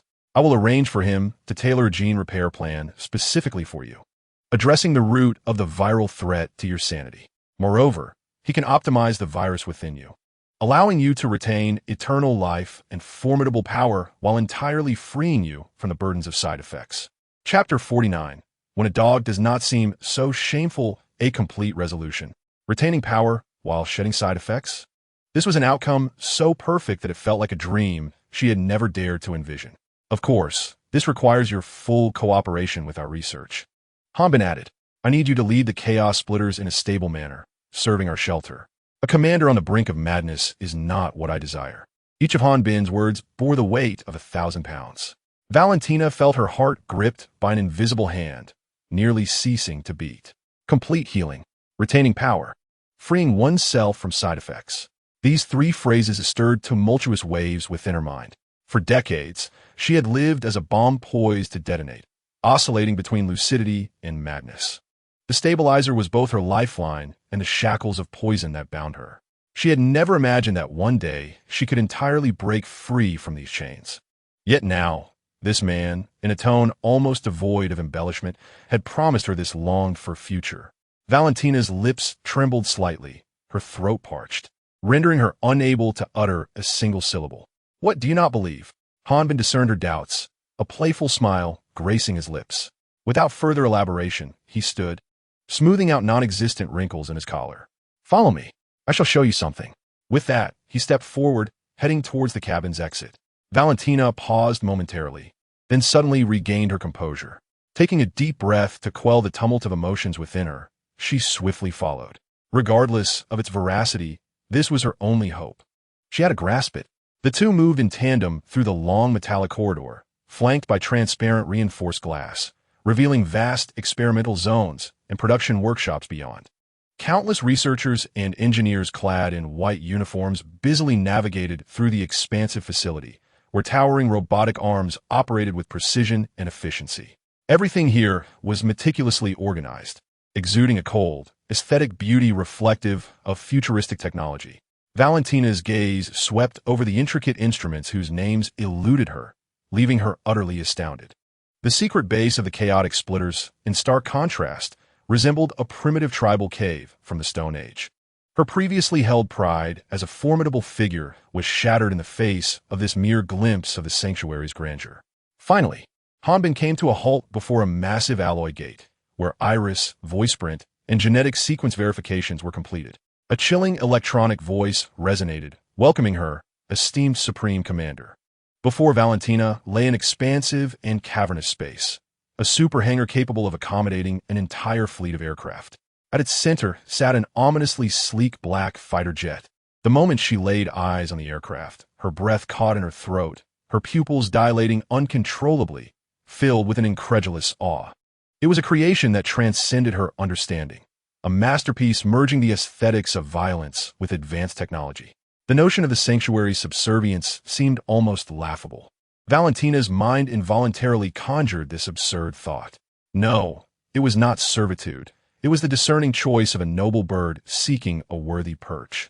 She fought to correct her thoughts, yet the internal tumult surged ever more fiercely.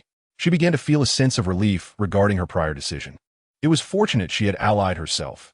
If a genuine conflict were to ensue, the chaotic splitters would likely not even be able to touch the dust of their adversaries. Indeed, lineage proved far more noble than that of a latecomer. This was the true, rightful leader of Earth. While her own modest resources amounted to little more than a makeshift band of mountain kings. Though her thoughts were tumultuous, Her professional acumen swiftly restored her composure as she began to scrutinize the behemoth before her. The aircraft boasted an unusual matte black finish, characterized by a flawless aerodynamic design devoid of any visible rivets, presenting a seamless whole. This was crafted for optimal stealth capabilities. Most astonishing was the aggressively designed forward-swept wing configuration. As an insider, she recognized the advantages and drawbacks of such a design. Forward-swept wings offered unparalleled low-speed maneuverability and control, but they also entailed extreme structural instability. Mastering this layout necessitated an exceptionally powerful engine thrust, coupled with an extraordinarily robust airframe material and a flight control system of terrifying computational prowess. All these elements were indispensable, and the fighter jet before her had evidently resolved all challenges with perfection. It stood there in tranquil stillness, exuding a disquieting aura of oppression despite its immobility. Valentina's gaze fell upon the antiquated Model 181 fighter jet issued to the Chaos dissidents. Although the 181 was considered a top-tier, fifth-generation aircraft in the outside world, juxtaposed with the monstrous machine before her, it resembled nothing more than an artifact from a museum. One was a mere stick, the other a starfighter. They were not even in the same dimension. The technological prowess of the facility had surpassed that of the Chaos dissidents. No, it had eclipsed the entire world by at least 2 eras. Realizing this, the last vestige of her reluctance dissipated. She felt fortunate to have latched onto such an immensely powerful ally. Grateful that the facility had transitioned from adversary to her master, she now contemplated not resistance, but rather how to secure more sunlight and nourishment beneath this towering tree. She pondered how to enhance her own value and become more favored. The treatment plan for the virus was her most significant bargaining chip and the greatest opportunity she possessed. As Valentina's thoughts whirled, Hanbin approached the black aircraft. He extended his hand, gently gliding it over the cold fuselage. His fingertips finally rested on an inconspicuous code, 41001. A satisfied smile crept across Hanbin's face, tinged with a hint of pride and affection. Fairy Snowwind, he softly uttered the name of the aircraft. Currently, it stood as the most formidable fighter jet on Blue Star, and would remain so for the foreseeable future. No sooner had he spoken than a series of pale blue indicator lights within the obsidian cockpit flickered to life in succession, their gentle glow seeming to respond to his praise. Valentina's eyelids fluttered in surprise. Did this aircraft possess self-awareness? Was it artificial intelligence or something else entirely? She felt her worldview being repeatedly reshaped, teetering on the brink of shattering. Yet Hanbin turned away from the aircraft, redirecting his gaze to Valentina, his smile returning to a placid demeanor. Let us proceed to the Department of Technology. It is time to address your concerns. Valentina silently followed him, her mind still echoing with the name Fairy Snowwind and the aggressive forward-swept wings. The Department of Technology was not located near the hangar. The two of them boarded a high-speed internal railcar, traversing the vast and astonishing underground facility for nearly 10 minutes. The scenery outside rushed by, transitioning from the imposing military zone to the tidy residential area, and finally to their destination, the futuristic research zone. The doors of the railcar slid open silently, revealing an environment starkly different from the hangar's aesthetic. Chapter 50. The perfect host here lies a vast, open laboratory where countless holographic projection screens float in midair, streaming torrents of data in silence. Staff clad in white lab coats bustle about, either engaging in hushed conversations or diligently tending to their respective workstations. No one pauses to acknowledge Hanbin's arrival. They merely cast a fleeting glance, nod in recognition, and promptly return to their tasks. Each individual seems deeply immersed in their own world.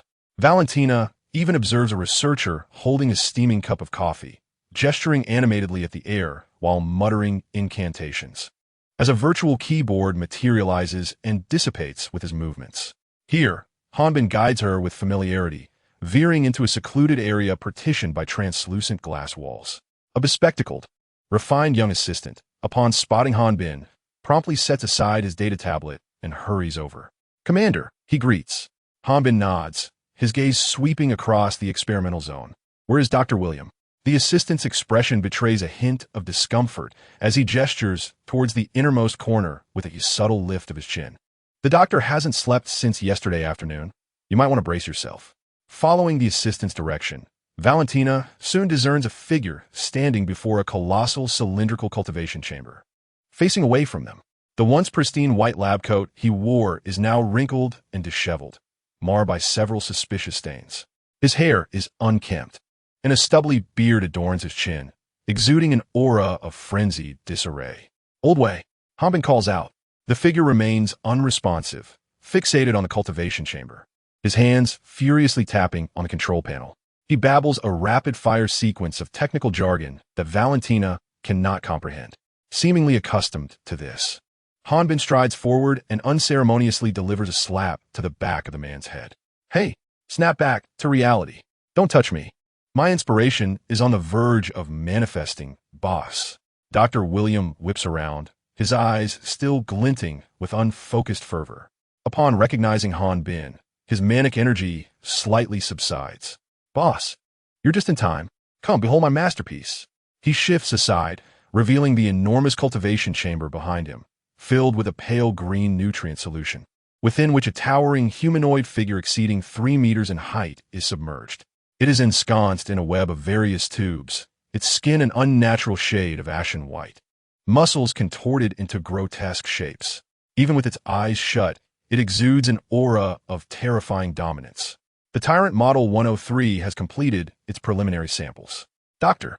William's tone brimmed with pride as he gestured toward the creature, akin to a parent introducing their most cherished offspring. "We have conducted over 300,000 targeted inductions and optimizations on the original virus, successfully configuring a practical model. Its strength, speed, and regenerative capabilities far exceed human limits. Furthermore, we have implanted a behavioral logic controller, theoretically enabling absolute obedience to commands." He paused momentarily. However, it ends there. The potential of the virus has been largely exhausted. Further investment in research yields diminishing returns.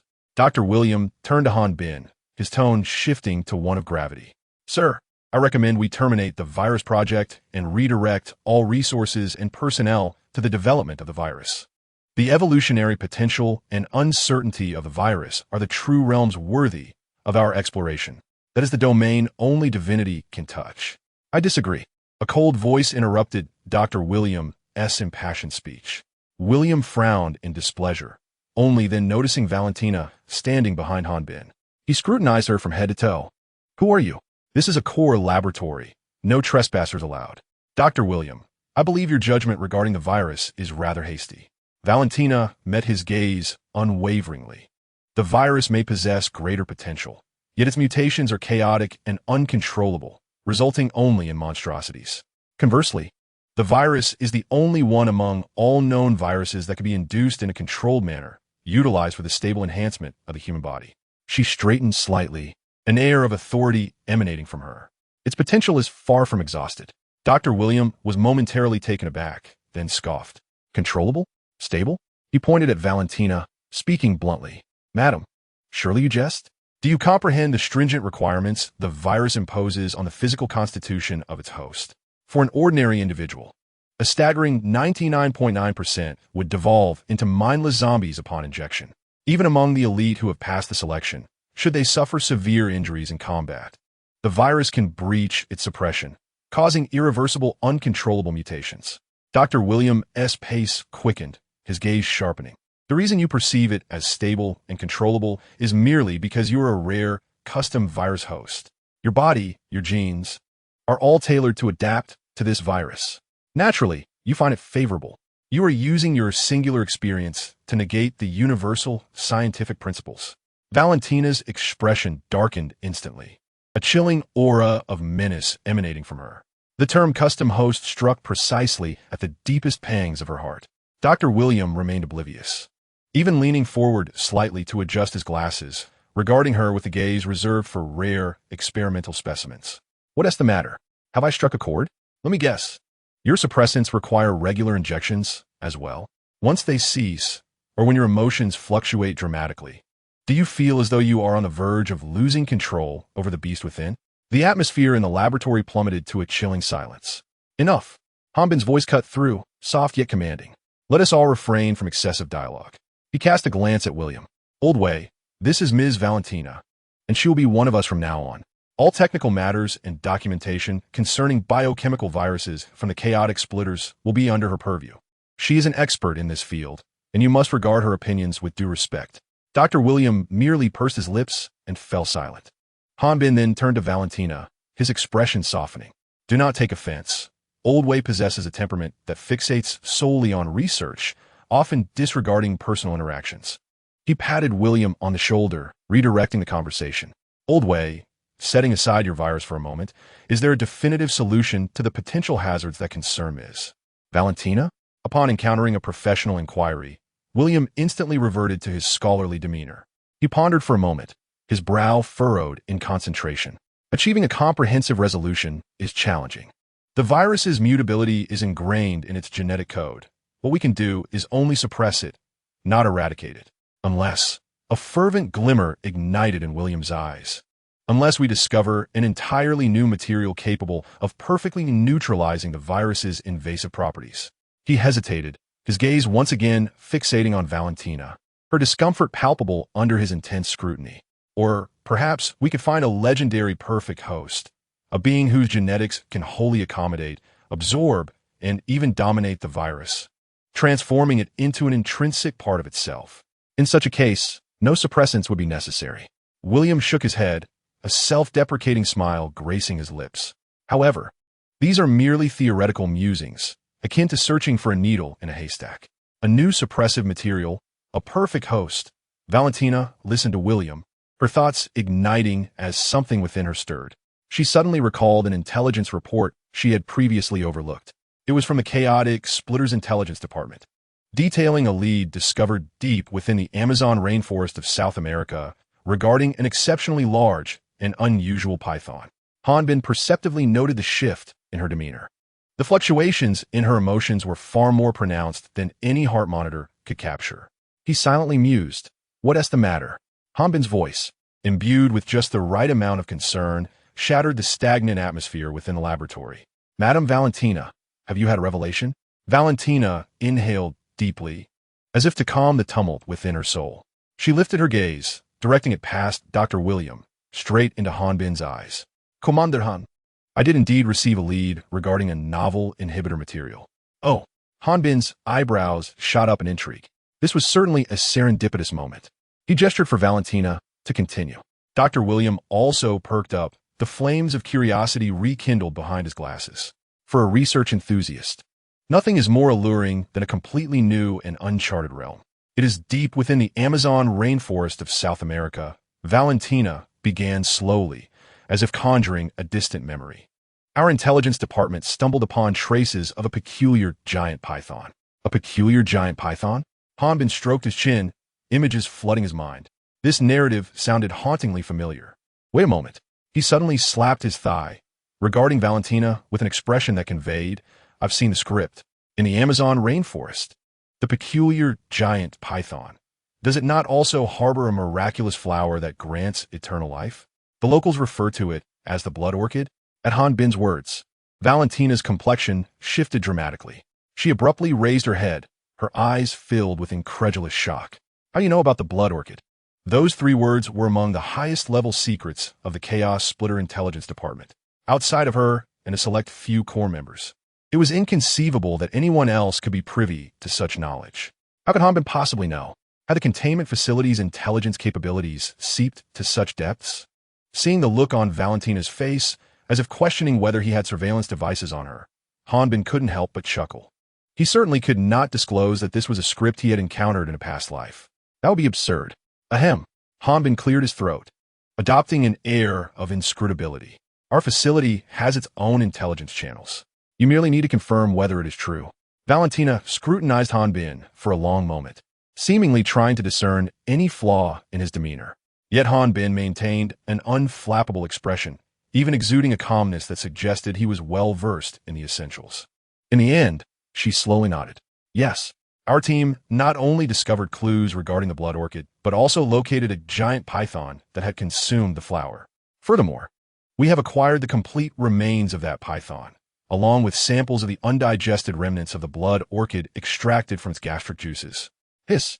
This time, It was Dr. William who gasped in astonishment. He dashed forward to Valentina, grasping her shoulders with both hands, his face flushed with excitement, resembling a fervent fan encountering their idol. "Where's the sample? Show it to me. Now." "It's biological activity data, cellular structure, genetic sequence. Hurry." Valentina was taken aback by his sudden fervor, instinctively retreating a step and furrowing her brow. Had he not been a researcher, she would have almost elbowed him in the ribs. "Calm down, old way," Han Bin interjected, pulling the nearly ecstatic Dr. William back. "Mind your manners. Remember, she is a lady." As he spoke, he cast a meaningful glance at Dr. William, who quickly recognized his indiscretion and stepped back, adjusting his glasses in an effort to regain composure. Yet, his rapid breathing and gleaming eyes betrayed his inner zeal. Han Bin shook his head in resignation before turning his attention back to Valentina. "This blood orchid, is it truly so extraordinary? Can it grant eternal life?" This was his foremost concern, for who wouldn't he wish to extend their years? Upon hearing his question, Valentina's expression grew somewhat complex. She paused for a moment before speaking slowly. "Based on our preliminary analysis of the sample, the notion of eternal life is inaccurate." "What?" Both Han Bin and Dr. William displayed expressions of confusion. "The blood orchid does not confer immortality," Valentina clarified. "However, it contains an exceptionally unique biological enzyme. This enzyme can significantly enhance the frequency of mitochondrial division within human cells. Simultaneously, it can reactivate cells that have aged and ceased division, restoring their vitality." Dr. William's eyes sparkled with increasing intensity. He could no longer contain himself and retrieved his tactical tablet, swiftly recording and calculating. Valentina, undeterred by his enthusiasm, continued in simple terms.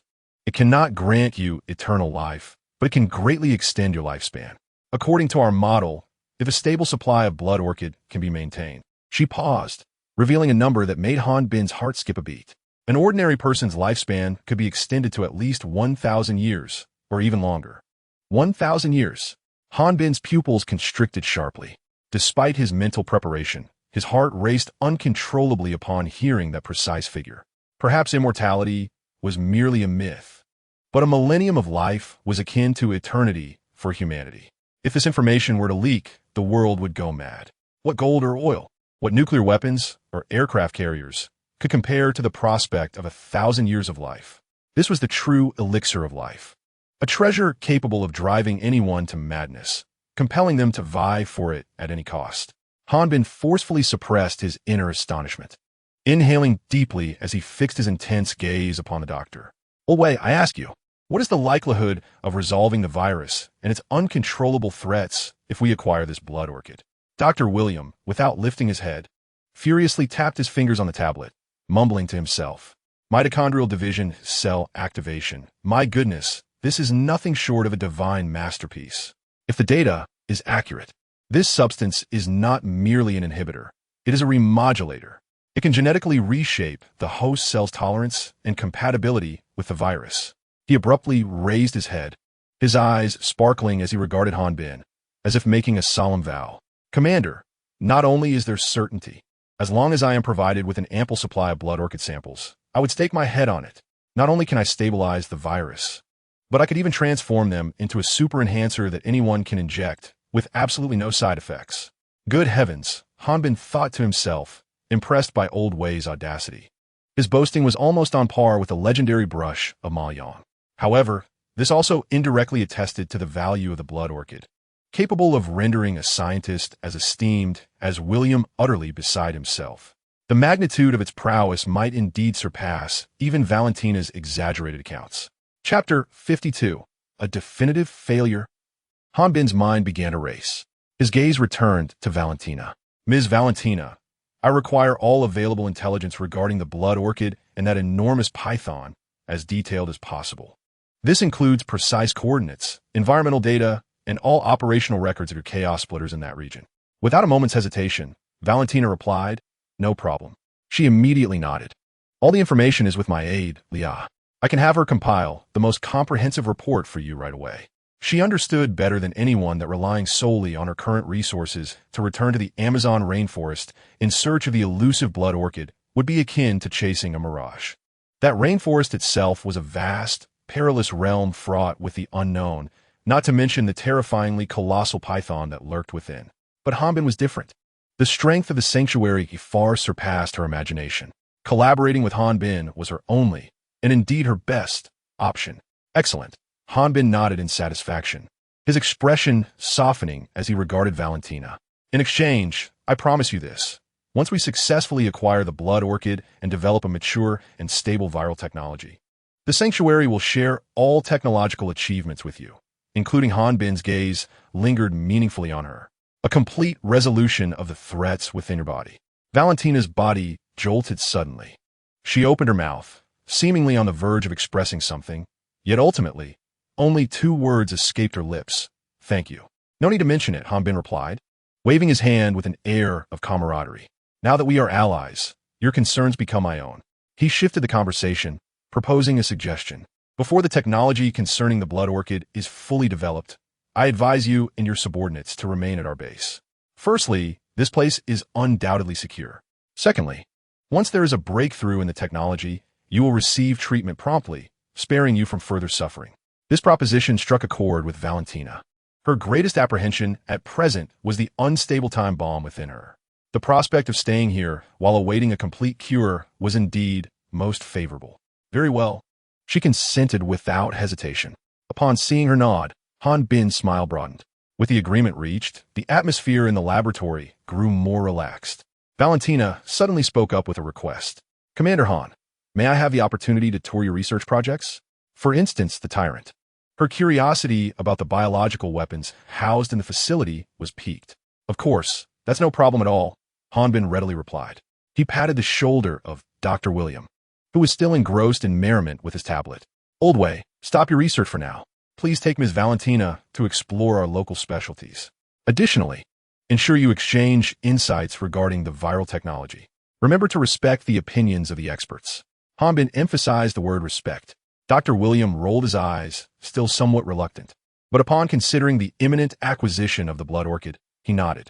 Follow me, he instructed Valentina, then led the way towards another metallic door in the laboratory. Doctor. William pushed open a heavy, lead-gray metal door. Beyond it lay a descending staircase of alloy. This way, he said without glancing back, his tone tinged with impatience. Though his steps were firm, Valentina took a deep breath, suppressing her excitement, and followed closely behind. Her aide, Leah, trailed right after her. Hanbin and the second individual leisurely brought up the rear. At the staircase's end, they arrived at a vast circular observation chamber. One entire wall was composed of ultra-high-strength bulletproof glass, offering a clear view of the testing ground below. The testing arena was brightly lit, with walls and floors made of rough concrete, marred by intersecting scratches and charred blast marks. A few steel bars, forcibly twisted into a helix, silently narrate the violence that once transpired here. At this moment, standing at the center of the arena, is a figure, an imposing behemoth nearing 3 meters in height. Draped in a tattered, dark gray trench coat, his exposed skin exhibits a ghastly pallor, riddled with bulging veins and gruesome sutures. His facial features are indistinct, his gaze hollow, devoid of any emotion characteristic of humanity. The left hand resembles a normal human palm, while the right is a horrifying claw, measuring half a meter in length. 103. The Tyrant. My heavens! Leah's pupils abruptly constrict as she instinctively utters these 2 words. Even through the thick, bulletproof glass, she can sense the terrifying power within that body, capable of rending everything asunder. Valentina remains silent, yet the tightly pressed lips and slightly trembling fingertips betray her inner turmoil. She has encountered countless beings, even crafted some herself, yet none have bestowed upon her such an overwhelming sense of oppression.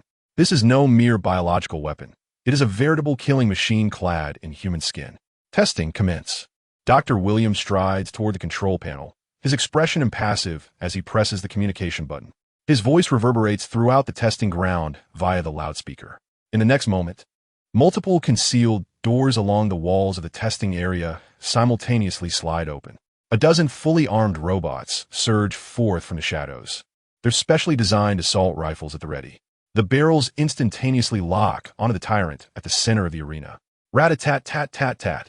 A torrent of fiery projectiles erupts, The orange-yellow tracers weave together like a net, descending upon the tyrant.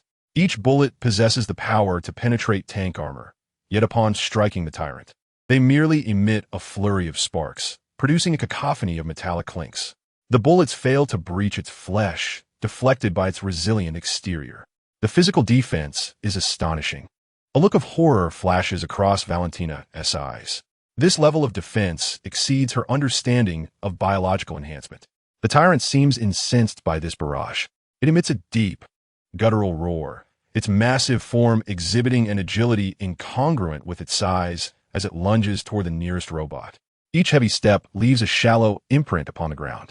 The robots swiftly adjust their firepower, attempting to thwart its advance with a barrage of bullets.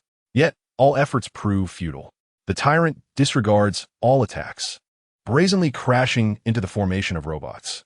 With a snap, it extends its fearsome claw, effortlessly tearing apart a robot's alloy shell, akin to ripping open a fragile pull-tab can. The arc flickered as fragments of metal scattered in all directions. In an instant, its colossal hand seized another robot and slammed it down forcefully. A thunderous crash resounded, and the once valuable combat robot was instantly reduced to a heap of scrap. The entire process was clean and decisive, exuding a raw and savage aesthetic of violence. Leah swallowed hard, feeling her throat constrict. The combat prowess of these robots was evident. Each one could effortlessly contend with a small special forces unit. Yet before this monstrous entity, they appeared as fragile as toys made of paper. Too powerful, Valentina remarked, her gaze fixed on the carnage below, her eyes ablaze with fervor. Alas, it's the same old story. No progress at all, Han Bin interjected, leaning against the railing of the observation room, arms crossed, his tone laced with disdain. Their intelligence is woefully inadequate, merely capable of executing the simplest commands. Complex tactical maneuvers are beyond them. Their attack mode is singular, relying solely on collisions or claw strikes. And they cannot even wield a firearm. Moreover, observe the bullet wounds on its body, he pointed downward. Although its defenses remain intact, the skin tissue is already exhibiting localized necrosis and degeneration. This degeneration is irreversible. The more injuries it sustains, the further it will spiral into chaos, ultimately becoming a mindless mass of flesh. In essence, it is nothing more than a disposable consumable. Dr. William, standing nearby, adjusted his glasses and added succinctly, a flawed design, an utter failure. Efficiency is dismally low. Chapter 53. Killing two birds with one stone. The trio's conversation extinguished the flames of Valentina's enthusiasm in an instant. She stared at Han Bin, bewildered. In her eyes, this ultimate weapon seemed godlike. Yet in the mouths of these three, it had been reduced to an inefficient failure. She found herself at a loss for words.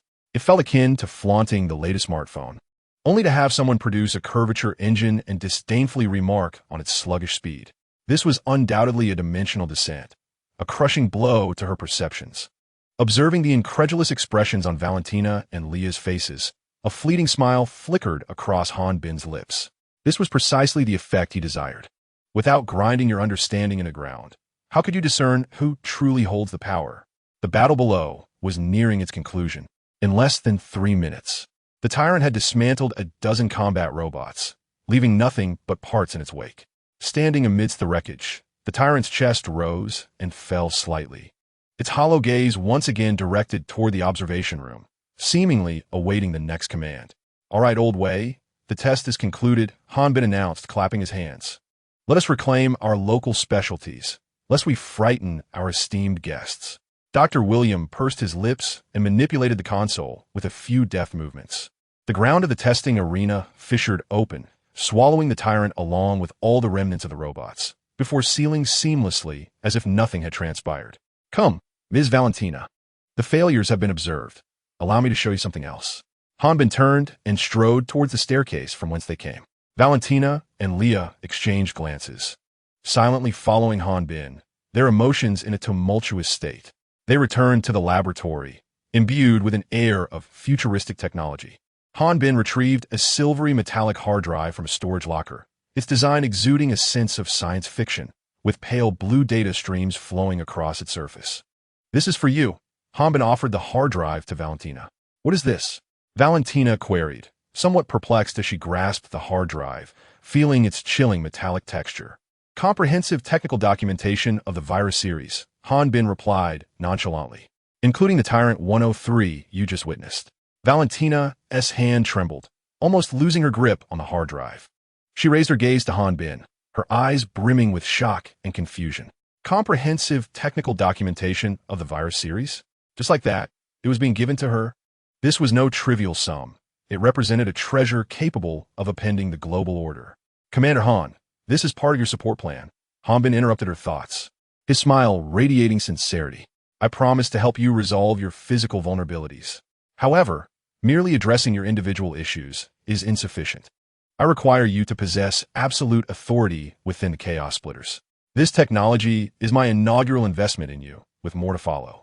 Valentina's heart inexplicably quickened. She clutched the hard drive tightly, sensing the fervent power contained beneath its cold exterior. After a moment of silence, as if processing the enormity of this information, she lifted her gaze, her blue eyes fixed intently on Han Bin. May I pose a question? Of course. Is your so-called support directed towards me as an individual or towards the organization of the Chaos Splitters? This was a pivotal inquiry. Han Bin smiled, relishing the engagement with an astute mind. Valentina, let us speak candidly.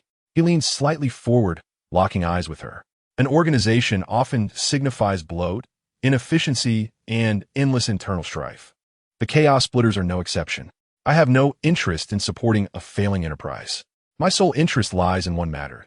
I desire to witness you, through the utilization of these technologies, seize absolute control over the Chaos Splitters, compelling all to serve your interests rather than being ensnared by the organization. His voice was subdued. Thus one might interpret this as my personal venture in a risk. For a fleeting moment, Valentina's breath hitched. This man was even more formidable than she had anticipated. He possessed not only overwhelming technological prowess, but also boundless ambition. Collaborating with him was akin to courting peril. Yet, she found herself devoid of alternatives. And this tiger offered far too much to dismiss. After a considerable pause, a smile blossomed upon Valentina's face. Are you free tonight, Commander Han? She extended the invitation. I believe we could discuss the specifics of this investment over dinner. Of course, Han Bin replied with eager consent, his smile growing ever more radiant. A mutually beneficial endeavor indeed warranted a thorough discussion of its particulars. As night fell, within the elegantly appointed confines of a private restaurant at the shelter base, soft lighting illuminated an array of sumptuous dishes, their enticing aromas wafting through the air. At the elongated dining table, Han Bin and Valentina sat opposite one another, while Tu and Lia stood like sentinels behind their respective commanders, maintaining an absolute silence. I must concede, your base cuisine far surpasses ours, Valentina remarked, slicing a small piece of Wagyu and savoring it with evident delight. If you enjoy it, you may indulge daily, Han Bin replied, swirling the red wine in his glass, provided we reach a consensus. Indeed, Valentina set down her cutlery, dabbed her mouth with a napkin, and leaned slightly forward, delving into the crux of the matter. I'm intrigued by your plan. Speak.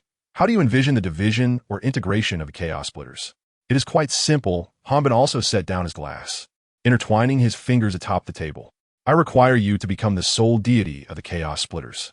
I shall furnish you with cutting-edge biotechnology, superior weaponry, and even the most precise intelligence support.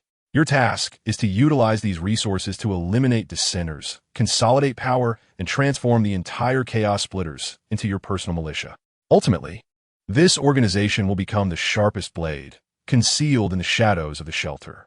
Valentina's eyes flickered momentarily. It sounds as though I would be a puppet. No.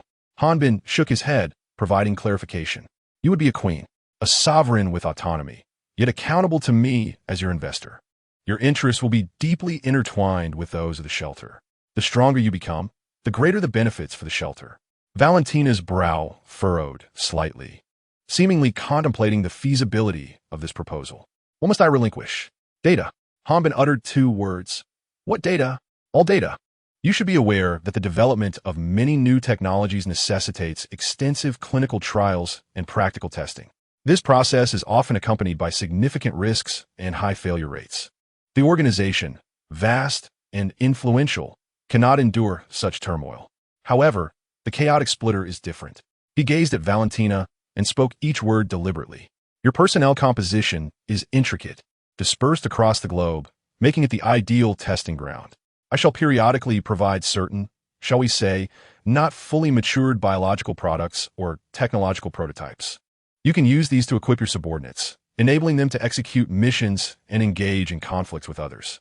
In return, I only require all combat data, mutation data, and failure cases collected during your usage. Valentina's pupils constricted sharply, and she instantly comprehended Han Bin's intent.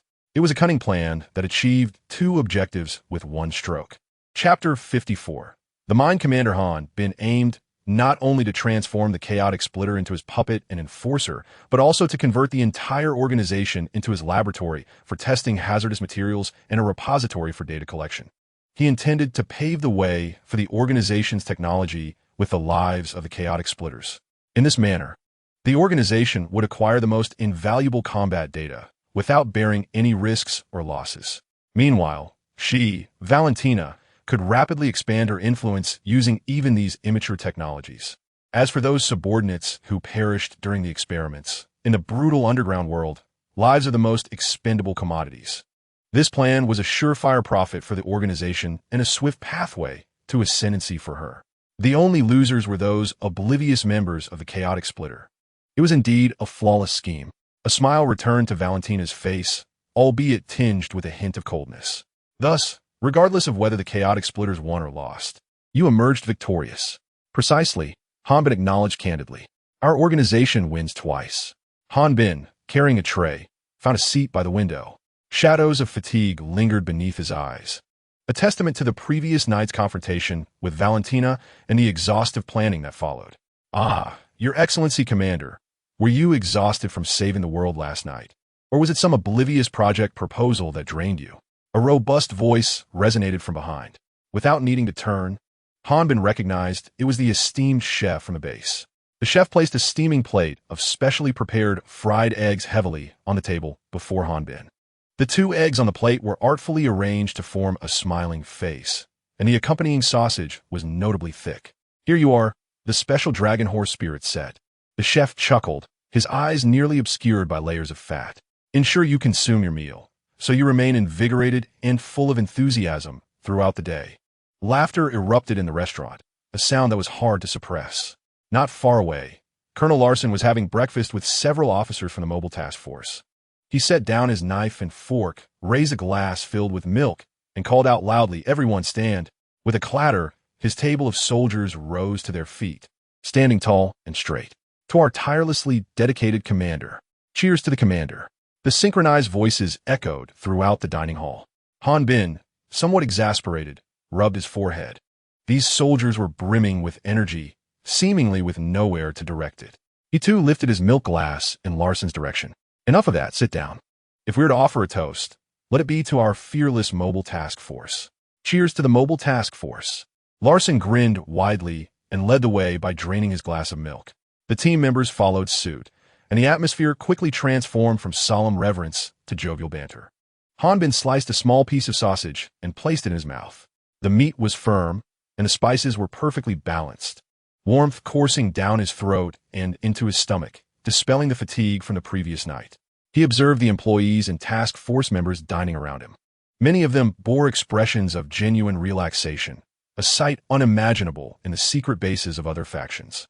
The logistical support at the shelter is undoubtedly of the highest caliber on Blue Star.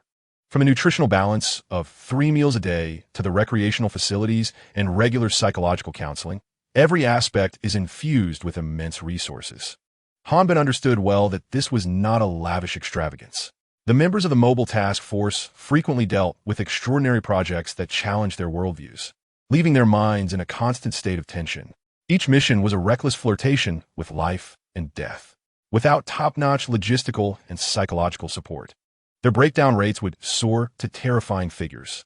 Human hearts can sometimes be more fragile than the strongest alloys. As thoughts of human vulnerability crossed his mind, the dangerous visage of Valentina involuntarily surfaced in Han Bin's mind. That woman could no longer be considered purely human. Her strength, speed, and regenerative abilities had reached a terrifying level. He had personally unleashed this fierce beast and equipped her with the sharpest of claws. If it did not match, or even surpass, her power, then the so-called investor would merely be a joke, potentially facing backlash at any moment. The enhancement of his own abilities had to be prioritized immediately. He swiftly finished his breakfast, exchanged a brief greeting with Larson, and then rose to leave the dining hall. His destination was clear, the training room. The footsteps of Han Bin echoed clearly in the vast corridor as he pushed open a heavy metal door. Before him lay an expansive space, a colossal room of nearly 1,000 square meters, its ceiling designed to simulate a profound starry sky. At the center of the room stood a sleek, silver-hued metallic chair, its design imbued with a sense of futurism. With countless fine data, lines extending from its base and disappearing into the floor below. Han Bin approached the control console on one side of the room, his fingertips gliding gently across the virtual screen. An encrypted file unfurled before him. Professional template, Mind Commander, template source, Extreme Panic, world line, development background. The company had expended hundreds of billions of dollars attempting to utilize cloning technology and genetic modification to mass-produce super soldiers derived from the genes of the top psionic. Alma-Wade. This initiative ultimately met with failure, yielding only subpar specimens incapable of resisting Alma's mental control. Containment Optimization Plan. This template has been extensively refined by the Oracle AI of the containment facility, eliminating the genetic flaws and mental backdoors present in the original version. The amalgamator will attain a flawless super soldier physique and unlock formidable psychic abilities, becoming an omnipotent mind commander on the battlefield. Integration conditions. The user must possess a robust foundational mental capacity and innate psionic talent. Warning: the integration process will impose severe shocks to both body and mind, presenting a significant risk. Han Bin's gaze lingered momentarily on the final line of caution. Risk? It was the one thing he feared least. He approached the silver chair, slowly seating himself. The cold metallic sensation enveloped him from behind. As he settled into the chair, mechanical arms around him sprang to life. A helmet, adorned with intricate sensors, descended gently from above, fastening onto his head. Identity confirmed. Supreme Commander, Han Bin. Permission authenticated. Mind Commander training protocol loading. Neural connection commencing. Please maintain consciousness. A chilling electronic voice resonated in his ears. In the next instant, an indescribable force surged violently into his body. Han Bin's form shuddered abruptly. It was neither electricity nor heat. It was a higher echelon of energy directly impacting his life's essence. He felt every single cell within him emit a cry of anguish, only to be instantaneously remolded, infused with unprecedented vitality. His bones creaked ominously, as if countless invisible hands were methodically crushing them inch by inch, then reassembling them with a denser, more resilient substance. Muscle fibers were forcibly torn apart, only to regenerate in an exquisitely perfected structure. Waves of searing power coursed through his limbs and core, washing over every corner of his being. Intense agony threatened to shred his consciousness. Yet simultaneously, a monumental transformation was unfolding within his mental realm. Chapter 55. Comprehensive Construction. The once tranquil reservoir of mental energy now surged beyond invisible barriers, racing toward a vast ocean of potential. In this dual metamorphosis of body and spirit, his awareness was repeatedly tempered, becoming as resilient as steel. Time lost its significance at that moment. Han Bin slowly opened his eyes, and a fleeting glimmer of resplendent golden amber light flickered deep within his pupils. The entire world, as perceived by him, had transformed. He could discern the flowing energy within the room, alongside the data streams invisible to the naked eye. He gently lifted his hand. The musculature beneath his skin was fluid and brimming with explosive power. As he lightly clenched his fingers, a muffled crack echoed through the air. This was the sensation of the extraordinary. Han Bin's gaze fell upon a simulated level 5 heavy armor target at the far end of the training room. Towering over 3 meters, this colossal war machine was encased in thick composite armor, gleaming with a cold metallic sheen that exuded an oppressive aura. A thought stirred within Han Bin's mind. A faint, almost imperceptible golden flame ignited in his palm. Soul fire. He did not even need to make a throwing motion. The instant the thought emerged, the soul fire in his palm vanished. Simultaneously, the heavy armor unit 100 meters away erupted with the same golden flame at its chest. There was no explosion, no thunderous sound, nor a hint of energy fluctuation. The indomitable level 5 composite armor silently dissolved at the moment it encountered the golden flame, breaking down into the most primordial particles that dispersed into the air. In less than a second, the once formidable heavy armor unit had entirely vanished from this world, leaving only a charred mark upon the wall behind it. Hanbin stared blankly at his palm, then glanced toward the empty space ahead. His throat involuntarily constricted. Was the power of this skill not a bit preposterous? He had merely willed it. Even raising his hand was merely an instinctual gesture. What if that target had been a living being? A thin sheen of cold sweat broke out on Hanbin's back. This force was too potent, too perilous. He took a deep breath, forcefully suppressing the tumult in his heart, and began to scrutinize the newly emerged memories in his mind. Fundamental Operations Manual for Mind Commanders. Introduction to Psychic Theory, Applications of Battlefield Psychology. Countless pieces of knowledge, akin to files long stored on a hard drive, were now being accessed one by one. He swiftly pinpointed the crux of the issue, the mental link. As the commander of the mind, his fundamental ability lay in establishing connections with his soldiers through mental prowess. This enabled instantaneous battlefield command and even allowed for temporary amplification of the soldiers' combat capabilities. It sounded splendid. However, the predicament was that this link imposed a colossal burden on the soldiers' minds. The willpower of ordinary soldiers was simply insufficient to withstand the vast force that had transformed into a sea of consciousness. While brief connections might render them superhuman on the battlefield, prolonged exposure could result in madness, or worse, irreversible brain death, reducing them to imbeciles. This was not the outcome he desired. Am I to become a mere figurehead? Hanbin mused, stroking his chin, his expression somewhat peculiar. He possessed the power to devastate worlds, yet lacked soldiers capable of bearing such force. It was indeed an awkward situation. Surely, he could not engage personally in every skirmish, for that would render him the most overworked commander, a notion contrary to his grand ideal of leisure. He continued to delve into the ocean of memories in search of a solution. Before long, a golden stream of data caught his attention, guidelines for Mind Commander training. This document resembled a high-level access unlock file. As he concentrated his thoughts, the file unfolded slowly. Countless architectural blueprints, technological data, and troop templates flowed before his eyes. His gaze was drawn to one particular blueprint radiating a soft white light. Warrior Academy. A unique structure designed specifically for the selection, training, and transformation of psychics. It could convert ordinary individuals whose bodies and minds met the criteria into warriors capable of wielding psychic powers. These warriors were innately equipped to endure powerful mental links, making them the perfect troops tailored for the Mind Commander. Hanbin's heart skipped a beat. This was it.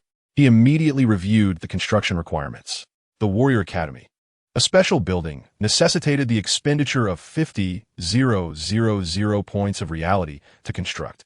Every 3 standard months, it could train 3,000 new psychic recruits. 50,000 points of reality. Hanbin's eye twitched.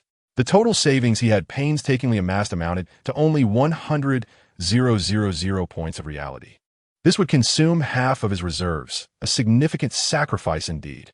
Yet, he pondered the prospect of those 3,000 new psychic recruits and envisioned the formidable army he could assemble, capable of executing his commands with precision. Let us do it, Hanbin resolved, gritting his teeth. Money could be earned again, but such an opportunity to fundamentally enhance the strength of his sanctuary was truly rare and precious. Moreover, he is now the Mind Commander, justifiably investing in his exclusive legion. His consciousness navigated the system interface, decisively deducting 50,000 points of authenticity. Confirm the construction of the Warrior Academy. Location: underground level 3 of the shelter. Observing the sudden halving of his account balance, Hanbin felt a pang in his heart. He sighed, his gaze lingering on the remaining 50,000 points of authenticity. According to his previous plan, this sum was intended for procuring aid for the shelter, such as additional regular soldiers and essential supplies. However, his perspective had shifted. No matter how many regular soldiers he possessed, they could not withstand his mental link.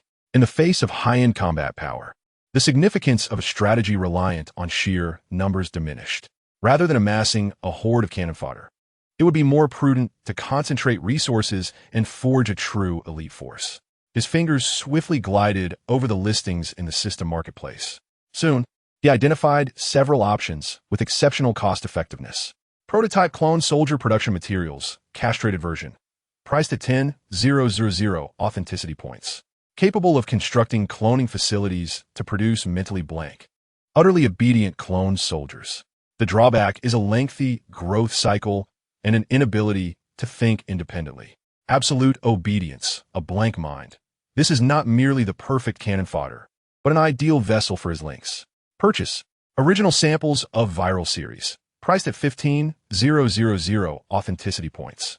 A potent biological virus, suitable for research and manufacturing of biological weaponry.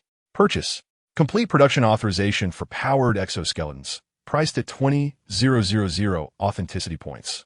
One of the standard equipment of the Foundation's mobile task force, significantly enhancing individual combat capabilities. This is a must-buy. Once the soldiers are trained, they will be outfitted with powered exoskeletons. Energetic warriors, online and ready to dominate. The vision is simply exquisite. High-precision material printer, priced at 5,000 authenticity points. Buy. In a frenzy of consumption, his 50,000 points of authenticity were swiftly depleted. Hanbin gazed at his now empty account, feeling not sorrow, but an unprecedented sense of satisfaction. A grand developmental blueprint gradually crystallized in his mind, utilizing the clone army as an interim measure and expendable resources, while simultaneously constructing the Warrior Academy to continually cultivate psychic soldiers. These newly minted recruits would first be deployed to low-intensity battlefields for selection and promotion. The seasoned, elite veterans that emerged would then be equipped with powered exoskeletons and integrated into the conventional mobile task force. In this manner, not only could high-end combat power be rapidly formed, but the overall quality of the shelter's forces could also be steadily enhanced through the inclusion of psychic veterans. A flawless, virtuous cycle. I truly am a genius. Chapter 56. The joy of a man. Hanbin couldn't help but pat himself on the back. Clarifying his thoughts, he immediately utilized his commander privileges to connect to internal communications. Miss 2, please come to my office. As soon as he finished speaking, a gentle beam of white light flickered before him. Dressed in a sleek black combat uniform and adorned with tactical goggles, the graceful Miss 2 appeared before him as if by teleportation. Commander, what are your instructions? Clearing his throat, Hanbin began. There are several critical matters that require your immediate attention. First, I have just authorized the construction plan for the Warrior Academy, located in the underground level 3. You are tasked with overseeing the progress of the project, ensuring its completion within 72 hours. Second, I have procured a new batch of technical documentation, including the cloning production line, biovirus laboratory, and authorization for powered exoskeleton production. Please organize the engineering team to plan a new production area in underground level 4 and expedite the implementation of these projects. Third, convey my orders to all members of the mobile task force. Those who meet the criteria may voluntarily enroll in the first phase of the warrior training program. Miss 2 listened attentively, her tactical goggles displaying streams of data akin to a cascading waterfall. A few seconds later, she nodded slightly. Orders confirmed. Resource allocation has been completed. Engineering plans have been generated. All projects are expected to achieve preliminary construction within 3 standard days and enter trial operation. The efficiency was commendable. Hanbin nodded in satisfaction. Excellent. Proceed with your tasks. Yes, Commander. In an instant, Miss 2 transformed into a beam of white light and vanished from sight, leaving Hanbin alone in the training room. Stretching his limbs, he heard a series of satisfying cracks from his joints. His transformed body brimmed with boundless energy. With the major tasks delegated, he suddenly felt a sense of aimlessness. His gaze involuntarily drifted toward the equipment storage area of the base. There, not only lay the newly authorized powered exoskeletons, but also several imposing machines, such as the Titan mech and the aerospace fighter. A mischievous smile gradually crept across Hanbin's face. While saving the world was undoubtedly important, indulging in the thrill of piloting a mech or a plane seemed equally enticing. This, he mused, was the life a man should lead. With an uncontrollable smile playing on his lips, Hanbin's figure swiftly vanished from the training room. The next moment, he found himself in the hangar corridor on underground level 5. On either side of the corridor were massive observation windows. Through the high-strength, bulletproof glass, one could behold a vast expanse rivaling the size of a football field. This was one of the core areas of the base, the hangar. A fighter jet rested quietly on the central lift platform, its aerodynamic contours exuding elegance, while its forward-swept wings radiated an aura of aggression. On the side of the fuselage, a conspicuous number, 41, is emblazoned alongside a uniquely evocative name, Snowwind. The enchanting Snowwind 41 electronic combat aircraft stands as the sole and most advanced aerospace fighter at the base. Commander, a resonant voice calls from nearby. Hanbin turns to see a robust man in ground crew uniform, hands stained with grease, saluting him. He is the chief mechanic here. How is the preparation proceeding? Hanbin inquires. Reporting to the commander, the maintenance work for Snowwind has been fully completed, the chief mechanic replies, his face alight with excitement and fervor sparkling in his eyes. All systems have passed self-diagnostics. Fuel has been topped off. As for ammunition, per your instructions, we have refrained from loading live rounds, retaining only training munitions for the cannon. We are all eagerly awaiting your presence to personally conduct the performance test. Excellent. Hanbin nods. He strides toward the adjacent changing room. Moments later, he emerges clad in a deep gray G-suit. The snug attire perfectly accentuates his well-proportioned and powerful physique. Press the communication button, activate the lift platform, and prepare for takeoff. He commands, his voice resonating clearly through the internal communication system, reaching every corner of the hangar. Received. Activating the lift platform, clearing the takeoff corridor. Wishing you a pleasant flight, Commander. The vast hangar dome gradually opens to each side, revealing a deep and elongated vertical takeoff passage above. Hanbin strides purposefully toward the aircraft, skillfully ascending the ladder and settling into the cockpit. The canopy slowly closes. The pale blue panoramic display illuminates in succession, with streams of data racing before his eyes. He extends his hands, gripping the control sticks on either side. A profound sense of kinship surges within him, as if this aircraft were an extension of his very being. The engines roar to life. The vector nozzles adjust their angles. The gravity neutralization system activates. With a deep rumble, the entire aircraft is lifted by an invisible force, ascending smoothly into the sky. There is no violent turbulence typical of traditional aircraft takeoffs. The entire process is astonishingly smooth. The fighter accelerates upward through the vertical passage. Seconds later, a brilliant ray of sunlight pierces the cockpit. He is broken free from the Earth's surface. The azure sky stretches infinitely above, while the pristine white clouds lie beneath his feet. Switching to level flight mode, Hanbin gently orders. The vector nozzles at the rear of the aircraft sharply adjust their angles, and a powerful sensation of thrust envelopes him. Snowwind transforms into a silver-gray lightning bolt, piercing through the clouds and soaring toward the higher realms of the sky. Hanbin's blood began to warm. He pulled the control stick, and the aircraft traced a graceful arc through the sky, its nose suddenly dipping down before swiftly ascending again, a quintessential aerial maneuver. The entire motion flowed seamlessly, devoid of any stagnation. At that moment, a cool, slightly synthetic female voice resonated within the cockpit. Pleasure to meet you, Commander. I am the artificial intelligence aboard this craft. Snowwind, your piloting skills far surpass those of any ace pilot in the database. A faint smile curled at the corners of Hanbin's lips. So, you are Snowwind. Indeed, Commander. The maneuver just executed has triggered my high-priority interaction protocol. Snowwind's voice conveyed no discernible emotion. According to the protocol, I have a request. Pray tell, Hanbin replied with keen interest. I request that you lift the restrictions on the aircraft's performance, allowing me to unleash my full capabilities. The smile on Hanbin's face blossomed even brighter. This is rather intriguing. Without hesitation, he pressed the confirmation button on the virtual screen before him. Restrictions lifted. As you wish.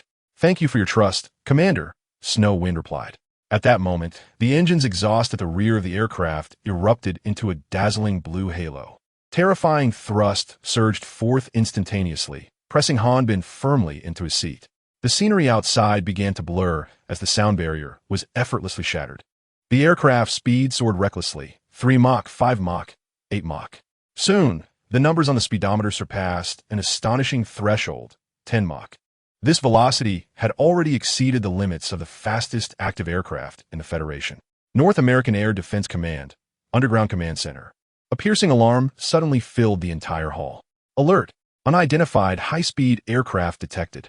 Location: above the west coast of the North American continent. Speed, good heavens, it exceeds 10 Mach. Radar cannot lock on, and optical systems cannot capture it. It continues to accelerate. A monitoring officer, staring at the rapidly moving point of light on the screen, exclaimed in disbelief. The entire command center descended into chaos. Chapter 57. I am test driving my new wife S.H.I.E.L.D. Trident headquarters. In a highly confidential meeting room, Nick Fury and Alexander Pierce were intently observing the same screen. The display showcased real-time surveillance footage transmitted from a North American Air Defense Command. 15 Mach. Pierce furrowed his brow as he watched the ever-increasing number. Who in this world could create such a thing? Nick Fury's single eye remained fixated on the screen. His countenance was so grim that it seemed capable of dripping water. One uncontrollable anomaly after another had left him feeling as though his heart could scarcely endure the mounting pressure. 20 Mach. The speed had breached the threshold of 20 Mach. This velocity far exceeded his comprehension. It was technology that simply did not belong to Earth. Meanwhile, high above the Pacific Ocean, a figure adorned in red and gold was soaring at supersonic speed. Tony Stark had just concluded a tedious hearing and was piloting his Mark II armor, preparing to return to his mansion. Sir, I recommend immediate evasive action. Jarvis's voice suddenly resonated within his helmet. What's the situation? Tony inquired, his impatience palpable. A supersonic object has been detected approaching from behind, speed incalculable. For the first time, Jarvis's voice exhibited a tremor. Incalculable? Tony was momentarily taken aback. At that instant, a silver-gray streak flashed past him. The terrifying velocity generated a sonic boom and turbulent air currents, causing his Mark II armor to roll violently through the air. Damn it! Tony struggled to regain his composure. He gazed in astonishment at the streak of light, which had come to a halt not far ahead. It was an aircraft unlike any he had ever seen, possessing a sci-fi aesthetic. Inside the cockpit, Hanbin observed the red and gold tin can in the distance and flashed a grin. He activated the public communication channel, and a voice clearly reached Tony's armor. Hey there, buddy, your suit looks pretty cool. Tony's tactical visor automatically zoomed in on the cockpit, revealing a young Asian face giving him a thumbs up, adorned with a mischievous smile. I'm taking my new wife for a spin. Tony's gaze remained fixed on the silver-gray fighter jet, its sleek lines exuding a futuristic allure, a flawless aerodynamic design. This aircraft appeared to be an exquisite artifact from the future. What on earth is that? Tony's voice transmitted through the public channel. My new wife. The fairy Yukike's 41. Hanbin replied, amusement evident in his tone.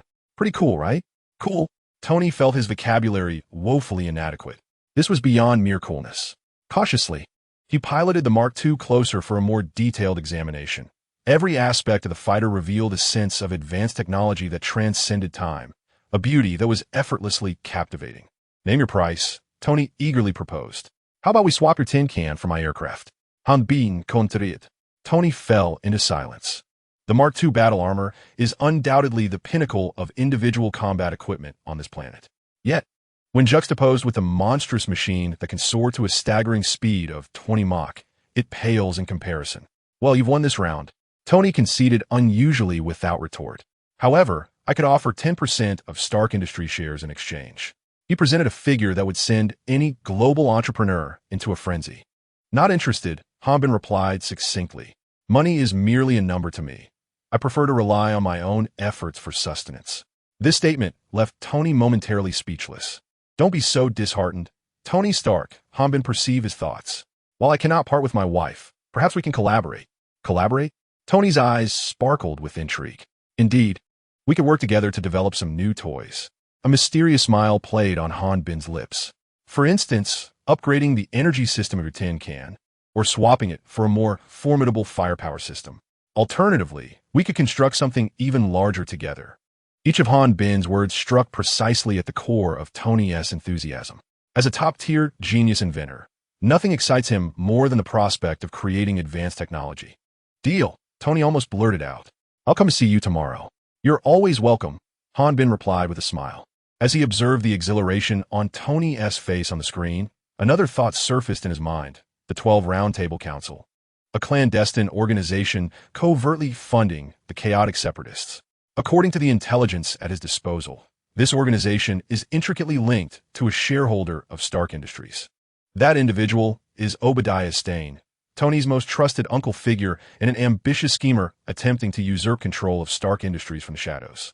He was also the mastermind who hired terrorists to attack Tony in Afghanistan. Should I remind him now? Just as this thought crossed Han Bin's mind, the alarm of the Snowwind blared within the cockpit. Commander, 2 high-speed targets have been detected approaching. Bearing, 3 o'clock, distance 80 kilometers. Expected contact in 30 seconds. The voice of the Snowwind was calm and precise. On the tactical screen, 2 red dots representing fighter jets were rapidly advancing. Identify the models, Han Bin commanded. The answer came promptly, F-35 Lightning II, belonging to the Federal Air Force. Han Bin glanced at Tony Stark beside him, and he instantly understood. These Federal Air Force flies were certainly coming for this restless arms dealer. After all, not long ago he had just dismantled 8Q-722. Hey, Tony. Han Bin switched to the public channel. Looks like trouble is brewing. What trouble? Tony was still trying to grasp the situation. The Federal Air Force's surveillance squad. Han Bin teased. Handle it yourself. I'm taking my leave. Until next time. As his words faded, the engine of the fairy-like Snowwind erupted in a brilliant blaze. The aircraft executed a graceful sideways maneuver, transforming into a silver streak that vanished into the sky, leaving a cacophony of deafening sonic booms in its wake. Damn it, Tony muttered as he gazed at the now empty sky. Sir, enemy aircraft have entered the attack range. Jarvis's voice pulled him back to reality. 2Q-35 fighter jets flanked his Mark II armor, sandwiching him in between. Unidentified aircraft, this is the Federal Air Force.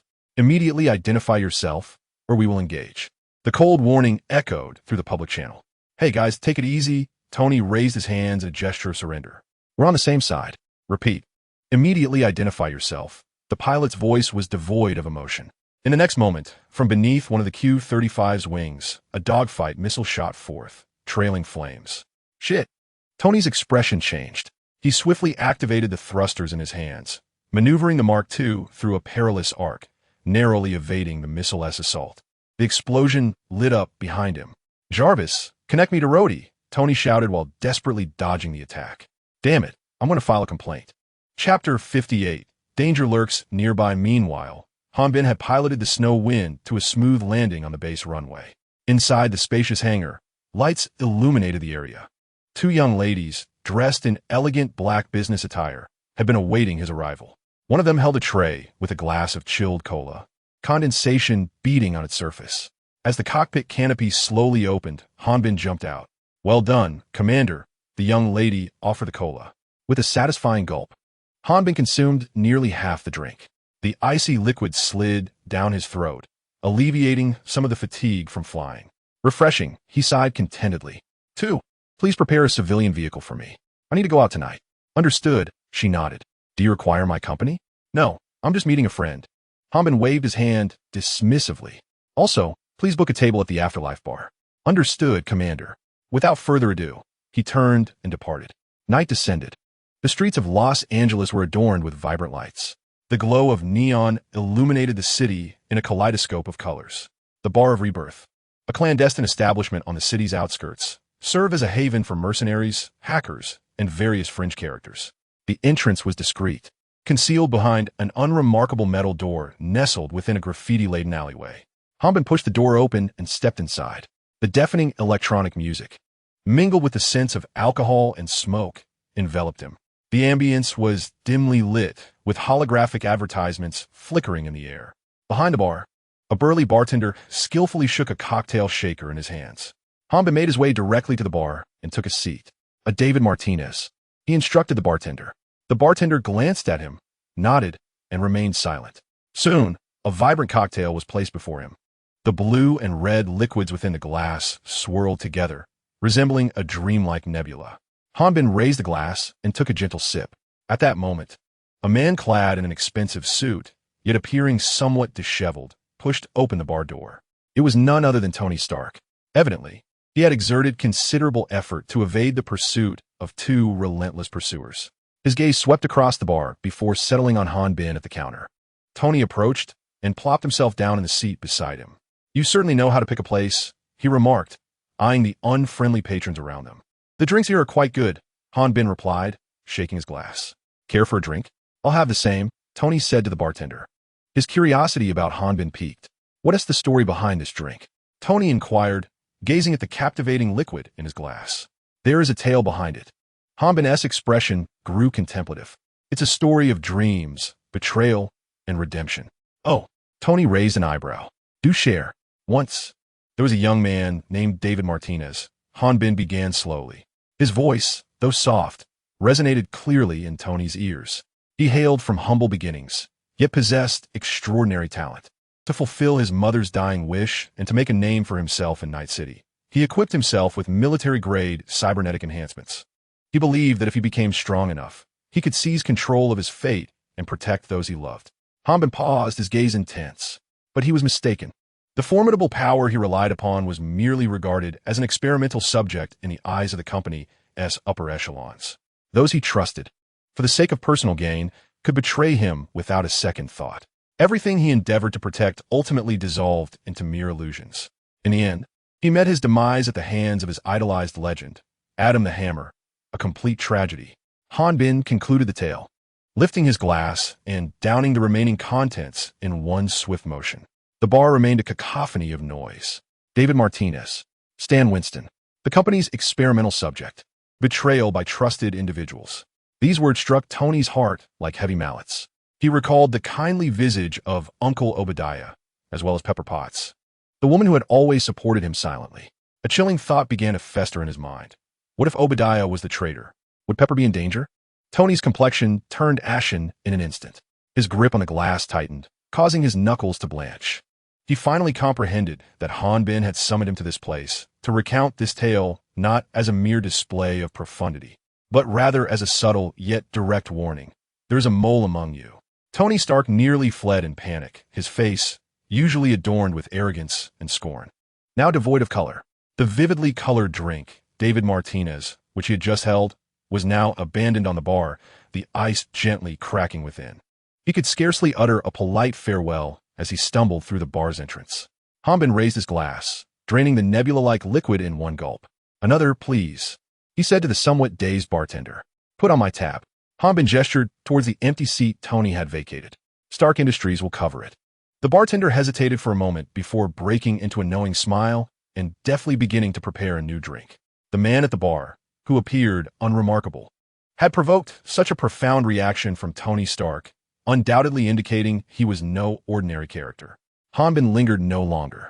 He placed a freshly concocted drink before Tony's former seat as a small solace for a friend about to face a harsh reality.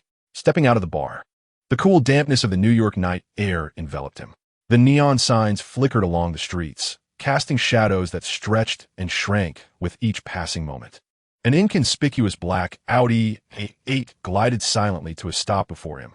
The door opened, and Han Bin bent to take a seat inside. Company, cybernetics, betrayal, dreams. These elements are ever timeless. Tony Stark is akin to the world's David Martinez, albeit with a touch more fortune. He has encountered his true self. Han Bin reclined in the soft leather chair, eyes closed, as his plans progressed methodically. The warning to Tony was merely a casual move in the game. His true objective was the anomaly designated as 008, a progenitor of the zombie virus, a terrifying entity capable of upending the current world order. According to the intelligence he possessed, Containment Unit 008 was being controlled by an elite faction of the Chaos Splitters, backed by an ancient organization known as the 12 Roundtable Council. Obadiah Stane was a significant pawn placed within Stark Industries, or rather, within the American military-industrial complex. To secure 008, it was imperative to eliminate these troublesome individuals first. The vehicle traversed a secluded road, ultimately halting before a structure disguised as an abandoned factory. The heavy alloy doors creaked open, revealing a brightly lit underground base. This was Han Bin's mobile command center. As he entered the main control room, a somewhat frail-looking intelligence officer approached him briskly. "Commander," the officer said, his expression grave. "You have finally returned. What, has the Earth exploded in the few hours I've been gone?" Han Bin casually removed his coat and tossed it onto a nearby sofa. "Not quite." The officer adjusted his glasses, clearly still acclimating to his superior's unconventional demeanor. However, a significant issue has arisen. He gestured towards the enormous holographic screen at the center of the control room, which displayed detailed information regarding Obadiah Stane. "We have made a breakthrough in our investigation into Obadiah," the officer spoke rapidly, yet with remarkable clarity. During his interim management of Stark Industries, he had utilized his authority to place numerous individuals within the company, particularly in logistics, security, and overseas project departments. The data stream on the screen began to roll, highlighting inconspicuous personnel transfer records. Upon cross-referencing identities, it became clear that over 90% of these individuals were linked to the Chaos Splitters. As expected, Hanbin was not surprised. Continue. He also funneled funds to the ADA organization in Afghanistan through offshore companies and secret accounts. Another screen displayed several blurred satellite images, showcasing a group of armed militants operating advanced weaponry that starkly contrasted with their own equipment levels.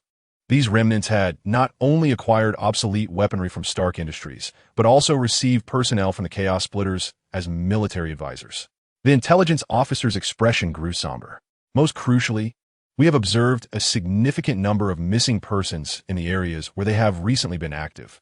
Images of the missing flicker across the screen: local civilians, lost tourists, and even small contingents of mercenaries. They are neither seen alive nor found deceased. Anbin's Gazaradhanat. He fixated on those photographs, as if he could perceive their final moments of despair.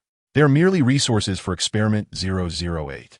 His voice, though not loud, seemed to lower the temperature in the entire control room. The intelligence officer shivered.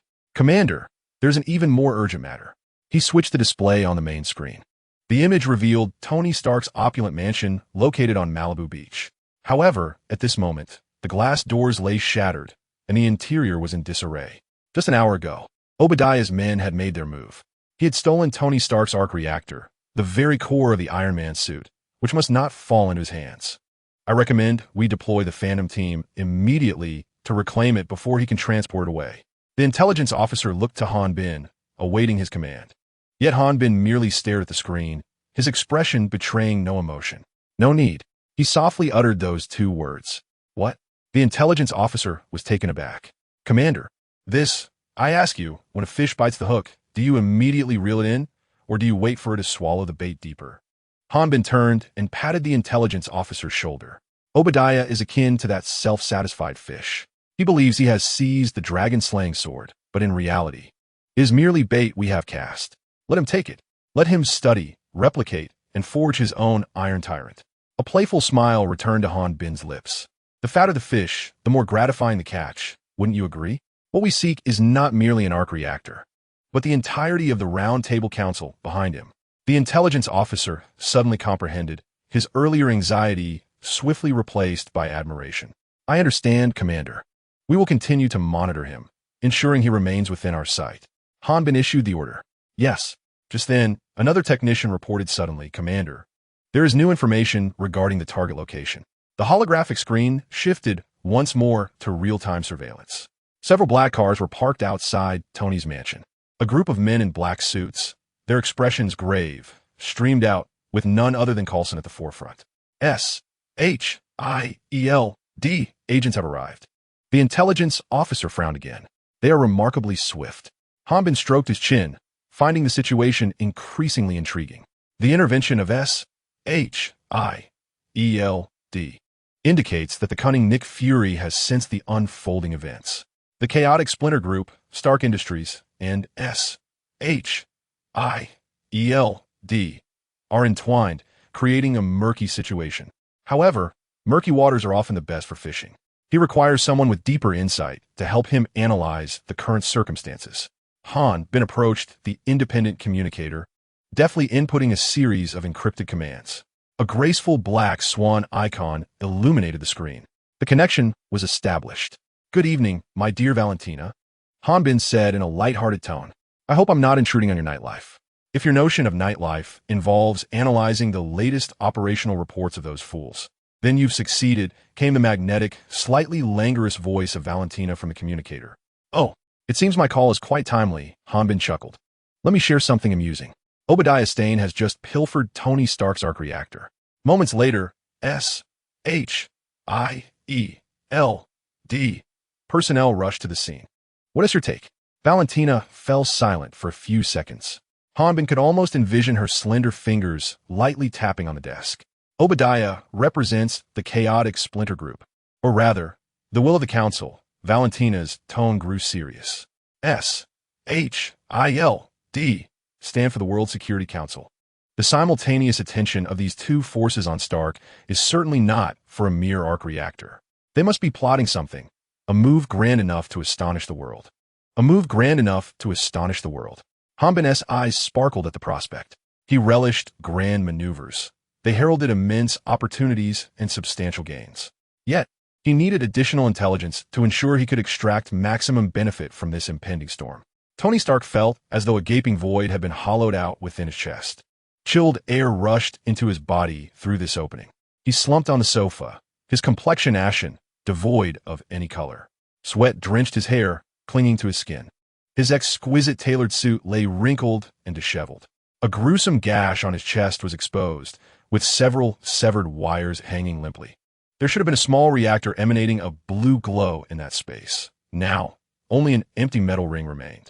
Don't move, Tony. Pepper Potts was meticulously cleaning the blood around the metal ring on Tony's chest with a cotton ball soaked in disinfectant.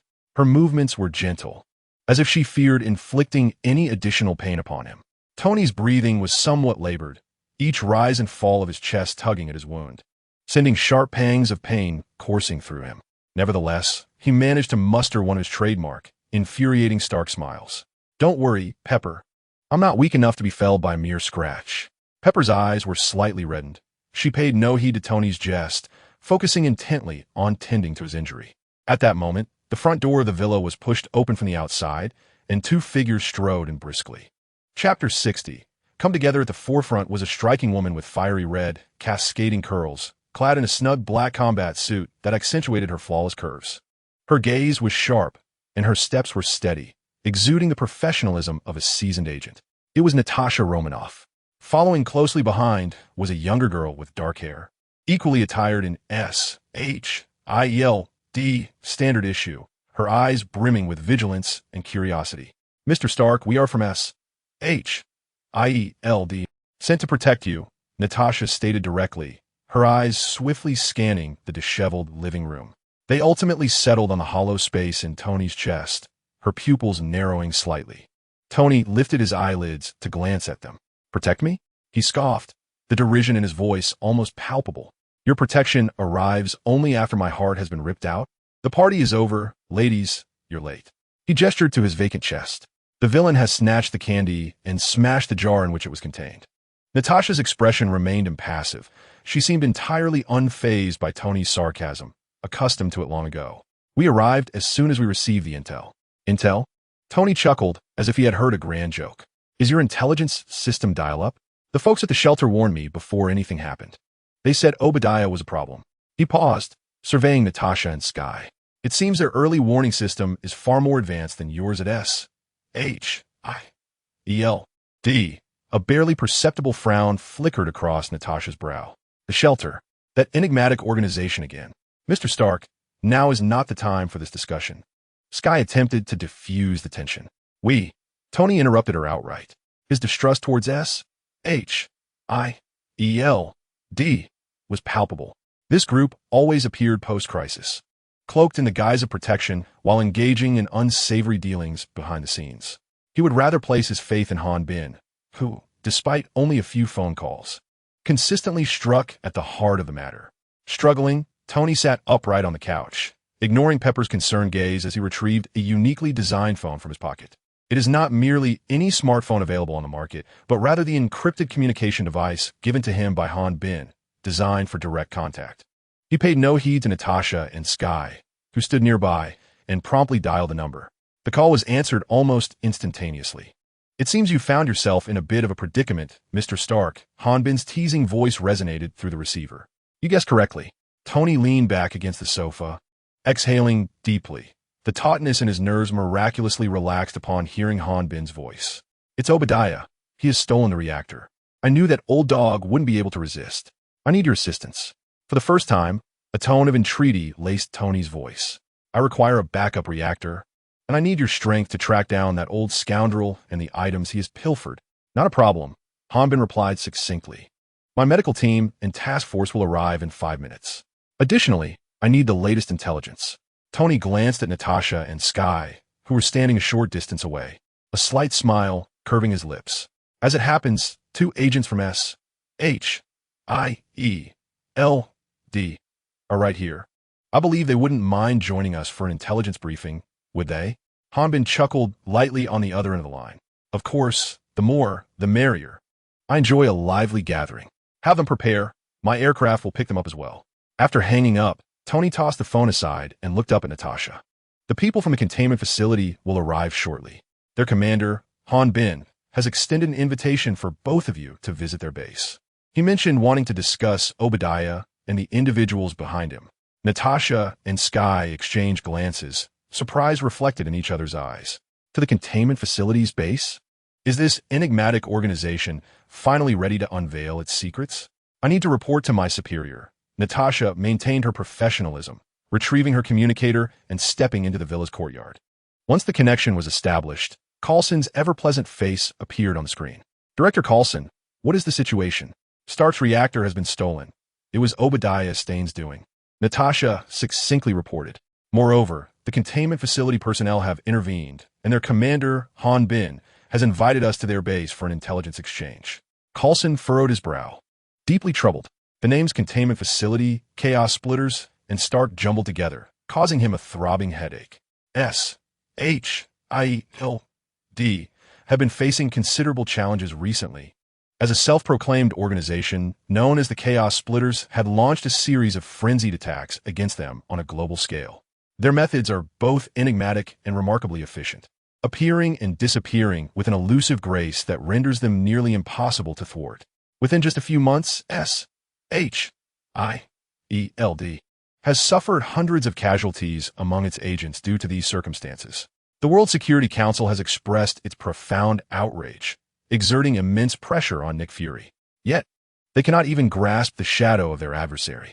Now, this chaos splitter has entwined with an insider at Stark Industries, while another clandestine organization, known as the Sanctuary, seems to possess an intimate understanding of the entire situation.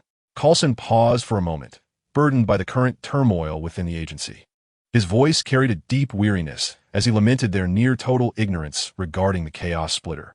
We are in dire need of a breakthrough. If this sanctuary truly holds pivotal intelligence, we must seize this opportunity. Go, Natasha. Coulson made a resolute decision. Stay safe and maintain contact at all times. Yes, sir.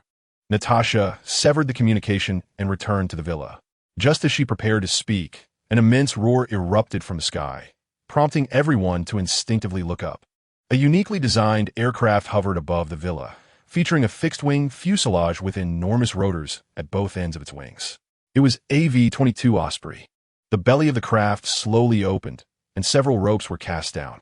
Moments later, a dozen fully armed soldiers rapidly descended to the ground via the ropes.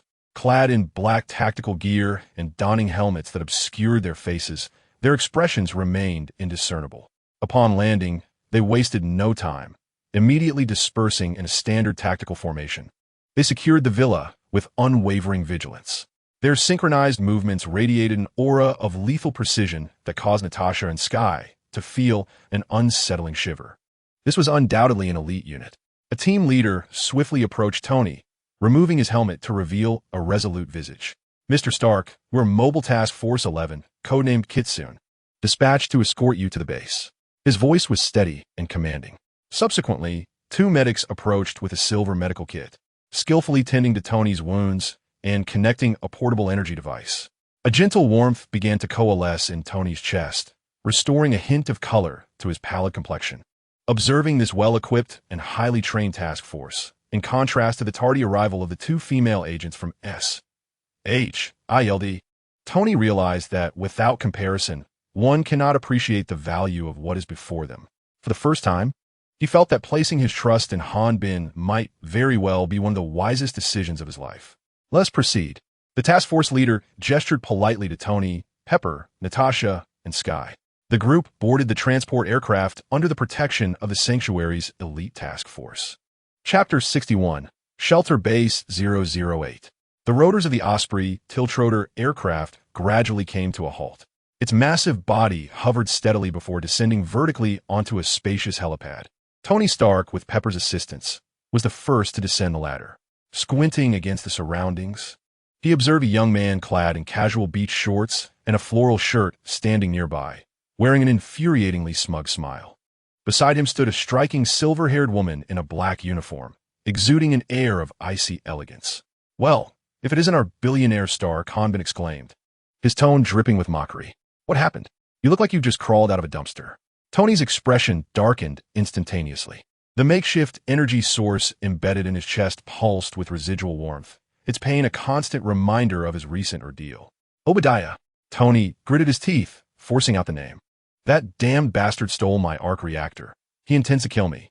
His emotions surged, and his breath quickened. Pepper promptly patted his back gently, attempting to soothe him. "Calm down, Tony, your wound." "Stay composed," Hanbin drawled, waving his hand dismissively as he approached. "In my presence, even if you puncture the heavens, you will be entirely safe." His gaze swept over the area. "Welcome to Elysium Island Base. Here, even a fly that dares to enter must be my pet." Natasha and Sky followed closely behind, vigilantly surveying this unfamiliar and oppressive environment. The technological advancements present far exceeded their comprehension. "Follow me, ladies," Hanbin beckoned, leading everyone into a brightly lit reception room. The walls were composed of a uniquely pure white material, glimmering with a soft sheen. With a casual gesture, Hanbin conjured a massive holographic screen that materialized before them, clearly displaying information on Obadiah Stane. "According to our latest intelligence, Obadiah, your dear uncle, has allied himself with an organization known as the Chaos Disruptors." Hanbin's tone turned somber. Natasha's pupils constricted slightly. This name represented the greatest nightmare currently haunting S.H.I.E.L.D. Chaos Disruptors. Tony furrowed his brow, unfamiliar with the term. "In simple terms, they're a group of traitors from our shelter." Hanbin elucidated. "A collection of individuals with questionable intellect, perpetually scheming to exploit our contained anomalies to make headlines and fulfill their twisted ideals. This time, they have evidently set their sights on your technology and your uncle's military connections." Hanbin's finger lightly tapped the screen, revealing fleeting, blurred surveillance footage. Moreover, they were in possession of a highly perilous containment object. Containment object? Pepper could not restrain her curiosity, her face a canvas of confusion. She turned to Tony, hoping he would provide some elucidation. Tony's countenance had grown exceedingly grave. As a leading scientist, he instantly comprehended the horrifying implications encapsulated within that term.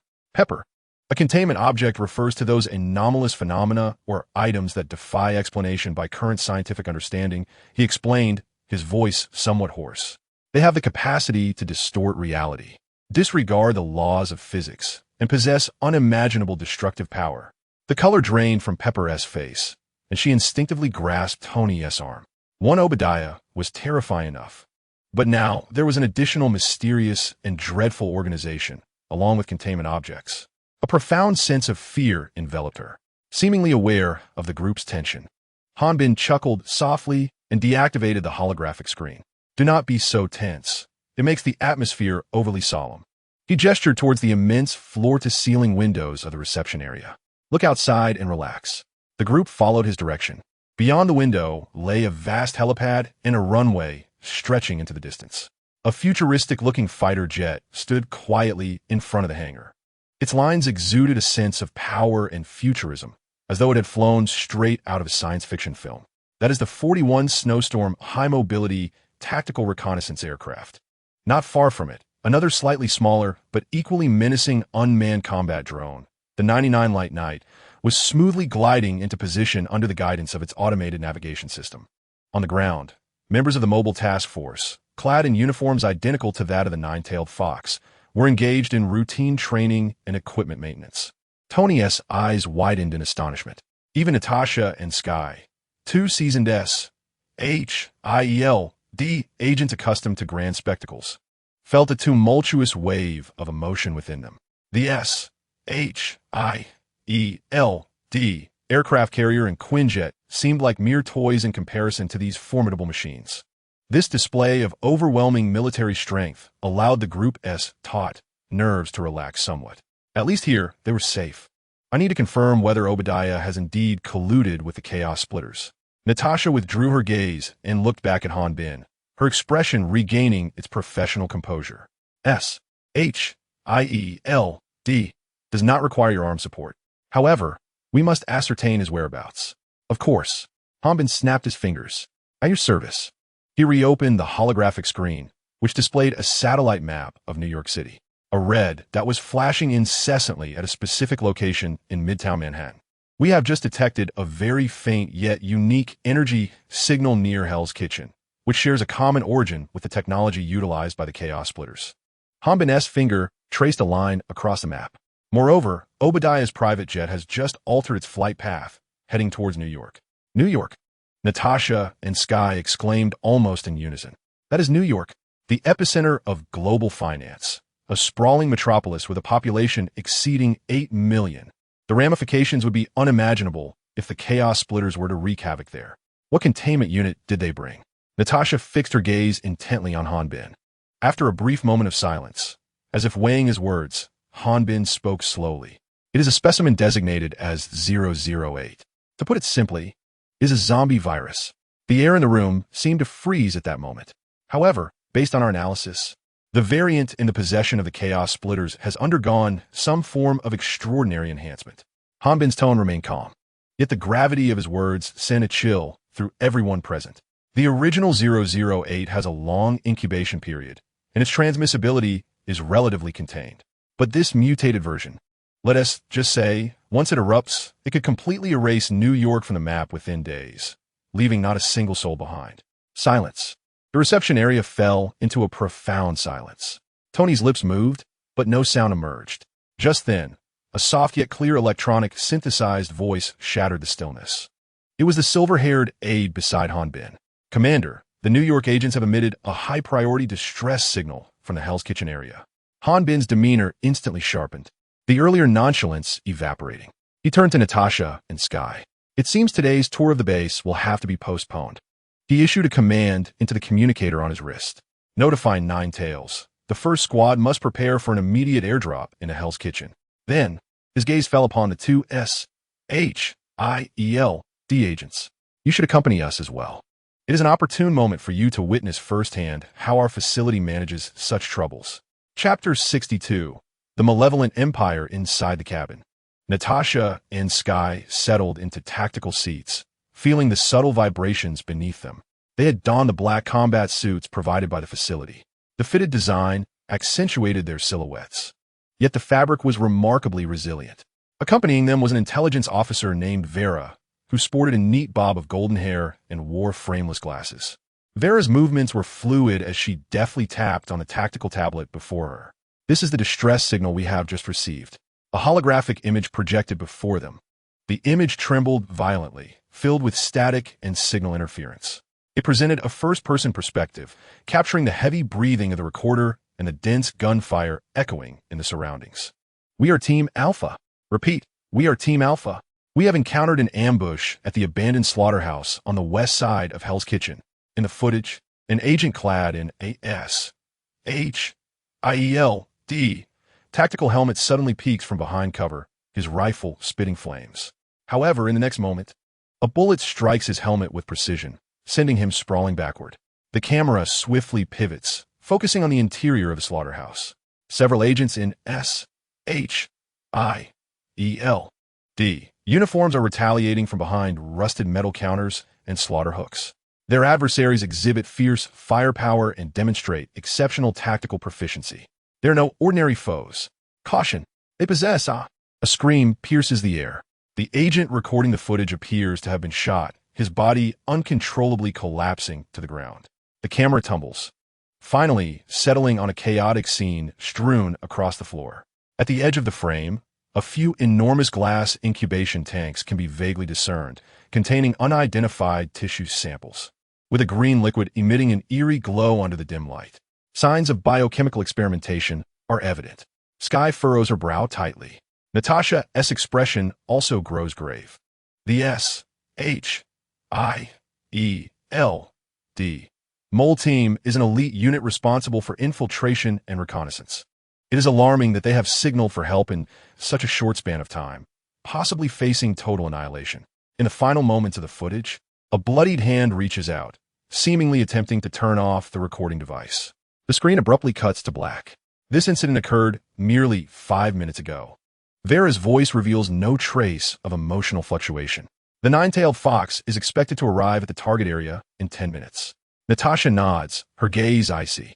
The Chaos Splitters have indeed outmaneuvered them, laying their pieces in New York ahead of time. Just then, Vera's expression shifts unexpectedly. Her fingers glide swiftly across the tablet, bringing up another interface. "Ladies, I believe you need to see this," she states, handing over the tablet. The screen displays a video source from the world's largest video platform, YouTube. The title is sensational. The truth. The evil empire lurking in the shadows of the world. The video was published a mere 3 minutes ago, yet its view count has already exceeded 500,000 and continues to soar at a terrifying pace. The video begins. A mysterious figure, donned in a white mask and a black trench coat, appears before the camera. His voice, processed and distorted, sounds hoarse and eerie. "For too long, we have lived within a colossal lie, a deception woven by S.H.I.E.L.D. and a shadowy organization known as the Sanctuary." The mysterious figure extends his arms, as a series of meticulously edited evidence begins to play on the screen behind him, including blurred satellite images that reveal the outlines of vast underground structures. Processed audio reveals so-called insiders exposing their methods of pervasive surveillance, manipulating public opinion, and even instigating wars. They tout themselves as guardians of humanity. Yet what precisely do they safeguard? With the funds provided by our taxpayers, they have constructed vast secret bases, nurturing unimaginable monstrosities. The scene shifts to a more shocking footage, seemingly from within a containment facility. Several individuals clad in uniforms are escorted by armed personnel into a dark room. Following this, the air is pierced by shrill alarms and anguished screams. Though the visuals are deliberately blurred, the sense of despair emanates unmistakably. They label these occurrences as necessary sacrifices, employing supernatural powers to uphold their nefarious reign. Agents of S.H.I.E.L.D. serve as their global minions. The footage transitions once more, revealing a fabricated recording of a S.H.I.E.L.D. operation. In the video, several agents burst into a private residence, brutally dragging a family outside, followed by a barrage of gunfire. The editing technique is masterfully executed, laden with sensationalism. Below the video, the comment section and live reactions have erupted in fervor. "I knew it. I knew the government has been deceiving us. A containment facility? What on earth is that? A new department? No wonder my uncle claimed to have seen flying beasts. It's all true. They treat us like cattle. This is a conspiracy, an outright conspiracy. We must resist. For freedom. Call the Avengers. They're the only ones who can halt this madness." In this moment, the deep-seated distrust of the federal government among the populace is ignited. Vera's expression darkens. "This is slander." Natasha's voice disrupts the silence. A classic tactic in information warfare, attempting to achieve their ends by inciting public emotion. She gazes at Vera, her tone steady. "Do not take it too seriously. We have encountered this many times." Sky concurs, indeed. This is undoubtedly the work of Chaos agents or some other Hydra-like organization, attempting to muddy the waters. They fear your strength, which is why they resort to such despicable methods. They strive to soothe the intelligence officer's agitation. However, within the command hall of the containment facility, the atmosphere is starkly different. Hanbin reclines in a comfortable command chair, intrigued as he observes the colossal holographic screen before him. The screen displays the viral video from YouTube. Ding! System notification. Due to the proactive exposure by the 12 Round Table Council and the Chaos Splitters, the existence of the containment facility has become known to certain factions of human civilization. Authenticity retrieval in progress. Congratulations, Commander. You have earned 100,000 points of authenticity. The system's prompt tone was melodious and pleasant. Hanbin's lips curled into a slight smile as he picked up a nearby bag of chips, savoring its crispness with an audible crunch. Ah, the cinematography, the music, the editing rhythm, truly professional. He expressed his genuine admiration. One might easily mistake this for a trailer produced by a Hollywood studio. Standing beside him, Valentina wore a look of confusion, utterly unable to fathom Han Bin's relaxed demeanor at that moment. "Commander, are you not concerned?" Valentina couldn't help but inquire. "Our existence has been exposed, and in such a manner. This could incite significant societal upheaval, potentially branding us as public enemies worldwide." Upon hearing this, Han Bin turned his head, regarding her with the gaze one might reserve for a child. "Concerned?" He chuckled softly, tossing the last chip into his mouth. "Why should I be concerned? Valentina, remember this. Only the weak care about the opinions of ants." Chapter 63. An unexpected incident in a laboratory. Han Bin rose from his seat and walked to the vast floor-to-ceiling window, overlooking the expansive and intricate base below. Countless personnel and mechanical creations operated in a harmonious rhythm, forming a true subterranean kingdom. They say we are an evil empire? Let them say what they will. Exposure is a good thing, not a bad one. His gaze was profound, as if penetrating the heavy layers of rock to glimpse the world above, soon to be engulfed in chaos. Human civilization has grown too complacent, nestled within the cradle of false peace, utterly oblivious to the genuine darkness that lurks. They need to comprehend that this world is far more perilous than they can conceive. They must also grasp who bears the burden for their safety, who contains the horrors capable of obliterating the world. Han Bin turned back, once more donning that irreverent smile. Only when they lose our protection will they understand our worth. Trust me, all is under control. In Queens, New York City, a yellow school bus came to a gentle stop at the entrance of Empire State University. The doors opened, and a group of students clad in Midtown Science high school uniforms tumbled out, chattering excitedly about their visit. Among them was Gwen Stacy, her golden hair neatly tied back in a ponytail. She had never been particularly enthused about such collective activities. To her, listening to the tired explanations was far less appealing than reading a few recent biology papers in the library. "Hey, Gwen," a familiar voice called from beside her.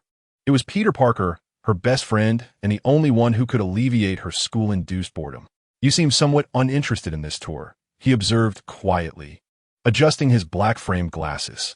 "Are you not curious about the research institute jointly funded by Umbrella Corporation and Osborne Biopharmaceuticals? I'm more intrigued as to why they would allow a group of high school students to visit." Gwen shrugged, feeling as though a pack of huskies had been unleashed within a delicate porcelain shop. The two exchanged amused glances as they followed the throng into the strikingly modern edifice. The interior of the institute was even more grandiose than they had anticipated, eliciting waves of astonishment from students. They were guided through an elongated glass corridor, flanked by individual biological research zones. Staff clad in white lab coats busily attended to their tasks, their expressions focused and intent. "Students, please direct your attention this way," a guide with gold-rimmed glasses announced, gesturing toward a colossal glass incubation chamber. "Here, we are conducting an experiment on the genetic optimization of arachnids." Inside the chamber, dozens of spiders of varying sizes scuttled amidst an artificial jungle environment. Some were vibrantly colored, while others were pitch black, evoking a sense of unease. Peter, however, was thoroughly captivated. He even retrieved his camera, snapping photographs of the spiders with fervor. "Goodness, Peter, keep your distance from that creature," Gwen frowned, her distaste for the multi-legged arthropods evident. Just then, a silver spider stealthily emerged through a tiny crevice at the top of the incubation chamber, swiftly maneuvering down the glass exterior with movements so rapid they were almost imperceptible. Peter was intently adjusting the focus on his camera, blissfully unaware of the impending danger. The silver spider landed precisely on the back of his hand. "Ah!" Peter inhaled sharply, a jolt of sharp pain radiating from his hand. He abruptly shook his hand, sending the spider tumbling to the ground, disappearing from sight. "What's wrong?" Gwen immediately noticed his discomfort. "It's nothing. I think I was stung by something," Peter replied, rolling up his sleeve to reveal a barely visible red dot on the back of his hand. He dismissed it and continued to fiddle with his camera. However, Gwen felt a twinge of unease. Instinctively, she took a step back, resting her hand against another glass display case behind her. At the moment her palm made contact with the cool glass, a pitch-black spider adorned with peculiar red patterns emerged from beneath the metallic frame of the display. Its movements were even more rapid than that of the silver spider. Gwen felt a sudden, prickling sensation in her hand. She recoiled sharply, an acute sting pulsing through her body. Looking down, she saw her hand swelling visibly, a distinct bite mark at its center. Damn it, Gwen's complexion drained of color, her breath quickening as beads of cold sweat formed on her forehead. Classmate, what is wrong with you? A gentle female voice resonated in her ear. Gwen lifted her head and beheld a tall researcher clad in a white lab coat, her expression imbued with concern. The woman possessed a cascade of beautiful brown hair and wore a professional smile. I believe I've been bitten by a spider. Gwen's voice trembled slightly. Do not worry. Follow me, the researcher reassured as she steadied Gwen's arm with a calm demeanor. I am Dr. Isabella. Our medical facility is equipped to handle biological bites. Isabella guided Gwen through several doors that required authorization to open, arriving at a clean and orderly medical room. She instructed Gwen to sit on the examination bed while she adeptly retrieved a vial of medicine and a cotton swab from the cabinet. This is merely a common allergic reaction. There is no need to be anxious, Isabella gently soothed as she tended to Gwen's wound. Subsequently, she handed Gwen a glass of water along with a white pill. Take this. It is a potent anti-inflammatory, and you will feel better shortly. Without much thought, Gwen accepted the pill and water, swallowing them in one swift motion. The effects of the medication kicked in swiftly. An overwhelming wave of drowsiness enveloped her, and her eyelids grew unbearably heavy. Just before her consciousness succumbed to the haze, she vaguely perceived Isabella retrieving a small white box from her pocket. The box appeared to contain a syringe. Isabella discreetly unzipped the compartment of Gwen's backpack and slipped the small white box inside. After completing this task, she picked up Gwen's student ID, glancing at the information it bore. When Gwen next awakened, she found herself still reclining on the medical bed. The swelling on her hand had completely subsided, leaving only a faint mark. She felt more invigorated than ever before. It seems the medication worked well. Isabella's voice broke through. How do you feel? Much better. Thank you, Doctor, Gwen replied as she sat up and flexed her wrist. Your classmates have nearly finished their tour. You may return now, Isabella said with a smile. Gwen nodded, shouldered her backpack, sincerely expressed her gratitude to Isabella, and exited the medical room. As Gwen departed, Isabella's smile vanished in an instant. She swiftly removed her white lab coat, revealing a black and red hoodie paired with a pleated skirt beneath, tying her brown hair into a high ponytail. Her demeanor transformed dramatically, shifting from that of an intellectual researcher to a decisive, street-savvy girl. Isabella produced an encrypted phone from her pocket and dialed a number. It's me, she spoke in a low voice. The items have been dispatched, but there was a slight complication. Came a calm voice from the other end of the line. What kind of complication? I need to speak with you in person. Let us meet at our usual place. Very well. As she hung up the phone, Isabella did not linger for a moment. She briskly exited the infirmary, skillfully avoiding the crowd, and hurriedly departed the research institute through a staff-only passage. Every motion of hers was meticulously recorded by an inconspicuous surveillance camera nestled in the corner of the ceiling. Chapter 64. Such a dimming of color is unthinkable as night descended. The air in a narrow alley near Imperial State University was thick with the acrid stench of refuse and the damp odor of mildew. Leaning against the frigid wall, Isabella tucked her hands into the pockets of her hoodie, vigilantly surveying her surroundings. The designated time for her rendezvous with her contact, Catherine, a reporter from the Horn Daily, had elapsed by 10 minutes. Yet, Catherine had not arrived. An ominous premonition stirred within her. Footsteps echoed from the alley's entrance, jolting Isabella's senses. She looked up, only to find not Catherine, but rather two tall men clad in black suits. A wave of dread washed over her. Dr. Isabella, one of the men in black rasped. The organization is quite disappointed with your betrayal. I am not a traitor. Isabella straightened her posture, meeting their gaze with unwavering defiance. I am merely seeking atonement. I intend to expose your abhorrent experiments and the vile sins committed. Taking a step forward, she demanded, What have you done with Catherine? Catherine the reporter? The other man scoffed contemptuously. She was eager for a sensational story, so he merely assisted her. Now, it is your turn to join her. Before the words had fully escaped his lips, the first man swiftly drew a black handgun from his coat, a Glock 18. Without a moment's hesitation, he pulled the trigger. The deafening gunfire erupted in the narrow alley, reverberating like thunder. In fully automatic mode, 36 rounds were unleashed in mere seconds. The bullets tore through the air, finding their mark in Isabella's body. The immense force sent her crashing against the wall, and she slowly slumped to the ground, her clothes instantly soaked in crimson. Several bullets had precisely pierced the small white box in her pocket, shattering the blue serum contained within, which mingled with her blood and seeped out. The gunman retracted his weapon, the barrel still emitting wisps of smoke. "Dispose of her body and return it to the morgue at the laboratory," he commanded, his expression devoid of emotion. "What a foolish woman," the other man lamented as he stepped forward, kicking Isabella's lifeless form with palpable disdain. In the depths of the Institute's underground level, the air conditioning was set to an Arctic chill. The monotonous and jarring sound of the cart wheels echoed through the empty corridor. Two custodians clad in blue uniforms were wheeling a body draped in white cloth toward the morgue at the end of the hallway. Alas, it was once again our turn to handle this grim task during the night shift. The older of the two, a custodian named Barney, grumbled, his considerable beer belly making each step a laborious endeavor. "Keep your comments to yourself," Barney, the younger cleaner, Jerry, cautioned in a hushed tone. "If the supervisor hears you, your bonus for the month will vanish." Barney merely scoffed, falling silent, but pushing the cart with renewed vigor. The door to the morgue was a heavy metallic barrier. Jerry swiped his card and entered the code. A soft beep signaled the lock disengaging, and they worked together to transfer the body onto the cold, metallic autopsy table. During the process, a corner of the white cloth slipped away. Barney was about to cover it back up when his movements suddenly halted. He blinked and leaned in closer. "Hey, Jerry, come take a look," he called. "What is it?" Jerry, busy recording the handover details, approached with impatience. "Look at her hair." Barney pointed at the body on the table. "I recall the report stating she had long brown hair. Am I mistaken?" Jerry leaned in for a closer inspection. "Yes, so? But look at it now." Following Barney's gesture, Jerry's pupils constricted in shock. The hair that should have been brown was now half an eerie grayish-white, and the other half a ghastly crimson. The stark contrast was jarring under the harsh fluorescent lights. "What in the world is happening?" Jerry's voice quivered. "Hair, dye fading? Have you ever seen it fade like this? A red and white split? It's like a performance here." Barney scoffed, though beads of cold sweat began to form on his forehead. "And I think I just saw her hand move." "Stop scaring yourself, Barney. This is a research facility, not a horror film set."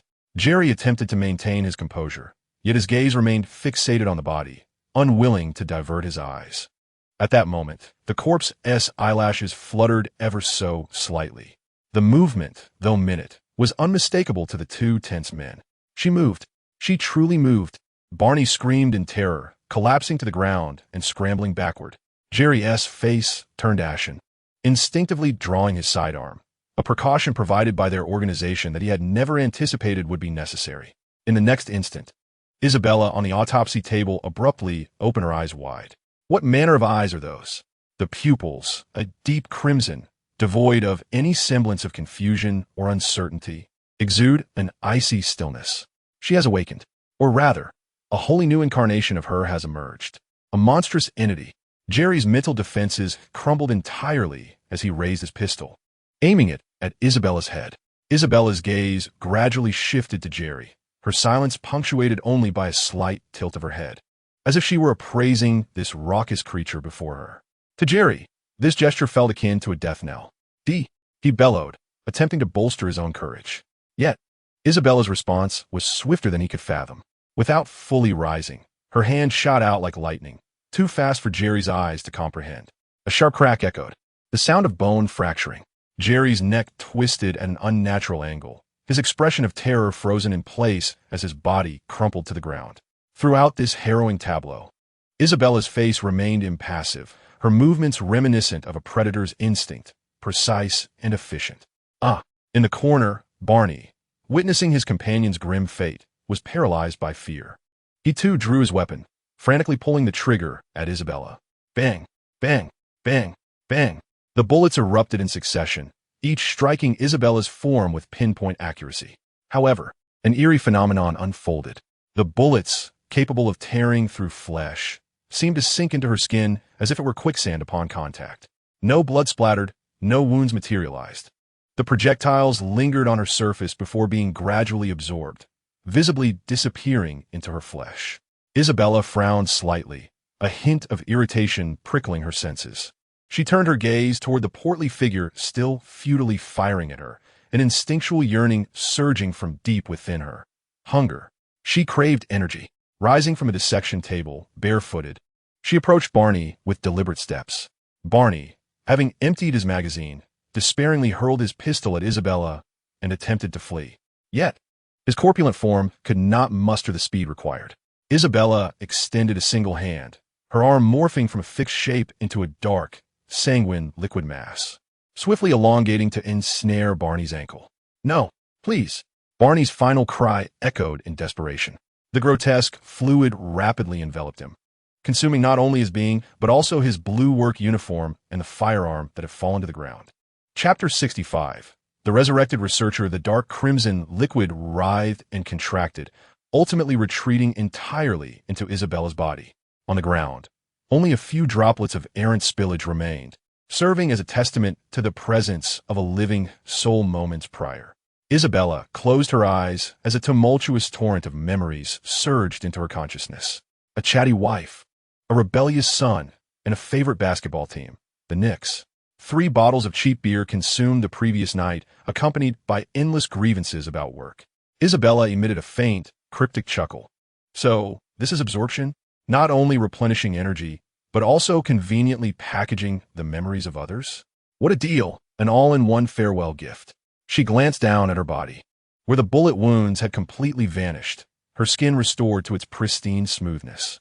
She even felt her strength amplifying, brimming with battle experience, marksmanship skills, and knowledge of things previously unencountered, now seemingly innate, etched into her mind. She returned to the autopsy table, retrieving the blood-stained, mottled black-red hoodie, donning it once more. The holes in the fabric began to self-repair as she wore it. How convenient. She could save money on clothing in the future. Just then, a name unexpectedly surfaced from the depths of her chaotic memories. Gwen. Who?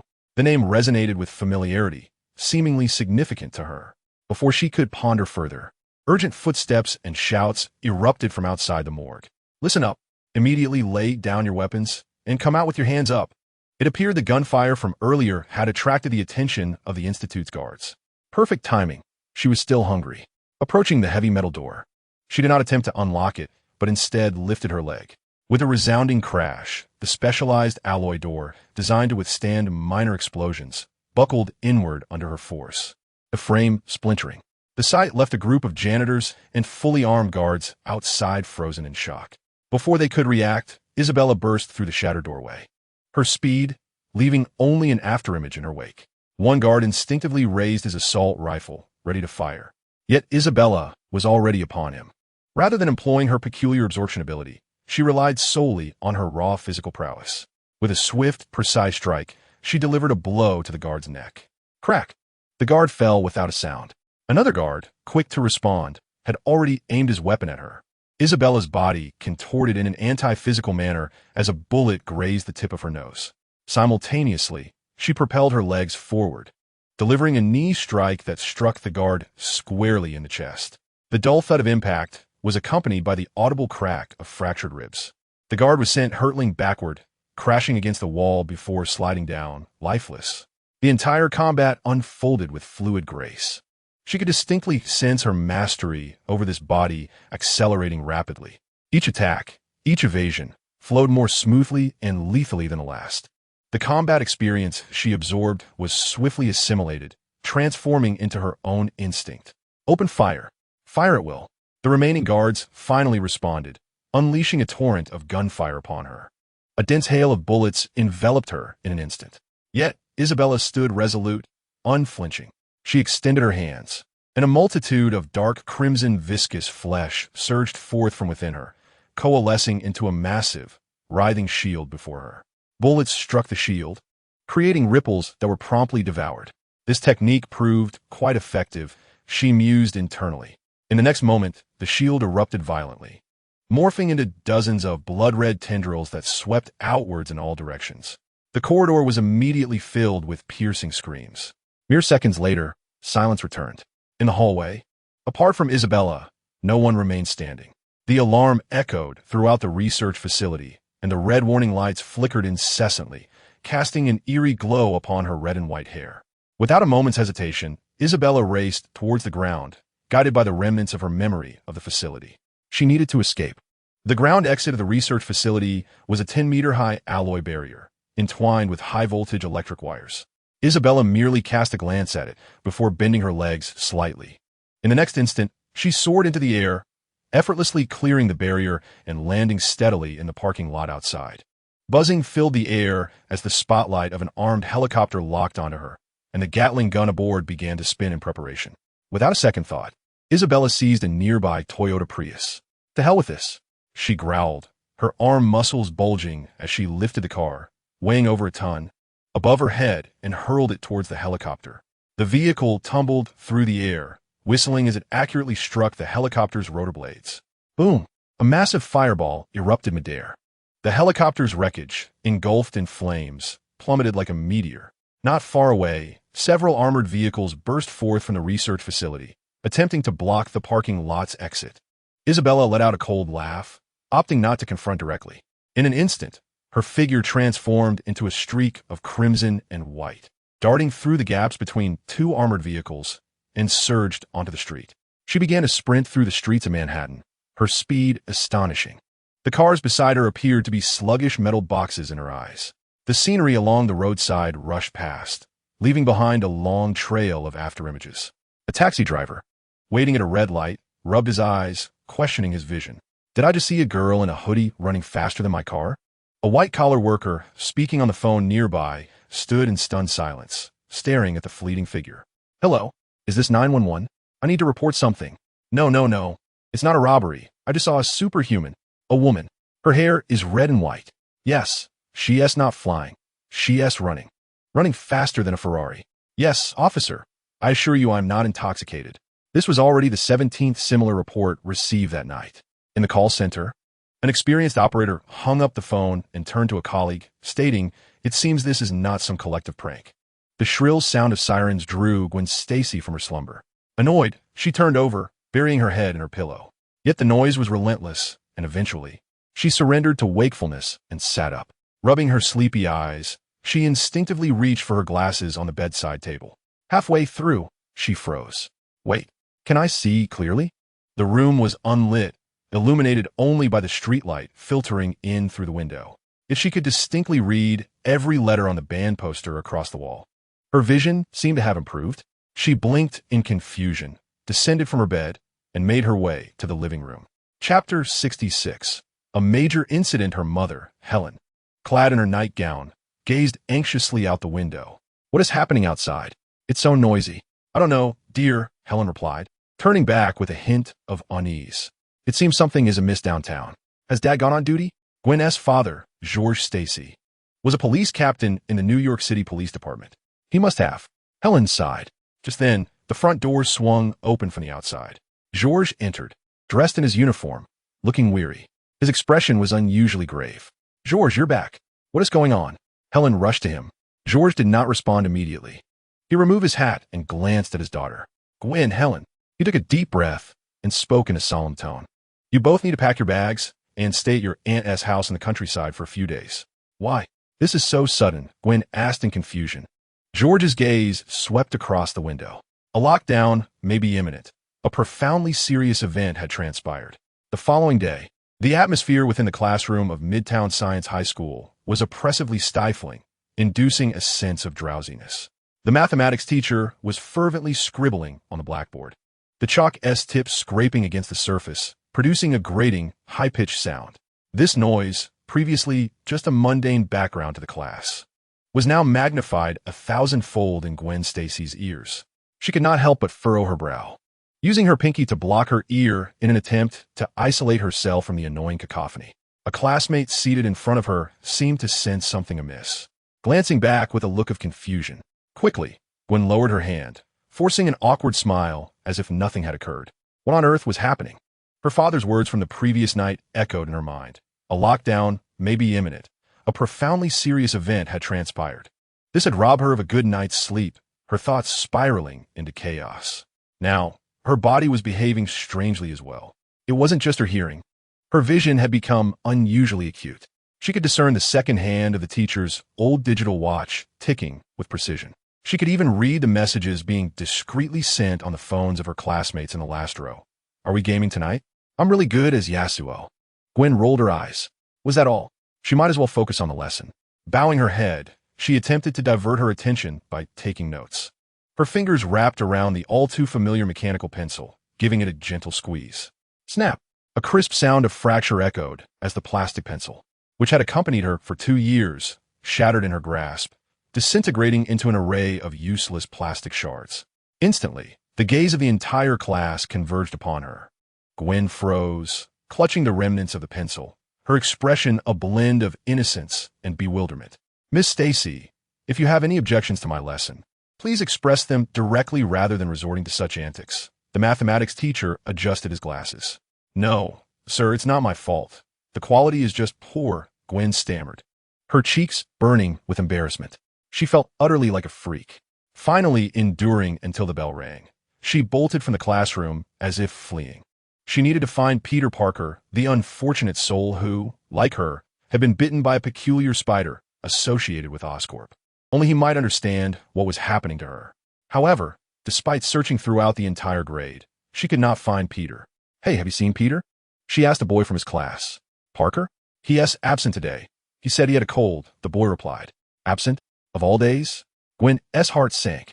The sensation was utterly dreadful, akin to a gaming scenario where the sole ally suddenly disconnects, leaving one to confront the formidable adversaries alone. Throughout the day, she remained distracted and restless. At last, the school bell rang. Gwen lethargically began to gather her belongings, methodically stuffing her textbooks into her backpack. When her fingers delved into the outer compartment, they grazed a cold, hard object. HM. She furrowed her brow in confusion and extracted the item. It was a palm-sized metallic box, cloaked in a muted silver-gray hue, its surface smooth and devoid of seams. At its center lay a small, circular indentation, intricately etched with delicate patterns. It resembled a fingerprint lock. What is this? How did it end up in my backpack? Gwen's mind raced as she attempted to recall. Since visiting the Osborn group, she had scarcely organized that compartment. Could have been then. Outside the school gates, students trickled out in small clusters, laughing and engaging in playful banter.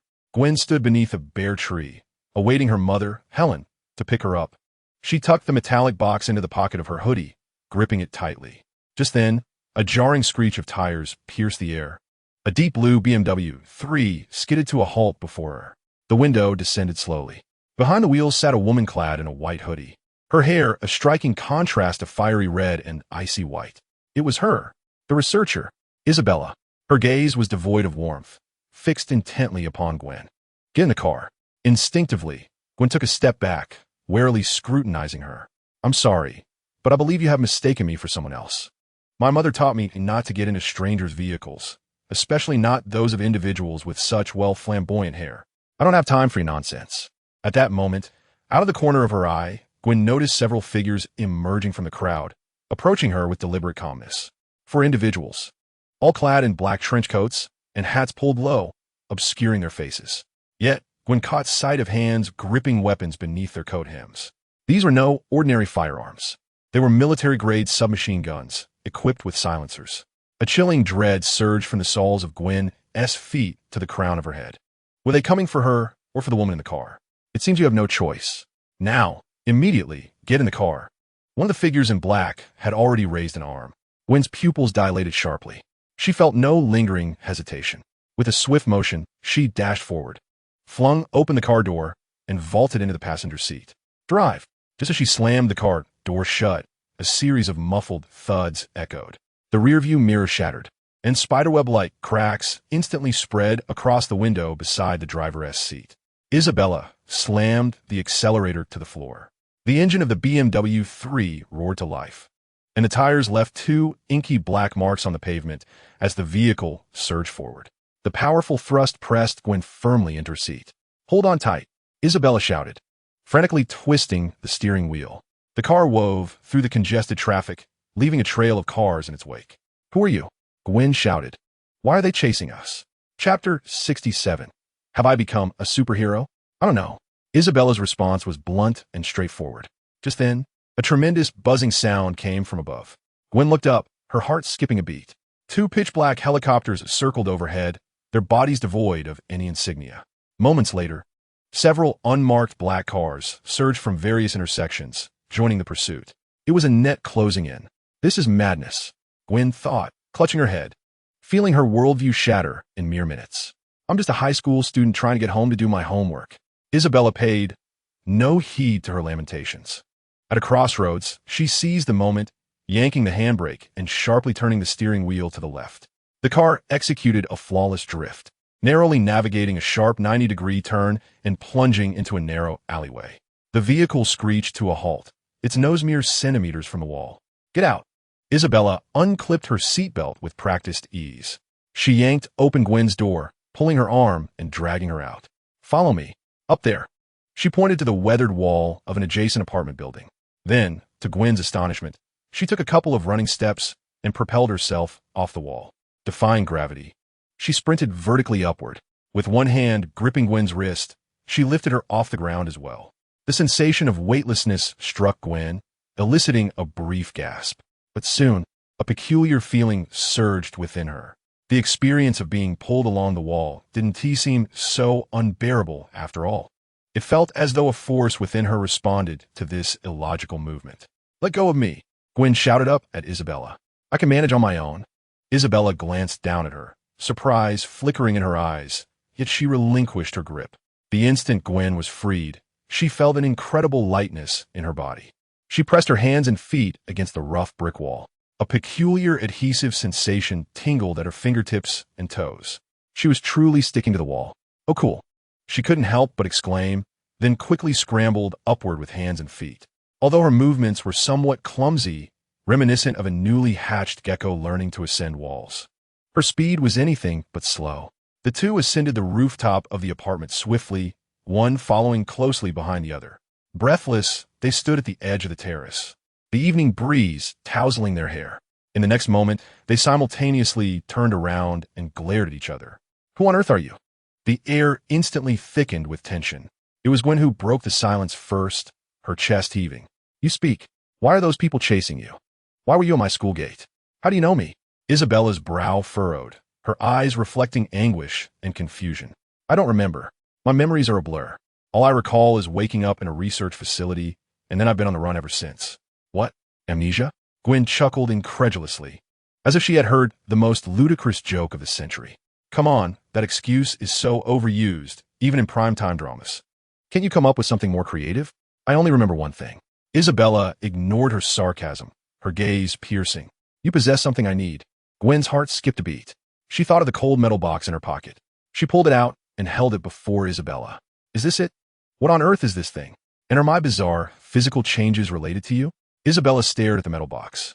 "I don't know." Just then, Isabella's expression changed dramatically. "Get down," she shouted, lunging toward Gwen and knocking her to the ground. Almost simultaneously, a missile, trailing a fiery tail, struck the water tower at the center of the terrace with tremendous force. Boom! The deafening explosion reverberated through the air. The water tower was obliterated, sending countless concrete fragments and steel rebar, mingled with water, flying in all directions. The shockwave hurled both of them off their feet, crashing them against the edge of the terrace. A Viper-armed helicopter hovered ominously in the air not far away. Gwen felt a deafening buzzing in her ears. Her entire body ached as if it had been shattered. Struggling to lift her head, she gazed into the dizzying height above, the rooftop of the opposite building seeming utterly unreachable. It was a dire predicament. The shadow of death loomed over her with unprecedented clarity. Am I going to die? No. A fierce will to survive surged within her, overpowering all fear and confusion in an instant. Her mind went blank, yet her body reacted instinctively. Her right hand rose, wrist directed toward the distant building, fingers forming an unusual gesture. Whoosh! A resilient white thread, resembling a spider's silk, shot forth from a device on her wrist. Precisely adhered to the eaves of the opposite building, Gwen found herself momentarily astonished. What is happening? Yet, her body's instincts afforded her no time for contemplation. With a determined leap, she sprang from the rooftop's edge. Her body plummeted rapidly. The biting cold wind rushed in her throat.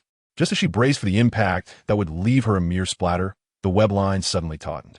The force of her descent instantaneously transformed into a momentum that swung her forward. Gwen traced an elegant arc between the two buildings, the wind howling past her ears as the entire city spun beneath her. This sensation was both terrifying and exhilaratingly addictive. Goodness! Behind her, Isabella made her own choice. Lacking Gwen's miraculous web, she simply spread her arms wide, pulling her hoodie taut. She too leaped from the rooftop. Yet, instead of falling, the expansive garment billowed against the rushing air, resembling the membranous wings of a bat, providing her with ample lift. Silently, she glided toward a narrow alley below, her feet touching the ground with barely a whisper. In the helicopter's cockpit, the pilot stared in astonishment at the supernatural scene unfolding before him. The command center's target is not an ordinary individual. His voice trembled with disbelief. Repeat, the target possesses superhuman abilities. One swings between buildings, the other glides, requesting instructions. Thud. Gwen's inaugural web swing concluded in a rather ungraceful fashion, crashing heavily against the fire escape of an old apartment building, the iron railing vibrating from the impact. Her landing technique required improvement. Rubbing her sore arm, she grimaced as she pulled herself up from the ground. Moments later, Isabella appeared beside her. Having scaled the wall with the grace of a cat, Gwen could no longer contain herself and erupted in frustration. This is utterly the most ridiculous situation ever. She growled at Isabella, her eyes slightly reddened. You have dragged me into monumental trouble. I should be preparing for my chemistry quiz, not hiding from missiles. Nowhere in my life plan does it entail being pursued by an armed helicopter. Leaning wearily against the railing, Isabella replied, Do you think I desired this? I can't even recall who I am. I opened my eyes to find myself facing this chaos. She paused, raising her gaze to search the tumultuous cityscape. But I remember one name, Catherine. She is a journalist who has been investigating the project I am involved in. I believe I might have her address. Gwen eyed her warily. Why should I trust you? Isabella turned her head, locking her gaze with Gwen's, her expression unusually grave. At this moment, we are like grasshoppers tethered by a string. Those wielding firearms and piloting aircraft are in pursuit of us. The journalist, named Catherine, may be our sole lead to unravel the mystery surrounding our circumstances, to comprehend the transformations you have undergone and the memories I have lost. In the distance, the wailing of police sirens grew increasingly nearer. Gwen was reminded of her father's stern visage and her mother's anxious gaze. Manhattan was under lockdown. All of this was intricately connected to the woman before her and the peculiar changes occurring within herself.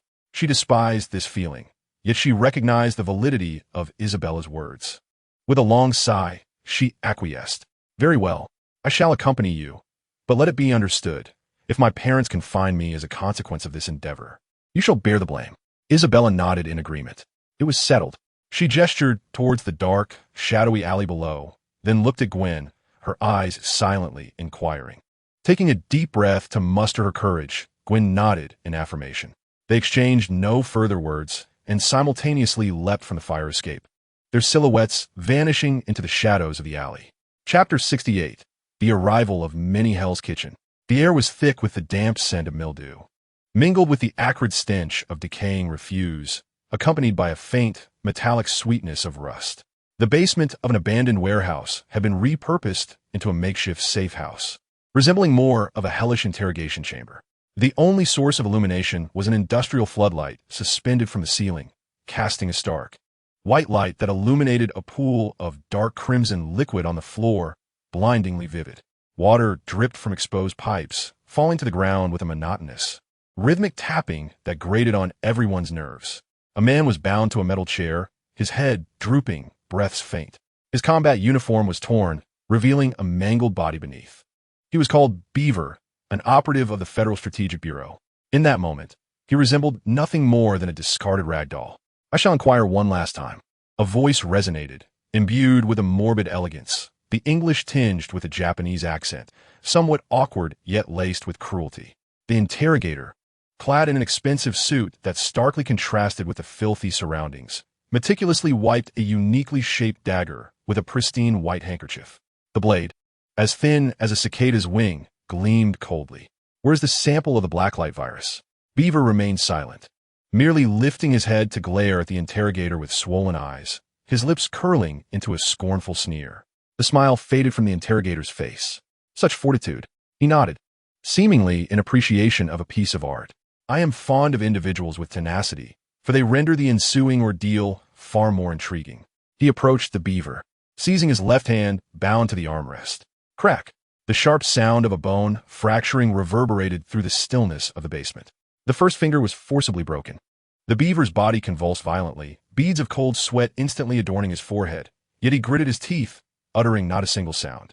Not speaking? The interrogator tilted his head, seemingly perplexed. Crack. The second. Crack. The third. By the time the interrogator shattered his fifth finger, the beaver's body had begun to spasm from the excruciating pain, sweat saturating his hair and trickling down his cheeks. Still, he remained silent. The interrogator appeared to lose his patience. He raised the dagger in his hand, the blade glinting ominously. A suppressed scream finally erupted from the beaver's throat.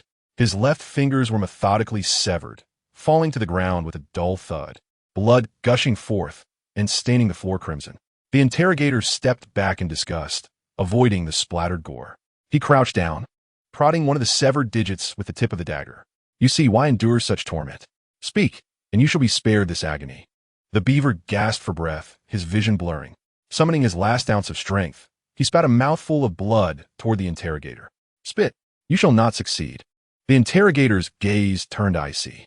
He rose, no longer casting a glance at the beaver, as if he were merely discarded refuse, bereft of value. How unfortunate. He proceeded to the opposite side of the room. There, Catherine was similarly bound to a chair, having witnessed her companion's torment in its entirety. Her complexion as pale as parchment. Yet, within her eyes burned a fierce flame of indignation. Now, it is your turn, Agent Catherine. The interrogator approached her, wiping non-existent dust from the blade with a handkerchief. Ladies first, it is my principle. But he was too noisy. He grasped Catherine's chin, forcing her to lift her head. I hope you are a touch more astute than he. Tell me, where is the virus?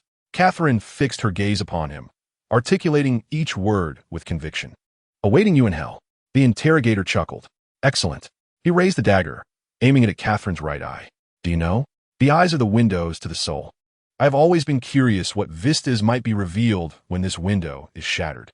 The blade, under the stark illumination, emanated an aura of death, slowly advancing. Just then, a peculiar low-frequency vibration suddenly resonated through the air.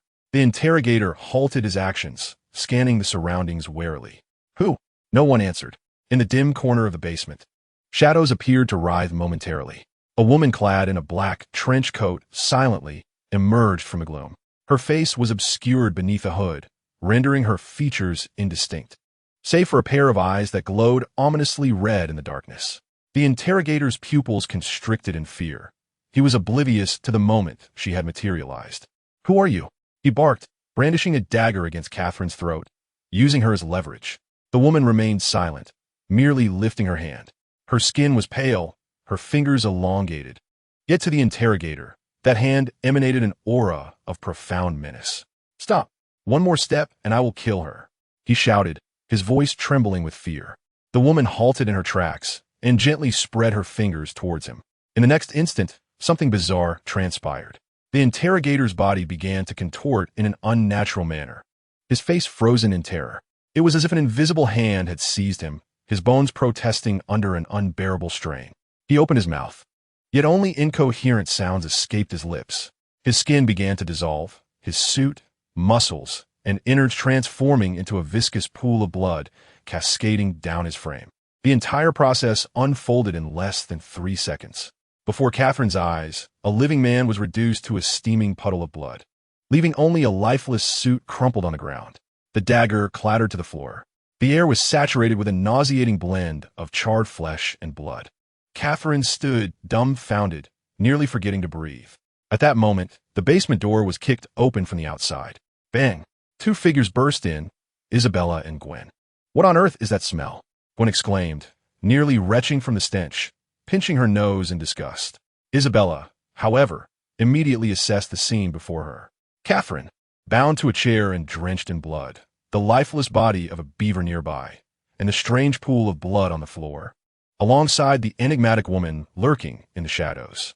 Isabella's gaze swiftly locked onto Catherine. Catherine, she called, rushing forward.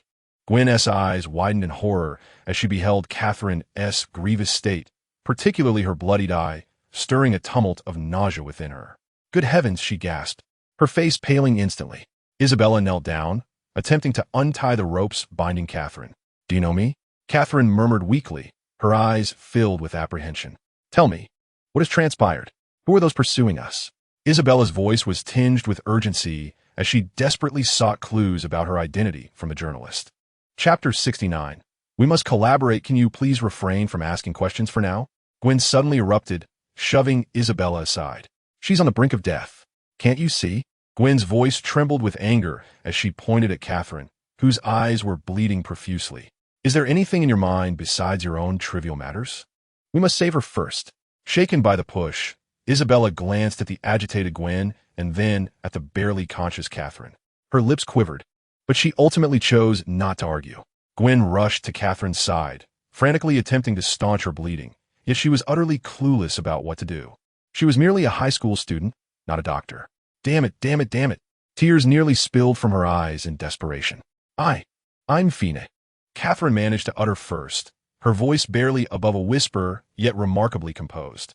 She looked at Gwen, then at Isabella, before her gaze settled on the enigmatic woman who had been lurking in the shadows, seemingly detached from the unfolding chaos. I am Catherine Marlowe, an agent of the Federal Strategic Bureau. Gwen's movements came to a halt. Huh, an agent? Like 007? The weight of this revelation was overwhelming, sending her mind into a whirl. My mission is to recover the prototype of the Blacklight virus developed jointly by Umbrella Corporation and the Black Watch. Catherine paused to catch her breath after each statement. The Black Watch and the Chaos Splitters are conducting a large-scale bioweapons experiment in Manhattan. There are traitors within the Federal Strategic Bureau. They have betrayed our location. Gwen's mind went blank. So the helicopter belongs to the Black Watch? Isabella seized upon the main point as Catherine nodded. They intend to eliminate all who are aware, including me, my comrades, and all of you. With great effort, she raised her hand, pointing at the mysterious woman in black. And her, the previously silent woman in black, seemed to sense the collective gaze upon her and slowly lifted her head. The hood slipped away, revealing a pale and exquisite face. Her eyes were hollow, devoid of any emotion, resembling a soulless doll. Gwen shivered as she looked at her, then at the pool of blood on the ground. This woman was undeniably formidable. Catherine's breathing grew increasingly labored. You must escort me to the Blue Mountain military base. Only there can I safely deliver the intelligence. This is our sole opportunity to thwart them.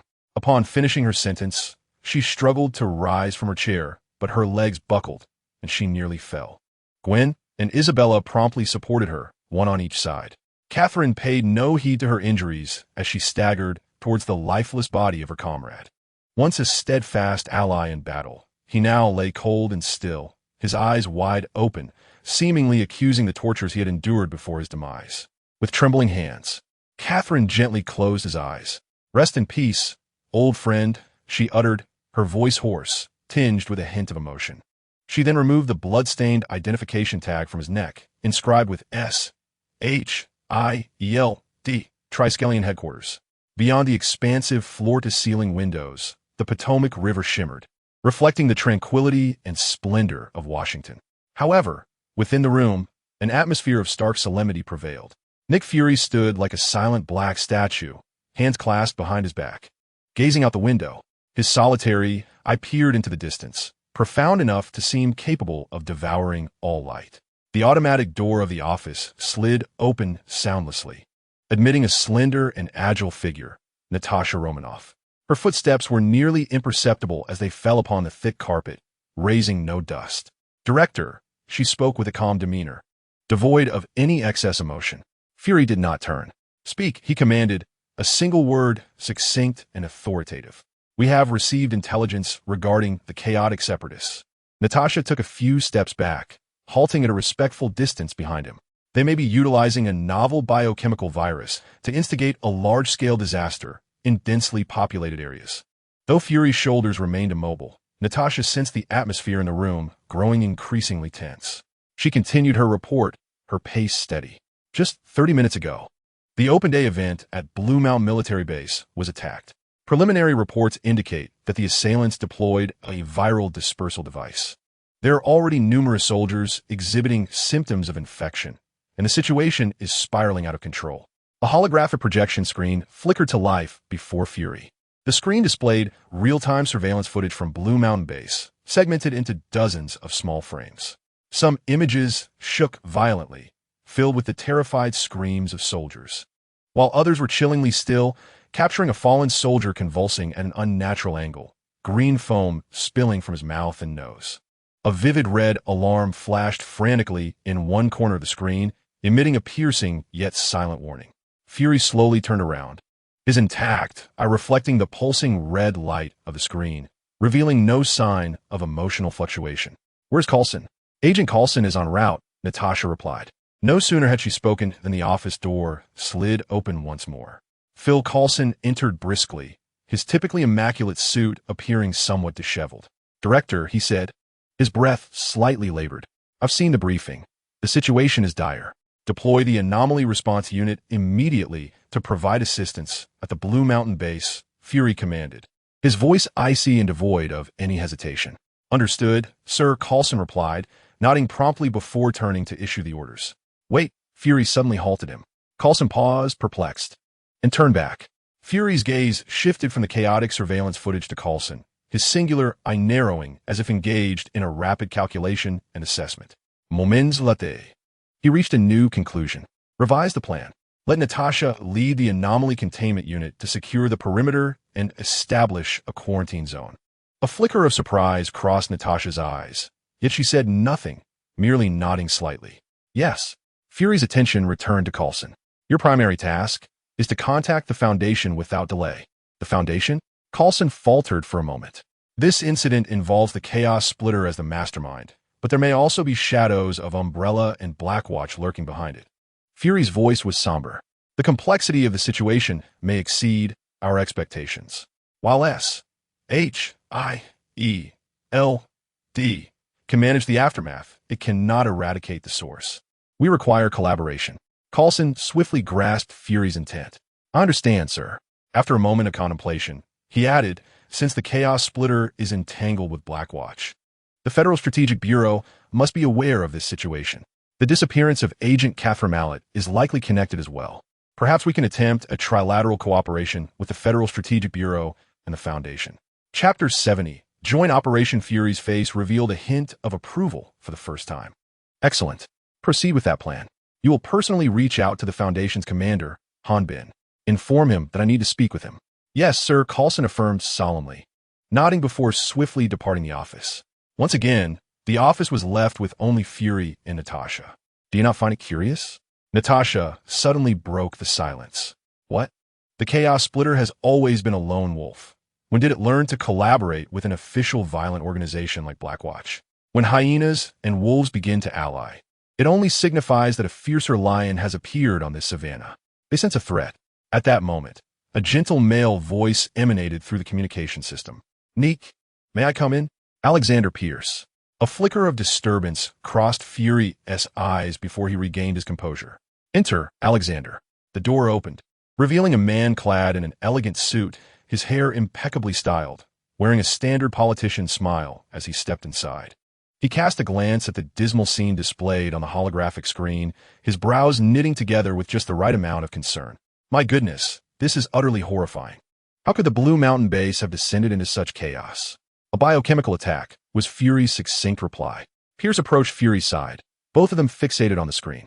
"I have already instructed Coulson to contact the Foundation," Fury stated matter-of-factly.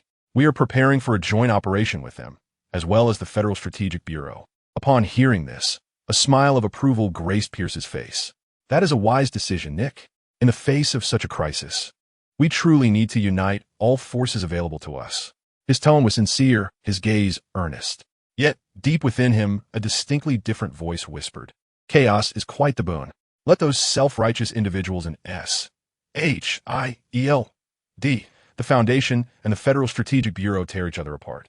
Let them bleed before the onslaught of the virus and the monsters. Hydra can seize this turmoil to ascertain just how many cards the enigmatic Foundation holds. Additionally, it would serve to eliminate some of the more disobedient pawns from the board." Pierce's gaze swept over the distorted soldiers on the screen, devoid of any compassion. "Only cold calculation. Is there anything you require of me, Nick?" "I can communicate with the World Security Council." He projected an air of enthusiasm and reliability. "Not for now." Fury waved his hand, shutting off the holographic display. The office was instantly shrouded in darkness, save for the light streaming in from the window. "Natasha, prepare yourself." "Yes." Natasha cast a lingering glance at Pierce before turning to depart. In the office, only the highest commander of S.H.I.E.L.D. remained, along with its most insidious tumor. The two sat in silence, the atmosphere tinged with subtle tension. "You seem utterly unconcerned." Pierce broke the silence, elegantly lifting a glass of water from the table. "Worry does not resolve problems," Fury replied as he seated himself behind the desk, his hands clasped atop it. "Each crisis is also an opportunity." His voice was calm, yet imbued with a profound insight. Let the world witness who safeguards them when their proud military crumbles before an unknown virus. Let those stubborn old fogies in the council silence themselves. S.H.I.E.L.D. requires this chance to demonstrate its worth, to gain greater authority and power. Pierce took a sip of water, nodding with a smile. "You are indeed correct, Nick. This is indeed an opportunity." He set down the glass, leaning slightly forward as if attempting to glean something from Fury's expression. "However, this enemy is formidable. The chaotic splitter, Black Watch, coupled with a mysterious bioviral agent. What if, hypothetically, the situation spirals beyond our control? Are you prepared to deploy your reserves?" Fury's singular gaze locked onto Pierce's eyes, the atmosphere seemingly suspended in time. "Unless absolutely necessary, I shall refrain from employing them," Fury declared, his tone deep and resolute. "That card must be played at the most critical juncture." He paused, his eyes appearing to pierce through the walls, gazing into an unknown realm. The Avengers Initiative has yet to reach its activation point. Within the Foundation, 300 meters underground, at the Central Command.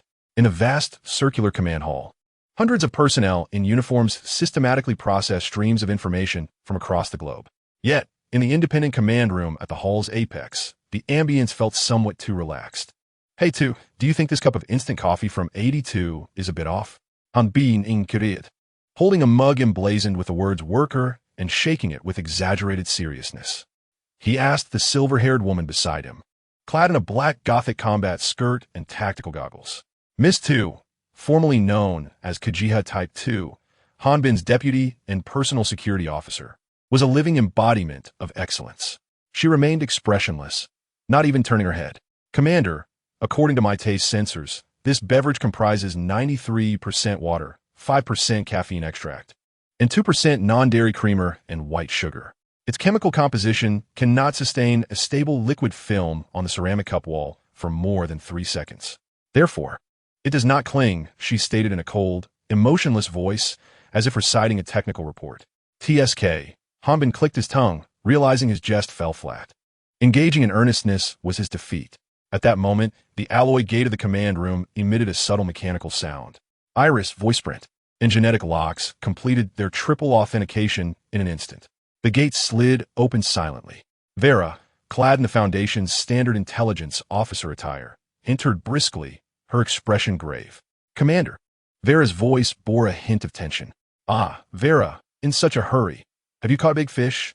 Hanbin swiveled in his chair, a playful smile gracing his face.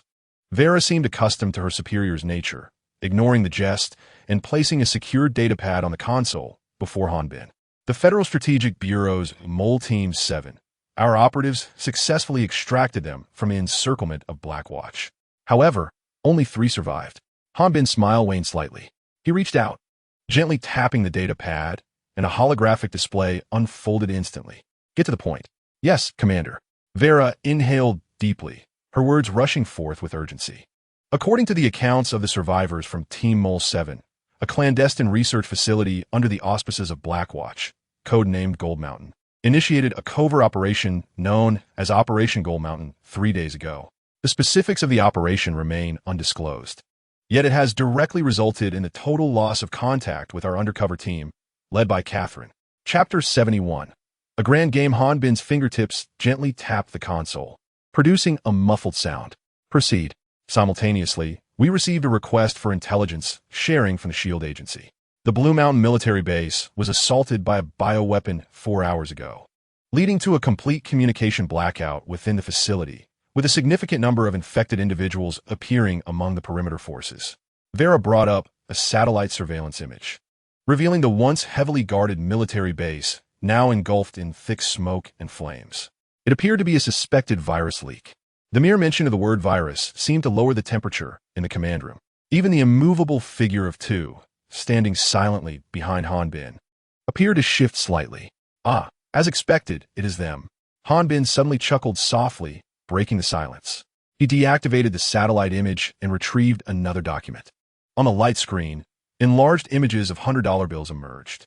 Under ultraviolet scanning, these bills revealed a bizarre, self-replicating organic protein structure. This is ours. Intercepted from the Federal Reserve Bank's Waste Currency Processing Center.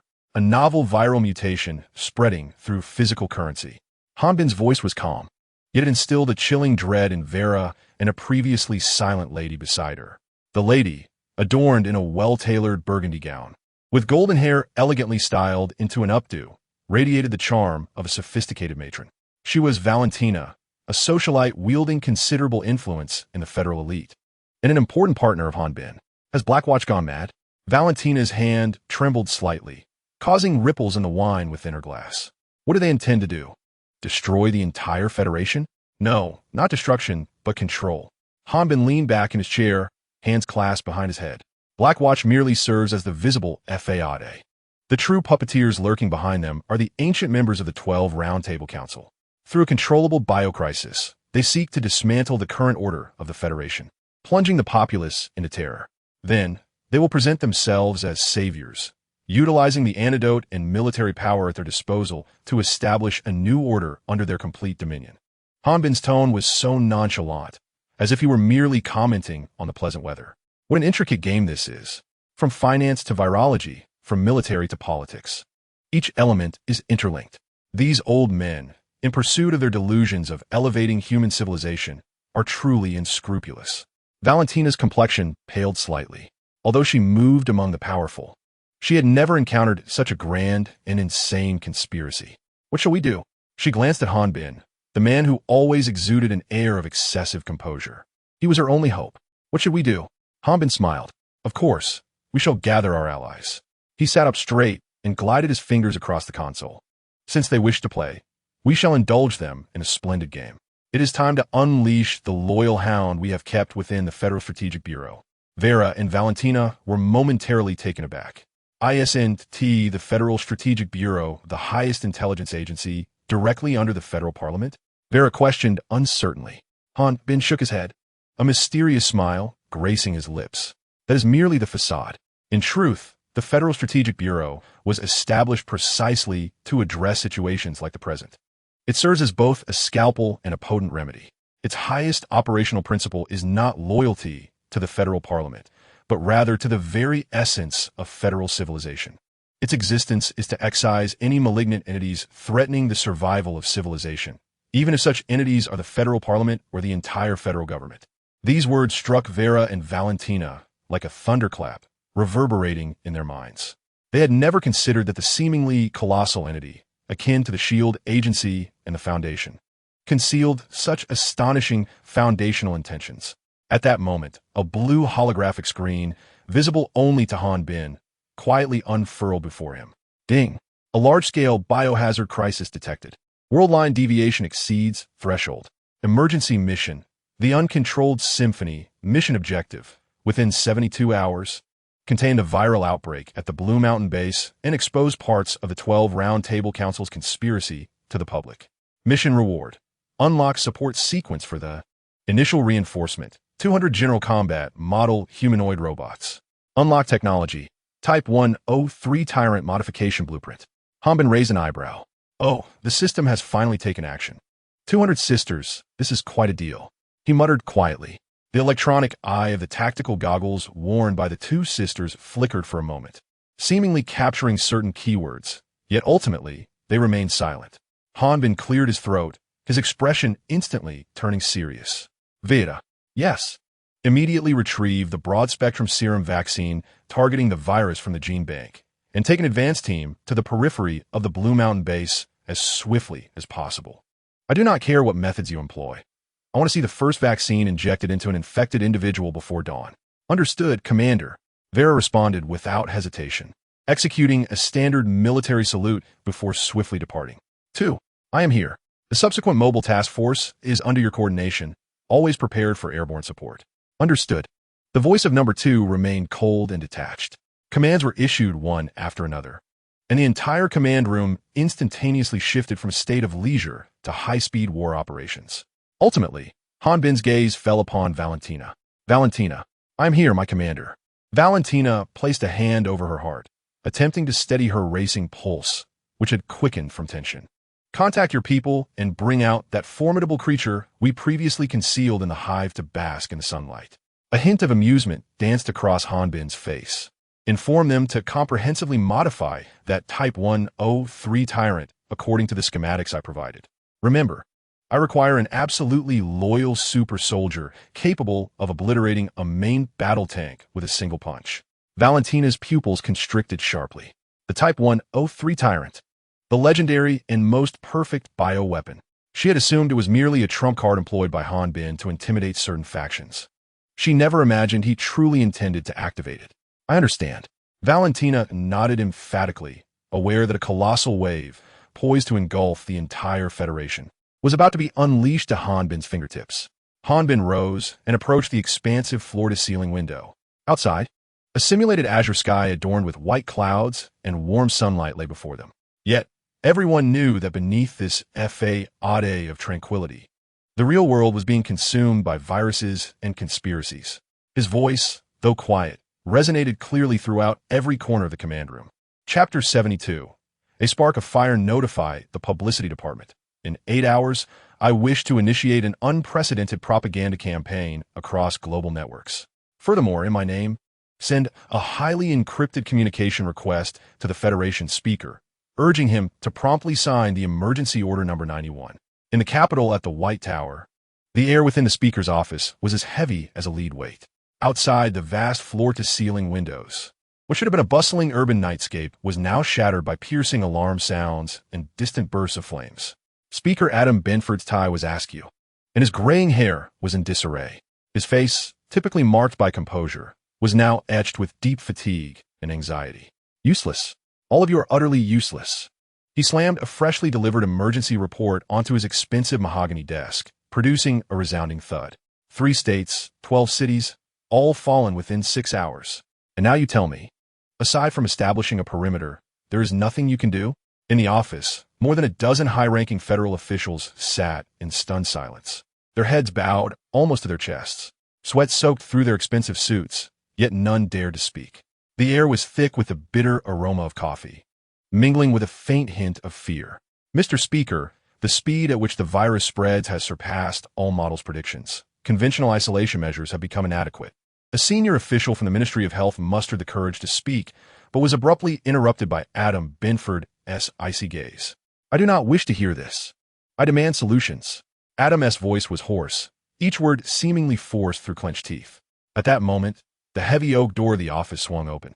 A man clad in the immaculate uniform of a 4-star general entered, his footsteps firm, the sound of his metallic heels striking the floor resonating in the silence of the room.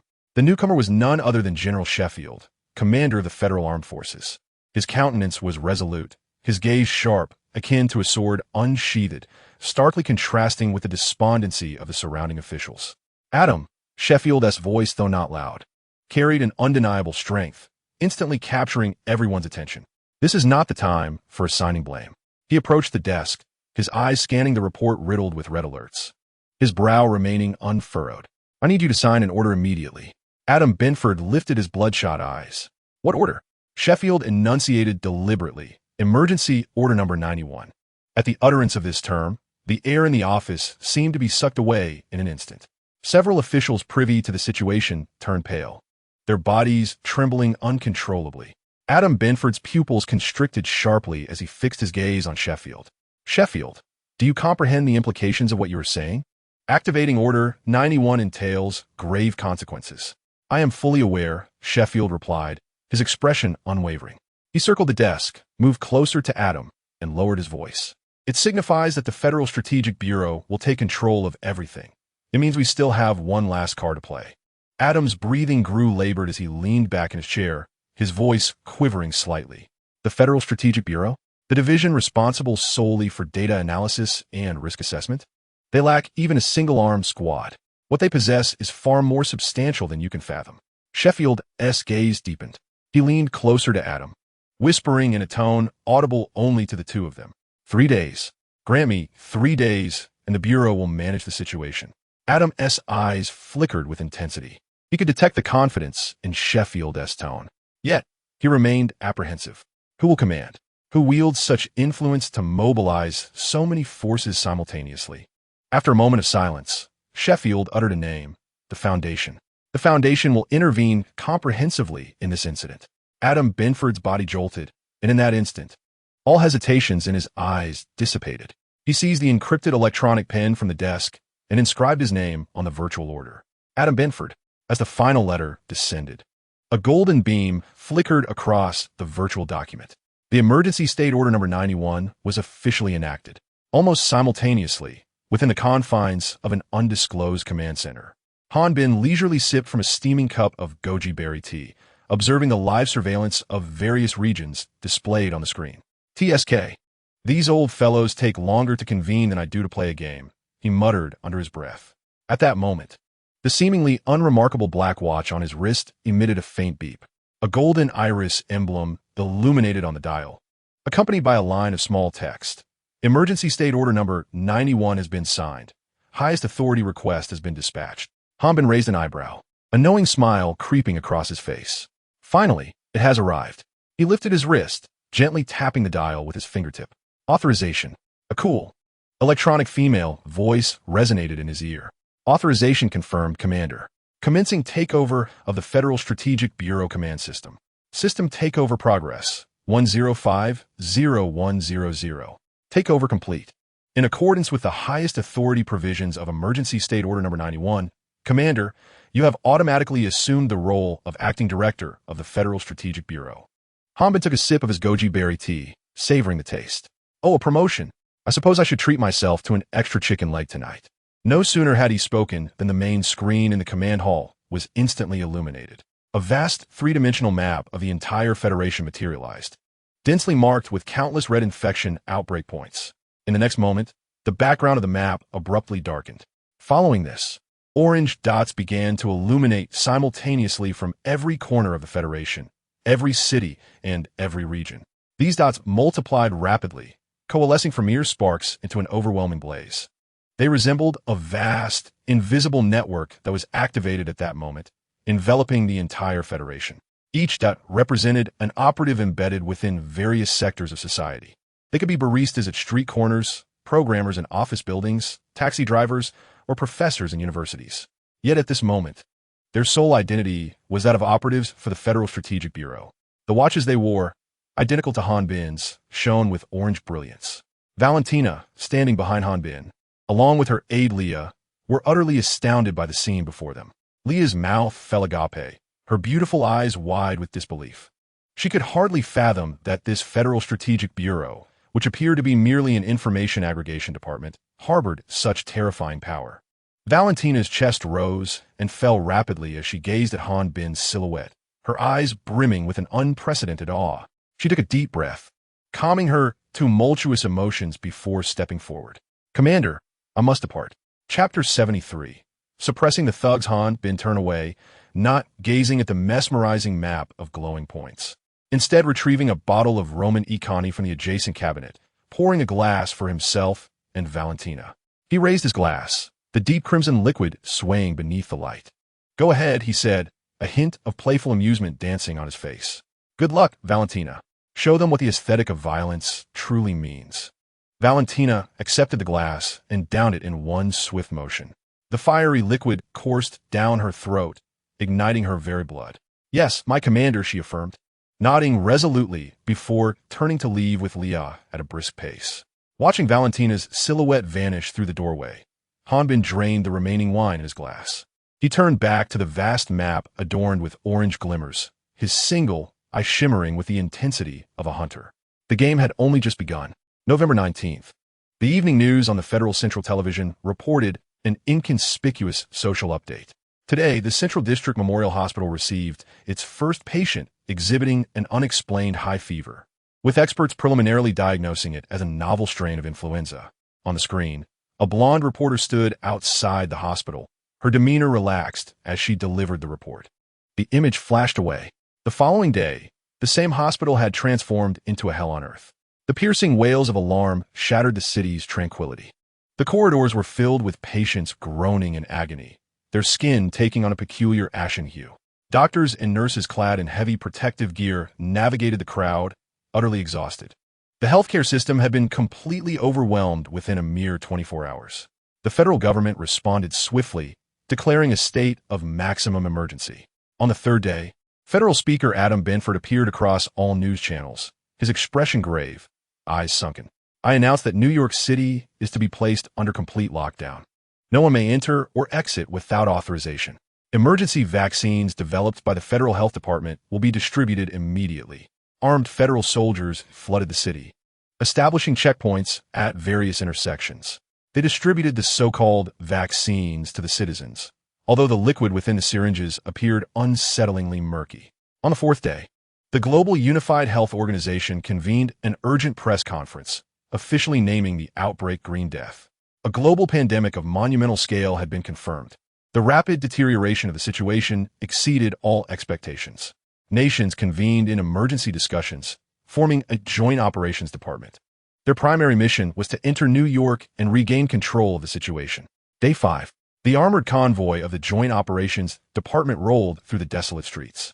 Towering mobile barriers were swiftly erected in an attempt to completely isolate the infected zone from the outside world. However, they soon uncovered a horrifying truth. This was no ordinary influenza virus. A soldier, presumed dead, abruptly opened his eyes within the confines of a body bag. In those eyes, there was no trace of human rationality, only a primal hunger for flesh. He tore through the body bag and lunged at the nearest comrade. This was a strain of a zombie virus. The deceased had risen, attacking the living. The defensive line of the Joint Operation Forces collapsed in an instant, suffering devastating losses. On the sixth day, Speaker Adam Benford signed the decree that would change everything. Emergency Order Number 91. Agents from the Department of Homeland Strategy were officially activated. Meanwhile, New York had descended into a veritable hell. Within the high walls, the lines between the infected and the survivors, the hunter and the hunted had long since blurred. At Midtown Tech High School, within the gymnasium, Peter Parker and his best friend, Ned, huddled behind a makeshift barricade constructed from vaulting horses and mats. The air was thick with dust and a faint hint of blood. "Hey, Peter," Ned whispered, bringing his phone closer. "Check this out." The screen displayed a grainy video on a loop. The backdrop appeared to be a command center brimming with futuristic technology. A one-eyed man faced the camera, a sly smile playing on his lips. "Federal e Strategic, biho?" Peter furrowed his brow. "I've never heard of that department." "Neither have I," Ned mumbled quietly. "But look, there's talk online that they're the federal government's hidden ace dealing with this kind of catastrophic situation. They seem a bit like S.H.I.E.L.D, but perhaps even more formidable." Just then, the glass doors of the gymnasium resounded with a thunderous crash. A group of men wielding baseball bats and crowbars burst through the entrance, their faces twisted in feral expressions. They were not infected. They were looters taking advantage of the chaos. "Food, water, hand over everything," roared the bald leader, brandishing his metal pipe.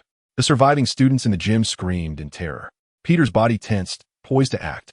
However, the next moment rendered him utterly speechless.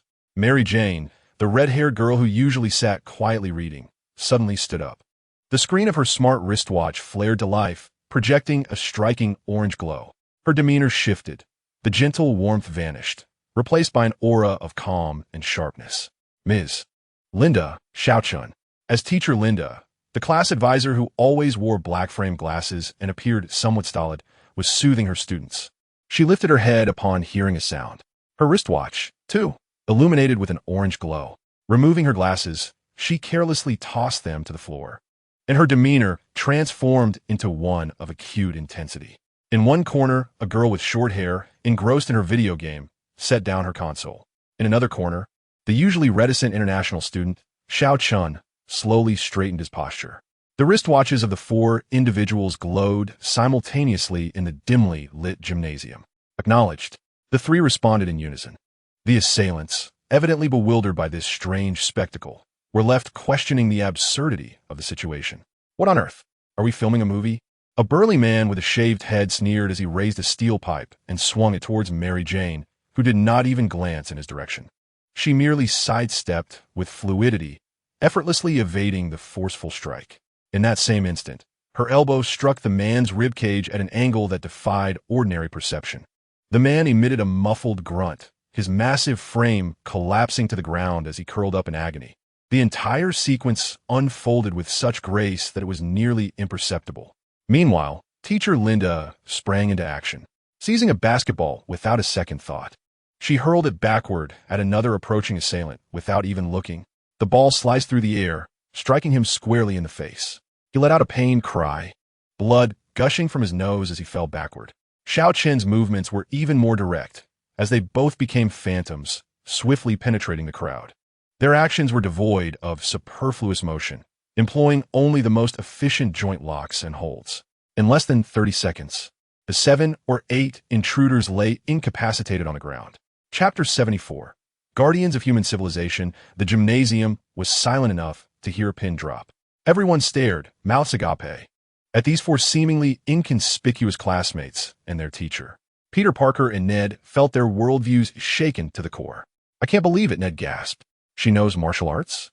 Peter's gaze was fixated on the orange glow emanating from their wrists. The Federal Strategic Bureau. Nationwide agents. They had been right beside him all along. Mary Jane ignored the astonished stares and approached the construction site, looking toward Peter. "Peter, you and Ned stay here and don't move. We'll handle the threats outside." With that, she led the 3 agents briskly out of the gymnasium, leaving the faculty and students in a state of shock. Simultaneously, in Queens, New York City, within the office of the precinct captain at the 12th Police District, George Stacy observed the chaos unfolding on the streets outside, his brow furrowed in concern. Suddenly, the vintage watch on his wrist emitted the same orange glow. He momentarily hesitated, but then his gaze transformed into one of unwavering resolve. He opened the drawer and retrieved a brand new tactical pistol from the depths, expertly loading the magazine. He commanded all off-duty officers to return to duty immediately. All field units were to establish a secure zone centered around the precinct, gathering survivors and informing them that reinforcements had arrived. Throughout New York and across the far reaches of the Federation, the barista at the corner safe set down his coffee pot and retrieved a silenced handgun from beneath the counter. The programmer in the office building typed the final line of code, activating the surveillance program embedded within the City S network. The taxi driver pulled over and opened his trunk, revealing a neatly arranged collection of tactical vests and automatic rifles. The professor teaching at the university adjusted his glasses and extracted a suitcase filled with precision instruments from behind the bookshelf. A small spark had ignited into a conflagration. The grand web woven by Hanbin unveiled its menacing and formidable visage to the world at this moment. At Trident headquarters of the S.H.I.E.L.D, alarms blared incessantly within the vast command center. Agents were busily sorting through chaotic information streaming in from around the globe. "Director, there's a large number of unidentified armed personnel in New York," an analyst reported loudly.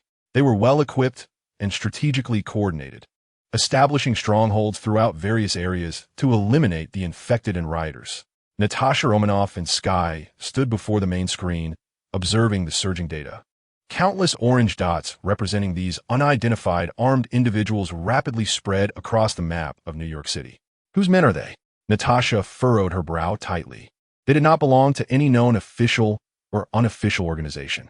Sky typed furiously on the keyboard, her expression growing increasingly grave. "Their communication network is encrypted at the highest level. I cannot breach it. Their operations are too organized."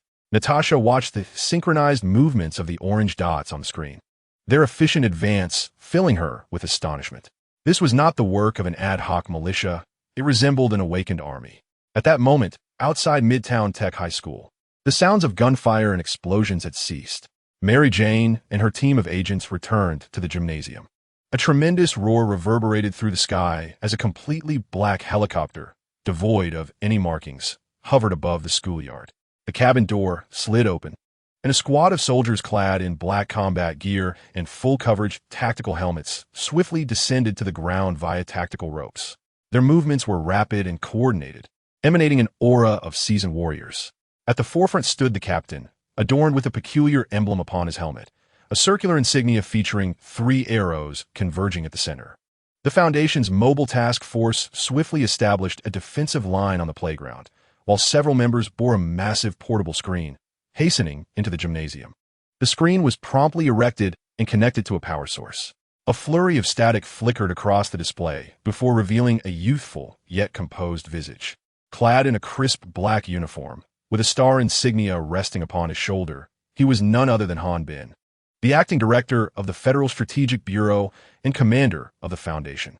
He surveyed the assembly before him, his voice resonating clearly through the loudspeakers, filling the entire gymnasium. Survivors of New York, do not despair. I am Commander Han Bin of the Federal Strategic Bureau.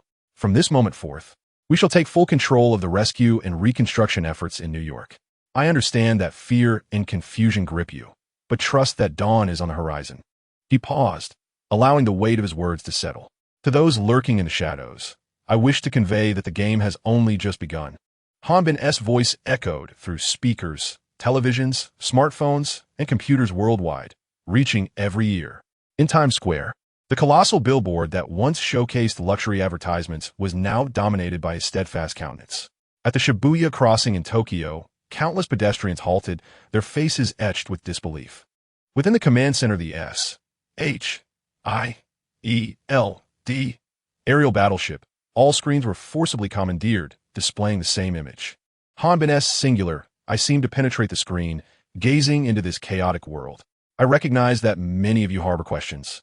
Why, overnight, has your familiar world transformed into this? Why have your neighbors, friends, and even family morphed into ravenous beasts? He paused again, granting the globe a moment to absorb his revelations. Because this world is not as simple as you perceive. In the unseen shadows, there exist phenomena that defy rational explanation. We refer to them as anomalies. They may manifest as objects, beings, phenomena, or even locations, transgressing known natural laws and wielding the power to upend reality. Han Bin's tone remained calm. My organization, the Foundation, has held a singular mission since its inception: to contain, and protect. We seek these anomalies, isolating them from the mundane world to ensure the survival of human civilization. We are the guardians of humanity's legacy. Today, I shall unveil the adversaries we face, those true terrors lurking in the profound darkness.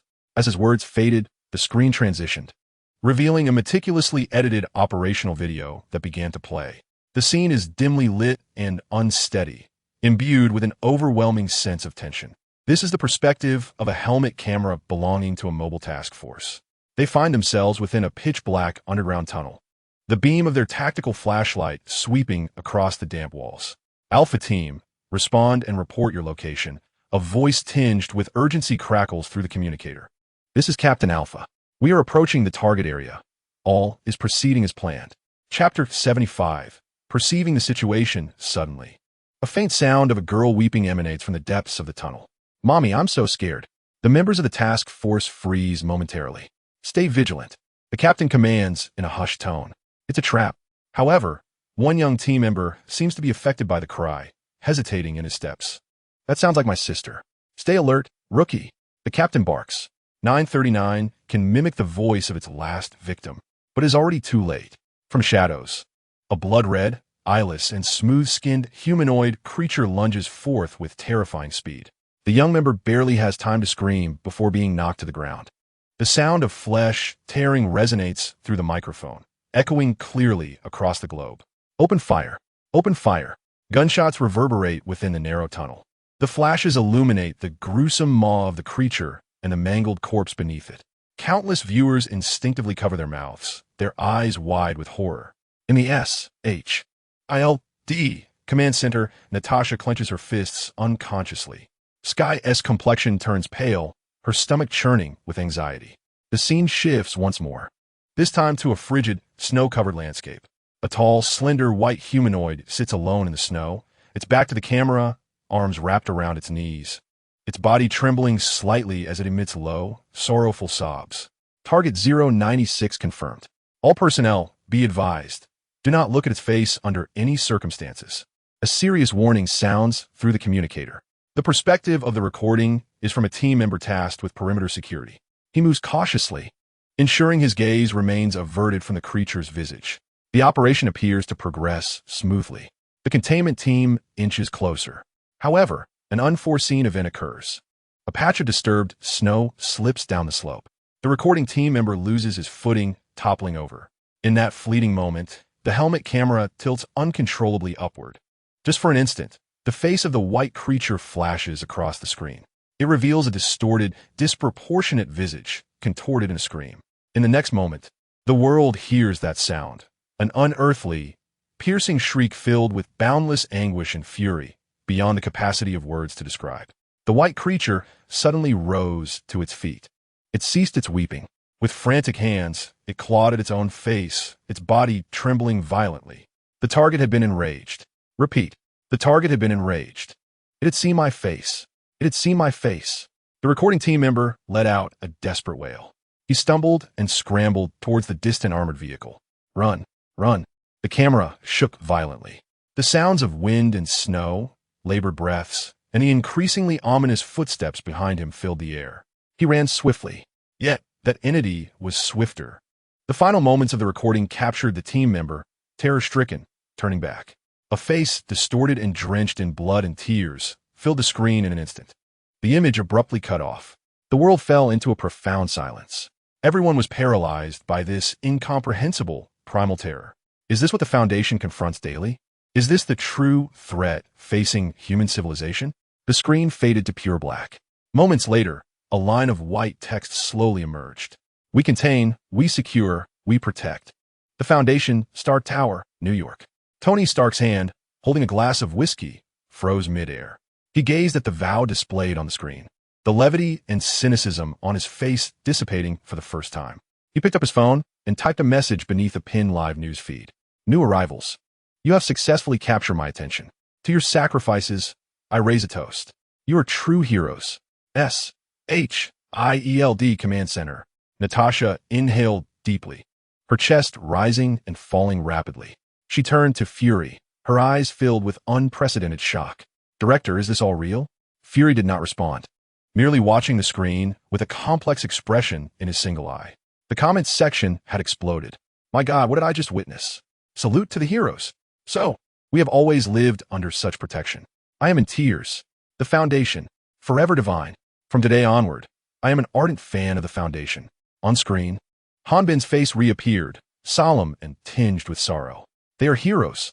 They are the nameless guardians of human civilization.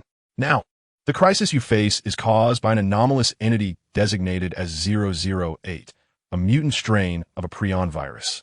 It spreads through bodily fluids, and those infected swiftly transform into mindless beings driven solely by a desire to attack. Hanbin's gaze sharpened. Henceforth, all major cities worldwide will enter the highest level of defensive readiness.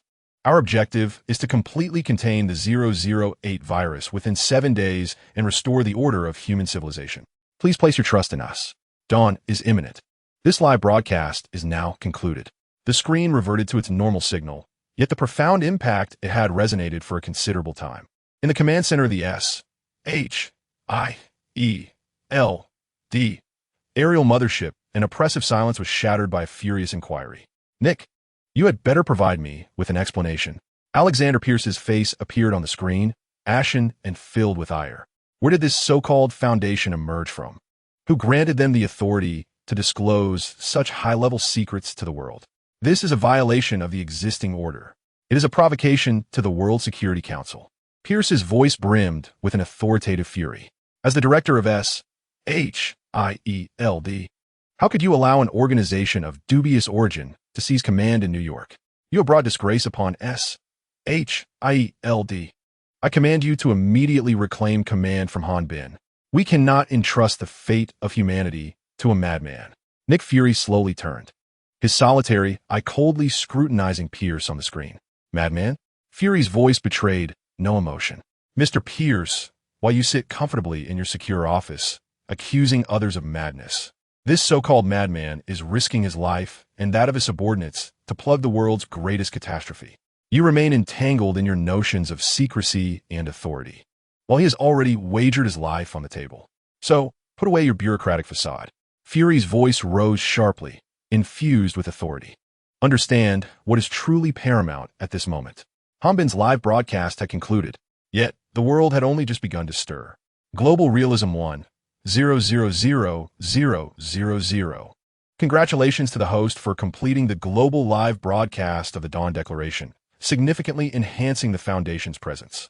Reward: 1,000,000 realism points. 10 special blind boxes. Chapter 76. All agents activated. A series of system notifications echoed in Hanbin's mind. Finally, it has arrived. S.H.I.E.L.D. Hanbin's leaps.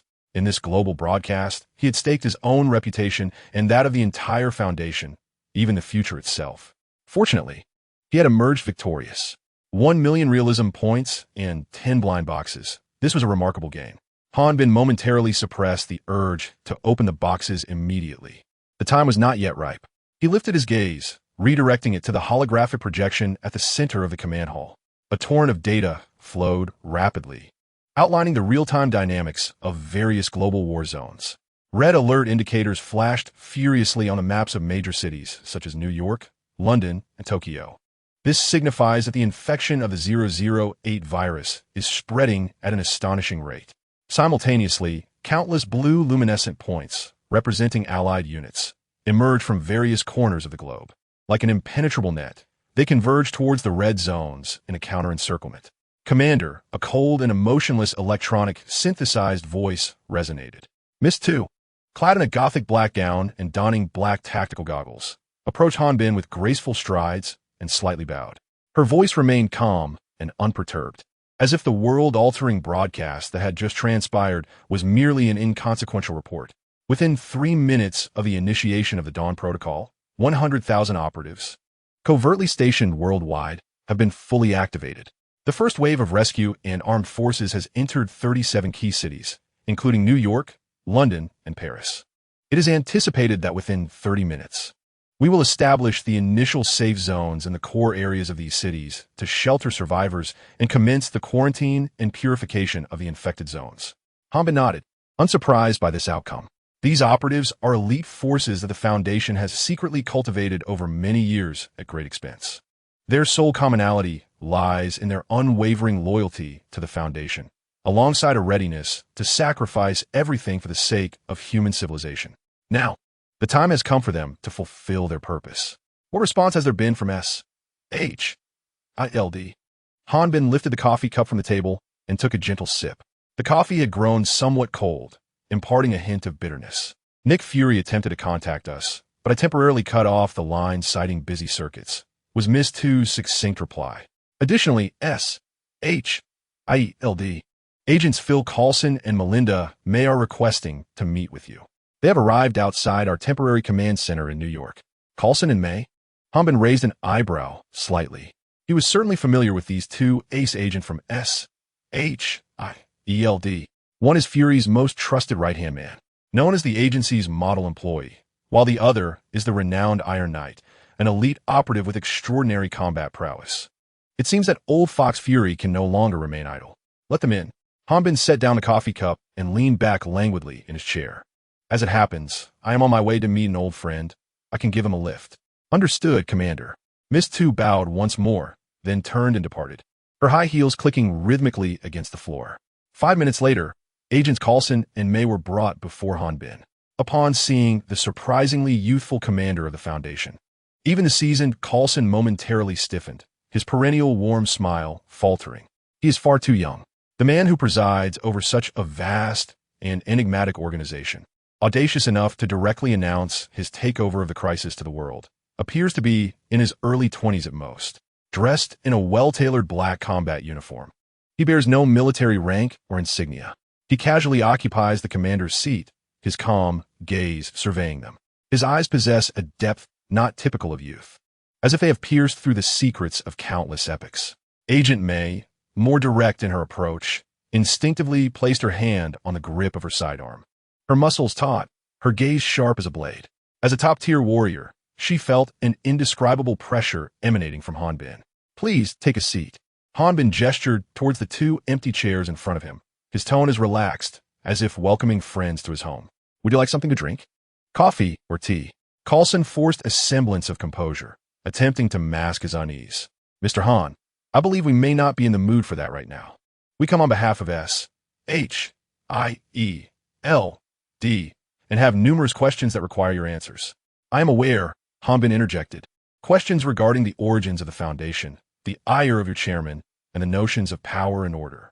With each assertion, Coulson felt his pupils constrict, as if the other party had completely discerned their intentions. However, my schedule is quite tight, and I lack the time to engage in a game of questions and answers. Hanbin rose, adjusting his collar. I am on my way to visit an old friend. If you do not mind, you may accompany me. Perhaps we can converse along the way. Coulson and May exchanged a glance, each perceiving a flicker of hesitation in the other's eyes. Accompanying the leader of an obscure and mysterious organization in his equally enigmatic vehicle, this hardly resembled the standard procedures outlined in the S.H.I.E.L.D. Operative's Handbook. Are you afraid? He asked. Rest assured, I have no intention of harming you. After all, S.H.I.E.L.D. is now an integral part of our Dawn Accord, and I would not wish to lose Fury as a valuable ally. Coulson took a deep breath. Very well. We shall accompany you. Half an hour later, at a private farm on the outskirts of Washington, D.C., a sleek, all-black, elongated Rolls-Royce Phantom, with an appearance reminiscent of science fiction, came to a smooth halt before the farmhouse. The doors opened upward with a gentle grace. Coulson and Agent May stepped out first, their faces still reflecting a lingering astonishment. This vehicle was akin to a mobile fortress, its body entirely bulletproof, equipped with an active defense system, and even featuring some form of optical cloaking technology that they could not fathom. On the way, the car had vanished from their sight for several seconds to evade satellite tracking. We have arrived. Hanbin's voice pulled them back from their reverie. He was the last to step out of the vehicle, raising his gaze to the somewhat weathered wooden main house before him. The waning sunlight bathed the roof in a warm golden hue, enveloping the entire farm in a serene glow. The air was thick with the fragrance of fresh grass and rich earth, accompanied by the distant lowing of cattle from the barn. Everything appeared so tranquil and harmonious. It was hard to fathom that just a few kilometers away, a cataclysm of apocalyptic proportions was unfolding. Mr. Han, your old friend lives here? Coulson inquired, adjusting his suit and tie with a hint of uncertainty. Could someone who warranted a visit from the commander of the Foundation truly reside in such a place? Chapter 77. Visiting an old friend at that moment. The door of the main house swung open. An Edelliman, his hair gray, yet his posture still as erect as a pine, strode briskly out. Clad in simple farm work attire, his shoes still bore traces of earth. Upon seeing this man, Coulson and Agent May's pupils constricted sharply. Their bodies tensed instinctively, adopting a defensive stance. For the man before them, who appeared to be an ordinary farmer, was someone they recognized. General Ryan, the former director of the Federal Strategic Bureau, a hawkish figure from the Pentagon, who once wielded considerable influence in both military and political spheres. A year ago, he had abruptly announced his retirement due to health reasons, vanishing from the public eye. The S.H.I.E.L.D. had made numerous attempts to locate him, all in vain. Yet here he was. However, what transpired next utterly shattered their understanding. Upon seeing Hanbin, a wave of uncontainable excitement surged across General Ryan's face. He closed the distance with rapid strides, stopping abruptly just 3 paces away. Then, to the astonishment of Coulson and Agent May, this once commanding general stood at attention, his feet together and body straight, rendering an impeccably executed military salute toward Hanbin. His voice trembled slightly with emotion. Captain Ryan of the Foundation's Mobile Task Force, reporting to the Commander-in-Chief, requesting to return to duty. Hanbin gazed at the elderly man with a twinkle of amusement in his eyes. He extended his hand, gently patting General Ryan's shoulder. I grant it. These simple 3 words resonated like a command, allowing General Ryan's rigid form to finally ease. His eyes glistened with the hint of unshed tears, the stirrings of a battle-hardened warrior who had finally found his homecoming. Meanwhile, Coulson and Agent May stood frozen, their minds overwhelmed, like statues cursed into immobility, forgetting even to breathe. General Ryan, the former director of the Federal Strategic Bureau, the captain of the Foundation's Mobile Task Force, and the Red Right Hand, each of these titles, when considered independently, possesses the power to stir significant waves on the international stage. Yet now, they converge upon a single individual. This individual stands before Hanbin, performing the most formal and humble military salute, articulating a near-pleading tone as he expresses his desire to return to duty. Hanbin appears entirely unfazed by the psychological state of the 2S, S.H.I.E.L.D agents. He extends his hand, naturally adjusting General Ryan's work attire collar. All right, old Ryan, don't be so stiff. At your age, be careful not to throw out your back. His tone is so casual, akin to conversing with a long-lost neighbor. It truly is a pity to have you here in retirement. General Ryan lowers his arms, the excitement on his face gradually subsiding. It is my honor to serve the Foundation, Commander. Hanbin waves his hand dismissively. Enough with the formalities. Just call me boss or Bingu. It sounds friendlier. He turns his head, finally recalling the two agents left waiting aside, Coulson and May. Oh, I almost forgot to introduce you. Hanbin gestures toward Coulson. This is Phil Coulson, a level 8 agent of S.H.I.E.L.D. He then points to May. And this is Melinda May, a top agent of S.H.I.E.L.D. Hanbin then shifts his focus back to introduce Ryan. This is Ryan, my former subordinate. You could just call him Old Ryan from now on. Come on, let us go inside and talk. No need to stand out here in the wind. General Ryan immediately shifts into a formal demeanor, turning to Coulson and May with a gesture inviting them in. Please, both of you come in. His posture is polite yet detached, and the air of authority that comes from years in a commanding position causes Coulson to instinctively straighten his back. After all, this is General Ryan. A year ago, he was the hawkish figure capable of pointing fingers and shouting at senators during Pentagon meetings. Coulson and May exchange glances, each reading the same message in the other's eyes: observe and gather intelligence. They follow Ryan and Hanbin into a seemingly ordinary wooden cabin. The interior is simply furnished, imbued with a strong North American pastoral charm, the fireplace crackling with burning logs. Everything mirrors the tranquil and harmonious atmosphere of the farm outside. General Ryan strides directly into the study and halts before a row of unremarkable bookshelves. He reaches out and retrieves a hefty copy of War and Peace. As the book is pulled from the shelf, a faint mechanical whirring sound emanates from behind it. The entire bookshelf, along with the wall behind it, silently glides to the side, revealing a metallic passage illuminated by cold white light. The air within the passage carries a chilling mixture of disinfectant and metal, creating a stark contrast to the warm pastoral scenery outside. Coulson and May's pupils constrict once more. Indeed, this place reveals hidden depths. After you, Ryan led the way, with Hanbin swaggering in behind him. Coulson and May hesitated for a moment before also stepping forward. The passage was brief, culminating in a heavy alloy door. General Ryan placed his palm upon the recognition device beside the door, and as his identity was confirmed, a synthesized voice echoed, causing the alloy door to slowly part. The sight beyond the threshold elicited a sharp intake of breath from the two seasoned S.H.I.E.L.D. agents. They stood before a vast underground chamber. Rather than a mere reception area, it resembled a compact, private museum. The walls were adorned with an array of weaponry, both familiar and foreign, alongside an assortment of peculiar objects sealed within specialized containers. The overall ambience was imbued with a chilling sense of advanced technology intertwined with a profound historical weight. However, Coulson's gaze was instantly captivated by an object within a solitary display case at the room's center. His footsteps were irresistibly drawn forward, as if magnetically compelled. It was a circular shield, characterized by concentric circles of red and white. At its heart lay a deep blue star. The surface was marred by countless fine scratches and shallow indentations, with several distinct scorch marks along the edges. These imperfections did not diminish its brilliance. Rather, they bestowed upon it an indescribable, epic quality, as though it had weathered the ravages of battle. Coulson's breath nearly faltered as he stood transfixed. His lips trembled slightly, and he reached out, seemingly yearning to touch the transparent protective shield, but hesitated mid-air, fearing that his fingerprints might desecrate this sacred artifact. Is this? His voice emerged hoarse, laden with incredulity. Behind him, Agent May wore an expression of unprecedented gravity.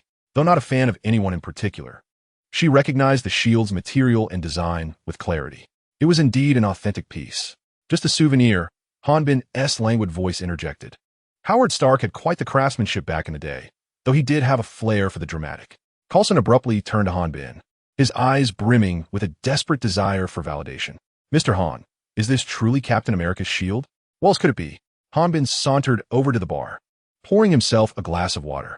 Upon receiving confirmation, a rush of warmth surged through Coulson. His entire being trembling with excitement, akin to a starstruck fan finally meeting their idol. Yet, how had it come to be here? According to S.H.I.E.L.D.'s records, it should have perished alongside the captain in the Arctic. This question was poised for General Ryan to address. He approached the display case, his gaze complex as it lingered on the shield. Is a containment object? A containment object? Both Coulson and May expressed their confusion simultaneously. General Ryan nodded, his tone steady as he began to elucidate. Strictly speaking, it had once been contaminated by an anomalous entity designated as 008, a highly contagious and complex prion. During a mission, the captain utilized it to thwart a leak of the original 008 sample, resulting in an unprecedented reaction between the vibranium material of the S.H.I.E.L.D. and the virus, one that remains beyond our capacity to replicate. The outcome was that the S.H.I.E.L.D. absorbed and neutralized all virulent activity of the pathogen, rendering it a benign object.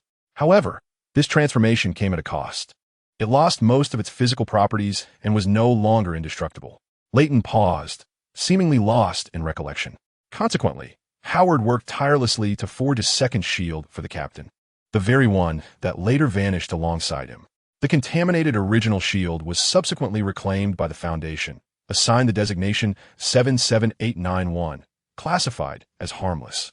Coulson's mind raced as it processed this revelatory information. 2 shields, the Foundation's involvement, and that enigmatic 008. Suddenly, an epiphany struck him, and he inquired urgently, General Layton, did you also partake in that mission? Layton's gaze became distant. Indeed, I was involved. At that time, I, along with the captain and several colleagues from the Strategic Scientific Reserve, acted with the objective of preventing Red Skull from harnessing the Tesseract. However, our additional mission was to contain the 008 inadvertently created by Red Skull during his experiments. A flicker of regret crossed his face.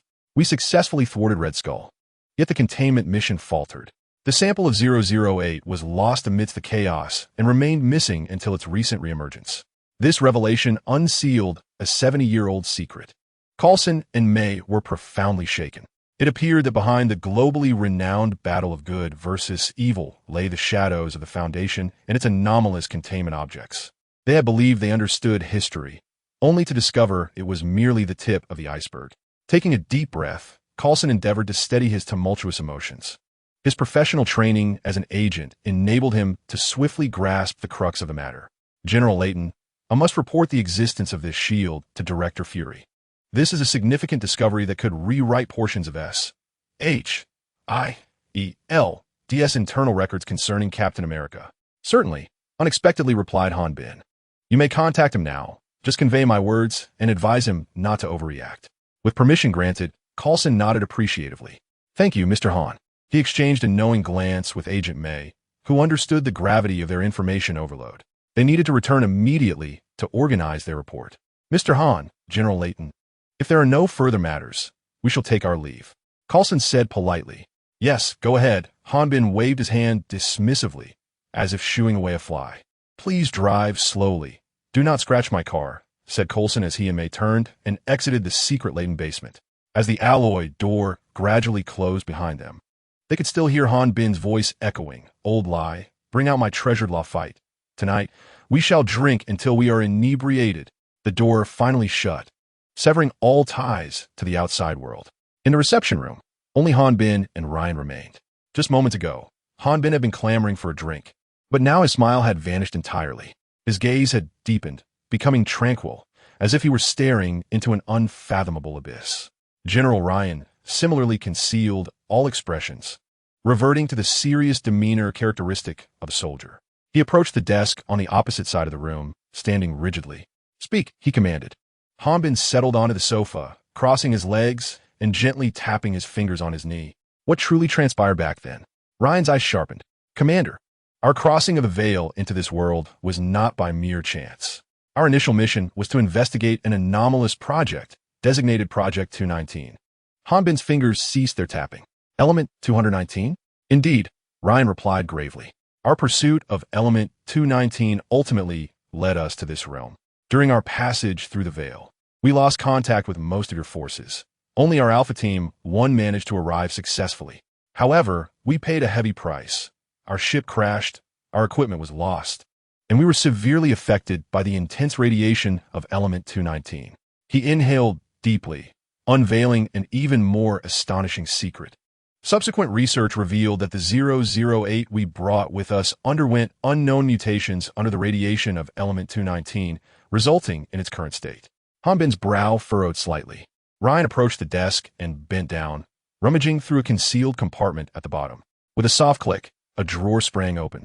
He carefully extracted a palm-sized metal box. Entirely black, devoid of any markings or symbols, its material neither metal nor iron, yet emanating a chilling aura that seemed to absorb all light and warmth around it. This is the only remaining sample of element 219 we recovered back then. Ryan cradled the box with both hands and, with measured steps, solemnly presented it to Hanbin. "Commander, I now formally return it to you." Hanbin accepted the dark metal box, feeling a peculiar sensation as a bone-chilling cold radiated from his fingertips, as if it sought to freeze his very soul. The weight of the box exceeded his expectations, though it was no larger than the palm of his hand. It bore the weight of a small mountain. He gazed down at the unmarked container, his mind swirling in a chaotic tempest. Element 219. The source of mutation 008. Just as Hanbin's thoughts threatened to drift into the vastness of outer space, the steady voice of Ryan pulled him back. "Commander." General Ryan's tone remained composed. He lifted his gaze towards the venerable general, his hair flecked with gray. "I have one more request." Ryan stood even straighter, resembling a spear poised to pierce the heavens. "The Sheffield family wishes to pledge its loyalty to you."